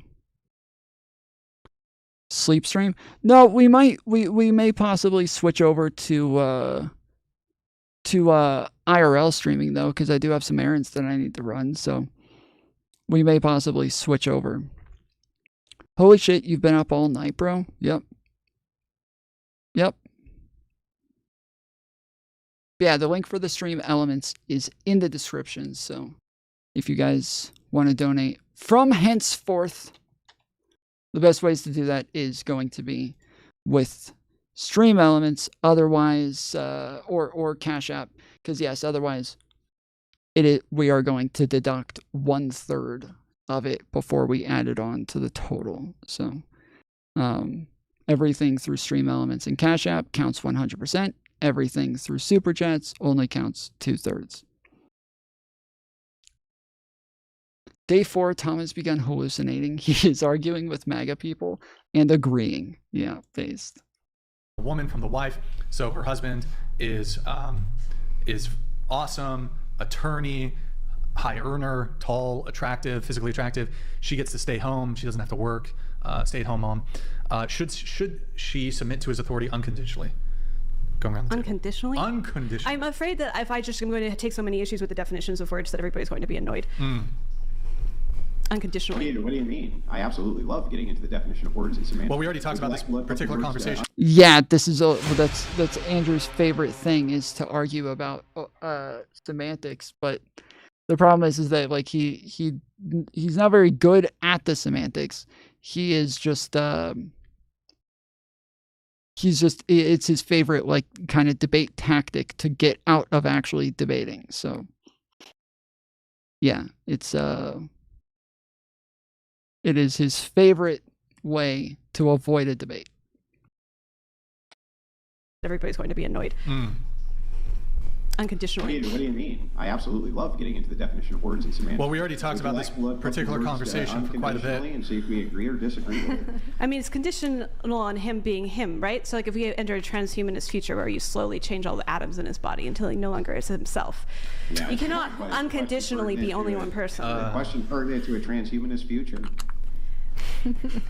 It is conditional, right? There is no condition under which one would not submit. And I just find that, anyway, this is why I'm saying we should, people will be annoyed. Well, then the answer would be no. Yes. Yeah, so then I don't know why you needed the word defined if you already knew that the answer was no. That's really weird. It almost seems like you're being pedantic. I am a weird person. No, that's not weird. That's pedantry. And the thing is, like, if it is the case that you know what's being asked and then you purposely obfuscate, right? That's what I was talking about earlier about low tier. Just so you know. That's what that means. Oh, thanks for letting me know I'm low tier. You're welcome. At least your philosophy is. Unconditionally, no. Okay. Lily, what about you? No. Not unconditionally. Nope. I will say yes in the sense of if he's... You can always say your piece. You say your piece, you can compromise, and if he does respect you and love you, he will change his answer to at least compromise. If he doesn't change the answer to compromise, then unfortunately, like, you can walk out tomorrow, I guess, and then you're just going to be homeless. Sure. What about you? No, I think all relationships have rules, and if someone is breaking those rules, then they have to reconsider the relationship altogether. Okay. All right. Thank you, Lucas, for the message. We have Meet the Kaiser. He says, what's up, Brian? Quite the panel. Good back and forth earlier. Candace and Andrew is the best team up I've seen on the internet since Eva Lavia and Abella Danger. Okay. All right. Have fun or cheers, whatever they say in the UK. Thank you, Kaiser. Candace had a bunch of really mean things that she said about me. Even though I've never talked about her or even discussed her or even knew anything about her, she said some really mean things. Essentially the video, Brian. I would actually like her to respond to all the mean things that she said. She made a lot of horrible allegations, too, that weren't true. I don't know. I don't know is this something you want to get into, or...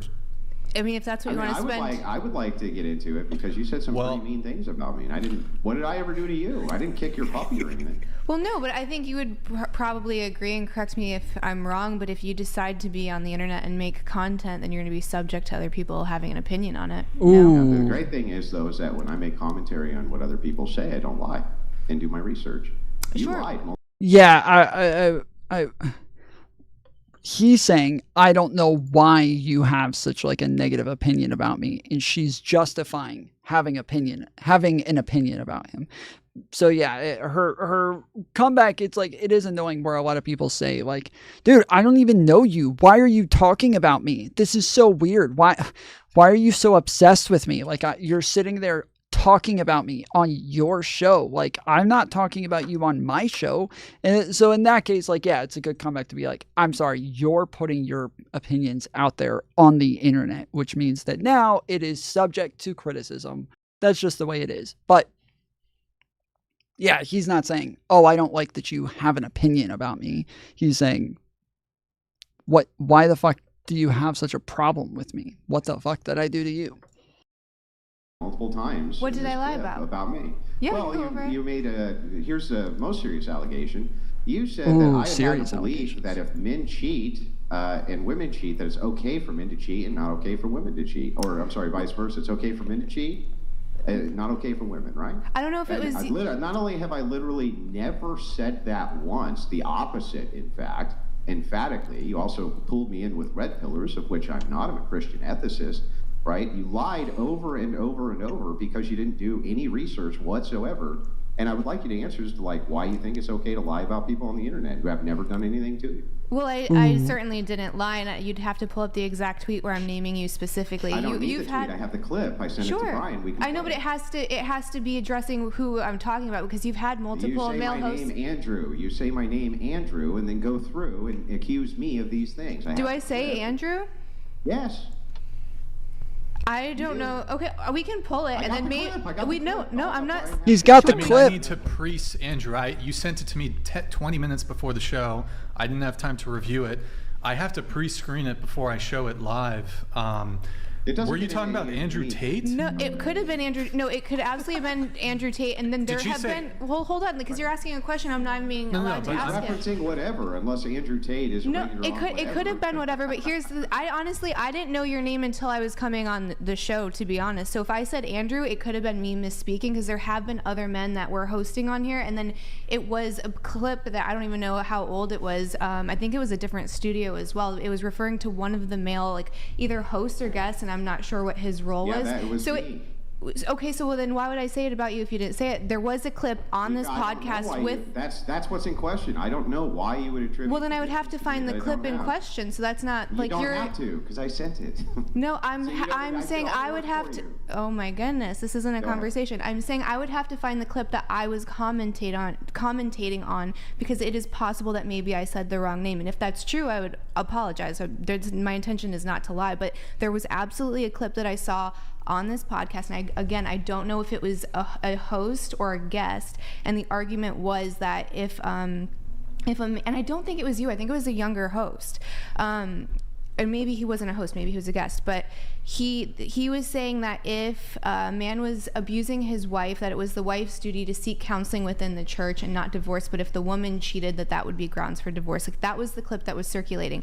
Is it possible that it got edited and what I watched was not true? And that's what I'm saying. If I was prepared, I could come with the clip that I was commentating on. And if the clip was inaccurate or if I missaid the name, I will apologize without like any embarrassment whatsoever, because I don't want to misspeak or lie. That's not my intention. But I can't do that because I don't have the clip. I don't even have a phone.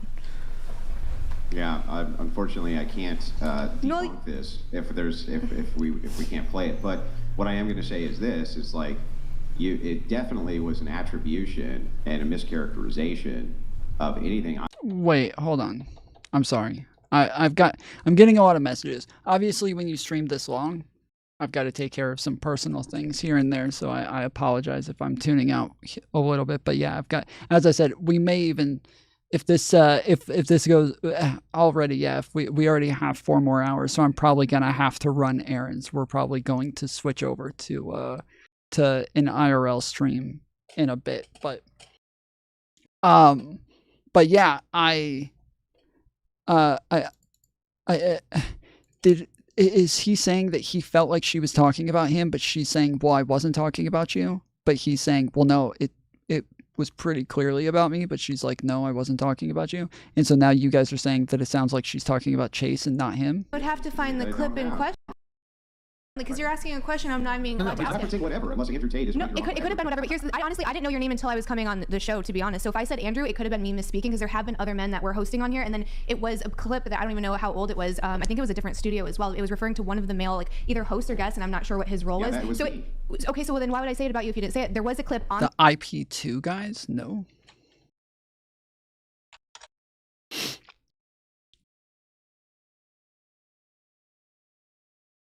No. Who's this?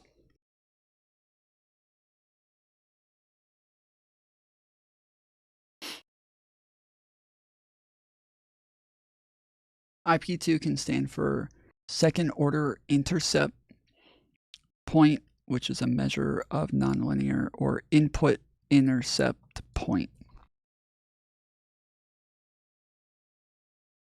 She was talking about him as far as he knows. Right, but she's saying that I wasn't talking about you because I didn't even know who you were. On this podcast with. That's what's in question. I don't know why you would attribute. Well, then I would have to find the clip in question. So that's not like you're. You don't have to, because I sent it. No, I'm saying I would have to. Oh my goodness, this isn't a conversation. I'm saying I would have to find the clip that I was commentating on because it is possible that maybe I said the wrong name, and if that's true, I would apologize. My intention is not to lie, but there was absolutely a clip that I saw on this podcast, and I don't know if it was a host or a guest, and the argument was that and I don't think it was you, I think it was a younger host. And maybe he wasn't a host, maybe he was a guest, but he was saying that if a man was abusing his wife, that it was the wife's duty to seek counseling within the church and not divorce, but if the woman cheated, that would be grounds for divorce. Like, that was the clip that was circulating.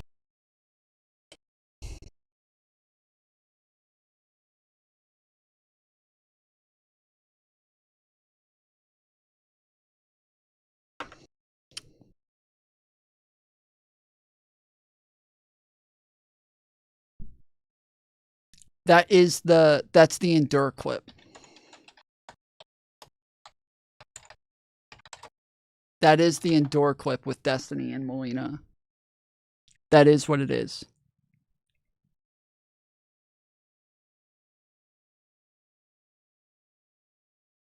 I'm positive that's what it is. I agree with that. I want to ask one more scenario, okay? Please. What about if two people get married, have a kid, and then the wife starts cheating? Do you think they should divorce? Yeah, MLD. So a lot of people thought, like, they look back at like when I blew up and when I had like, you know, an average of like 200 to 300 people watching every day, and they thought that like most of my like success and viewers were coming from Lav, most of it came from MLD. And you can go back and like see like my fucking like jump. And a lot of it, like it started, the ball got rolling by Mr. Girl and Destiny, and then Lav kind of rounded that out and definitely like made a big deal, or made it like even better. But what like a lot of people do like big shows one after another and then just disappear. That's a normal thing. What made it to where I was consistently doing something that was worth watching was the fucking shit with MLD. That is what kept it going. What happened to Angela Knight? I miss her. I do too, man. I do too. She got a lot of shit unfairly from a lot of people who were just making like bullshit hit pieces on her. And she just got sick of it. She got sick of the drama. She got sick of people just like coming after her and being unfair.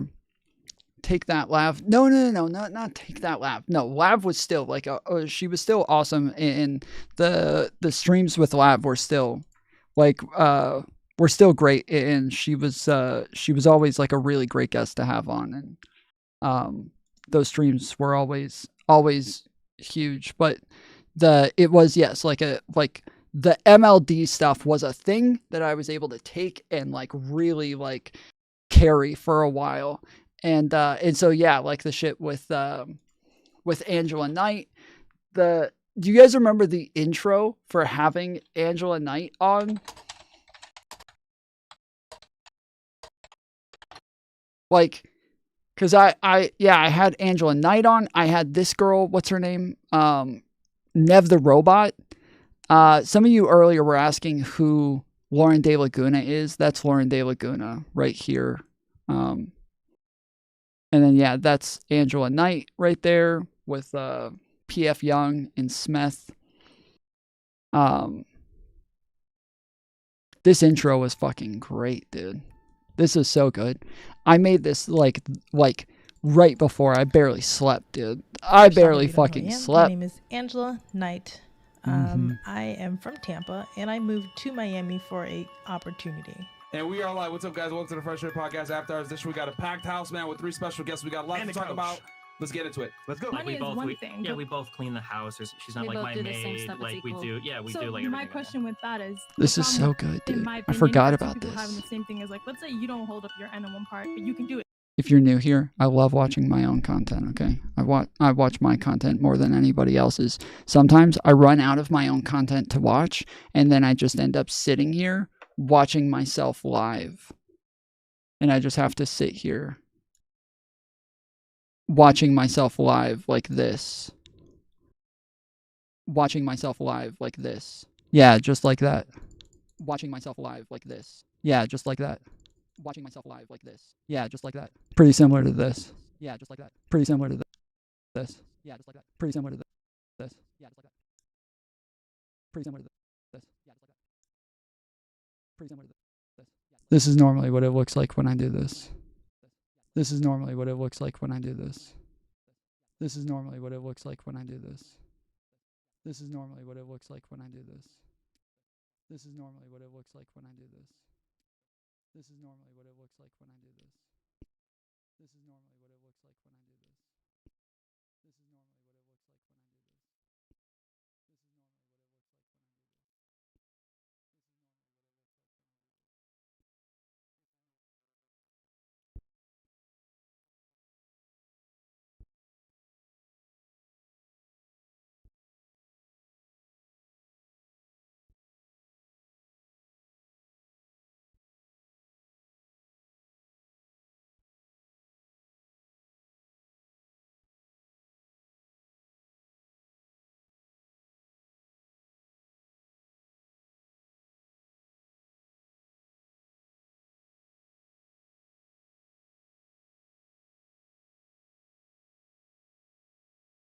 But this is probably why I don't have as many viewers. But this is probably why I don't have as many viewers. But this is probably why I don't have as many viewers. But this is probably why I don't have as many viewers. But this is probably why I don't have as many viewers. But this is probably why I don't have as many viewers. But this is probably why I don't have as many viewers. Anyways.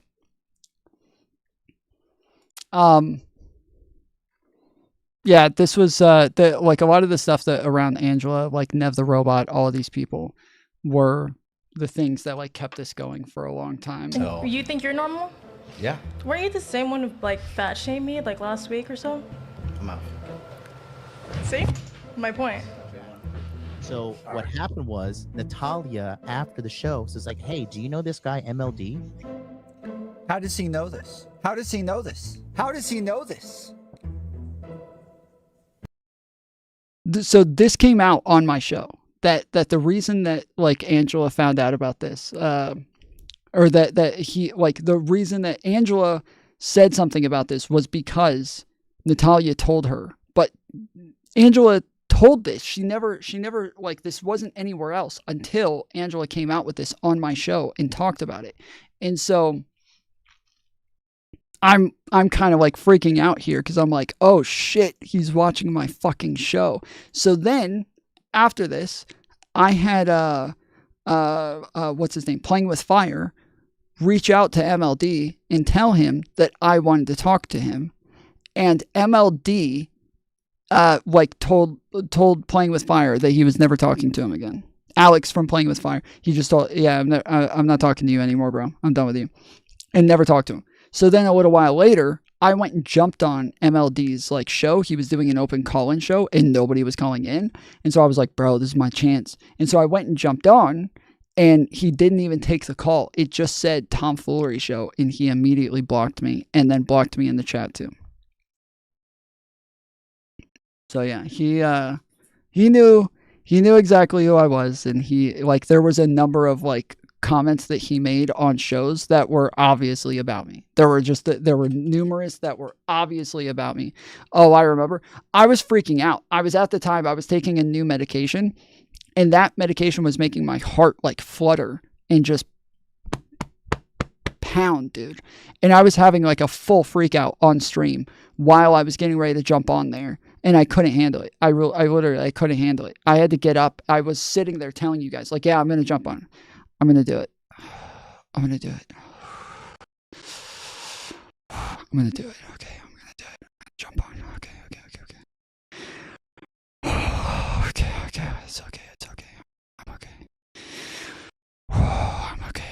Like I was just, it went on for I think like 10 minutes for me like trying my best to like chill, and I couldn't, and I was like fucking shaking, and I had to keep getting up and like walking off and like just like trying to like calm down and like drink water and just chill, and I was shaking so hard. And I was glad that he didn't pull me on, because I thought if he pulls me on, my heart is literally going to explode. I'm pretty sure if he does pull me on, my heart is going to explode. I will not be able to take the stress, and I will have like a full on, like I will probably die. I will probably die if he actually pulls me on, because I am stressing way too hard right now. So yes, I was glad. Yes, he's the indoor dude. Yep. So yeah, this is me like freaking out about it afterwards. So like, he didn't know this the other day when he was doing his show. He didn't know this. But the reality of the whole situation is this: Natalia and Angela were clearly in on this together. All right. Oh, you didn't talk to Adam. You didn't talk to Natalia. I don't have Adam's number. The only time I spoke to Nat was the 2 weeks prior. And when I got off the show, she was like, "Do you have beef with MLD?" And I was like, "Not that I know of." And she was like, "Well," I was like, "What?" She's like, "Well," and then I looked at the chat, so what the MLD is a freaking Tom Foolery fan. MLD is a fan. MLD is a fool. So. You think you're normal?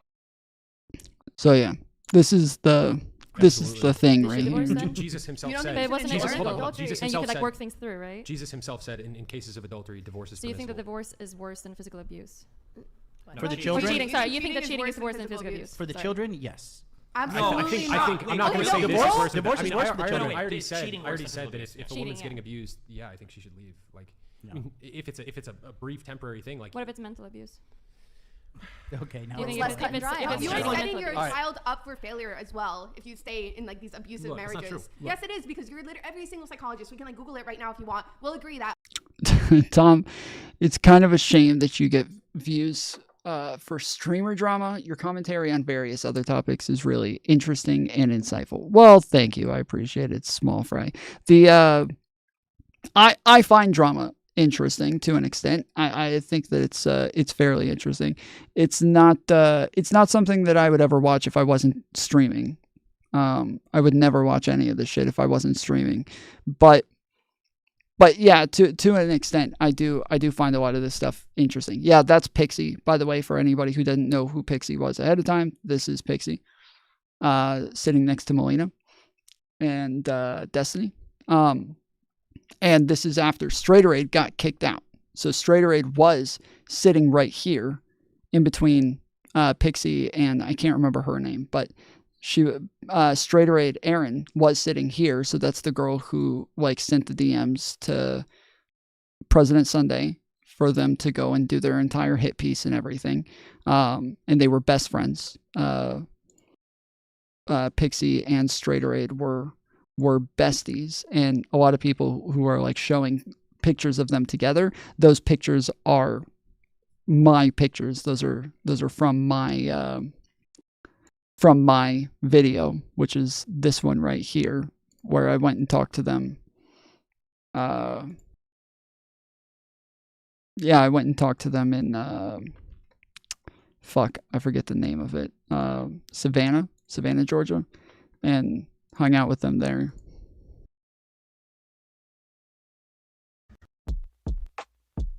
Hi, I'm Pixie. And I'm Straighterade, aka Erin from UT. So yeah, this is my filming. But yeah,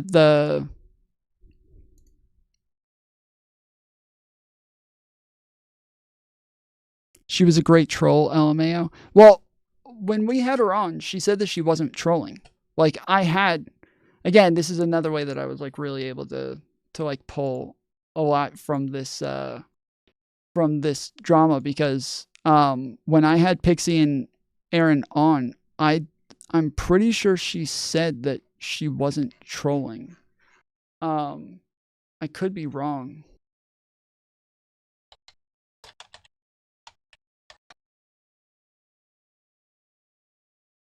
I did say numerous times, I was like, that Aaron's not really answering questions here. And they even point out that you're not answering questions. And after they point it out, you still answer questions with questions. Was it still not on purpose? Yeah, see, there's Mantis who says, yeah, definitely came across like a troll.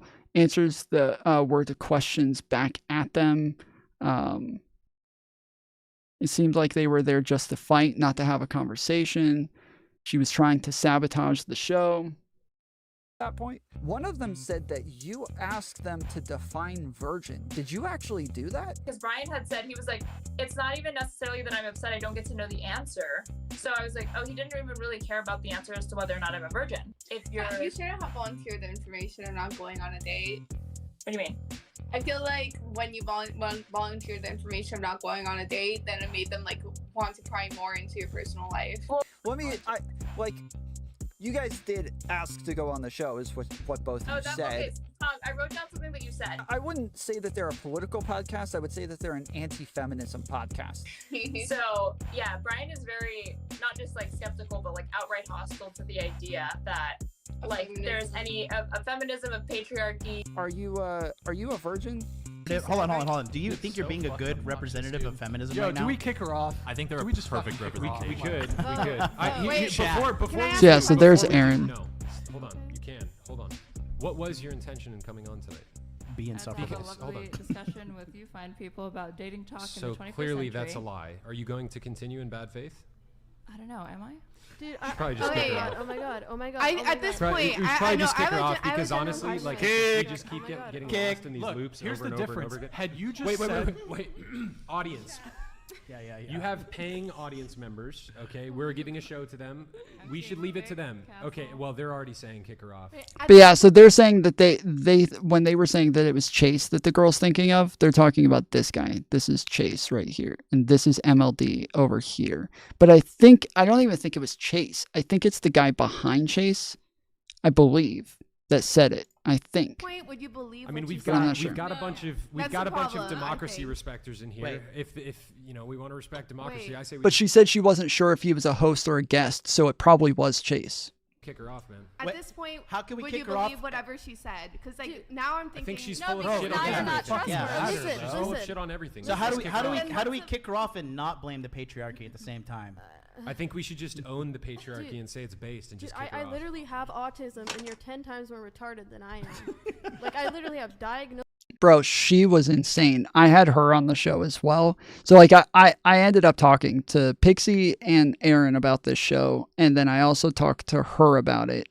And she was fucking wild, dude. This is Nev the robot. She was fucking crazy, dude. Blame the patriarchy at the same time. I think we should just own the patriarchy and say it's based and just kick her I off. literally have autism, and you're 10 times more retarded than I am.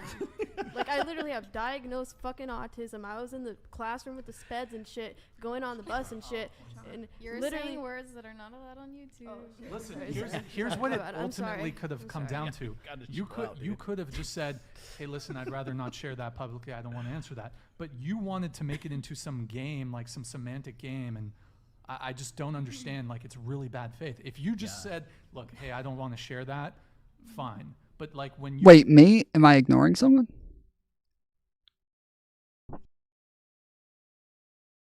Tom, she wasn't talking about this clip, LOL. It gets proven that she was talking about Andrew Wilson. Oh, I didn't think she was talking about this clip. What do you mean? I didn't think she was talking. Okay. You're saying, okay, yeah. Okay, weird. kind of the first time. Okay, hold on. I asked you, like, we'll get into it later, and then you refused. Brian, and then I'll tell you what it is. I'll be the judge of that. She made a comment about how you enjoy clip farming. Aaron This doesn't not even doesn't a clippable hold on. moment. Hold on, just listen Go to my ahead, point. go ahead. When you kick her off, Aaron, it is. hold on. Which is why. Everybody, please silence your mouths. She doesn't like you or your show. She came on the show. I don't know why you wouldn't at me. Why wouldn't you just at me? Like I see Abaddon saying like nobody likes a fatty because he added me. Like I see, but yeah, if you put at Tom Foolery show, like it pops up in a big like orange block for me so that I see what it is that you're saying. But yeah, you didn't at me in any of these, and so I see all of these ats at me. But yeah, you're on both sides of those, and I just, if you were trying to get my attention for a while, it would have been easier to just at me. I would have seen it a lot faster. Constructive I do like the conversation. show. No, you I'm don't. having a good time. No, if you liked the show, you would actually be good faith. Yeah. She came on the show to throw a wrench in the gears and to obstruct constructive conversation, and she's acting like she's not doing it and like we're being crazy and stuff. You should just kick her off the show, man. Chat. They are, dude. You had 1,000 people say kick her off right now. You should kick her off right now, Brian. To, like, get me I out. will, Otherwise, we're and gonna you. continue wasting our Destiny, you time sticking with all around? this bullshit. What? You I'm sticking here around? Until the end. Yeah, I He's a fucking came out professional. to this. I drove all the way to this fucking city, so I'm here for as long as you guys. Okay. Yeah. All right. You drove to this city? What? Please. I have a question for I you. drove from LA. Look at your Destiny. chat. No, Look at your it's- chat no, right no, now. Wait, I have a Steven. question. Flew from Miami. Answer your Is question there before I anything Aaron fucking- can do to show good faith right now? Yeah, be quiet. Honestly, I think you you had were- the opportunity. just don't you talk had to the us. opportunity. So kindly, I'm asking you to leave. Yeah. I have a question for Yeah. Steven. This is so awkward because like yeah, Destiny and Melina are both just like staring straight forward, and she turns and she's like, "Oh, are you?" And she's looking at Destiny and Melina like, "Are you guys gonna say something? Are y'all gonna say something about this? Or are you guys not gonna? You guys aren't gonna say anything?" And they're both just like.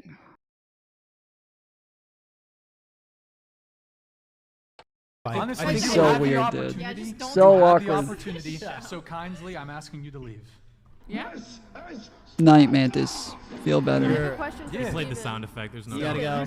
Hold on. Steven, would you Aaron, let you her should in your go. polycule? Aaron, you should go. I'm not answering questions. Yeah, you Can should you go. just leave? Please I'm not leave. doing that. Thank Can you you. leave? I don't know if your friend wants to come with you, but I will leave can- you guys to ask the very important questions about Stephen and Melina's relationship and diving more. Thank into you. That's that, lovely. right? Thank you can so leave. much. See you next week. Bye bye. We love you. Peace out. Quickly. Peace out. You too. Quickly. Shows in a row. Hello. Oh, you're such a troll. I love it. So yeah, I didn't say that. I said I was single, and they said, "Okay, what's the longest relationship you've ever been on?" Brought in your review, and Okay. you like repeat multiple times. He was. They asked us like both. because I think between like my monotone that I was in with counterpoints and Cherry and my it was like I meant to call Strader a fucking bitch. Afterwards, yeah. Yeah, You I don't talked remember to him that? on Chat Stream about that. We're cool now. Okay. My shit's Well, fucked so up. I can't somebody move posted anything. on Twitter that I was cooking you, which I didn't feel like I was cooking you, but I obviously was like being critical, but I was more so yelling at my chat because I was disagreeing with what they were saying. But I did cover it over the course of like 3 streams. Like I said, initially I didn't even know that you guys were going on there. I didn't know Steven was going on there. I didn't know Melina was going on there. I had no idea, and I'm just streaming, and I pull up my YouTube, and there it is, just minutes. I did say she's gotten like 3 or 4 questions trying to not answer questions. I definitely wasn't clear enough with my answers, no. And it obviously contributed to like the breakdown in the communication really early on. I should have been a lot more like forward and a lot less combative than I was. Yeah, see, she wasn't trolling. She said she wasn't trolling. She was just Aaron deserved to get kicked off. I think she deserved to get kicked, but yeah, I don't think she was trolling.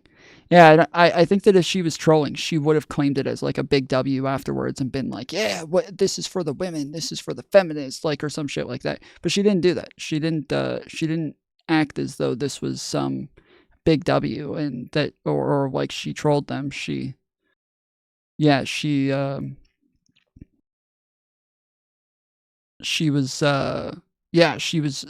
I think she was just trying to be like a little sarcastic with her answers while also like engaging. And we saw this in like, other times where she did similar things. And so it was believable that she wasn't trolling at all. The patterns that you have at home are going to replicate in their future, right? So You're correct. Get some help. Is because it's like I think we need more righteous biblical masculinity in the world where you actually have good men that are going to be good leaders of their households. They're not going to beat their wives or emotionally or mentally abuse them or any of these things. Like that's why I continue to do this podcast with Brian, because we need to make men great again so that we don't have these situations continue. Yeah, you're talking about liberal men who would get epically triggered like snowflakes. And they'd be like, you're equal to me, I'm going to beat you up. But there's probably going to be cases where there are like really, really horrible marriages. And my question is, would you recommend those people to like choose happiness and like divorce and try to like be on their own because being in the relationship makes them really, really unhappy? Maybe even suicidal, who knows? Do you think they should rather stay just because they I think they should go to church and return to God. Like you're taking a very, very yeah, but I don't, go away. Yeah, you're taking a very wait, hold on. Let's say if your partner is being really, really, really bad to you and there's like so many things that he needs therapy, but he's not doing it. Do you think that the wife in that case should stick around for that, even though it might be really bad for her and the child? You're taking an extremely niche. Hold on, you're taking an extremely niche example. You are. I don't think it is. Okay, well, I think there's a lot of. So listen, you're taking an extremely niche example and you're blanket statementing it for like the entire solution I'm not saying of it's all. divorce. I think that. I mean, you are though. No, I'm not saying. But you're saying like, what if the guy is like the wife? Stop beating her. Yeah, but it's a lot easier as a liberal. Right now, that are beating their wives. No, I'm saying that it probably exists, right? I mean, would you tell them to divorce it? Would you tell them to stick along in an abusive relationship? You say you know conservative men right now that are beating their wives? No, I'm saying that they're probably you're non-religious to just divorce, right? But if you're really, really religious, like really heavily, and you have a lot of pressure from your parents and like society, or like the group that you're coming from, the culture, it's going to be a lot harder for you to divorce because you have the pressure to stay. Melina was fucking roasting him on this one, dude. You stick in the marriage, even though it might be. But again, really, to go back, Melina, to go back to the point. Wisely. Nev, 1 second. To go back to the point that I was making, you know, encouraging people to go to church. If somebody's in a situation like that, this is a concern that ought to be brought before the church and taken care of with the elders and the other people that are there. And like, let's say John is beating his wife, right? And his wife comes to the church leadership and institutions wouldn't do that. True. Yeah, there might be valid reasons. And they ought to. And this is I've already told her twice. This is a positive social pressure that comes with being a part of the body of Christ and like actually being involved, right? Like there's so many benefits to people seeking God and going to church and like being a part of a community like that, where a situation like you're describing arising, like there's gonna be a ton of social accountability. But when people are atomized and they're separated from the rest of their community and stuff, and they're, you know, they have like a secular conservative home, you don't have that social net to like protect people. I agree with a lot of what he's saying here. It's just that like people who are secular can also use like a therapist, like a relationship therapist or a marriage counselor or something like that to do the same thing. Get lynched for doing things like that. I think the issue is like in the broadest, in the most macro about relationships. Wait, the idea that they're just meant to be endured, again, it's another false dichotomy, right? Yeah. Like you're saying, I did. No, and you do have to endure. You're saying you do have to endure. Look, you have to endure. Marriage comes down to, in my opinion, my humble opinion, as a single 28-year-old man, you know, I can't speak from experience, but it's like, I listen to guys like Jordan Peterson sticking through things like average people, people in general, they just give up too quick on anything. I don't know. I think that the disagreements that we're You having disagree? is You think the people are like issue like trying in to America, failing in No, obesity? but what nation? Like, you know, what are we? You don't need to What come. country? Listen, You're saying just we're failing. doing right, but I'm saying no, wrong. Uh-oh. No, my bad. Drug use is an all-time high. So like every objectifiable number, yes. Okay, yeah, we're not getting it there. I don't know where it is. That's annoying. If there's someone that's very, very young and goes into a marriage and has kids when they're like 18, 19, 20, a year into the relationship, it gets really, really abusive. Even though it might be rare from what you guys think. It is. Go on. If it would happen, what would you recommend for those people? Would they divorce or do you want them to keep going in the relationship? Keep going. You can't divorce, and that's not a real thing. Even though it might be like physically abusive? You got to endure. People are too. You want to stick into the People relationship? are just. See, I mean, look, people I'm gonna be nowadays honest. are just. For anyone that might be in that situation, what would you recommend? Okay, endure. I'll tell Would you they what. give I'll up tell you what. divorce? It is such an extreme example that I can't give a prescription for what other people should do. What about if two people get married, they have a kid, and then the wife starts cheating? Do you think they should divorce? Absolutely. Jesus himself said in cases of adultery, divorce is So you think that permissible. divorce is worse than physical abuse? For the children? Or cheating, sorry. You think that cheating is worse than Okay, yeah, I got this mixed up then. So they were talking about abuse versus adultery. That's what they were talking about. I thought that they were talking about men's adultery versus women's adultery, but they were talking about like if a woman's being abused, should she just leave the relationship? And they were like, no, she should endure. Like she should care about the kids, she should care about the family, she should work harder to like stay in the relationship and try her best to make it work. But then they're like, okay, well, what if there's adultery? And they're like, oh yeah, no, you have to leave. Like if there's adultery. And so I mixed those two up. I thought that it wasn't, abuse versus adultery, but men's adultery versus women's adultery. For the children, yes. Absolutely. I think I'm not going to say this is worse. Divorce is worse for the children. If there's someone... Okay. Yeah, I was wrong. Is it possible that it got edited and what I watched was not true? And that's what I'm saying. If I was prepared, I could come with the clip that I was commentating on. And if the clip was inaccurate or if I missaid the name, I will apologize without like any embarrassment whatsoever because I don't want to misspeak or lie. That's not my intention. But I can't do that because I don't have the clip. I don't even have a phone. Yeah, unfortunately, I can't debunk this if we can't play it. But what I am going to say is this: it's like it definitely was an attribution. His audio is so shit, dude. His audio is so shit. Normally, they have his audio going in two different directions. They have it one that is straight in to where we hear his mic perfectly, and then they also have the audio in the background that's being played for all of them that you hear kind of echoing a little bit on top.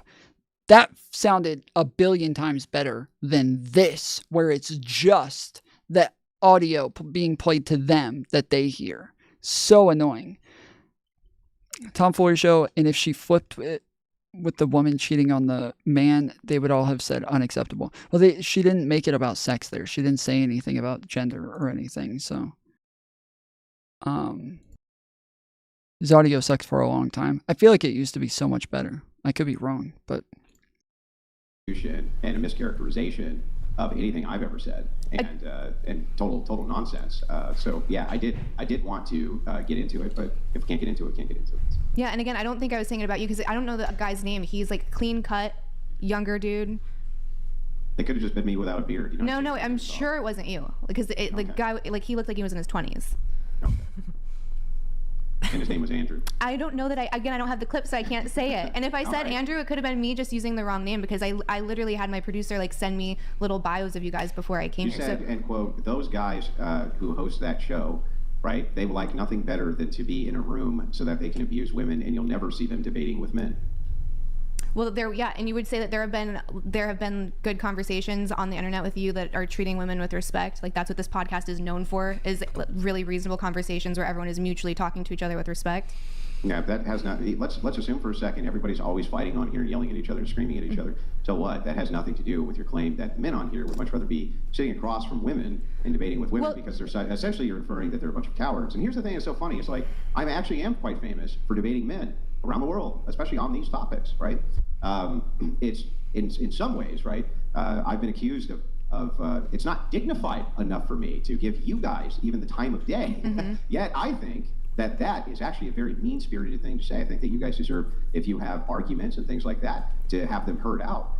That almost seems like it's anti-misogynistic to me, and that you have a misogynistic position. Well, I don't believe that that's true at all. I don't think that you're genuinely here to like listen or change opinions on anything, because that doesn't make good content. Thousands upon thousands of opinions. It may not change yours, but remember that these clips and views go out to millions of people.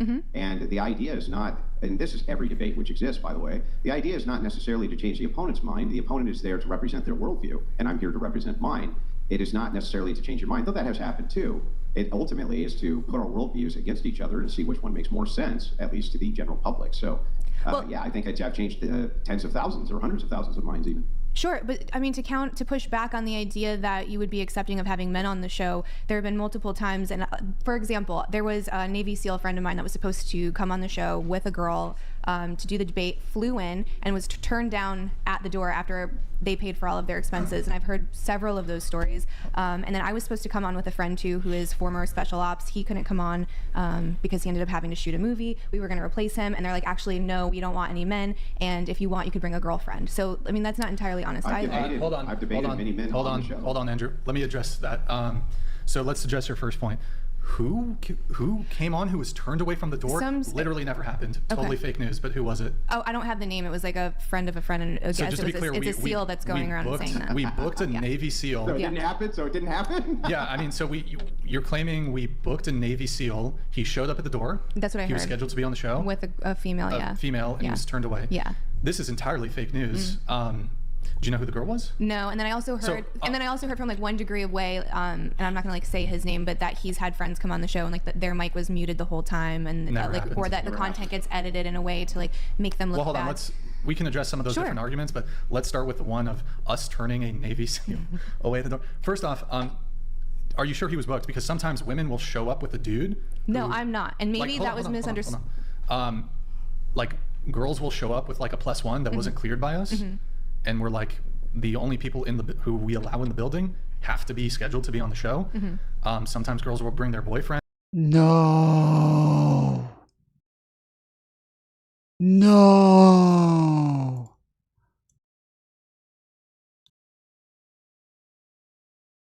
No, dude. What the fuck?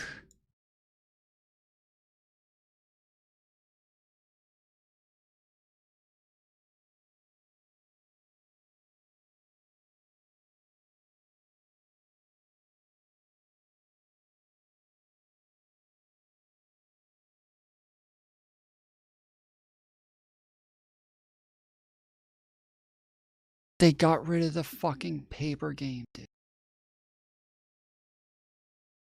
This is bullshit, bro. This is bullshit.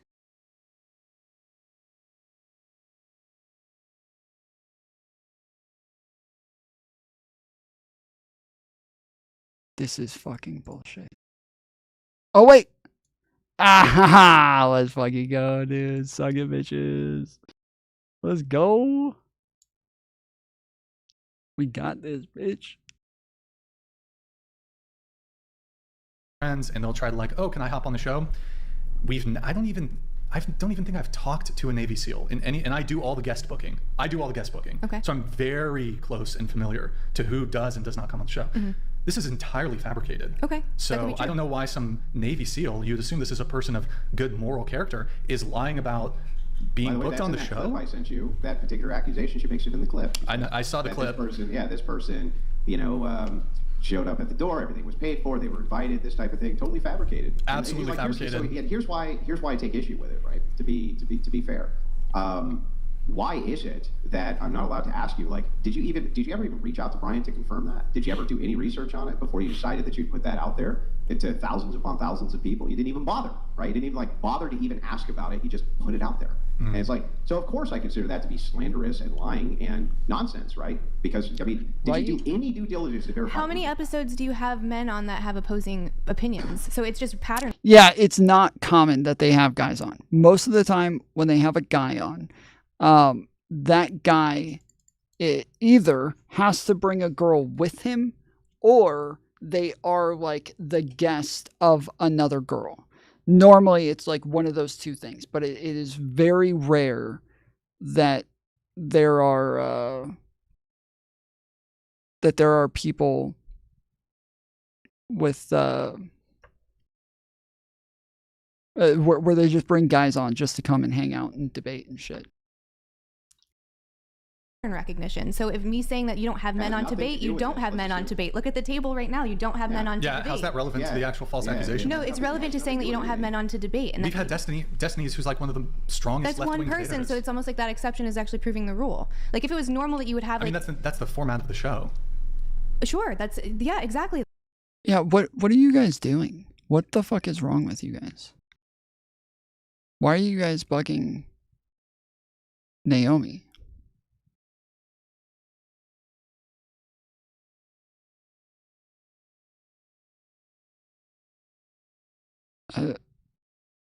What the fuck?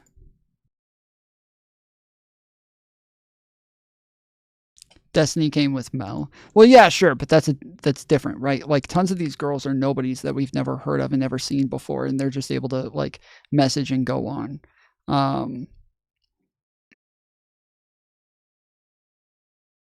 But the like you're not going to see randoms that are guys going on very often.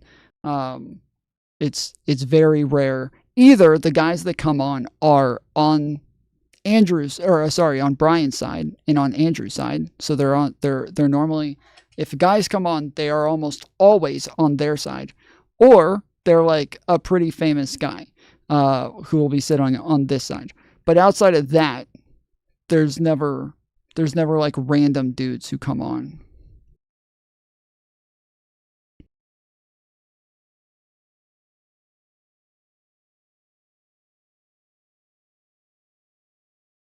Cause some dumb fuck coming at N with their plebs speak. I don't know what that means, but Adam, yeah, like Adam's another guy that went on there. Destiny, but yeah, these are like again like really big name people. Whereas in order to be one of the red pillars, they have 100 times the amount of men on like the red pill side. And I know that like Brian's not really red pill. I'm just trying to like make it make sense. But yeah, it's either like, yeah, they have 100 times the red pill guys on the red pill side than they do have like, you know, guys on the blue pill side or whatever you want to call it. So yeah. You forgot to start the timer? Oh, it's probably just behind something. I just need to pull it back up. It's not, it doesn't stop.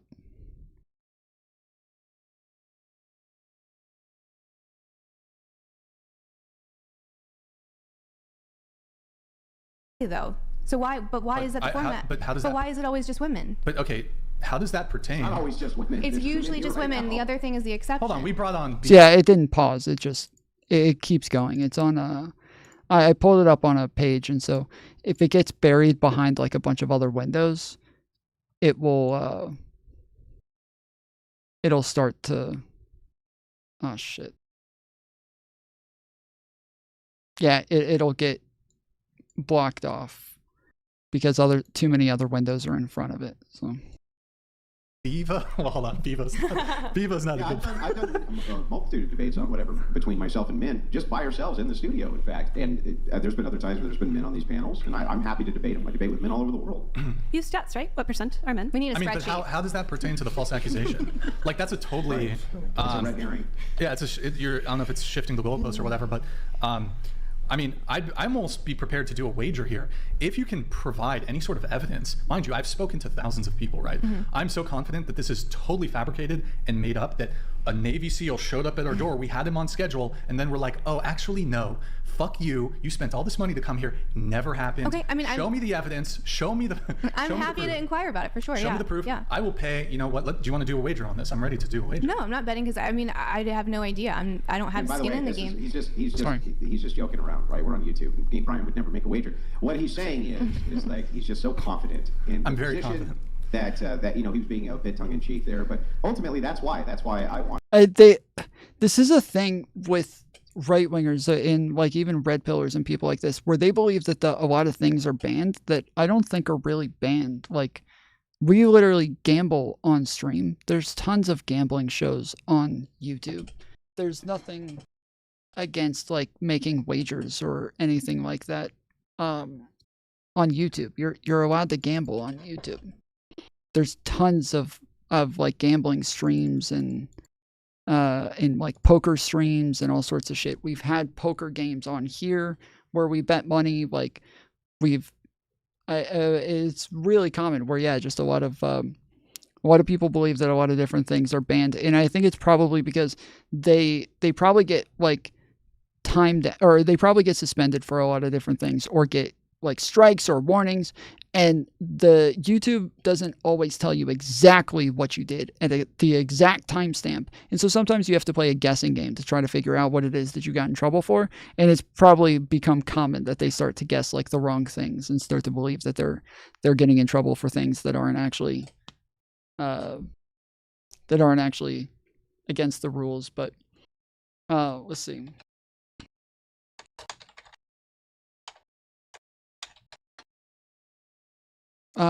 Yes, YouTube's terms of service prohibits content related to online gambling that is not approved by Google or YouTube. YouTube also has policies against other illegal or regulated goods and services.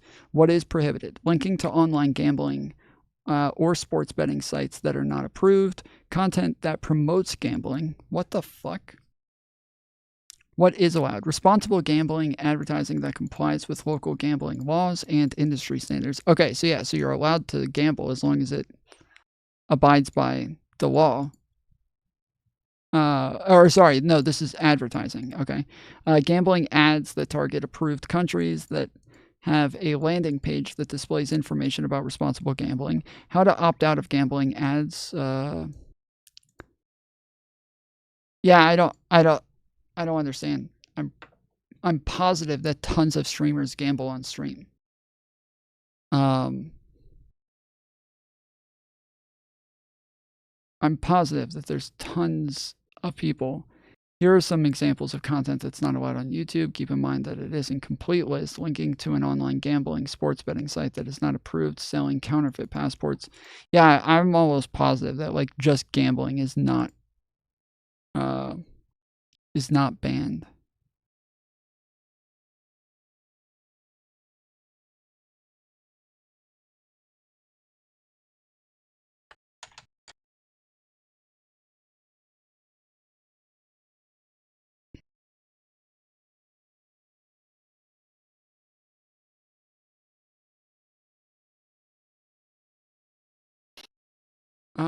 Okay, how does YouTube look at gambling? So in terms of demonetization, how much is YouTube against gambling?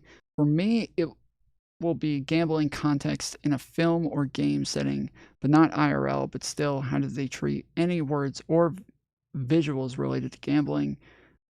Does anyone know? Let's see. There are advertisers that don't want their ads to run. Okay, so it's not against TOS, it's against the advertiser agreement. Okay, that makes sense.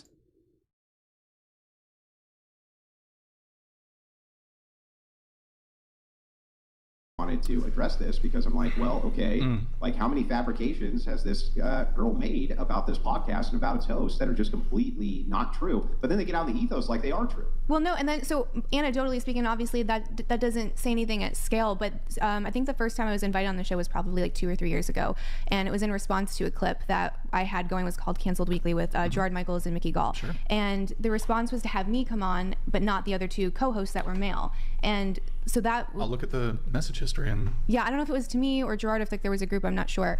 But like the invitation was extended to them, and then when JT was supposed to come and then that got canceled, then the response was you got canceled by him. No, yeah, for we sure. had, just to be clear, we had you and him. Yeah, not canceled by him, or no, I'm sorry, not canceled by you, by him. Yeah, absolutely. So we were prepared to have him and you on the show. He canceled, and then we were like, well, do you still want to come? fine, you didn't want to do it. But yeah, no, I reached out. You reacted to this clip of me having a back and forth with this obnoxious woman who came on intentionally to troll the show, and I had to kick her off the show. But as it pertains to the kind of initial reach out, which was back in February of 2024, you said you wanted to be a guest, but the stipulation is the guys have to be able to join. And I said we could accommodate, we could accommodate one of your male guests. So we didn't outright deny them, but I was like, well, we can have one. We typically only like to book 2 people together. Okay. It's just kind of our policy. And here's my further challenge. You can get anybody who you want who has issues with any of my views who's a man. You can stack that whole panel. I'll fly out there and debate all of them in person happily. Then here's exactly what will happen. Nothing. They'll all lose the debate. I'll laugh hysterically. That'll be it's a perfect day. Like go let them know. Okay. Yeah. Yeah. No, and just to like actually, and if you want to verify this, but well, if Andrew wants to do the debate, but Brian isn't interested in it, that's another story. But yeah, I suppose Andrew would still have him on his own show. March, I said we could accommodate one of your male co-hosts, and I asked if you primarily want to debate the kickoff of that one girl who came on and trolled, to which you didn't respond. I checked in a week later, checked in 2 weeks later. Hey, just want to follow up one last time, see if you're still interested. Did not hear from you until September of 2024. Wanted to see if there's still an invitation. JT, he wants to come on. And then, let's see, we locked you in for, or wait, hold on. When did we lock you in for? We were in a group chat, so I don't see. It disappeared, I think. We were in a group chat, so I don't see and then we shifted the conversation over there. We had you scheduled at some time in the fall. He canceled a week prior because of a movie, I don't know, whatever. Not a big deal. People have to reschedule, not a big thing. But I think that would indicate that we were prepared to have a male guest on. The clip title it says Andrew Wilson Cringe. Just so you know, my name is Andrew Wilson, and there's never been, to my knowledge, another Andrew Wilson. I don't make the clips. I'm just letting you know that the clip is called Andrew Wilson Cringe. It sure seems like you are referencing me. If it's called Andrew Wilson, I'm just. That's the editor, unless my mouth said your name, which I don't think it did. I mean, it did. It said Andrew, and then it says Andrew Wilson Cringe. So I was probably talking about Tate, and then the editors probably put your name. I have no idea because I don't have the clip. Why and again, would you be referencing Tate? I don't know. I don't have the clip. I don't have the clip. Okay. Okay. Look. Sorry, guys. All right, I'm going to skip over some of this. Much appreciate it. Guys, W's in the chat for Graffito. We have 3 more. You're not that smart. Clip, like Andrew sent it. Oh, I'm not really. The only issue, well, that's not accountability, though. Accountability, punishment? The accountability would be... Brakes. Just but verify. I don't think there's anything wrong with that. To me. I'm going to send this. Would you like me to bow for that? You know what? We'll get they get the clip. Okay. To see, I mean, you don't have to show me, but obviously not now on the podcast, but I'd be curious to see the actual basis for these claims, because move on to the next thing. Oh, wait, is that Eva?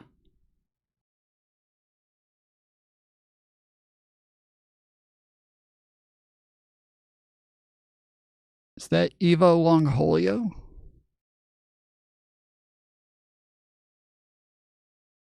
Candace? Huh. Okay. Fucking this is not 320p. That I'm talking about. Go ahead, just play it. And I'm pretty sure Who's the audio? Speak on this is if a woman cheats or she's unfaithful because her man's not. He should leave her. Right? So a guy's allowed to exit the relationship, and her behavior is never justifiable. Here, I'll do it.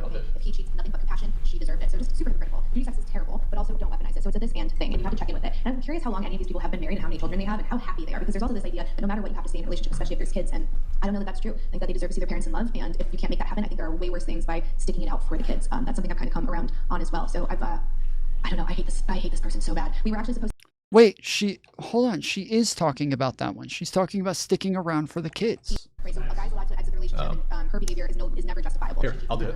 If he cheats, nothing but compassion. She deserved it. So just super hypocritical. Duty sex is terrible, but also don't weaponize it. So it's a this and thing, and you have to check in with it. And I'm curious how long any of these people have been married and how many children they have. Hold on. She even says Not any now of on the these podcast. people, dude. Hold on. Who's the audio? Speak on this is if a woman cheats or she's unfaithful because her man's not. What is I need to find this clip because I can't even hear fucking shit that she's saying.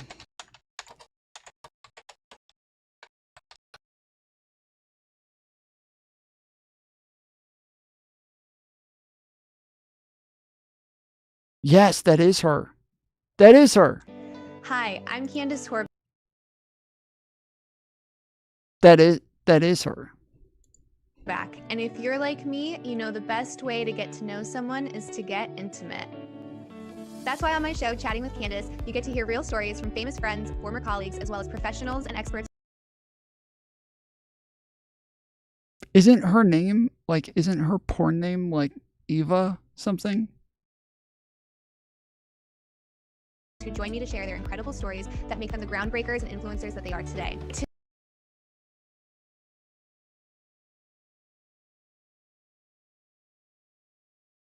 Yeah, she was like a really famous porn star.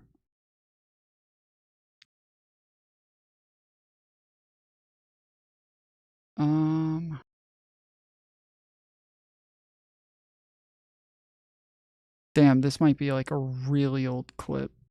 Cause yeah, if it is the one that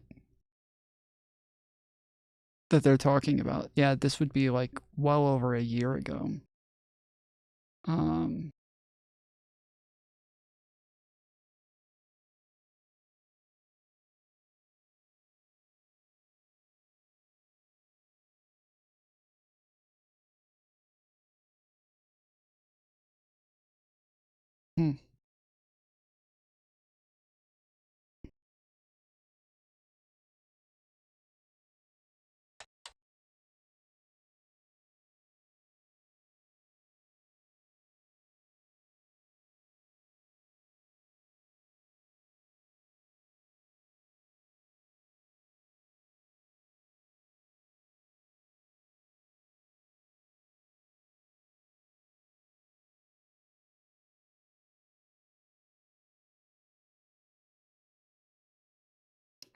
Yeah, nobody knows who she is. You guys don't know who she is? I could have sworn she was like one of like the biggest like porn stars like maybe like 5-6 years ago.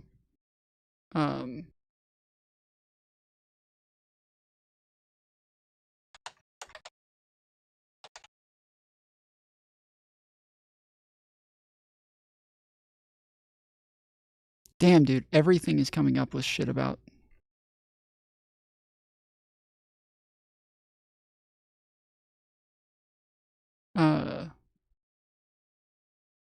shit about Candace Owens.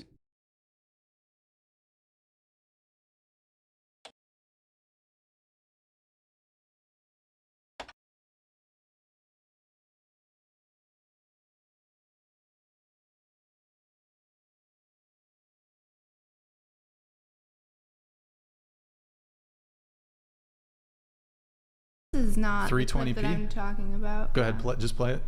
And I'm pretty sure I've seen Boost the audio. speak on this, is if a woman cheats or if she's unfaithful because her man's not, and he should just leave her, right? So a guy's allowed to exit the relationship, and her behavior is never justifiable. Here, If she cheats, I'll do it's it. never I'll do okay. it. If he cheats, nothing but compassion, she deserved it. So just super hypocritical. Duty sex is Yeah, I terrible, can't but hear also any don't of weaponize this. it. So it's a this and thing, and you have to check in with it. And I'm curious how long any of these people have been married and how many children they have and how happy they are, because there's also this idea that no matter what, you have to stay in a relationship, especially if there's kids. And I don't know that that's true. I think that they deserve to see their parents in love, and if you can't make that happen, I think there are way worse things by sticking it out for the kids. That's something I've kind of come around on as well. So I don't know. I hate this person so bad. We were actually supposed to go, me and a friend go on the show. I don't think it's going to happen because we did some due diligence, and they in the past have brought on a Navy SEAL.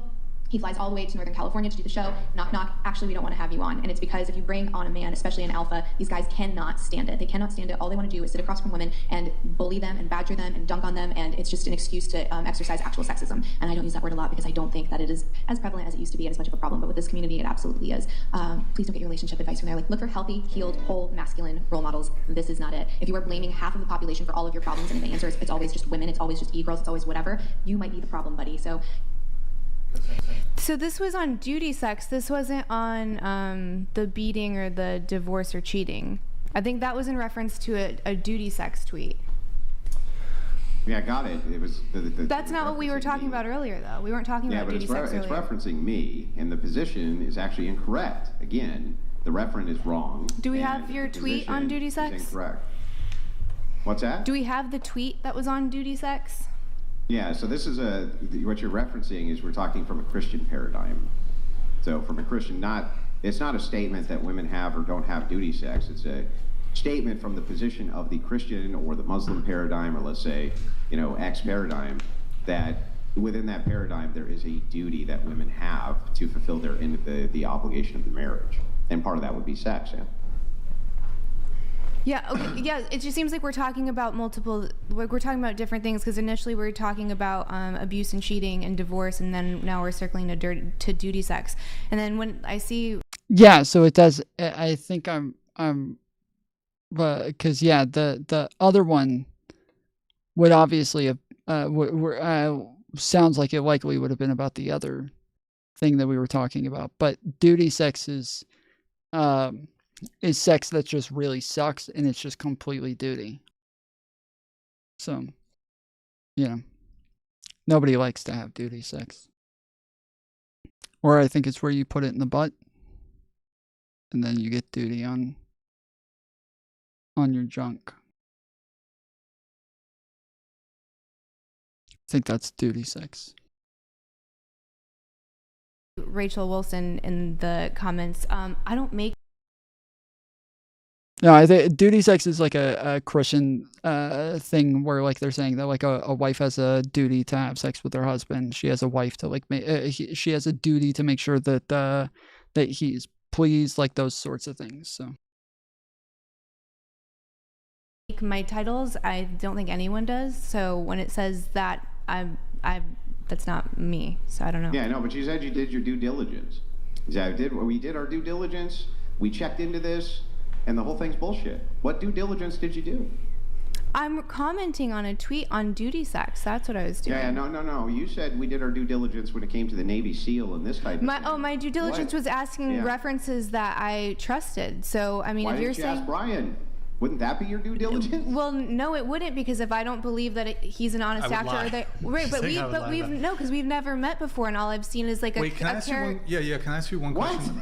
yeah, that's a weird thing to say. Why wouldn't you ask Brian?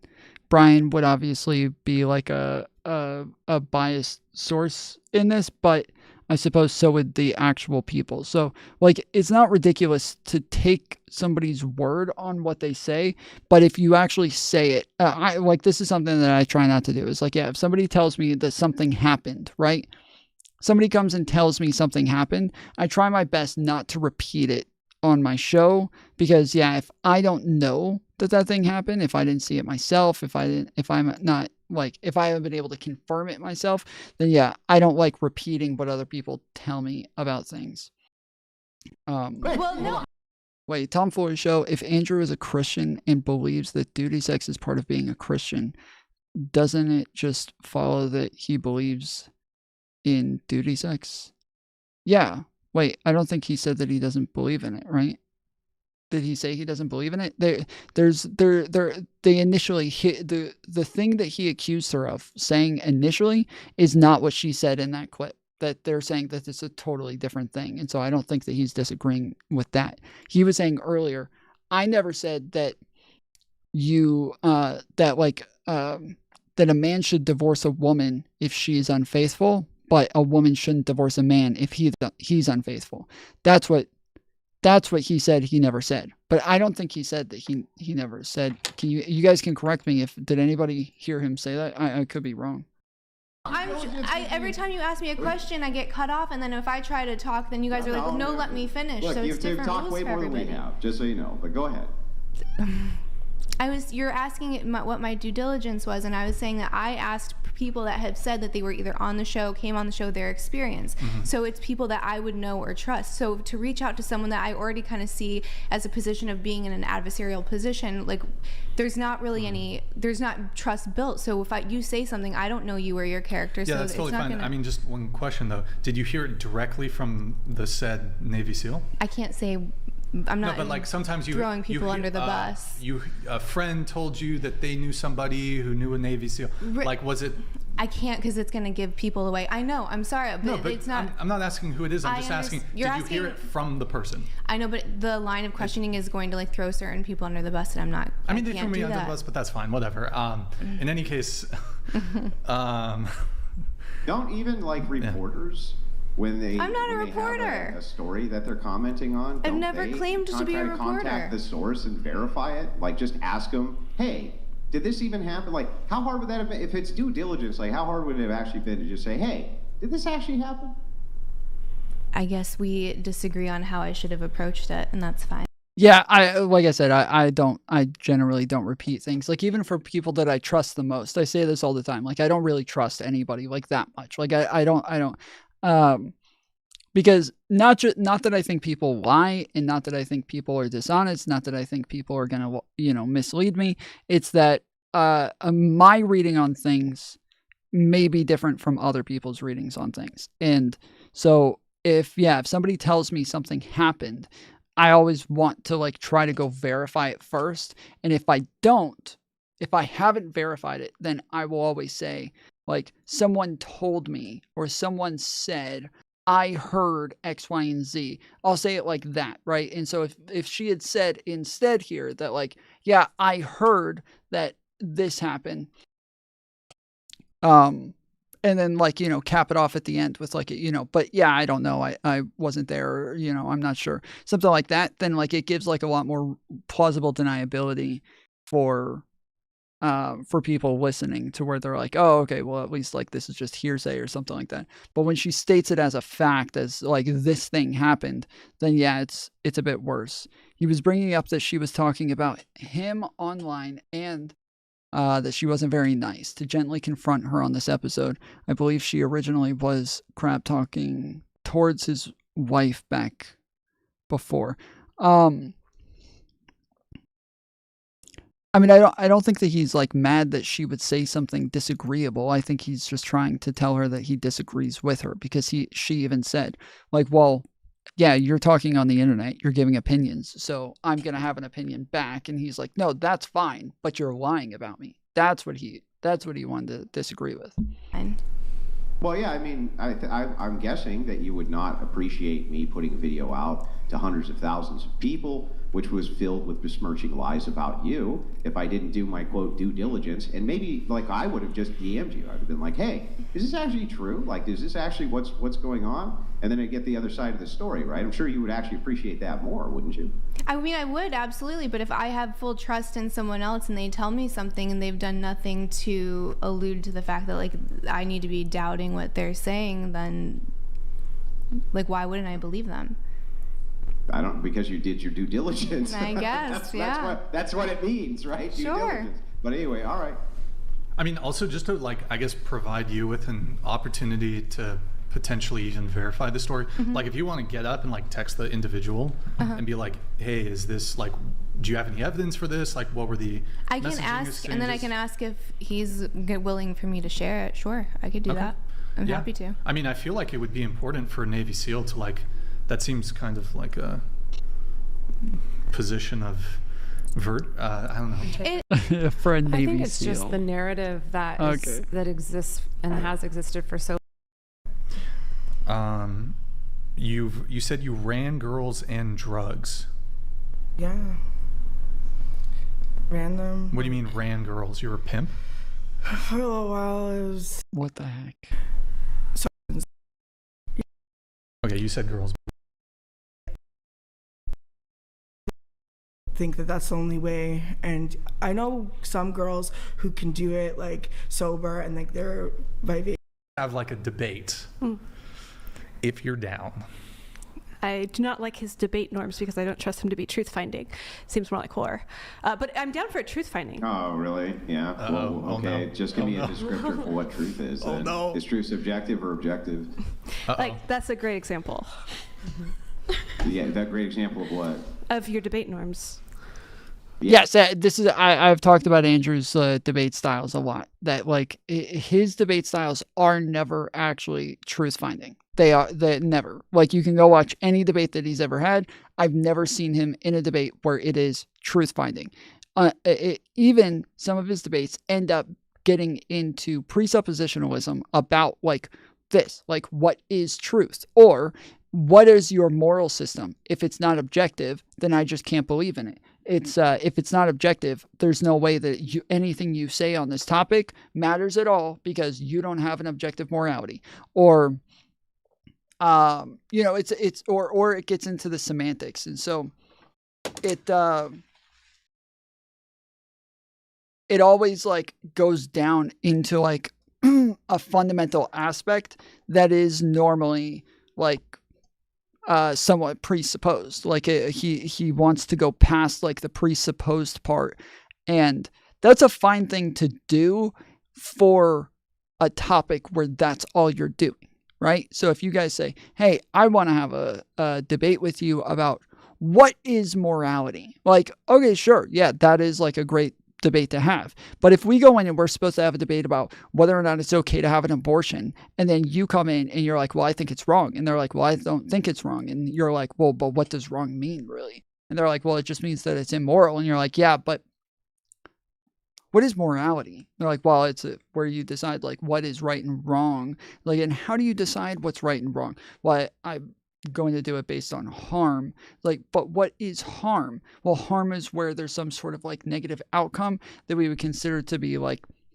hurting somebody in some sort of way. So like, yeah, but what is like, where do you draw the line? Like, if I poke somebody, is that harm? Well, I suppose it depends on how hard you poke them. Like, okay, but like at what point? Like, what is the pressure amount that I'm allowed to apply in that poke before it becomes immoral? Like, that's where all of his conversations go. Like, it's always that path, like drive it straight into this point to only show that there gets to be a point where you can't draw a line, and therefore there's some sort of subjectivity that exists there.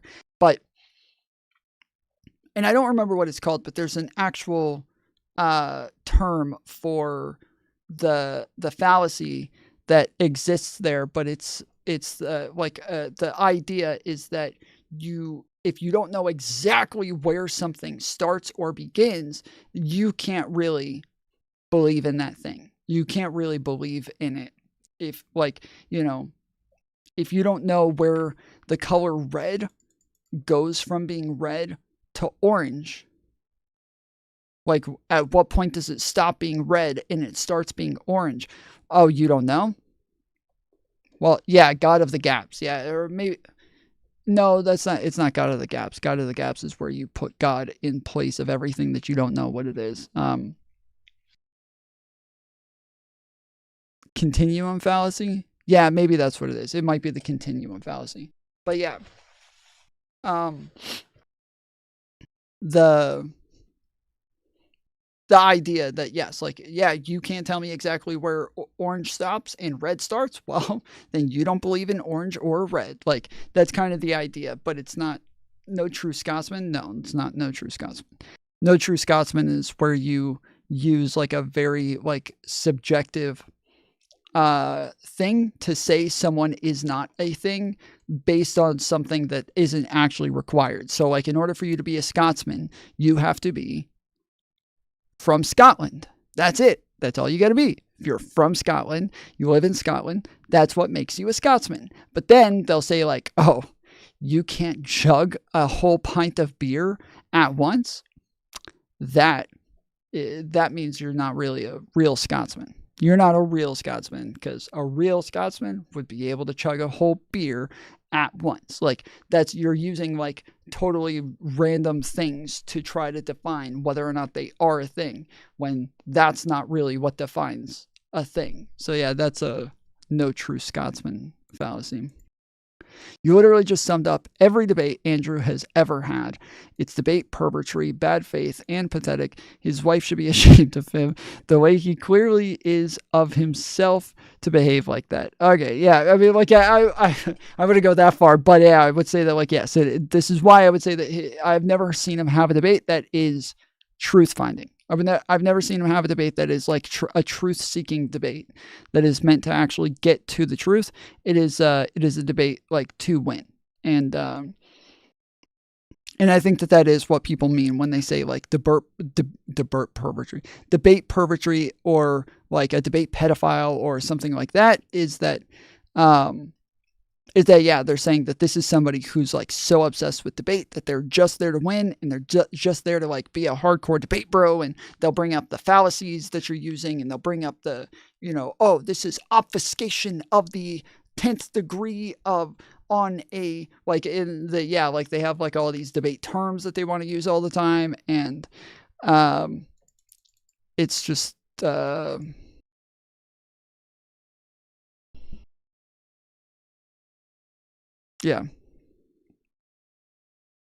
Yeah, of us clarifying debate norms. Yeah, I think I'm mostly interested in finding out what's going on instead of like trying to do public battle. I think you relate to debate as public battle, which makes sense to do. Yeah, she's saying like he does it to win. And that's exactly what we were just talking about, is the fact that like, yeah, he seems to debate to win. Whereas like I wouldn't say that I debate to lose, like, but that's what a lot of times when I tell people like, yeah, bro, I don't really like debating you because you just debate to win. They're like, what am I supposed to debate to lose? Like, well, no, but like I want to debate to like find like truth. I use it as like a way to test my thought processes, to test my logic, and to see if I'm coming to the right conclusions. And then if I think somebody else is coming to the wrong conclusions, then I'll use debate to test their logic and see if I can like get them to understand how this works. Now, obviously, yes, we also do the W's and L's, and we do like more rhetorical arguments, and we try to get like good gotchas in there because it is somewhat of a game as well. And when you have like a debate set up, so like that's why most of the debates that I do are here with me just sitting here, and people can just call in and we have those conversations right here. But if I have a debate that's set up against somebody and they say, okay, we're scheduling you against Andrew Wilson to come and debate this topic, like X, Y, and Z. That is like, you know, the Coliseum. That's the gladiators. Like now you are going to win. You're going to get a W. You're going to like, you're going to try to show that you're right and they're wrong. And that's the point of being there. You want to look good. You want them to look bad. That is the point. But I just like, that's just never a thing that I really enjoy. It's never been a thing that I've like looked for, in debates. It's never been a thing that I'm interested in. And I find that shit just kind of boring. Yeah. But I don't think I really have that. If you're looking for just pure fact finding or fact versus fact, I'm happy to do those too. You can do what's called formal or time debate, where you can match facts against facts. I just think your facts are wrong, and I can demonstrate that. Well, even in a formal or time debate, it's still going to do, like, yeah, it's still going to come, it's still going to be the thing that she doesn't like. It's still going to be that, like, I don't think he understands what it is that she's, like, trying to avoid, because, yeah, even formal or time debates are gaming the debate. Like, formal and time debates are purposefully gaming the debate for fairness, right? But yeah, if you're more so like on a fact-finding mission or on a truth-finding mission, like, yeah, you don't want to game the debate. You want it to be like a bit more of a conversation where like both of you are willing to be wrong. And so, yeah, I mean, I've talked about this a lot on the show, is that like a lot of times callers call in and they immediately are like super aggressive right off the rip. And I'll try for a while to get them to like chill and get them to understand that like I'm not coming at them the way that they're coming at me. And so I'll keep trying to like simmer down a bit and get them to like understand I'm not doing what you're doing, bro. So we can like bring this down a couple of notches. And normally the way that I do this, I try to like tell them they're right about things a lot. I'll try to tell them over and over. Yeah, no, you're totally right. I totally agree with you. Yes, you're totally right on this. And a lot of people don't get that, you know. I'm glad that you get that, because yeah, a lot of people don't get that. And so yeah, you're totally on the ball with that one. Yeah. Like, say things like this to try to get them to feel as though I'm not afraid to be wrong. Like, I'm okay with being wrong here. I'm okay with you being right about things. This isn't a thing where I have to be right and you have to be wrong. We can, you know, admit we're wrong in this space. This is not a thing where I'm trying to like own you. But yeah, most of the time when they come in that way, that that is how they leave as well. They're not going to stop. They want to win. They need to get the W. Be a debate.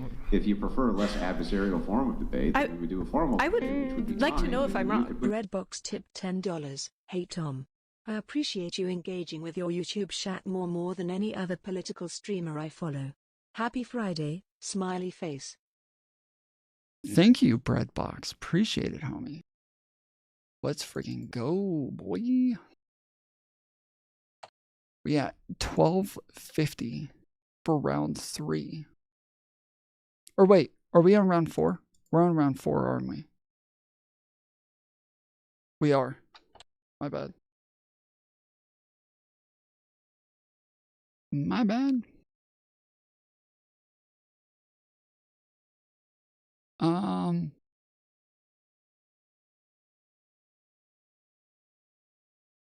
Okay. Yeah, thank you, Breadbox, for the $10 dono. Yeah, W donos in chat. Let's go. Put your facts up, and then I could debunk them all. I would like to know if I'm wrong. I would hope that you'd like to know if you're wrong, and then maybe we can like help each other figure out. I'm never wrong. I'm a man. What's wrong with you? Oh yeah, I apologize. Never wrong. Never. Sorry, wrong. sir. No, wrong. I'm wrong all the time. But in this case, your empirical data is really not good, and I would enjoy actually doing a debate on the empirical data that you put out as though it's actually good data. It's not good data. Well, we can have further conversations and see if that can be arranged. But a couple things. Did you ever hear back from Special Forces? I'm working on it. I got a couple of responses that I had. Oh my goodness! How many people are slandering me? God a damn. lot. Don't you go on the internet? Great. Do your due diligence. No. Any Got responses him. though? Special Forces guy? Any So now, receipts? now it's going around in circles. So. What do you mean going around in circles? Like I'm not getting a solid answer. So. What do you mean not a solid answer? Not a solid answer. So can you tell me the name of the person that made this claim, right? And then he said a name, and I was like, well, is that the person that showed up, or you got the information? Like, is this now like 3 degrees like away? Sister of a sister of a sister. Instead of like what you said, which was 1 degree away. And then that's all what of I a was. sudden, when we do our due diligence, look at what happens. Suddenly with due diligence, the whole thing makes no sense. Andrew, don't punish behavior that you want repeated. I'm True. openly trying to see if I'm wrong and willing to admit that and concede and apologize. So I don't need to be like it rubbed in. I mean, we've been high on the concession but short on the apology. Because I'm trying to get answers. You're the one that's like that's harping on due diligence. I'm trying to get details. Like, how much more verification do you need then? Brian says it's looking. Hang on. Brian says not only is this factually untrue, but on top of it being factually untrue, you actually don't have a leg to stand on to even make the claims. It's secondhand information. You say I'll verify the claim, and then you go, well, they kind of giving me the runaround. It's like it just seems like it's a concession without the portion that matters, which is the accountability of policy. I was asking clarifying questions. Because he said a name, and I'm not going to throw the wrong name under the bus. So that's what I was saying is I got one name, and I said, did this person, is he the one making the claim that he got rejected, or are you saying you got the story from him? Because I'm not going to say, oh, Bob is the one that came here, and you're like, it's the fuck guy who Bob. killed Osama, right? Is it that guy? Right. Yeah. Exactly. No. I'll have him on the pod. I don't want to throw the wrong person. Like, under ladies, the bus. would you date the guy who killed Osama bin Laden? No, it wasn't him. Because he got a big cock. It wasn't him. No, it was not him. Lily. Sorry, that was a joke. Get your mind out of the gutter. Damn, Lily. I'll tell you what. How about maybe we can make a bargain so we can just move past this, right? That'd be great. If you are willing to apologize to Brian, right? Hang on. Apologize to him for the obvious land. Tom, that is true. You are aggressive with people who disagree with you in chat sometimes. The Discord or ban thing is obnoxious sometimes. Just my opinion. Well, I think I've been pretty clear that like I'm telling people that yes, I want to like actually have like a conversation, and I actually want people to like converse. And if you're going to come in and start telling me that I'm wrong, right? And you're going to be like, Tom, you don't know what you're talking about. This is insane. And then I say, okay, so what was I wrong on? And they're like, everything. That's not an answer. And that's obviously a bad faith person. So I will normally give them 2 or 3 chances to answer. And when they don't, then I'm like, okay, like, yeah, like I'm going to go ahead and ban you. And most people aren't going to give them 2 or 3 answers. As soon as they answer everything, they're just going to ban them right then. Or that, yes, if I'm going to say, if I'm asking you to like justify a claim and then you're refusing to justify the claim, but you're going to continue telling me that I'm wrong, then yeah, I'm either gonna need you to jump on stream and have a conversation about it, or yes, I am likely going to ban you. And I do it very fairly, because I say you can jump on whenever, right? I always say you can jump on whenever. And like, this is an open invitation. What if you jump on? Because I've had people who came and they were like, Tom, you told me a month ago that if I didn't jump on that you were going to ban me, and then you banned me. And so now I'm here to have the conversation. And I'm like, okay, yeah. What's your screen name? And they tell me their screen name, and I unban them, and then we have the conversation. There was a guy who came a month later and jumped on, and I told him, oh, okay, I'll unban you right now. And I unbanned him at the beginning of the conversation. And then he continued to troll throughout the conversation. And so I was like, okay, never mind, you're banned again. Like, this is an interactive show. And if I allow people to be trolls the whole time, those become people that I cannot interact with, right? If that's all they do, but they keep, like, they're not just like trolling each other. They're not just generally just saying things, just screwing around. But no, they are like adding me, like telling me, trying to get an interaction with me, but they won't actually interact in good faith themselves. If I allow that, like a bunch of people like that in my chat, it ends up being just an insane waste of time to continue interacting with these people. And everybody gets mad at me for interacting with them. So yes, over time, I start to just clean them out and filter them out so that I can't, so that I don't have to have these like insane interactions over and over with people who aren't actually interested in a good faith interaction. So. You wouldn't allow me to come on and explain sanctuary cities yesterday because you enjoy silencing gay Latino. I don't think I told you couldn't explain them, but maybe. Tom's also super disrespectful to right-wingers and people he disagrees with. That's not really true. Like, most of the time, again, if people are willing, like people who call in, I have like very cordial conversations with these people, and I'm not being rude to them, and I'm not going after them. I'm not name calling them. But yeah, when we're talking about people in chat, when there's like a chat full of people who are all just talking crap and who are all just like trolling and engaging that way, yeah, sure, I engage with them right back the same way that they're talking to me. Like, it's not you're not really gonna make it if you're sitting there with like hundreds of people kind of talking crap to you, and then you sit there and just don't give it back to them at all, and you just don't give them a taste of their own medicine. Yeah, you're not gonna be able to make it. So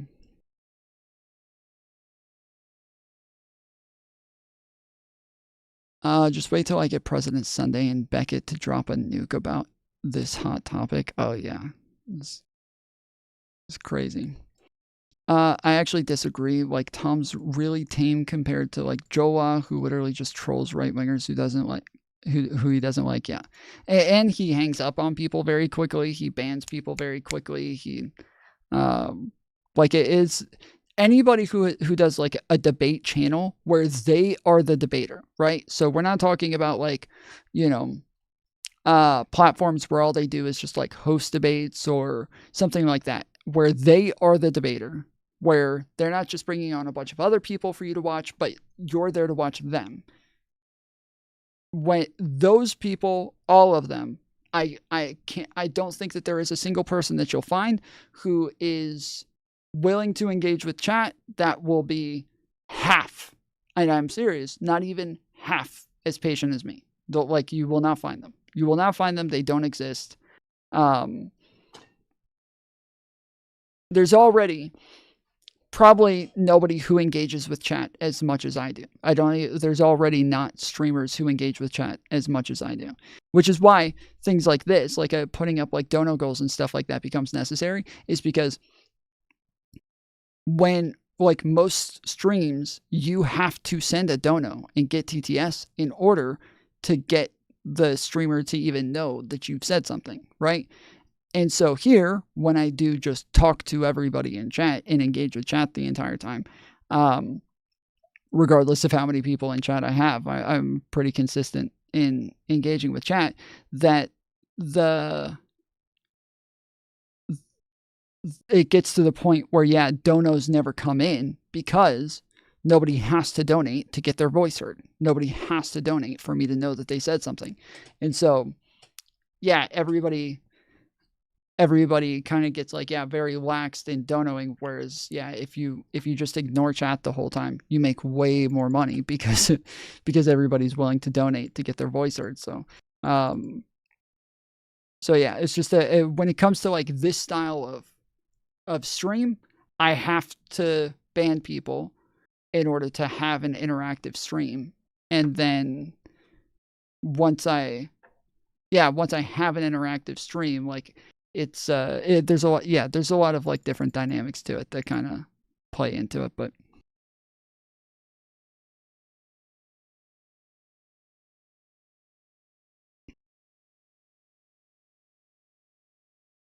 which was here without you doing your due diligence. But it turns out you are actually right. Okay, you're actually correct. Then I will apologize to you, and you won't even have to ask. I'll literally just put out a public apology. Also, how's that for fair? I want to add, Andrew has never apologized to a woman ever in the history of. That's how absolutely sure I am. You will get his first. You will take his apology to a woman virginity. Yeah. It's not something that I want. It's not something that you I want. Trust me. Do I do want? Yeah. Like, yeah. you can put this shit on your resume. So even then, with this consent, you still won't apologize. Actually. Mm-hmm. Wait, yeah. Should we get the? Do you want to do the bow? Or are you going to do the bow? Or I'll do the bow. Can we play the bow yeah. video really quick? I feel like it's important at this point. Yeah, but the apologies actually, I feel like tenfold more painful, right? Because she just clearly does not want to apologize. No, that's not at all. She just doesn't want to. No, that's not at all. You're absolutely putting words in my mouth. I didn't want to throw the wrong name under and say, oh, that was the person that came. Brian, huh? I'm so sorry that I didn't do my due diligence, and I just took the gossip train and then made a video that got a lot of views and misrepresented Wait, you. it got a lot of views? It got a lot of views? What the fuck? That misrepresented yeah, in that case, it's you fine. and your show. Oh my God. And I should have contacted you before making such a claim because that is my responsibility. How many views did you Too many. He forgives you if he's tagged. Okay. Before I hit upload. And I'm so sorry, Andrew, that my Indian editor put your name in there in the title. Let's not bring Indians into this. And because I didn't know that was gonna happen. Is he Native American or like? No, like Indian from India. I got a guy in Mexico. You mean the guy who put my name in the title for the clip? Christian. Yes. Yeah. My editor is a Mexican, so I'll get you. I have my name. I have my name in the I'll get you a Mexican editor. They're the best. What's up, Christian? But next time I will reach out to the other person to get the other side. And I actually am sorry. Trust but verify. Yeah. I accept your apology on condition that you hit a bow. Pull up the clip. Damien, pull that up. This is a little background. This is a video I took of my ex-girlfriend. I came home, it was late, 1 a.m. after a podcast. And this is my ex-girlfriend. We'll just play the clip. Boom! Huge. Do you see the bow? Deep bow. That was a 45-degree angle. Okay. Mm-hmm. And then Did you just kick her your socks? Shoes. My shoes. And then she's doing my laundry. I'm hungry after the show. Voracious appetite. So she made me some. She gets my beer too. She opened it up. The dinner's ready. I had to scold her about those tomatoes that are just tomatoes, but stirring the noodles. And yeah, play the bow one more time. Play the bow one more time. Let's just see the bow. Boom, huge bow. Yeah. She did all that, and you still broke up with her? I dumped her I dumped her because one time she didn't bow. Oh my God. She got That's a dumped. high bar. It's a really high bar. Don't slip up. I have high standards, okay? I'm high maintenance. Yeah. Very high maintenance. So I think it would be appropriate for a little bow if you want to just do a little stand up. Yeah. In fact, every woman. Okay. Well, that's okay. That's your perspective. Yeah, I was hoping to hear more from Aella, but to indicate this, that women are overwhelmingly swiping on like the. Okay. Well, that's okay. That's your perspective.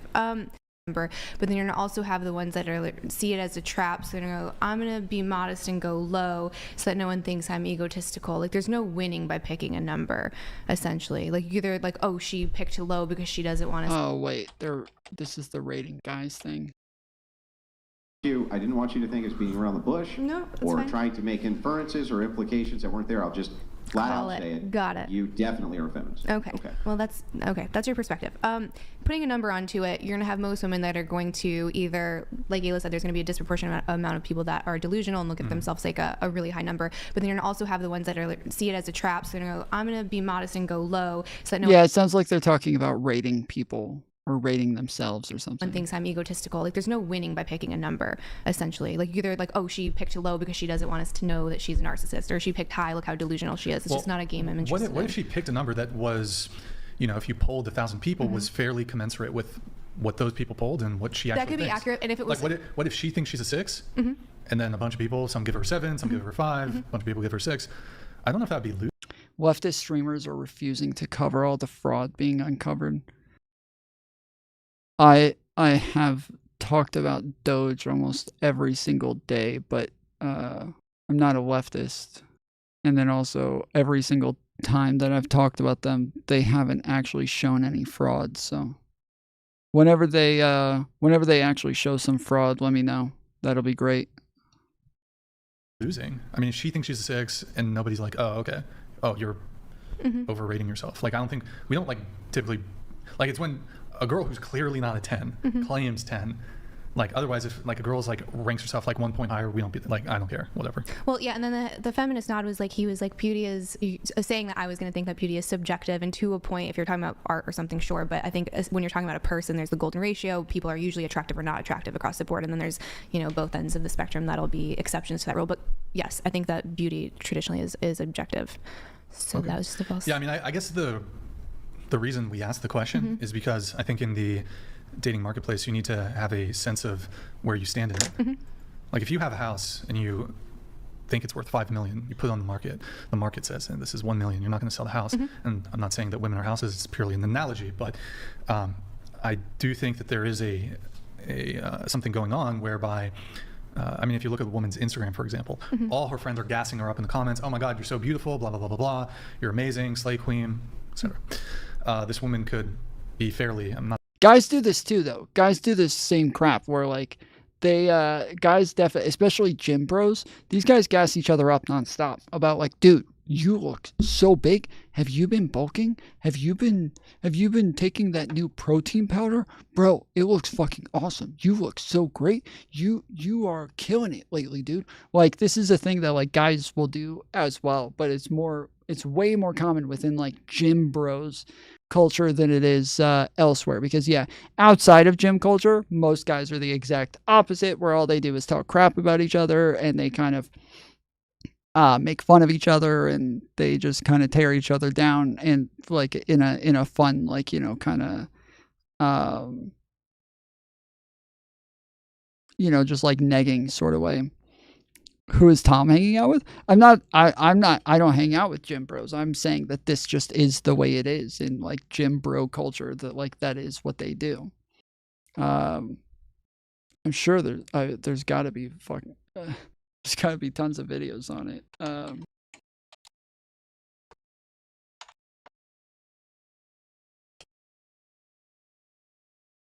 It's winter arc! It's winter arc! Fellas, it's that time! We waited months for this! Boys, I'm not leaving this seat till we rich and jacked. Yo, what time is it? Gym time! They don't know me, son! They don't know me, son! Now for my favorite, 5 containers of peanut butter. Hey, whoever texted me, we on winter arc. Oh. It's winter arc. It's winter arc. Fellas, it's that time. We waited.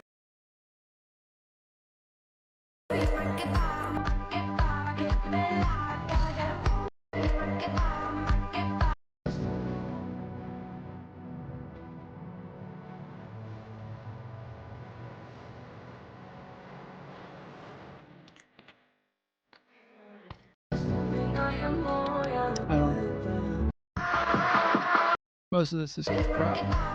I don't know why any of this is even.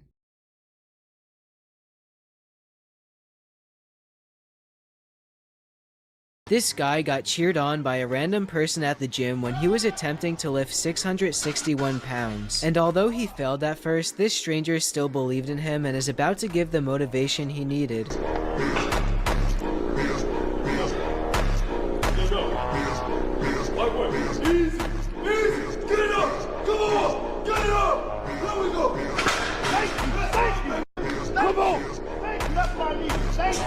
This. Mm-hmm.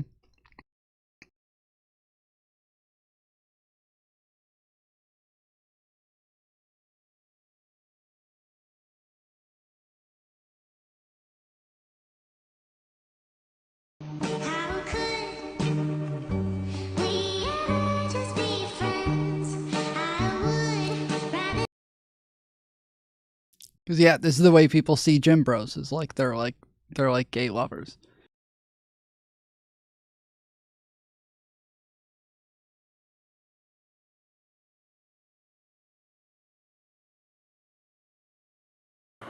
Figured I'd see you here. 10-piece McNugget, a large Diet Coke.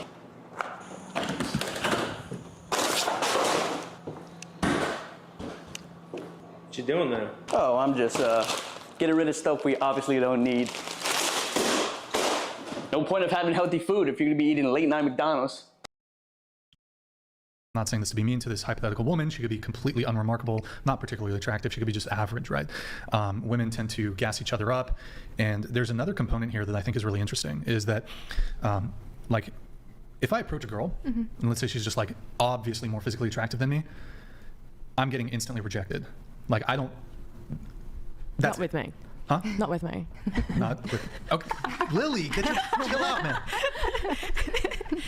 But no, if a guy steps to a girl who's just like out of his league, and you can consider league looks, but you can consider other things too. And I think it is other things too. Especially with men, yeah. Just looks. But if a guy steps to a girl that's out of his league, instant, like nothing. He doesn't get a conversation. He doesn't get a date. Yeah, this is what we were talking about earlier. This just isn't necessarily true, but it also, it depends on like it depends on your approach as well. Because like I said earlier, a lot of these things are going to have a lot more to do with personality than it is going to, than it's going to have to do with how you look. So, like, yeah, a lot of like your league and like where a woman will place you will have to do with like your confidence, the way that you approach, the way that you like carry yourself. That like, yes, this is what is going to like signify like to her your league in a lot of ways, not just how you look. But he is like a bit black-pilled in the way that he thinks that this is all about looks and like nothing else except for looks. And so yeah, it's yeah. He doesn't get a kiss. He doesn't get sex. The same isn't really true for women though. If as a woman, you step to a guy who's outside of your league, whether it's on a dating app, you slide into his DMs or at a bar or whatever, and you are in essence, in the same way that men are like enthusiastically wanting to have sex with you, if you as a woman make yourself sexually available to a man, they'll take up that opportunity. Not all men will, but a lot of men will take up an opportunity to have sex with a woman who's enthusiastic and interested. But they'll get rejected on the back end. Men get rejected on the front end. Like I say, if I step to like a 10 out of 10, I ain't getting anything from her. Whereas women, if she's maybe average looking, if she steps to a guy who's 7, 8, 9, she's not going to get every single good guy who's a 7, 8, or 9. She might end up sleeping with 1 or 2 or 3, maybe multiple times. She'll get 1, 2, 3 hookups. Maybe he'll even keep her around in a situationship for 3 to 6 months. She'll never get commitment. Women get rejected on the back end.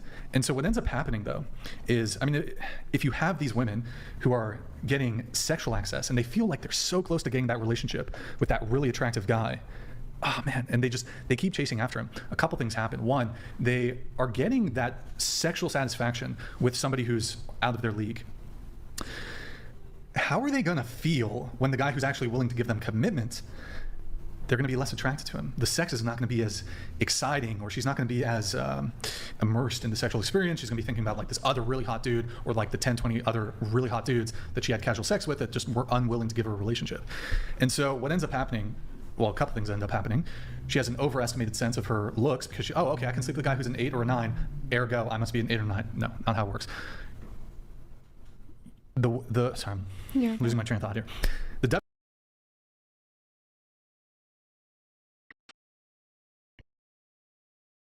Good morning, friends. Today we're starting our ancient affirmations with an authentic Aryan sound bowl from the Caucasian mountains. Fuck it. Fuck it. Let's transcend into our first position. The downward Floyd. Remember to use that knee chokra deep. Hold this position for 20 breaths. 1 for every felony on Floyd's arrest record. 1 friend has achieved Floyd Vana. How spiritual. Now let's transition into our white power flower. Keep your balance firm and the borders of your country closed. Last, we'll end the class with a treat. Pull out your phones and post something racist. An Indian making street food. You couldn't pay me $6 million to eat that slop. I think they heard my female voice and want to rape now. Wow, I can already feel society healing. Heil yoga. Good morning, friends. Today we're starting. W for the woman is commitment. Mm-hmm. Like, that's your league. The guy who's willing to give you commitment. Mm-hmm. Just because a guy's willing to sleep with you one night, if he's a 9, that doesn't make a woman a 9. But so what ends up happening is you got these women, they go out, it's really easy to get sexual access to men who are more attractive than you. We see this all the time with like famous actors, musicians, athletes. They'll like gladly sleep with like a woman who doesn't match up to them in any regard. Like an average woman can, like, maybe not average, but like they can get with an NFL player. We have like 19-year-old college girl who's like just attractive. We've had them on the show. They've hooked up with NFL players, NBA players. Maybe you guys have your own experiences where you've like been DM'd by like famous musicians or athletes or actors. Some of you live in LA. You know, like these men, like you have access to these men. Are they going to give you commitment? Not necessarily. So just FYI, we are down to 2 hours so far. We have 2 hours left on the stream. For every $25, we add 3 hours to the stream, and it only goes up at the $25 mark. The best way to donate is through not Super Chats. Super Chats is the worst way to donate. If you donate through Super Chats, we take 1/3 out of it. Only 2/3 of your donations through Super Chats actually count towards the goal. But if you want to donate with Stream Elements, or you want to donate with Cash App, you can send it to $Tomfoolery Show, or you can use the link in the description for the Stream Elements link for tips. 100% of that counts towards the goal. The reason is because YouTube takes 30% out of every super chat, and so yes, now that we're getting up into the higher marks of this, we are only counting the money that I actually get, not 30% that's going to YouTube. So if you would like to donate, consider using Stream Elements or Cash App to send me money to keep the stream going. The stream will go for as long as donations continue to come in, which currently we are going to 9 hours. Wait, no, that's not true. We're currently going to 12 hours. I forgot to change that. Whoopsies. We're currently going to 12 hours. So there is a countdown at the bottom of the screen. You can see it with your eyes. If you use them, it'll be right there. And it says there's 2 minutes and 1 second. Whoa, we gotta pull that back up. There, 1 hour and 59 minutes left. So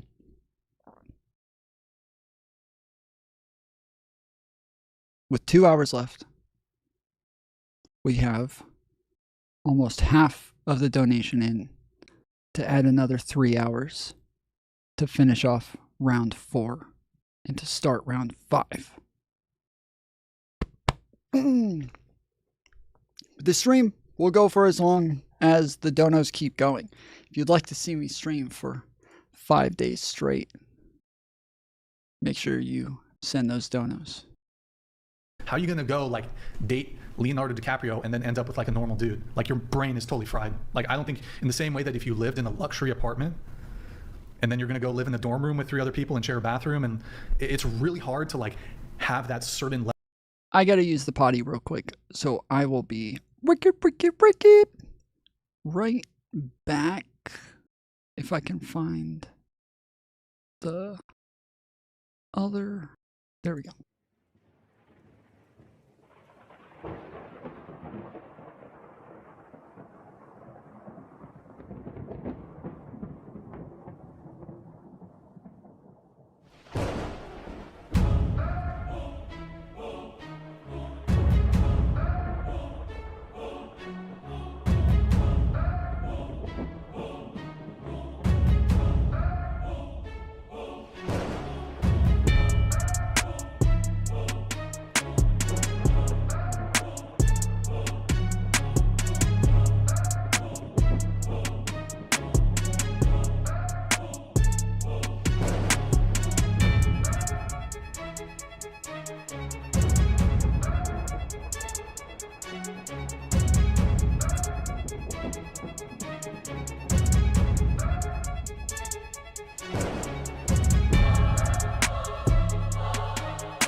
Alrighty then.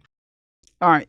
They said there was one more spot where Aella gets into it with them, so we'll watch that real quick, and then we'll move on to the next thing. But yes, if we do hit the next round and go on to round 4, we will definitely do an IRL stream because I got some errands I got to run, so I got some stuff that I got to get done. So we'll take everybody on a ride. 1, 2.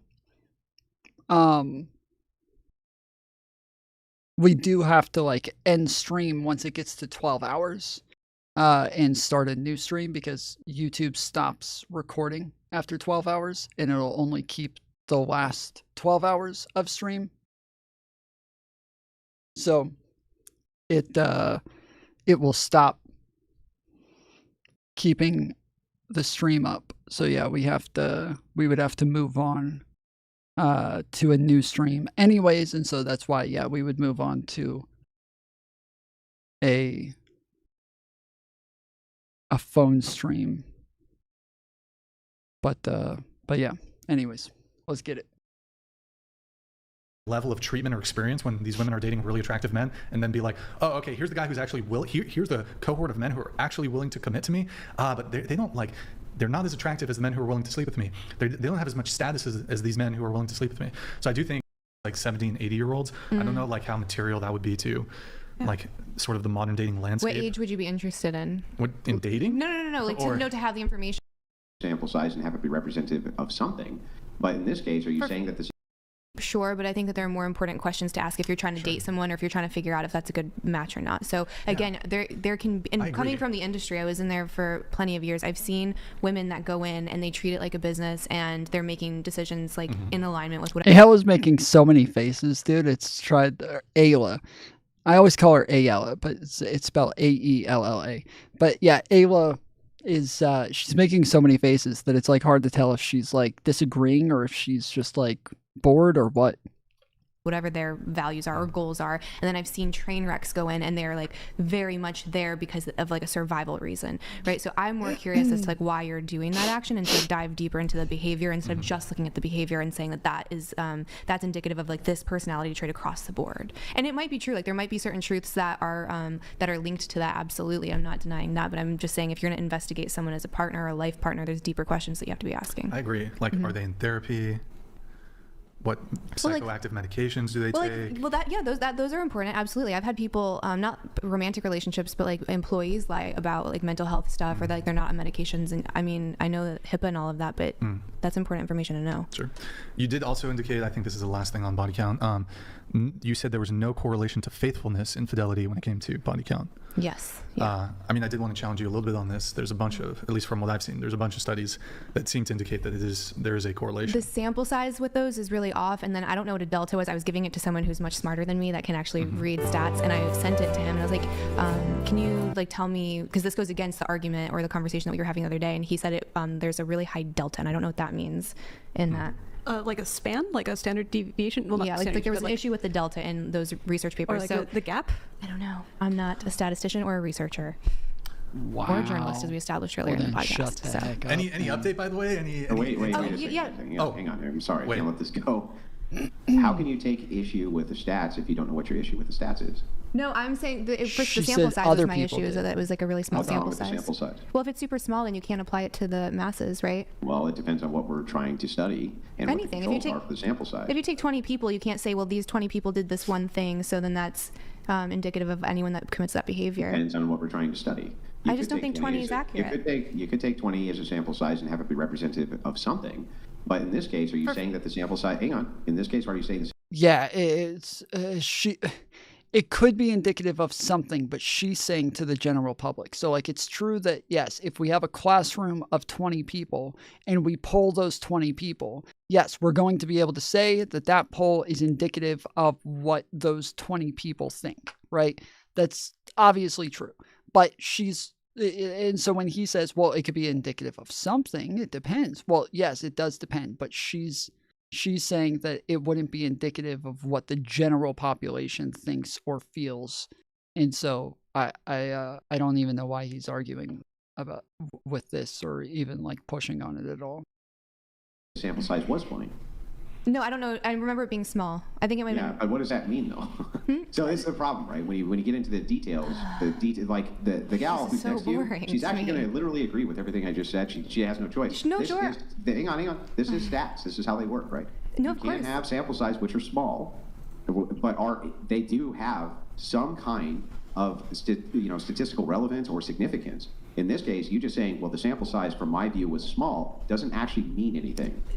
It means something. It doesn't mean nothing. It could, well, maybe, but maybe not. It indicates the level of confidence we can draw from the. Yeah, but what is okay? Well, then what is small? Tell me what small is. We have to pull up the study. Well, you can do a calculation on the level of confidence. Yeah, So tell me what small is. She says it's small, but won't I give would me say the for number. me, anything under 1,000, I would consider a small sample size. Like if I were to pull one person at this table and say, And are you saying that Wait, these hold on, studies have hold on, less hold than on, 1,000? hold on. Let her finish. Go ahead. Well, I just want to know that. God. no, 'cause, I mean, the rules aren't being applied evenly, so it's like. Yeah, because she brought up numerous times earlier that like every single time she starts to speak, she gets interrupted. But every time they start to speak, like if she tries to like stop them when they're strawmanning, they won't let her, and they say, "Let me finish, let me finish." So yeah, Brian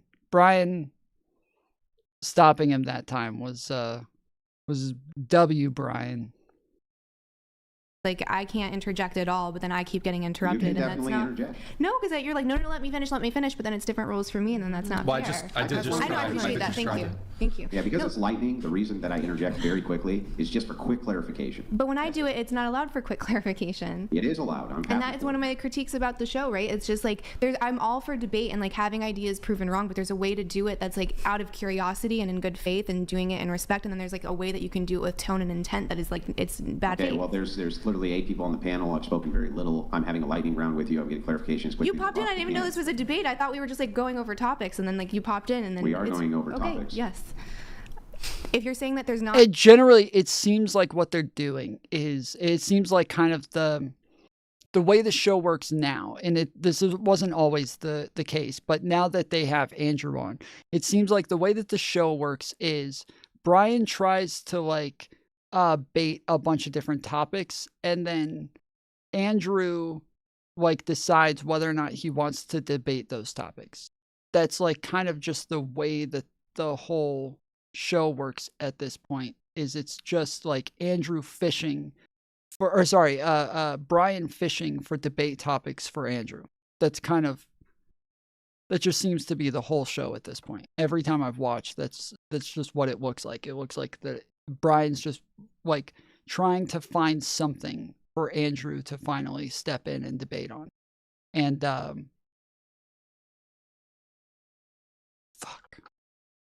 so yeah, that I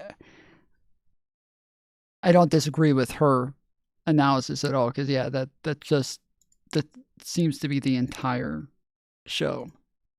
Too small for a sample size. Do you think that I can go ask one person a question? Didn't say that. Okay, so what would not be like? What would be an appropriate size for you then? So like It's going to depend on what it is that we're studying, why, and what the control factors are. So this is my whole problem. Oh, I'm studying controls, but like I'm not sure that you understand how controls work. Controls are super important for any study, yes.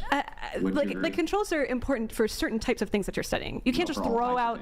No, No, for all this types is of like things. There's no science is not possible. I understand how to run studies. You don't need controls No, you for don't all things understand, that you which is why study. your studies are all bullshit. You haven't Every study read is my only- studies, dude. Listen, no, you. Yes, I have to dove into your studies, which is how I knew that How- teenagers were oversampled in all of them. They're all bullshit. That aside, No. hang on, that aside, can you tell me how you can have science absent controls, madame? You can absolutely have science absent controls. Like for Show me a example, single science is testing a hypothesis, right? And like let's say I have a hypothesis here that like maybe the people who looked worse when they were made into old people actually have higher body counts. How would you propose we have a control for this hypothesis? Yeah, you don't Wait have a to have a second. control Let's back for up. everything. Your hypothesis is what? That the people who looked worse when they were aged up have higher body counts. This is my hypothesis, hypothetically. Yeah, great. So you're going to test this hypothesis. Yeah, so what would you suggest be the control? Wait. Are we testing the hypothesis? Because that's the next part of the scientific method, right? Yeah, we could test it by. Okay, so how can you have a test absent of control? I'm proposing the hypothesis. I'd like to know how you would propose that we control for It doesn't this. matter how I would do it. I'm asking how could it even be done absent of control? The way that I would test this hypothesis. What? It does matter how you would do it, because I think her point is that you wouldn't have a control for this. And so if you think that it has to have a control, you would have to at least explain how a control would be possible. Is I would ask people to, like, for example, I would figure out how bad we look in the things, maybe assign a rating so we can have a number. Control. No, that's not a control. Yeah. Okay, do we just have like very different meanings of the word? What do you mean when you say we don't control? have very different meanings of the word control. What do you Assigning think a number control- to a way a face looks is not a control. In science, what do you think a control is? A control is, let's say I give a medication to a group of people because I want to see if it has an effect. I also measure the group of people that have not received that medication as a control to see if there's a difference between the So in populations. sociology, you're saying there's no controls? I'm saying there can be controls. I'm saying What is I'm it? giving What is you. it? What listen to me. Listen to me talk for a second. What I'm saying is that there are some types of hypotheses for which testing does not require controls. And I'm giving you a very narrow example. For example, I'm checking to see if there's a correlation in this group between the apparent age of being aged up and body count. And I would do this by looking at the number assigned to the age, and I would look at the body count. Yeah, so you need controls for something where you're comparing it to something else. Most of the time when we're doing like a poll or a study or something, we are comparing it to like a general population. And so we're trying to find out if something is more likely with a group than another group. If you're not even trying to find out if it's more, like if I want to know like how often does my chat jack off, like, and I do a poll with like, you know, starting with like the lowest number is like, you know, 10 times a day.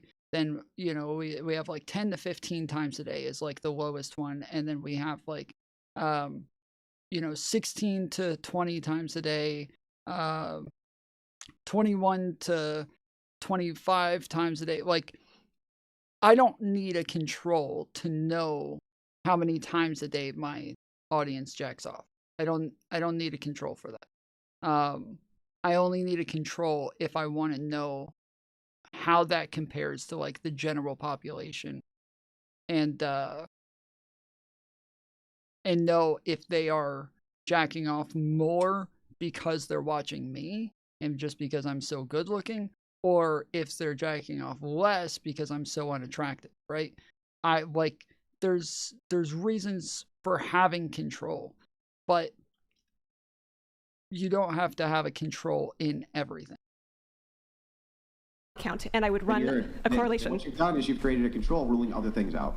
That's not what a control is. A control is taking another group and then checking to see if your intervention had an effect depending on the group. That's one type of control.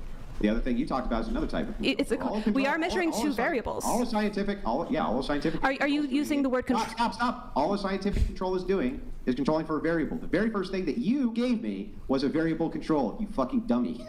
So you're saying you're using the word. How do you not know this shit? You're a fucking. Yes, the very first thing you gave me was a fucking variable control. The very first thing you said was a variable control.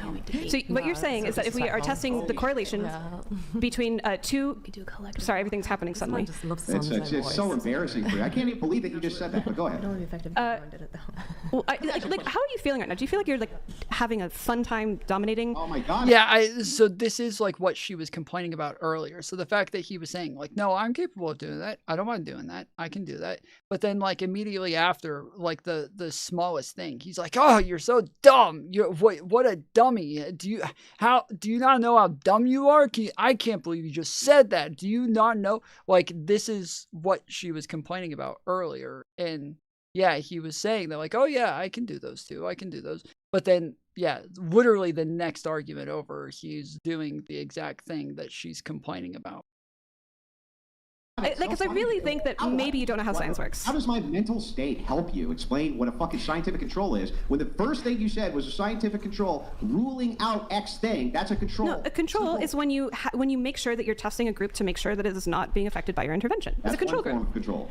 Okay, or you can test two variables to see if there's a correlation. And are you saying that the very first control that you gave us? I have never in my life heard the word control used to refer to one of the variables which was true. I could be wrong. I'm willing to say I was wrong if it turns out that standard science. If you're setting parameters for an experiment, everything that you're setting which would rule X variable out would be a control. Okay, what do you mean everything that I'm saying would rule X variable out? Like what am I saying would rule X variable out? Okay, so if we want a control for this, like, okay, my hypothesis is that there's flint, which makes this flame happen, right? So I can add a variance. I can add 100 different variances of controls to this, can't I? I could take the flint out, for instance, or possibly I can add multiple flints, or I could say, well, we're not going to do that at all. We're only going to do X. All of those things would be controls in the experiment for how this flint made this lighter work. You're talking about statistics when it comes to studies. The very first thing you say is the way that I would do this is I would divide X by Y. You're introducing a control which rules other things out. You're trying to narrow the process to affirm the You're trying to narrow the process to affirm the hypothesis. That's what you're doing. Yeah, I understand attempting to rule things out. That's a control. You can't even do experiments without controls. That's my whole point.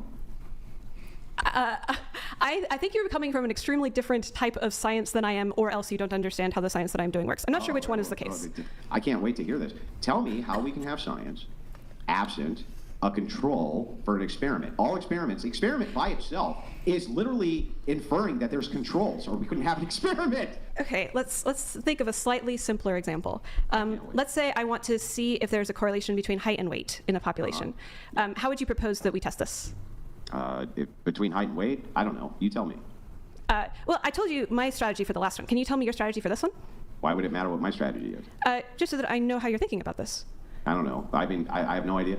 I know that it is like, you like to put me on the defensive by asking a lot of questions, and then you won't answer. Yeah, so that's what I was talking about earlier, is that like when I was talking about the type of, and I guess I didn't finish that thought, but when I was talking about the types of like, the way that Andrew debates is that he immediately starts asking all of these questions to dig into what it is that you're saying. The main reason for that is to make sure that he's asking you the questions and getting you to justify everything that you believe, but he's never having to justify the things that he believes. And so that makes it to where like the whole time he's digging into what it is that you're saying, while you never get a chance to dig back on what he's saying, because that would make it to where you're now on the offensive, and you're now able to kind of like you get gotchas on him. And so he is very good at like avoiding answering questions or even ever getting asked a question, which is why, if you guys remember like the last debate that he had with Destiny, where the idea was that is whether or not like what Destiny was calling an insurrection is actually an insurrection or something like that. The whole thing was Andrew eventually saying like, oh no, I'm coming at this from a negative perspective, and so I am just saying that what you're saying is not an insurrection. That's all. That's my whole job here. I'm just here to say that what you're saying is not an insurrection. So that makes it to where he never has to give he never has to give a definition of insurrection. He never has to justify what an insurrection is or what he thinks an insurrection is. And this is, like most of the debates that he does, is he tries to come at it from a negative perspective, meaning that he is only saying you're wrong, not that he's right. And that's it. That's all he ever wants to do. He just wants to tell you you're wrong, but not that he's right. He doesn't need to be right. He just needs you to be wrong. And so it's way easier and we had a bunch of people afterwards who were like, oh, these people are dumb, dude. They're saying that it's easier to argue a negative. It's way easier to argue a positive, dude. Everybody knows that. No, like literally everybody knows. Everybody knows you would rather argue a negative than a positive. Everybody knows this. It's so easy. You don't even have to know anything about a subject if you're arguing a negative. You don't even have to know anything about the subject to argue a negative lots of times. You can just go in and just start like asking a ton of questions to try to poke holes in what it is that they're saying and thinking. That's it. That's all you got to do. Like it is, I don't know, like the laziest way of debating. Generally it makes it just way harder on the person who's there to prove a positive, because they're going to be on the defensive the entire time. They have to justify all of their beliefs, all of their definitions, all of their thought processes, all of their logic. Like they have to justify every little thing that they say, and the person in a negative position never has to justify anything. So it's it's kind of bullshit.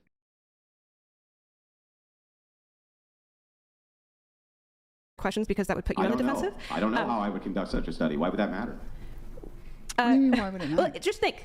Do we have a whole bunch of people, and we're trying to see. Like literally, what would the relevancy be, regardless of how I answered, right? To whether or not. Well, it's how you do science. It would have the addition of controls. I'm just curious how you would test to see if there's a correlation between height and weight. Just how would you do the science? What's your strategy? I have no idea. I've never thought about it. Yeah. Okay. Well, there are ways to do this. There's statistical things we can run. Like we make a chart, Okay. X and Y axis. It's a chart. If you would like to call one of the axes a control, we can put that word on that if that makes you happy. What else would it be? The X axis. It's the X and Y axis. It's like you plot the data on a graph. This is just the way that it works. And why are we doing that though? Well, I'll explain. For what? Because we're controlling for what? We're not controlling for anything. We're testing to see if there's a correlation. Do you know what correlations are? So we're controlling for a correlate. We're not. We're running a calculation on the. Do you know what a correlation is? Yes. Okay. Can you tell me what, just to make sure that you understand? What a correlate is? What a correlation is. Like how is a correlation calculated? It would be something that could be loosely or vaguely or non-vaguely associated with some other property. Very close. Yes. It helps tell you how much you can predict one variable by knowledge of the other variable. So, for example, if we want to check the correlation between height and weight. I don't care about a monologue. I'm asking how it's not a control. Your question makes no sense. I can explain to you how correlations work. I can explain to you p-values. I don't care about how correlations work. I'm asking about controls, not correlation. Controls are relevant for certain types of questions. Perhaps they are. I'm trying to say controls are not controls right now. And if you say, I think you. Okay, I have a graph and it divides it in half.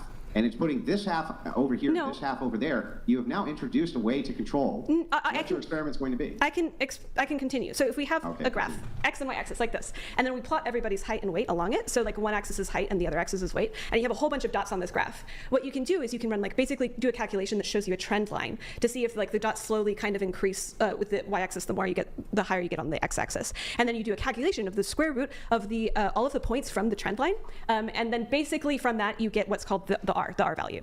And this is how far away different points are from being tightly correlated. So for example, that makes total sense to me. Yeah, so for example, height. I just want to read a simple thing for you. An experimental control refers to a group or element within the scientific experiment that remains unchanged or serves as a baseline comparison or divider from the experimental group. Everything you just explained was a control. No, I explained to you a correlation. No. You explained how you control the thing that you so you want something that's unchanged from the group. So for example, if I'm giving you medication, then this means that I am introducing some sort of influence, and so I have a control to check the difference between those groups. That's what a control is, and I think this is great and fantastic and very important in science, and a lot of science doesn't have controls, and I think you're correct to be going, why are there not controls? I am correct. You're right. However, this is a different concept from science is only as good as its controls, and you haven't actually given me a way in which we can conduct an experiment absent controls. Well, I'm describing how we can find the correlation between height and weight. Yeah, I'm not asking about how you can describe correlation. Yeah, so far she is just talking about what a control is right now so that she can actually make the point down the line, but this is getting a bit exhaustive because I think what she's trying to do is she's trying to show that she doesn't think he knows what a control is, and that's why she keeps asking him to explain how he would run one of these studies, is because she's thinking he doesn't even know where to start. He doesn't know what he's talking about. And so if I can just get him to talk about how to do one of these things real quick, it'll be pretty clear that he has no idea what he's talking about. But he's not gonna take the bait. And so she's having trouble kind of doing what she's trying to do, which is to show that he doesn't know what he's talking about. Guys. How can we run an experiment which refers to a group or element within a scientific experiment that remains either unchanged, serves as a baseline for comparison, or divides the experimental group? How could you even do it? How? That's a great question. How would you do it if we're trying to test height and weight? I'm asking you. We don't, because this age. is not you how could just choose an age. Can we move on? All right, we can move on. Everybody's the same age. There's your. I mean, you guys can wrap it up, but if this is going to go on another 20 minutes, I have to cut it here. So you guys can, if you can wrap it up quickly, we can continue a little bit because. Yeah, so I'll just wrap it up quick. What I said was science is only as good as its controls, right? She ends up agreeing with me. Yes, you're right. Actually, this is very important to the scientific process. Experiments are really only as good as their controls. She says, though, you can have experiments absent controls, but actually didn't give us any experiments absent controls. Just literally gave us experiments where she starts with baseline of having controls for her experiments. That was my whole point. The thing is, I'm not sure how you can even conduct an experiment absent controls. I think it's even inferred. She hadn't gotten that far yet. She hadn't gotten to the part where she described a study that doesn't need a control. That's what he's asking for. He was asking for her to describe a study that doesn't need a control. She hadn't gotten to one that didn't need a control yet.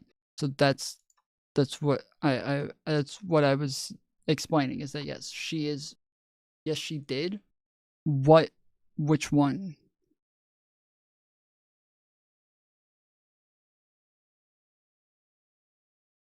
Finding a correlation. Okay, sure. I'm saying that they haven't gotten to the end of that. They haven't gotten to the point where she actually goes over this yet. That is the point that she's trying to make. Yes, she has not made this point. She has not made the point, and they moved off of that to go to like another one where they were talking about like people's weight, but no, that's okay. In experiment that you are controlling X, Y, Z based on what this definition is for the thing. That's my whole point. But back to what we're originally talking about, you just saying sample size X really small doesn't actually mean anything.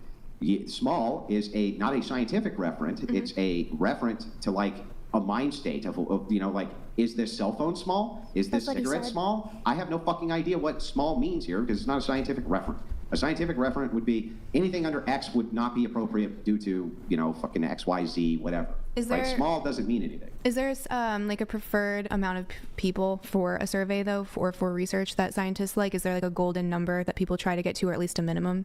Depends on what we're talking about. No, in general, I'm sure that something would apply to across the board, like a goal. Maybe they don't hit it every time, but is there typically like a golden number? I'm not. I say 3 to 400. I'm not actually 3 to 400. This is what I aim for. Are you using again? Face looks really bad. Pray for you. Thank you. For minimum. But on what though? 3 to 400 for what?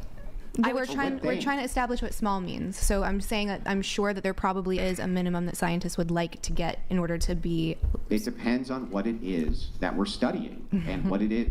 It depends on what it is specific. Like this. Listen, I know how this sounds, but it actually does matter. Defending DGG film in W phone in pocket. Wait, what? Defending DGG phone in pocket? I don't know what that means.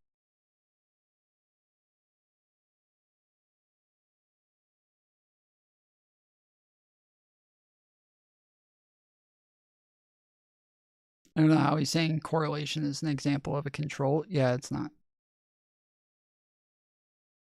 Okay.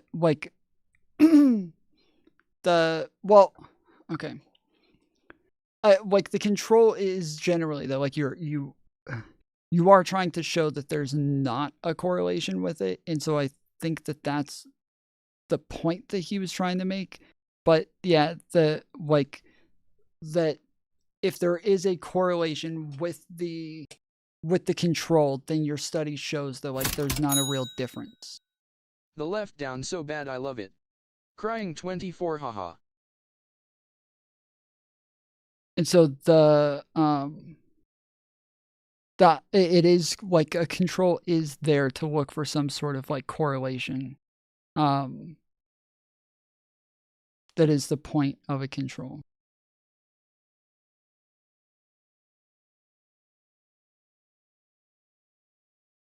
What we're studying for what a sample size would be appropriate to what group. Like for instance, 100 or 200 people may be fine for like transgender people because there's so few of them. Mm-hmm. There's so few that could be a good representation of a sample size. I'm not saying it is, by the way, Chair One, I can see you already autistically gripping. I said it could be. I'm just giving you the idea that some groups may have very narrow windows, and so smaller sample sizes could be fine, so it depends on what. Imagine how badly you would lose debating Crucible. I've already debated Andrew like 50 times. We're studying and why. I agree with you, but not for the reasons you stated. Okay, so here's the thing. I'm gonna go ahead and just say, give me the reasons. They're literally gonna be the reasons I just stated, though. Go ahead. So just to make sure I understood you right, you're claiming that the reasons that a small sample size can be fine is like possibly you're measuring a very small population. No. Sorry, you said, okay, can you clarify? An incorrect steel man. Right. Steel man would be smallest. Please correct me. So when you say small, that's a subjective metric. It's not telling me anything. That doesn't tell me any information. Like for the prostitutes, what's a small dick? I don't know. That's gonna. You can hear Brian and other people talking in the background. It's really annoying. Did you win any? ILLL go watch. Let's see you lie face with tears of joy. Well, I guarantee you that everybody who watches me knows about these debates, and everybody who watches Andrew doesn't know about these debates, which would tell you that one side's fans were super proud of that debate, and the other side's fans were not. So you can take what you will from that. Be completely subjective as to what you think that is. I have no idea what that means. It's not scientifically, small is not scientific. It's some made up shit in your head to give a reference to something which is not as big as another thing, but it doesn't tell me anything. So when I say small, I'm trying to reference or give a reference to her worldview. Well, no, in this case it does. When she says too small, when she says this is too small, it does give you a reference, because you know that she's saying that there is an amount that would have been more desired, but that this was not it. So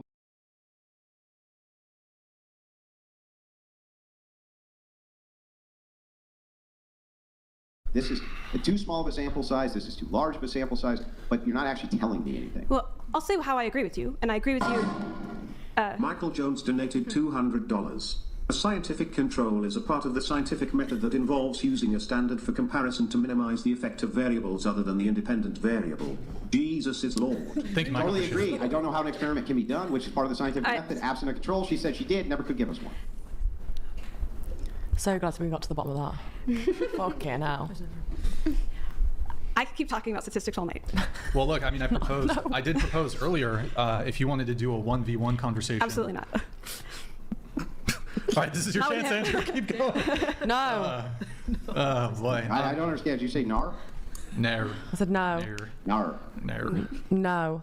Nar. She's British. It's yeah, mine's actually the English language. No. I'm trying to lighten the mood. Okay, Andrew. Keep it up.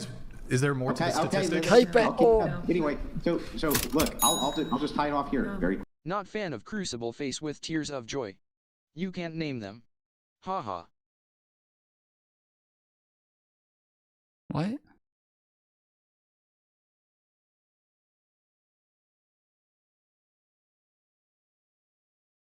Bro, I don't. You say the most random shit that literally makes no sense. Did anybody understand that at all? Not fan of Crucible. Haha, you can't name them.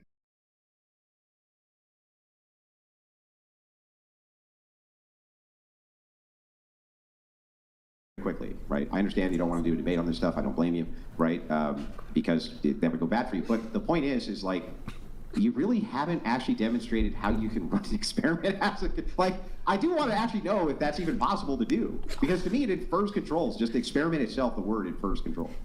It's definitely a huge subset of science involves that, yeah. So can you give me an experiment that doesn't have control? So we have a question of whether or not height correlates with weight. This is a hypothesis that we should test. Okay. I can explain to you how correlations work. And how does the experiment work? No, this was the experiment is we're going to ask a whole bunch of people their height and weight. Okay.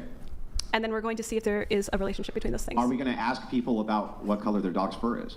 If we could. I don't see how it'd be relevant. Are we going to ask them what color their dog's fur is? Probably not. Oh, it sounds like a control then. Anyway, I appreciate that very much. That was very kind of you to go ahead and demonstrate my point for me. I hadn't really directly experienced in person people being extremely overconfident about statistics. But here we are. This has nothing to even do with statistics. Yes, it really does, though. About controls for a scientific experiment. Wait, yeah, no, all of these are every single example given were statistics. Every single example given was an example on statistics, looking for a control in statistics. What does he mean?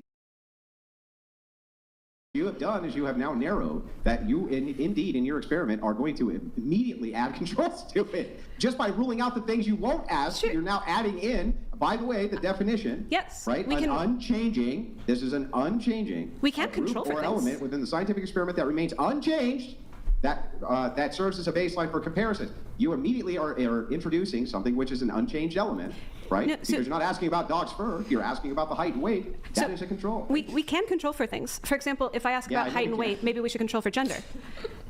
Like, maybe men are... You could add that. Right. You can name debates you won. You said I am fan. Slow brain. The person who talks like a fucking caveman is calling me a small brain.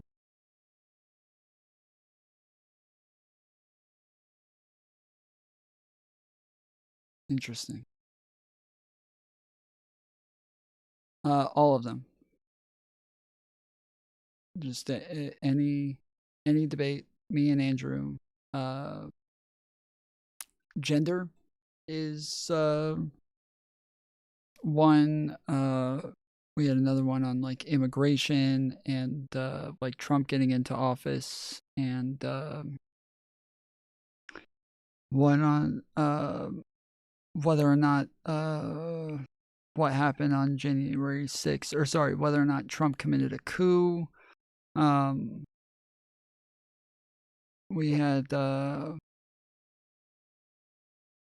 had one on trans people. We had one on whether or not mental illnesses are a real thing.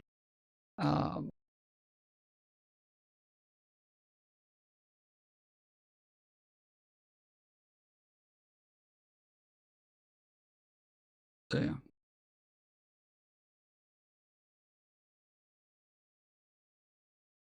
I have 50 characters. I have 50 characters, you're tard. 55 views. You understand that you can donate more instead of just sending a ton of small donations. I don't think I've gotten donations this small unless you're here. This is the only time I ever get donations that small. But then you also just keep sending small donations over and over when you realize that instead of like talking like a caveman and saying things that make absolutely no sense, you could just not send 3 to say something I and expect just you send to have more 1 than 55 viewers face with tears of joy. Well, I Down bad. appreciate your confidence in me. I'm at I think like 1,500, but been streaming for almost 12 hours. So Right, and that would be a control. It could be relevant. That would be controlling for something. But you're not going to add what color the dog's fur is, right? We could try and control for dog's fur. I don't think that would change anything. Well, but you already are controlling for dog's fur because you're not asking about dog's fur because it's not relevant because you have an unchanging standard. You have an unchanging standard because it's a control. Look, if you guys want to have the 1v1, you can. I let this go on for like 15 minutes. This podcast doesn't exist in vacuum. There's other guests. I have to be considerate. Yeah, no problem. I'm happy to move on. It's a frequent criticism I get, like that I move things on, but like a lot of people aren't. You don't get donos ever, bozo. You have 55 viewers. We're over $100 for donations today. But thank you. In the room, like there's other people that want to talk. I have to be considerate of like other guests on the podcast. Yeah, it's totally reasonable move, I think. I have zero issues with this. Yeah, no. Carousel Horse, Naomi, Carousel Horse, tipped $5. CLR thinks I'm using a fake PFP, smiley face, thanks for the compliment, oh sir. Hashtag Tug Life. He is always like inadvertently complimenting people. It's funny. Like he says things trying to insult them, and he ends up complimenting them over and over. It's good shit. I'm not directing this at you, Andrew. It's just like a lot of the commenters get, and I'll even grant sometimes I do cut conversation short, but sometimes we do have to move it on. And look, I'll happily host the 1v1. I can moderate it. I'll scold him if he calls you a spurg. How dare you, Andrew? How dare I sent him a text. Never mind. Well, I am probably a spurg. Oh, okay. All right. Me too. We have something in common. That's cool. All right. Here, let me get through everything here. There's only a few more notes. We'll do the browse session, then we got to wrap. All right. So, Candace, the viral clip. Because she's autistic? Is that the... 12 hours, $100. Is her dad proud of you? Dems down face with tears of joy. I killed my dad. You weren't here for that stream? It was just a couple days ago. We have to do the viral clip. We have a couple tweets to react to, and then that's it. You did say that you think the entry of age for porn should be raised to 25. That seems like a decent baseline. You said modern dating has ruined men and women. Women want 6 feet. No, 6 feet or 6 feet. 6 inches. Okay. Yeah. And men are getting blackpilled and quitting the game altogether. You had a viral clip on Twitter about all-day foreplay. Mm-hmm. I don't know if we even need to pull up the clip. You can probably just restate the position. Do you want to like explain that, I guess? Yeah, I was actually really surprised that it had the response that it did, because I didn't think I said anything controversial at all. And I actually sent it to like a couple counselors I know, and they're like, no, this is really marriage 101. But it's the idea that men and women are different. Our arousal is different, and then our breaks and what leads to pleasure is different. And every man, if they're being honest, has been with a woman and it's going great, and then the garbage truck pulls up, or like something will happen and she can get into her head out of the moment. You have to start all over again. You're like, what is happening? So the clip was saying that we as women tend to see everything as a threat when we're overstimulated, overstressed, and ways to help mitigate that would be, especially as the man, if you're going to be the leader, is to have follow through. So if you say, I'm going to take out the trash, take out the trash, pick up your own socks, right? Like all of these little things add up as stressors and are hitting the brakes of her arousal.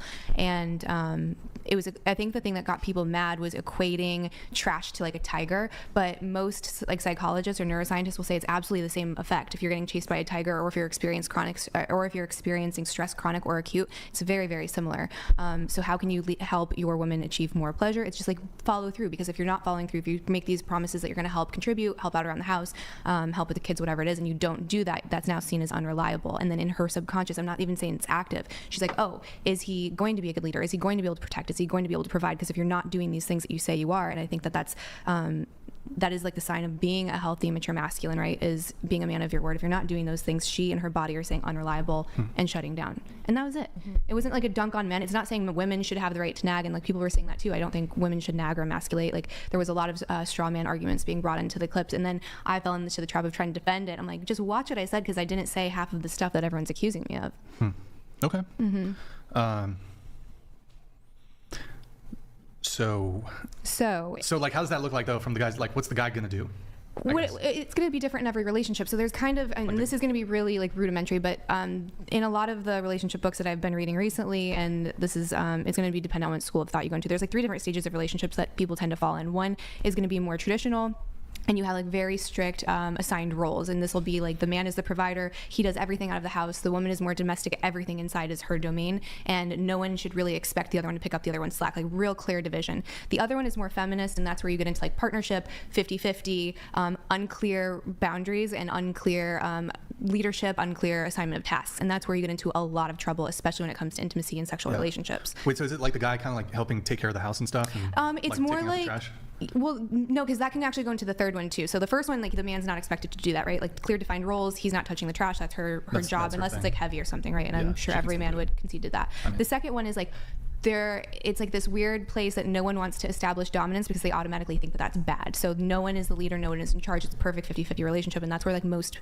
like modern feminist relationships are right now. So even though let's say both partners are working, and this is where it gets more complicated because the comment section was acting like the wife was automatically a stay-at-home. Well, that's not true for the majority of women. So typically both people are working, but then when the mom gets home, she also has most of the tasks when it comes to like domestic chores, the kids, cooking, etc. So now she's getting mad at husband because she feels overstimulated, overworked, overstressed, and then she takes that out by nagging, emasculating, and that comes down to a fault of not having clear defined roles. But again, it's the issue of the 50-50. The third one is what you would call intimate communion, and that is there's still clear leadership in that, but it's more of like my needs are your needs in a way. Like I'm happy to make you happy, right? And most men, especially if like you're married, and this again was like for married couples, I'm not expecting some Chad from the bar to go take out the trash. Like this conversation for like long-term married couples. If you're married, you want to do things that make your wife happy. She wants to make you happy. That's a healthy relationship. But if you see her needs as like a chore, that was another thing people were saying is chore play, or if she's talking down to him, like that's not healthy, that's not intimate communion. So it's like more of a merging is like the last most elevated stage, but still clear defined roles and responsibilities. Can you help me out with something here? Sure. Because the counterclaim here, which seems quite relevant, is that as soon as men start doing all of the chores and they start participating in this and this kind of thing, that women get very upset with them. that they seem to be less attracted to them, and that when women are asked about attraction levels towards men who act in the capacity as a breadwinner and the not doing the chores portion, they seem to have a higher attraction rate towards those men. Why would that be? Well, I never said all. I'm not asking about all. No, I'm just asking about. You said if a man does. If he's doing half. So seemingly, women often are sleeping with the type of men that you're talking about and opining about their lack of traditional marriage or lack of traditional men or lack of masculine men. But masculinity in this society, of course, is appropriated by non-feminine behavior, some of which is going to include housework and busy work like this. Yeah. I don't know that housework's necessarily entirely feminine. I would argue that like something like keeping the fire lit is more of the man's job. That is housework. I would say say trash is mostly a man's work as well, just because of weight. Have you ever heard of hearth death? Bro just paid $25 and gets timed out. Yeah, it's what he does this every time. He comes in, he sends a bunch of super chats, and then we time him out. Or I think we've banned like 3 of his accounts already. So. Hearth death? No. Yeah, so it used to actually be a common phenomenon back when people had to use fire for heating instead of natural gas, things like this. Women would become immolated because they wore garments which would catch on fire, and so their hearth would kill them. This was not a phenomenon which was associated with men. It was associated with women. Maybe men were better at tending the fire. Women were the ones who kept the hearth going because they did the cooking on what? The hearth. They did all of the preparation for meals on the hearth. They did literally, this is feminine, and it's always traditionally been feminine that women actually are the ones who keep the fires going and this type of thing, which is why we have the phenomenon. All right, we are adding another 3 hours to the stream. So what that goes from, what was it, 12:45? Yeah, 12:45 to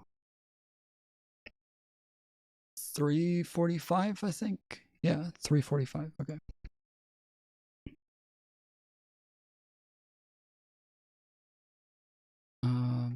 Oh crap! Did I?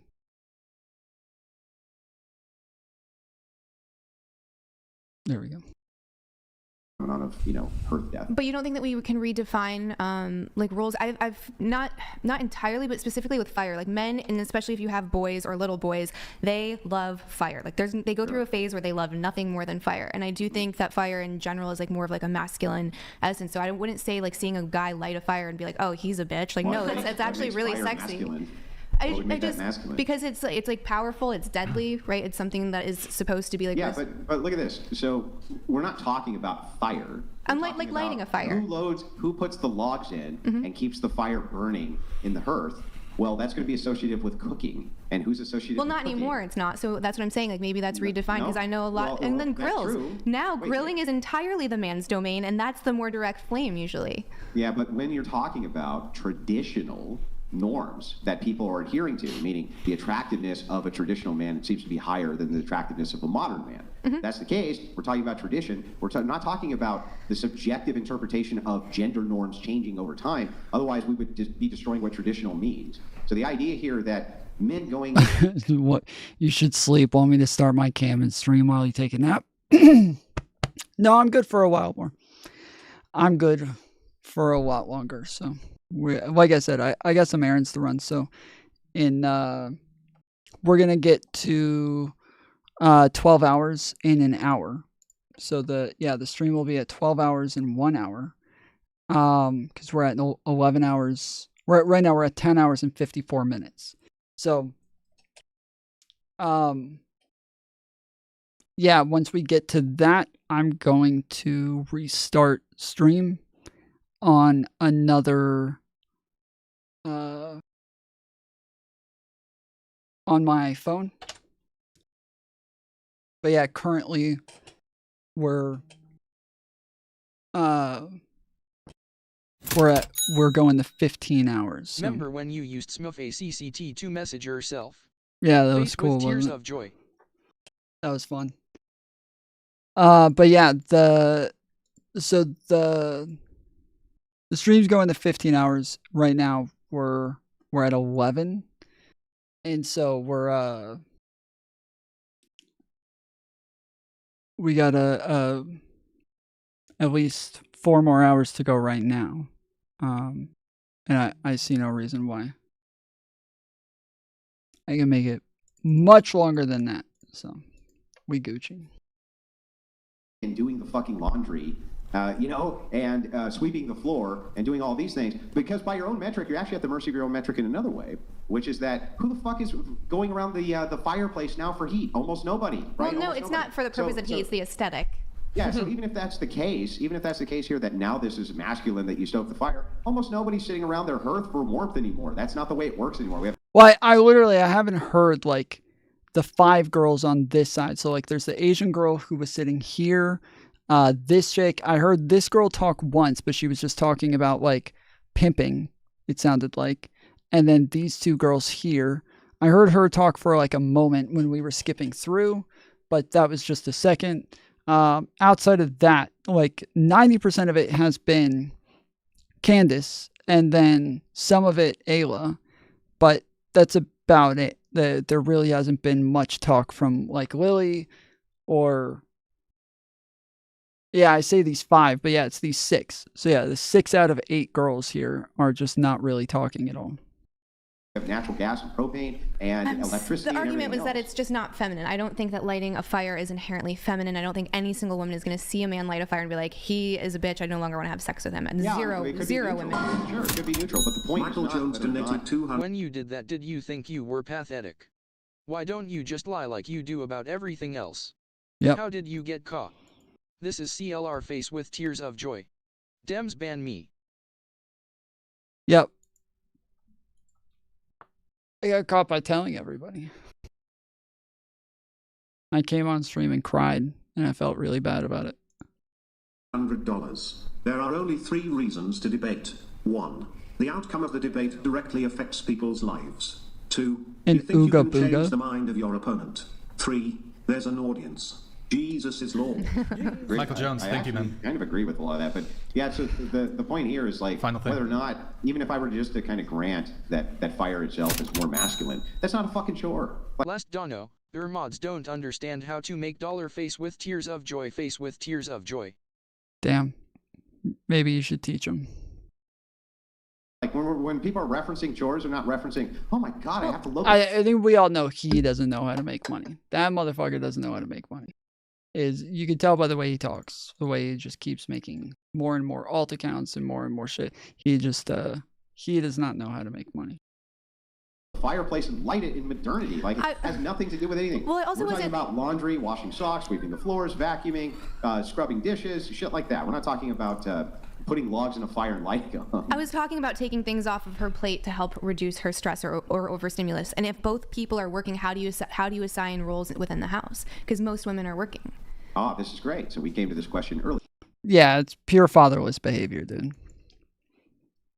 Pure fatherless behavior.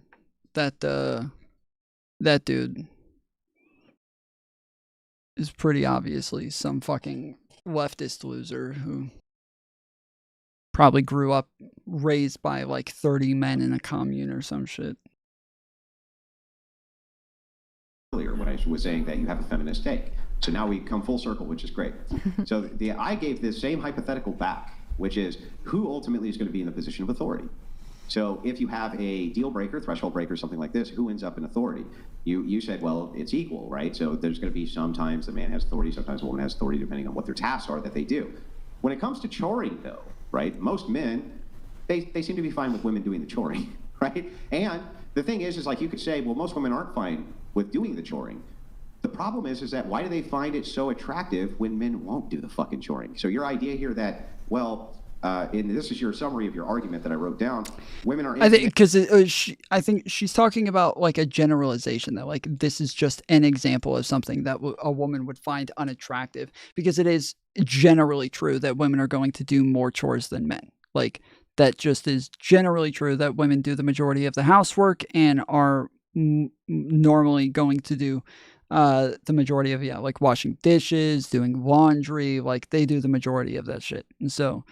It is just generally true that, yes, women will, if they don't get help with those things, like just guys just doing it just looks like, you know, oh, he's trying to help me. He's trying to take some things off my lap and trying to, you know, he cares about me. And so it becomes just like an attractive thing for him to help with that. But if he doesn't ever do it, then they get the opposite impression, that he doesn't care about them, that he doesn't actually want to help them, that he doesn't want to take anything off their table. And so yeah, it's just a generalization. She gave like just a very general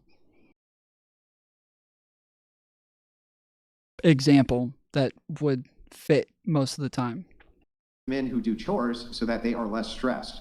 But I can't actually find anything to back this up at all. In fact, I find data that is contrary, that they're looking for masculine men who provide and don't do any chores. So it has nothing to do with mate selection. That wasn't the conversation at all. It's once you're already in an established relationship, then those dynamics and what is required for a woman to have arousal or pleasure is going to be completely different than in the beginning of a relationship. You build up resentment, contentment, there's stress. The relationship is entirely different. My point of it wasn't to like have your guy do chores. It's having him want to unburden her with things that are stressing her out. It's to help contribute. And it's if you say something to do something. It wasn't like go do all of these chores and be like my little pet. It's like if you said you were going to do something, the follow through is the thing that's important. The follow through or the lack thereof is the thing that is creating the issue between her and her ability to have arousal or intimacy with you. So it wasn't necessarily attracted to men who don't do any of this shit. Who follow through. No, who follow through.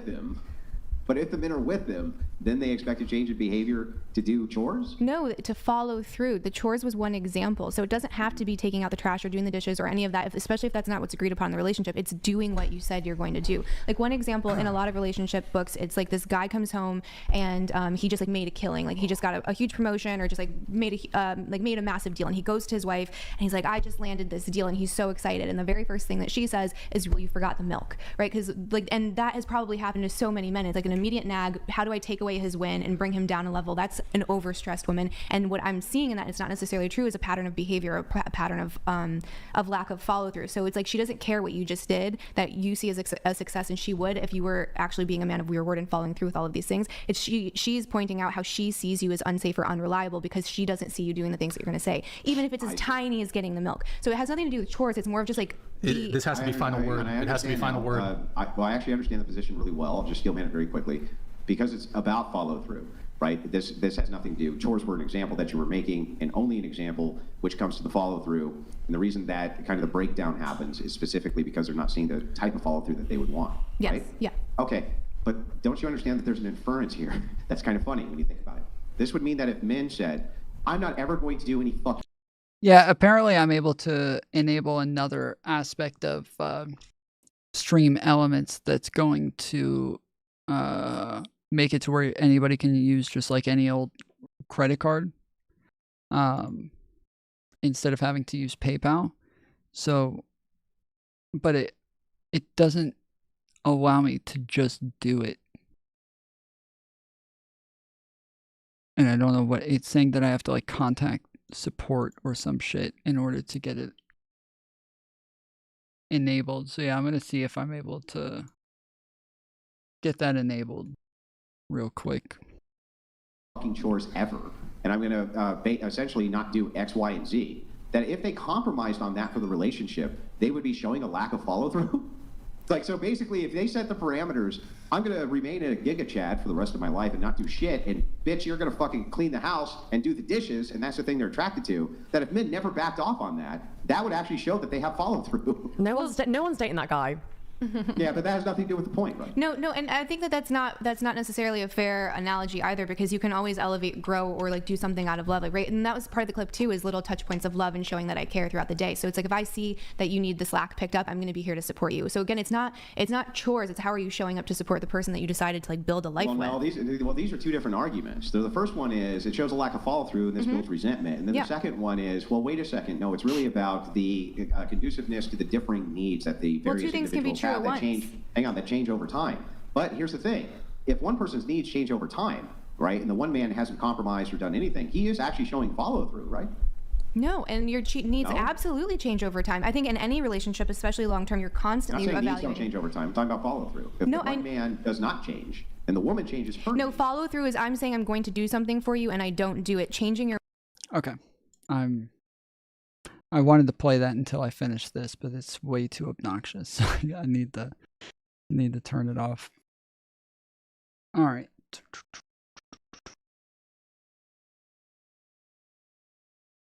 for being a somewhat Christian organization, they really love to make idols. Patrick is like a deity. He's deified in PHP. I'm Andrew. I'm 20 years old, and I was in PHP agency. Okay, so tell me about your time in People Helping Patrick. What age were you when you got recruited into it, and how did you get recruited into it? What was the process? Who got you? Tell us.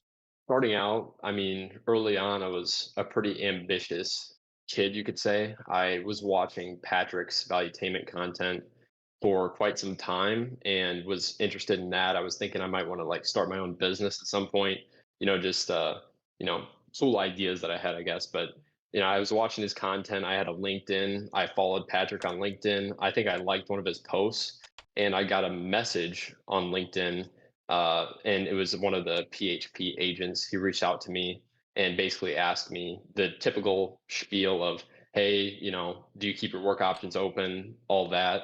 And at the time, I was actually 17 years old. I was going into my senior year of high school, and I basically just went through the recruitment process with him. We hopped on a call, and he gave me the typical pitch that they give. I was very interested, but at the time, I didn't even have a credit card or anything like that. So I wasn't able to actually sign up because I didn't have the ability. You have to pay $200 to join PHP. And so that kind of went away. And the funny thing was, when I told the guy that I was 17, he basically told me that, it's kind of an issue, but it's not really an issue. And looking back on it, I realized that he was probably just trying to hit a target. And man, I'm guessing now that he was going to maybe like fabricate my date of birth almost to get it in the system so he could hit his like promotion or something. That was my first exposure. And then during that entire school year, I didn't have anything to do with PHP. I just kept going to school and working. And then towards the end of the year, I watched like another PBD video, and he mentioned PHP agency. It kind of like refreshed my memory. And because I was still interested from that last time, I did some like searching of my own. And unfortunately, I didn't come across your video first. I came across a different video called it's like 3 months at PHP agency, my experience. And this was like a very positive video that somebody had made. And the person that made this video ended up being my mentor at PHP. And I actually reached out to him on Instagram, and I said, hey, I watched your video. Like, I'm very interested. And to be fair, like, he played it very well. He was almost the gatekeeper in this scenario where he was like, yeah, I mean, I don't like to take a lot of people on. Like, you're pretty young. I was 18. Yeah, so this is talking about Patrick Bet David in his like whole channel and the way that he does this his, what do they call them? Their programs. You know how a lot of like red pillars and people like that, they do these like programs that are supposed to better you, or they'll do programs to help you make money, or they'll do all sorts of programs that are supposed to like help you in some way. But apparently Patrick Bet David, from the PBD podcast, he's got a whole program, and this guy went through it, and he says that like it's literally a cult, that like the whole thing is just a fucking cult. And so yeah, if you've seen this guy here, first of all, oh shit.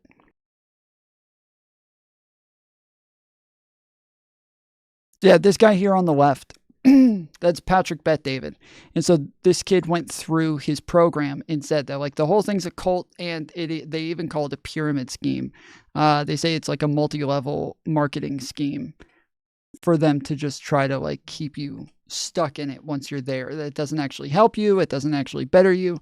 And all it does is just make them a whole lot of money. And so he's talking about how he went through the program and what happened. Almost amongst the clergy.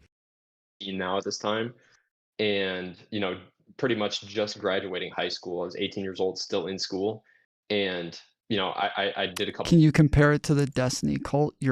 I'm in the Destiny cult.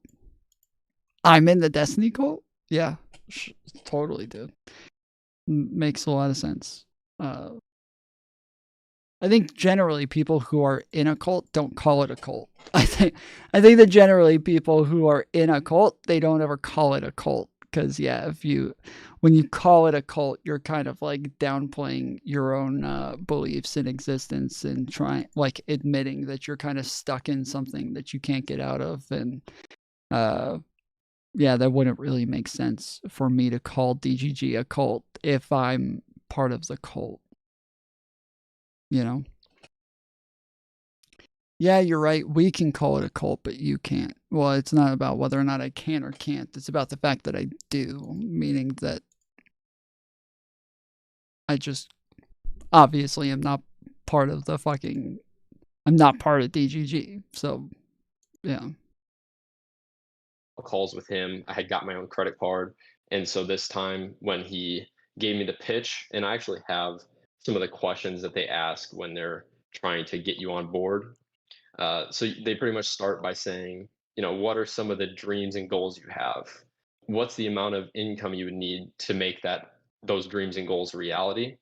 And when will your current job or profession give you that income? And then if you had to decide between staying... You say you're not?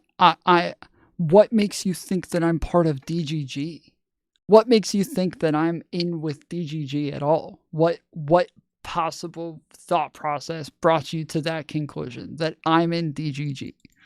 What is the evidence to make you think that I would be part of DGG?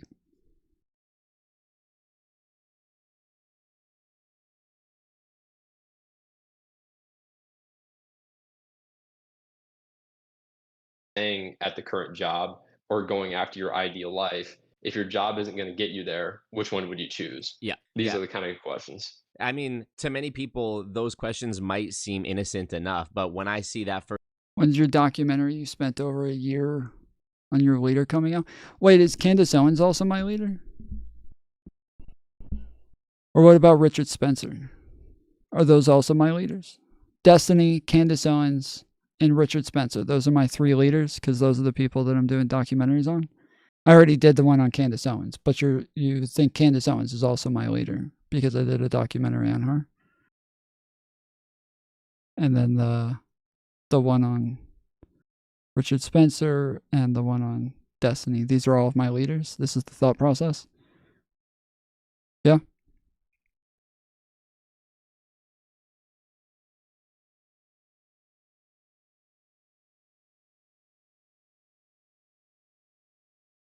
I'm Tom's leader. Yes.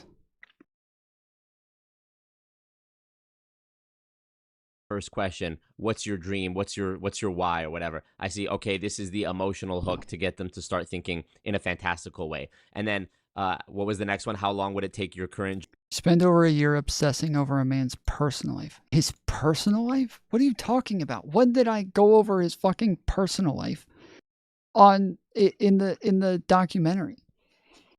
Or on stream even? Like, when am I talking about his personal life?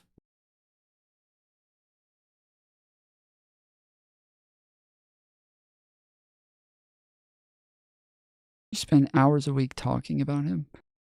Yeah, okay. I also spend hours a week talking about Andrew Wilson and, Ben Shapiro and people like that, but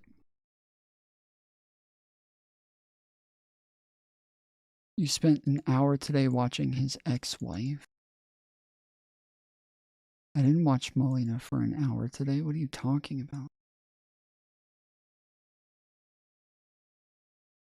What are you talking? Job, or no, how much money would you need to get there? That's like they're buttering you up for like that your job is never going to pay enough, so you need to do something else. And then of course doubling down on it by saying, how long would it take you at your job? Another way they say this is like with World Financial Group. This is actually the company that Patrick started in with his MLM journey, and presumably where he got the entire copycat idea for PHP from, is my guess. There's one guy who in one of my videos, he's like, have you ever interviewed your future? And it's like, he's basically saying like, look at someone who's been in your job or your company for many years. Like, do they drive that nice car? Are they living that life? Do they have that house? And so it's sort of like a subtle way of getting you to start thinking about this. But really, it's a way of trying to detach you from whatever that initial like dream was. Like if you say your dream was to become like a famous singer and you just wanted to make enough money on the side to like fund your recording studio time, at first they would be like, yeah, that's great, you know, this is the way to do that part-time. But eventually they would try to distance you from that and tell you, you know, you don't even really want to be a singer. This is really what you should be doing. I mean, you can make so much money doing this that you're not even going to want to be a singer. All the things that you want to get from being a singer, you can get from doing this. Also, I want to go back to you talking about the guy who first recruited you on LinkedIn when you were 17. I also think you're correct that he was probably just trying to hit some quota by recruiting you even though you weren't 18. Because I know with some of these insurance-themed MLM companies, they can recruit and they can get your $200, but you're not able to take the licensing for the actual insurance unless you're 18, but they'll still happily take your money. That's what I've experienced from talking to many people who have been in these insurance-themed MLM companies, WFG, PHP, another one who I can't remember the name of at the moment. But yeah, okay, so this is quite recent then, right? Because you're 20 now, so this was when you were 18, so this is all quite fresh. So what's the next step of the journey look like? Yeah, I guess I signed up, paid my $200. Okay, not interested. I'm here with Helen Lewis. Helen, thanks for joining me. Thank you for having me. So I've been a fan for quite some time.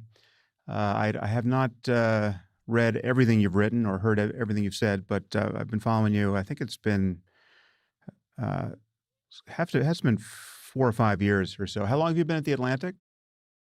Yeah, since 2019, so about then. Yeah. So maybe we can start with your background as a journalist before we launch ourselves into the whole catastrophe, which is modern politics and culture war issues. How would you describe your focus as a writer and journalist? These days, I'm more and more interested in reporting. I don't know about you, but I kind of went through a phase where I felt like I'd gorged on opinions. I sort of thought everyone in the world has many opinions. I have many opinions, but actually to me, the hard work of journalism is going out there, talking to people, finding out facts, writing them down, publishing them, all of which are, I think, a lot more difficult than sometimes people would think. You know, I always think of sort of Rashomon as being the model for journalism. Is you can get the same event that is reported by people who are there in the room into you completely different ways. And that is really hard intellectual work to do, to try and sort out what actually happened from among this conflicting mess of all the people's versions of reality. So that's the stuff I'm most interested in doing at the moment. The Atlantic gives me a berth to do that. It also gives me a berth to do commentary, which is my kind of natural home. I started out as a copy editor, but I became a writer now over a decade ago. And I've always been somebody who has been quite free with their opinions. But yeah, I think you can overdose a bit, can't you? Yeah, so how do you write pieces that are, in your view, ever free of commentary and opinion, and it's just actually straight reporting, or you're definitely, everything I've read from you is obviously the majority of what most people watch is opinions. It probably is like a good thing to try to see other people like take information and break it down and see how they regurgitate it in a way. Because like I talk a lot about the fact that like I'll go read a book, and when I read a book, I don't necessarily know if I believe what the book says until I've actually heard until I've debated it and until I've had somebody else like challenge my idea on it. Or yeah, if I hear other people talk about it and like can kind of gauge the way that they're thinking of it. But there's I can read a book just like on one specific idea, one specific thing, and try to like really grasp like this full concept and still come out of it feeling like I don't really know this until I hear like more on this and get other people to challenge this idea. And so it is good to like, especially when we're talking about news and all the information coming out, lots of different people will have like different perspectives. They'll hear different parts of the news. They'll hear different amounts of information. And so when you're going and listening to somebody, you go listen to, let's say, I don't know, Kyle Kalinske talk about an issue. Lots of times the types of news that Kyle Kalinske engages with and the types of like journalism that he engages with, he's listening to totally different things than I am. He's reading totally different things than I am. And so when he hears like a new piece of news, him and I can both read the same article, but we're thinking of it from very, very different perspectives because we've both been consuming different types of information that will kind of inform us on what's going on in this article. And so once we read that, we'll both come out and make totally different types of content on like, yeah, that's crazy. Because if you remember, back in December, X, Y, and Z happened. And then in 2023, he also said this, which contradicts that. But like, yeah, depending on like what type of news you're consuming, you'll attach it to different things in different ways.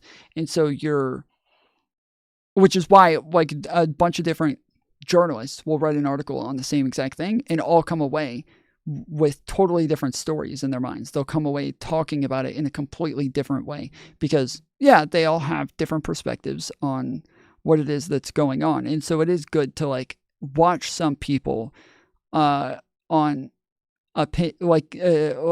opinion pieces and get like opinions on what it is that people think about things. So it's not like a totally useless thing, but a lot of people only get their news from pundits and opinion people that are just there to just be entertaining for the most part. So like where you guys watch me, a lot of what I'm going to do is I'm going to sit there and I'm going to actually read articles. I'm going to actually read studies. We're going to go over like information and, try to like get as much facts as we possibly can. And so you guys can see that you guys can actually see the articles yourself and like is more like, listening to an audio book and listening to somebody read the articles to you. But most places aren't doing that. And then even with other channels that do that, if we go like pull up Tim Pool, right? Tim Pool a lot of times is going to just read a bunch of articles and then just kind of talk a bunch of shit about them when like the article that he read in the first place is already an opinion on other people's articles. And then he gives his opinion on the article that he just read that is normally just so detached from reality that it didn't really help you at all to listen to him read the article, nor him give his perspective afterwards, because none of it made any sense or attached to like real facts or anything objective whatsoever. So it is, it can get frustrating a lot of times when I realize like that, yeah, I'm only watching opinion people and that most people only watch opinion people and are only getting opinions from people and never actual journalism. But that is because, yeah, as humans, we are more tuned towards entertainment and we need to get those hormones flowing that'll get us excited and get us interested in something. And just pure information for most people is not stimulating enough to keep their attention. So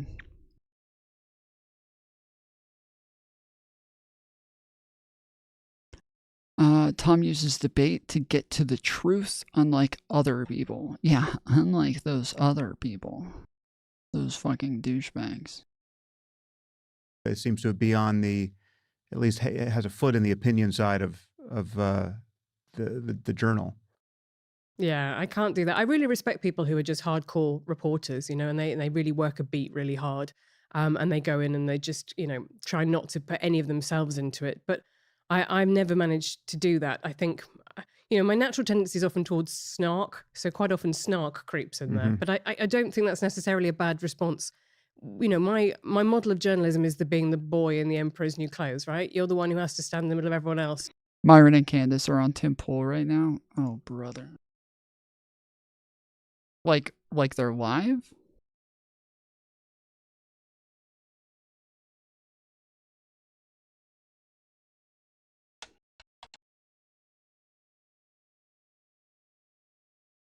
Oh, that Candace. I thought you meant Candace Owens.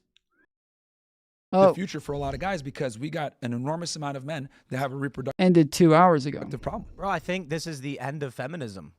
It might be. The issue is that, as we're seeing with gender ideology, and with AI porn. Gender ideology. Like us having political discourse where we're discussing ideas, right? Well, there is like different categories of protection, right? In political speech and political the ability to criticize your government is like the number one thing. Paramount. That's the reason this country was founded. Right, and everything kind of trickles down from there. But I'm saying it does need to be included because if you look at any like oppressive government, it always starts with obscenity or anyone that's like kind of criticizing the prominent religion. You're worried about like the slippery slope where they take that away and you give them an inch, they take a mile. You know, I could see your stance for that, but I don't think porn would be that impetus to like for that to happen, right? I think I'd be more concerned. What do you mean? That of course porn is. What do you mean? Of course it is. Once you start like the idea of degeneracy being something that you ban, everything should have like an appropriate place unless we're talking about something that is like almost impossible, like or literally impossible. So if we're talking about like kids having sex underage, right? This is something that's just not possible for them to consent. And so they're just not like, there's not a way for us to do this. But the banning porn would be a massive net gain. I mean, if you're a utilitarian, I suppose, but I'm not, and I don't want my government to be utilitarian either. I don't want my government to run off some sort of like utilitarian, pure utilitarian morality where like we don't have fundamental rights that exist. Oh,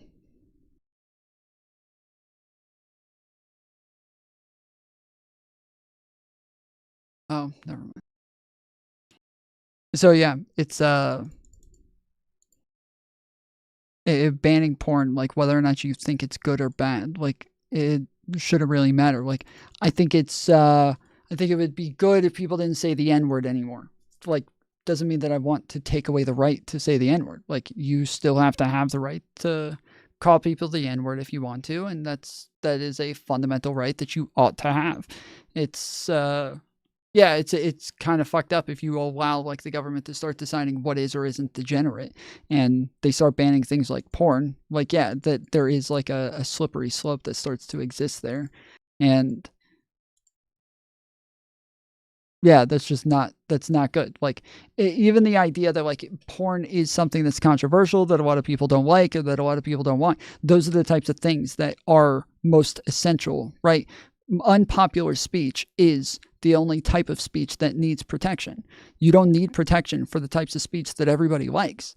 You don't need protections for speech that everybody thinks is okay. You need protections for things that are more controversial and that are more edgy, things that people are going to have like differing opinions on. That is where you need the protections. So we can allow the slippery slope to work to promote degeneracy, but not to concentrate it, to counteract it. I don't know what that means. We can allow the slippery slope to work to promote degeneracy. I don't know what that means. I have no idea what that means. Concern when they start like silencing people for being critical of, other topics that might be controversial. But you know the famous poem, first they came for the trade unionists, then they came for the porn stars and the whores, as it goes. It always starts with the porn. They're like, we're going to censor this because it's obscene. And then most people are like, absolutely, like book bannings, we should do that. And it ends up, I think it was in Russia specifically, where it ended up was you couldn't have any books that were in Hebrew. Like that became illegal. But so I don't accept this argument. This slippery slope argument. People make it all the time. Not Hebrew, I'm a fan of that. So the all right. So the arguments we get right now all the time from particularly the anti-establishment. I don't want to necessarily say the right. The right is basically the anti-establishment. It wasn't always this way. The argument's always we can't use this power because then they will use this power. And it's like, bro, let me just tell you right now, evil people are doing horrifying evil things. We want to stop. The idea that we would let them continue doing horrifying evil things because maybe more evil will happen later is an afterthought. How about this? We know what we think is good and what we think is bad. So we say, this thing is bad and should have restrictions on it. And if later they come back and say, oh yeah, well now we're going to do even worse thing, we say, no. Right? So so the way I describe it is the slippery slope. The problem is that you have to have some sort of consistency, bro. That's the point, is that like if we say that like banning porn is so that's what you call like the slippery slope fallacy, is where people say like, well, if we allow somebody to kill in self-defense, now we have a slippery slope to where now you're just allowed to murder people all over the place. Well, no, that's not a slippery slope, because the slippery slope, these have different types of consistency. When you kill somebody, the reason that you're allowed to do it in terms of self-defense is because you have to be able to save yourself. You have to be able to stand up for yourself. You have to be able to stop other people from killing you unjustly. And so in this case, like we're setting like a marker that makes this different from everything else. We're setting a marker that makes it to where there is no way that you can say, well, I'm allowed to kill here, so I got to be allowed to kill there. Like you can't. No, it is like that. The difference is that you're able to do it in terms of self-defense. So we're not being inconsistent when we say you're not allowed to walk into a school and shoot up a bunch of kids, right? That's not inconsistent. So there's no worry of a slippery slope here. That would be a slippery slope fallacy. But if we say, oh, well, you're allowed to ban porn. Why? Because it's degenerate. Well, if that's the argument, I don't know. I think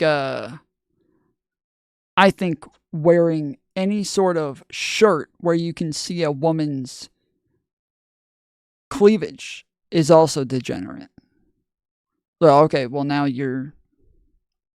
so now we need to ban any cleavage whatsoever. Okay, so no cleavage from women at all. Well, okay, if we're banning cleavage from women, the reason is because we don't want like them to be showing off their breasts, because that would be degenerate. So now actually even just form-fitting clothes like shirts where you can see a woman's breasts because it's tight, now that is also degenerate. So now we need to go ahead and get rid of form-fitting shirts for women as well, because we can't have that degeneracy. And so yes, now we need to get rid of form-fitting shirts. Okay, well now we're setting another standard on tightness of shirt.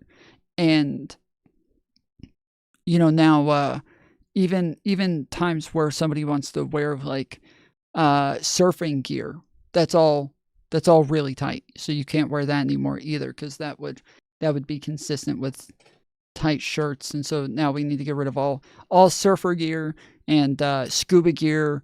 You think you need wetsuits in order to scuba dive? Sorry, doesn't matter. We're banning them. No more scuba gear. The green suits that people wear that's like really tight, so that you're able to do stuff in movies. No, can't wear those anymore. Those are also banned now.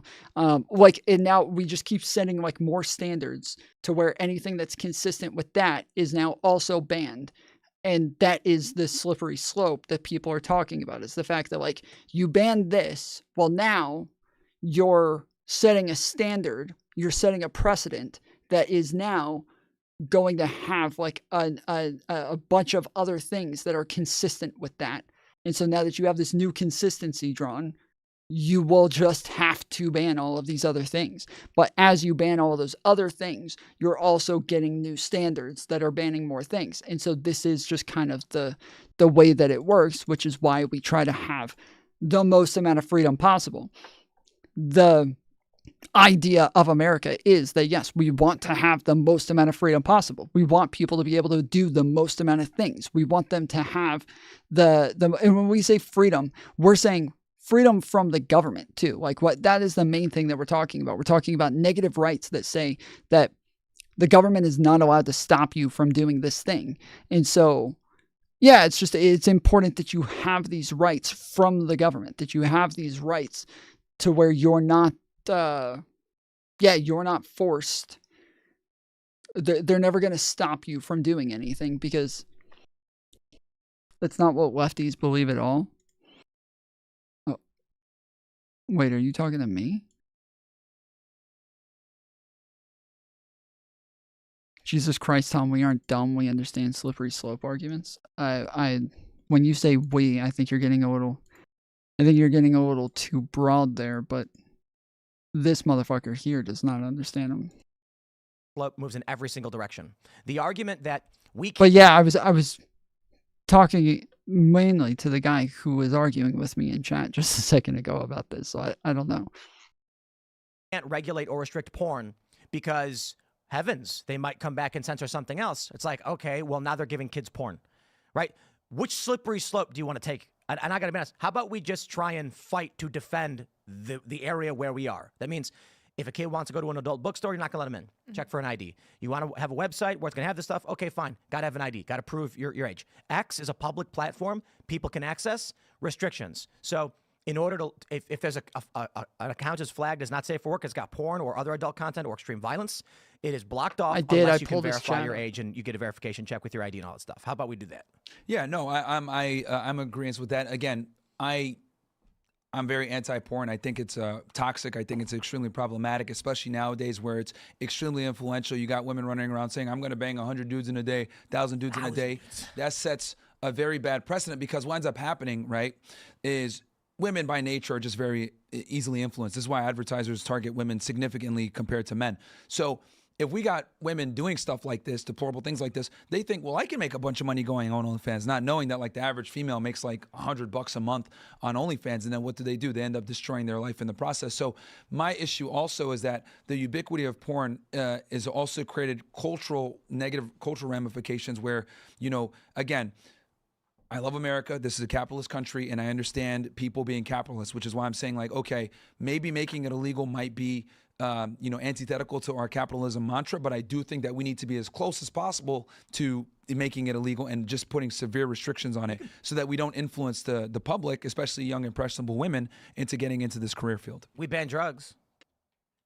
We're capitalists, but we say, hey, like, you know, you can't sell heroin. Yeah, no, I mean, like I said, you know, and I used to work in narcotics too. I mean, but that's a whole other But does that work? conversation. No one's doing heroin anymore? Well, yeah, I hate this argument. This is a argument that I hear all the time from people. They're like, banning drugs doesn't work because people still do them. It's like, well, do you think less people do them than they would if they were just like in all the stores? You think maybe it's just at least less people. Like I was talking about the other day, the fact that they used to have MDMA sitting in bars in bowls, like just as little pills that you could pick up and throw in your mouth, like, and that they were just around, or that they sold heroin in little bottles that like all of the housewives all over America were getting addicted to because it was sold just like Tylenol over the counter. So now, yeah, like I think that less people, you know, proportionally are addicted to heroin today than they were back then when they were all just buying them at the gas station. There's interesting arguments that seeps over into the abortion debate. Mm-hmm. So, you know, obviously you got one side, the Democrats, they're being like, you know, Whoopi Goldberg holds up a hanger and she's like, we are so close to this. Seamus Coughlin, good friend. Underage drinking is still a thing. Yeah, sure. But again, same thing. Like what people under the age of 21 drink way less than people over the age of 21.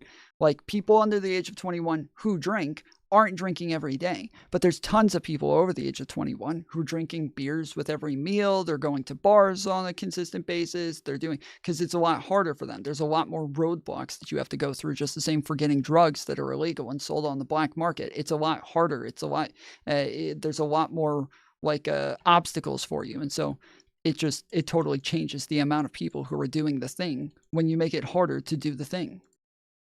He made the argument, so what? He said, so what? The restriction of it takes most of it away, and some people will still break the law.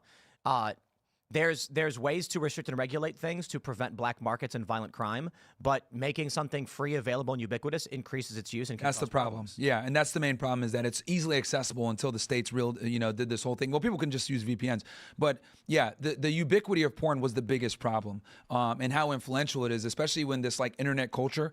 You know, little girls used to grow up and little girls used to say, I want to grow up and be an astronaut. Now they want to get their ass pegged. Like it's completely changed, man, where it's oh my goodness. Like we've deviated so much into degeneracy that it's wild. I don't know how many girls, if you ask them what they want to be when they're older, are going to say they want to get their ass pegs. I'm pretty sure you're still going to find more girls today saying they want to be astronauts than you're going to find girls who say they want to get their ass pegged. I would be willing to bet, but who knows? And pornography has been like the. I'm sure Myron's out there polling everybody on. He's polling all the little girls on how often they, or whether or not they want to get their ass pegged when they're older. Trojan horse that's like kind of led that charge. Let me ask you: Do you think? Hopefully he's got a. Hopefully he's got a variable in there so that he can some sort of constant so that he can double check that whether or not it's grown or not. I mentioned in the opening of the show that there's this trend, whether it's organic or just highlighted, where women are quitting their careers to do porn instead. Would you consider that to be a good thing? Or not, or neutral, or bad? I don't know how true a lot of those stories are, to be honest, especially when they start showing the numbers that these women are making. It doesn't add up. So I agree that there's a huge issue with women that are saying, like, I'm making all of this money because it's delusional. There's 500 people in the entire world that are making 6 figures a month on OnlyFans, and I happen to know like most of them. So the chances of like you signing only 5. 500. Oh, 500. 500, and there's about like 5 million creators on that. Yeah, I saw something. So the other day, there was a girl who said that she was a top 1% OnlyFans girl on something that we were watching. And I remember somebody in chat saying, how is it that literally every girl who ever says that she's on OnlyFans says that she's top 1%? How is this possible that like every single one of them? I'm starting to wonder if, because I think when you create an OnlyFans account, like I created one a while ago, but it literally creates a channel for you just like it does with YouTube. Like if you create an account, you automatically have a channel. And so I think that on there, it literally, like, because it auto creates a channel, they're including those people who are literally just like creating accounts just to follow other people. It's including that in all of these percentages. And so because 99% of the people who are on OnlyFans are not creating accounts to create to do a channel, they're doing it just to watch other people, then now it like automatically puts everybody who creates any sort of content in the top 1%. I that's my assumption. I have no idea if that's true, but I just yeah, it is true that like every single girl seems to be in the top 1% no matter what. So I'm assuming that that's the case. I have no idea if that's true. Platforms, so like those aren't really great numbers. But that's not the story. The story, the story, particular. There was one story a few months ago when was a nurse. But You she back? Does like Let's 3,000 go. or 4,000 a month on We can OnlyFans. So she start. quit her job because she was saying it's not. This is not a woman who has a staff like some of these bigger creators. And she's like, I think she was like late 30s. She just said, I was making, $50,000 a year as a nurse. I make that much doing OnlyFans, and I set my own schedule and work when I feel like it. So my issue with that is if you're not doing it for like a different reason other than money or fame, it's going to come back and bite you in the butt, especially if you already have a career that has longevity. There's very little longevity in that career, so to leave something for something so fickle doesn't seem very wise to me. And I mean, that decision does have a lot of gravity to it. It closes a lot of doors, and there are so many like second and third order of consequences that come from that decision. There's no way you have the foresight to know. So I think for women that are just doing it for that, it doesn't. Well, it's because we don't shame women anymore. You know what I mean? I assure you, go on my feed. I get shamed hourly. Yeah.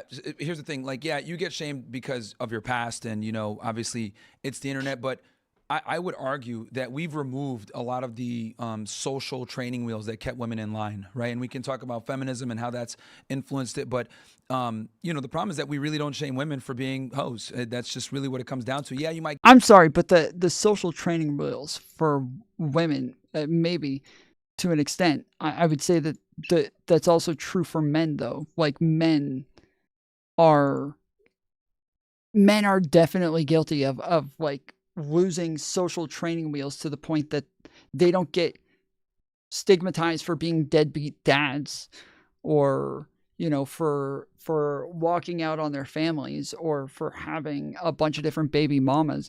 But I would say for sure that a woman who has a bunch of different baby daddies is getting shamed way more than the guy with a bunch of baby mamas. Like somebody like Dwight Howard has something like 12 baby mamas. This dude literally has like 12 baby mamas. I think Nick Cannon has 8 baby mamas. Like, these people are not shamed nearly to the degree that a woman would be if she had 12 baby daddies. No shot. Not even. Like, the women are getting shamed for the shit that they do way more than men are. I get some comments here and there on Instagram, but if you look at the greater picture, we absolutely reinforce bad behavior from women. We tell women to date as many guys as possible. We tell them to put off family into marriage. We tell them to, extract value from men while simultaneously not giving any value back. We have a very gynocentric society that really allows women to behave poorly with zero consequence. But the problem is that we don't tell them the truth, that behaving poorly like this is going to hurt you in the long run. And that's the issue, because they get to 30, 35, can't find a guy. And then they're like, what happened? Like, everyone told me I can find a man at the end of the road. And they were lied to. And that's why I think, like, one of feminism's biggest failures is it lies to women. There's this conversation about, is it good for women or any human to exploit their looks for money? And that usually ends up being a pretty empty looks life. Is different than... Acting's I felt like a prostitute in the entertainment industry. Like, they're like, just shut up, look pretty. Here's your paycheck. Don't talk about what you really believe. I'm like, I say this is good for you, and it's not. I'm like, okay, it's gross. Okay, that argument there, is it good for young women? Probably not in the long run. But then now what's going to happen is AI is coming in. Deep fake porn is where it's at. Women aren't even going to have to become porn stars to have that stuff everywhere when you go online.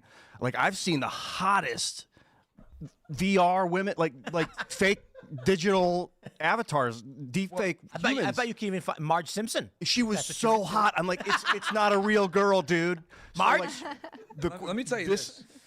Go ahead. He's like 80. Well, then it's like another discussion of, should these images be allowed to be on social media and prevalent, is another conversation. And is it healthy for humans to do? This is a really good point, because to your point about gynocentrism and what society is telling women to do, already we are seeing women be removed from the porn industry completely because of AI.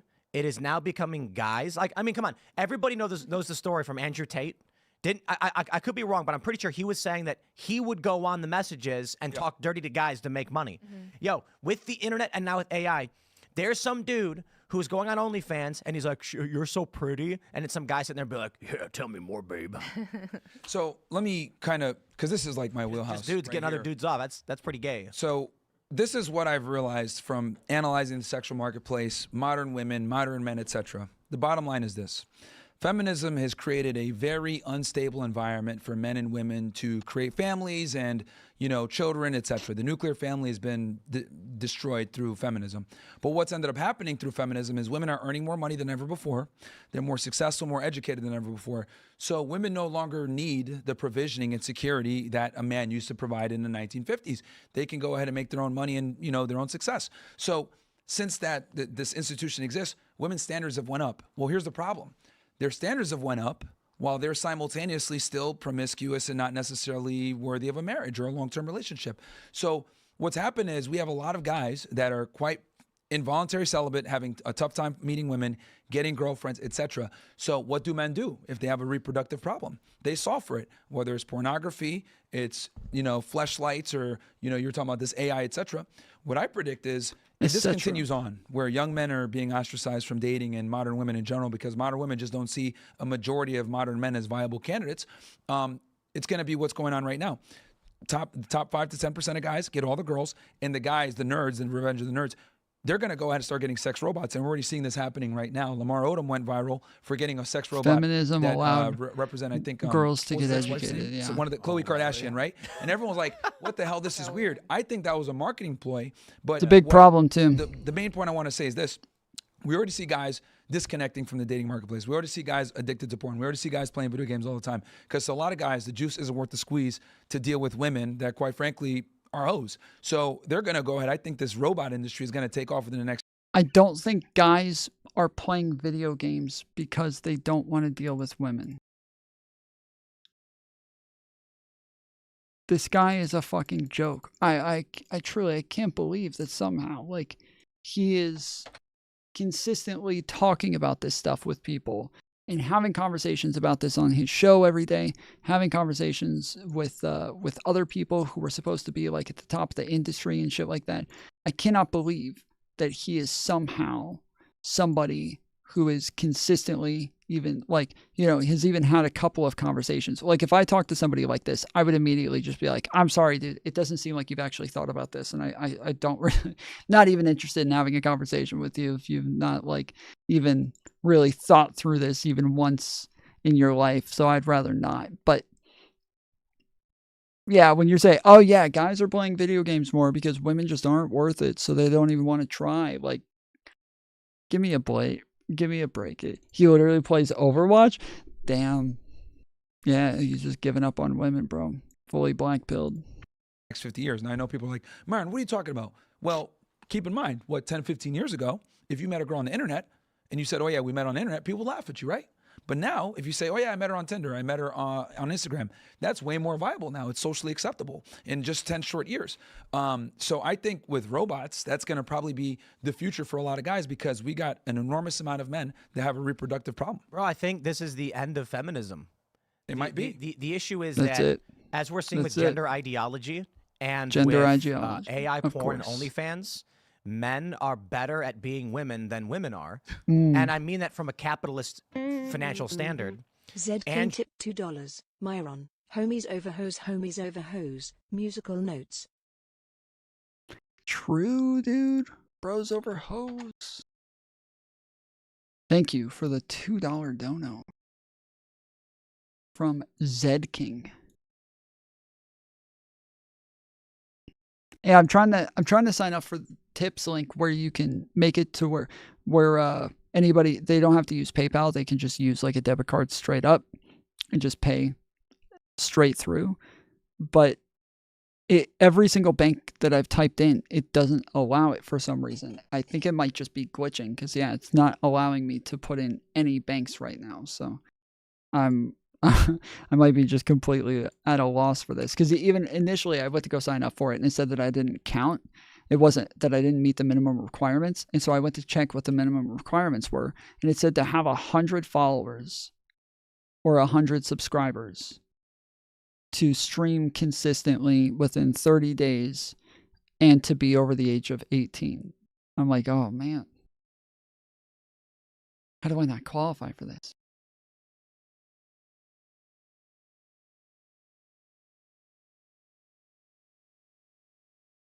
Drew Tate, you know, I got to be fair because I don't actually know a whole lot about what he was doing with like the apps and the girls and the dating stuff, but he's just an example people often cite. So I probably shouldn't cite that. I'll just say there are guys that run companies that use either they start by getting their own models to model, but they run the business, they do the chats, they hire other staff to do the chats. Then you've got like these males who identify as women winning female awards and being propped up on TV shows. Women love men. They love it when men be women and they give them awards for it. Men prefer to get their proclivities satiated by other guys who are running the business because those guys know how to do it. What? The end result of what we're seeing right now is women are not going to be able to get jobs. They're not going to be in porn. They're not going to be at the top of industry. It's going to be a bunch of guys just running literally. What is he talking about, bro? What the hell is he talking about right now? Everything for each other. This is why I say, like, feminism actually hurts women. Like it's the Trojan horse that actually hurts them because what ends up happening with feminism is you've inadvertently given all the leverage to the highest status guys. Are they going to settle down with a woman? No, I could get all these girls. I'm going to just have the player lifestyle. So a majority of women end up dealing with a certain small percentage of guys. They think they're entitled to that type of guy, but what they don't realize, you can only sleep with that guy. You can't necessarily get him in a relationship. And you touched on men in the chat rooms, etc. This is a very interesting phenomenon. When I have girls on my show, one of the questions they asked that always perplexed me was, what do men want? And I kind of had like a eureka moment because as a man, for you to be successful with women, you have to know what women want. You have to be able to take them out on a date, be attractive, charming, dress well, do something. You have to do something right as a guy to get laid, right? We can all agree to that. But with women, you don't necessarily have to understand men to get men as a woman. Be pretty. Guys are going to come up to you. Do you really need to understand them? I got to pause you there. Women don't even need to be pretty. There you go. I'm you know, I'm There you being go. middle ground here. My point is, but it's easy mode for them. Is my point. You said that 85% of the guys are getting the women. So. I'm sorry. Yeah, I'm sorry. yeah, 50, a minority. Minority. Yeah. A minority, like 50% of guys are getting all the women. Yeah. And so when you actually look at dating trends, that means women who are considered to be on the below average side still get above average guys. Absolutely. Because guys are just like, I'll take it. But I don't think and that fucks them up, because what I've noticed with women when it comes to mating, it's very difficult for women to go backwards. So if they're accustomed to a certain type of guy, that's my type. It's very difficult for them to go backwards and get with a guy that has less status, less income potential, not as attractive. The only time I've ever seen women like say, you know what, I'll lower my standards, is when they start to get older and they know that they can't command the same level of authority in the sexual marketplace. I don't think that if a girl doesn't understand men, I don't think she'll have any kind of long-term success with a guy, because a guy really wants a woman that understands him. Yeah, so no. I was gonna say, like, you were saying a lot of guys just happy to get pussy, man. Well, for short term, but like if you want a 20-year relationship with someone, they better understand you. It's a yes and a no. Like, it is true, she does need to, but there are many circumstances where guys naturally have these behaviors that women like, and there's women who naturally have these behaviors men like, and they don't know why that is. I've talked about this with like the red pill movement. The corporate press, feminists, women in media would rag on any guy who would go to these red pill communities. But let's break down what this is. There was like the pickup artists, dating game stuff. So I knew people who were, like, I knew this guy who was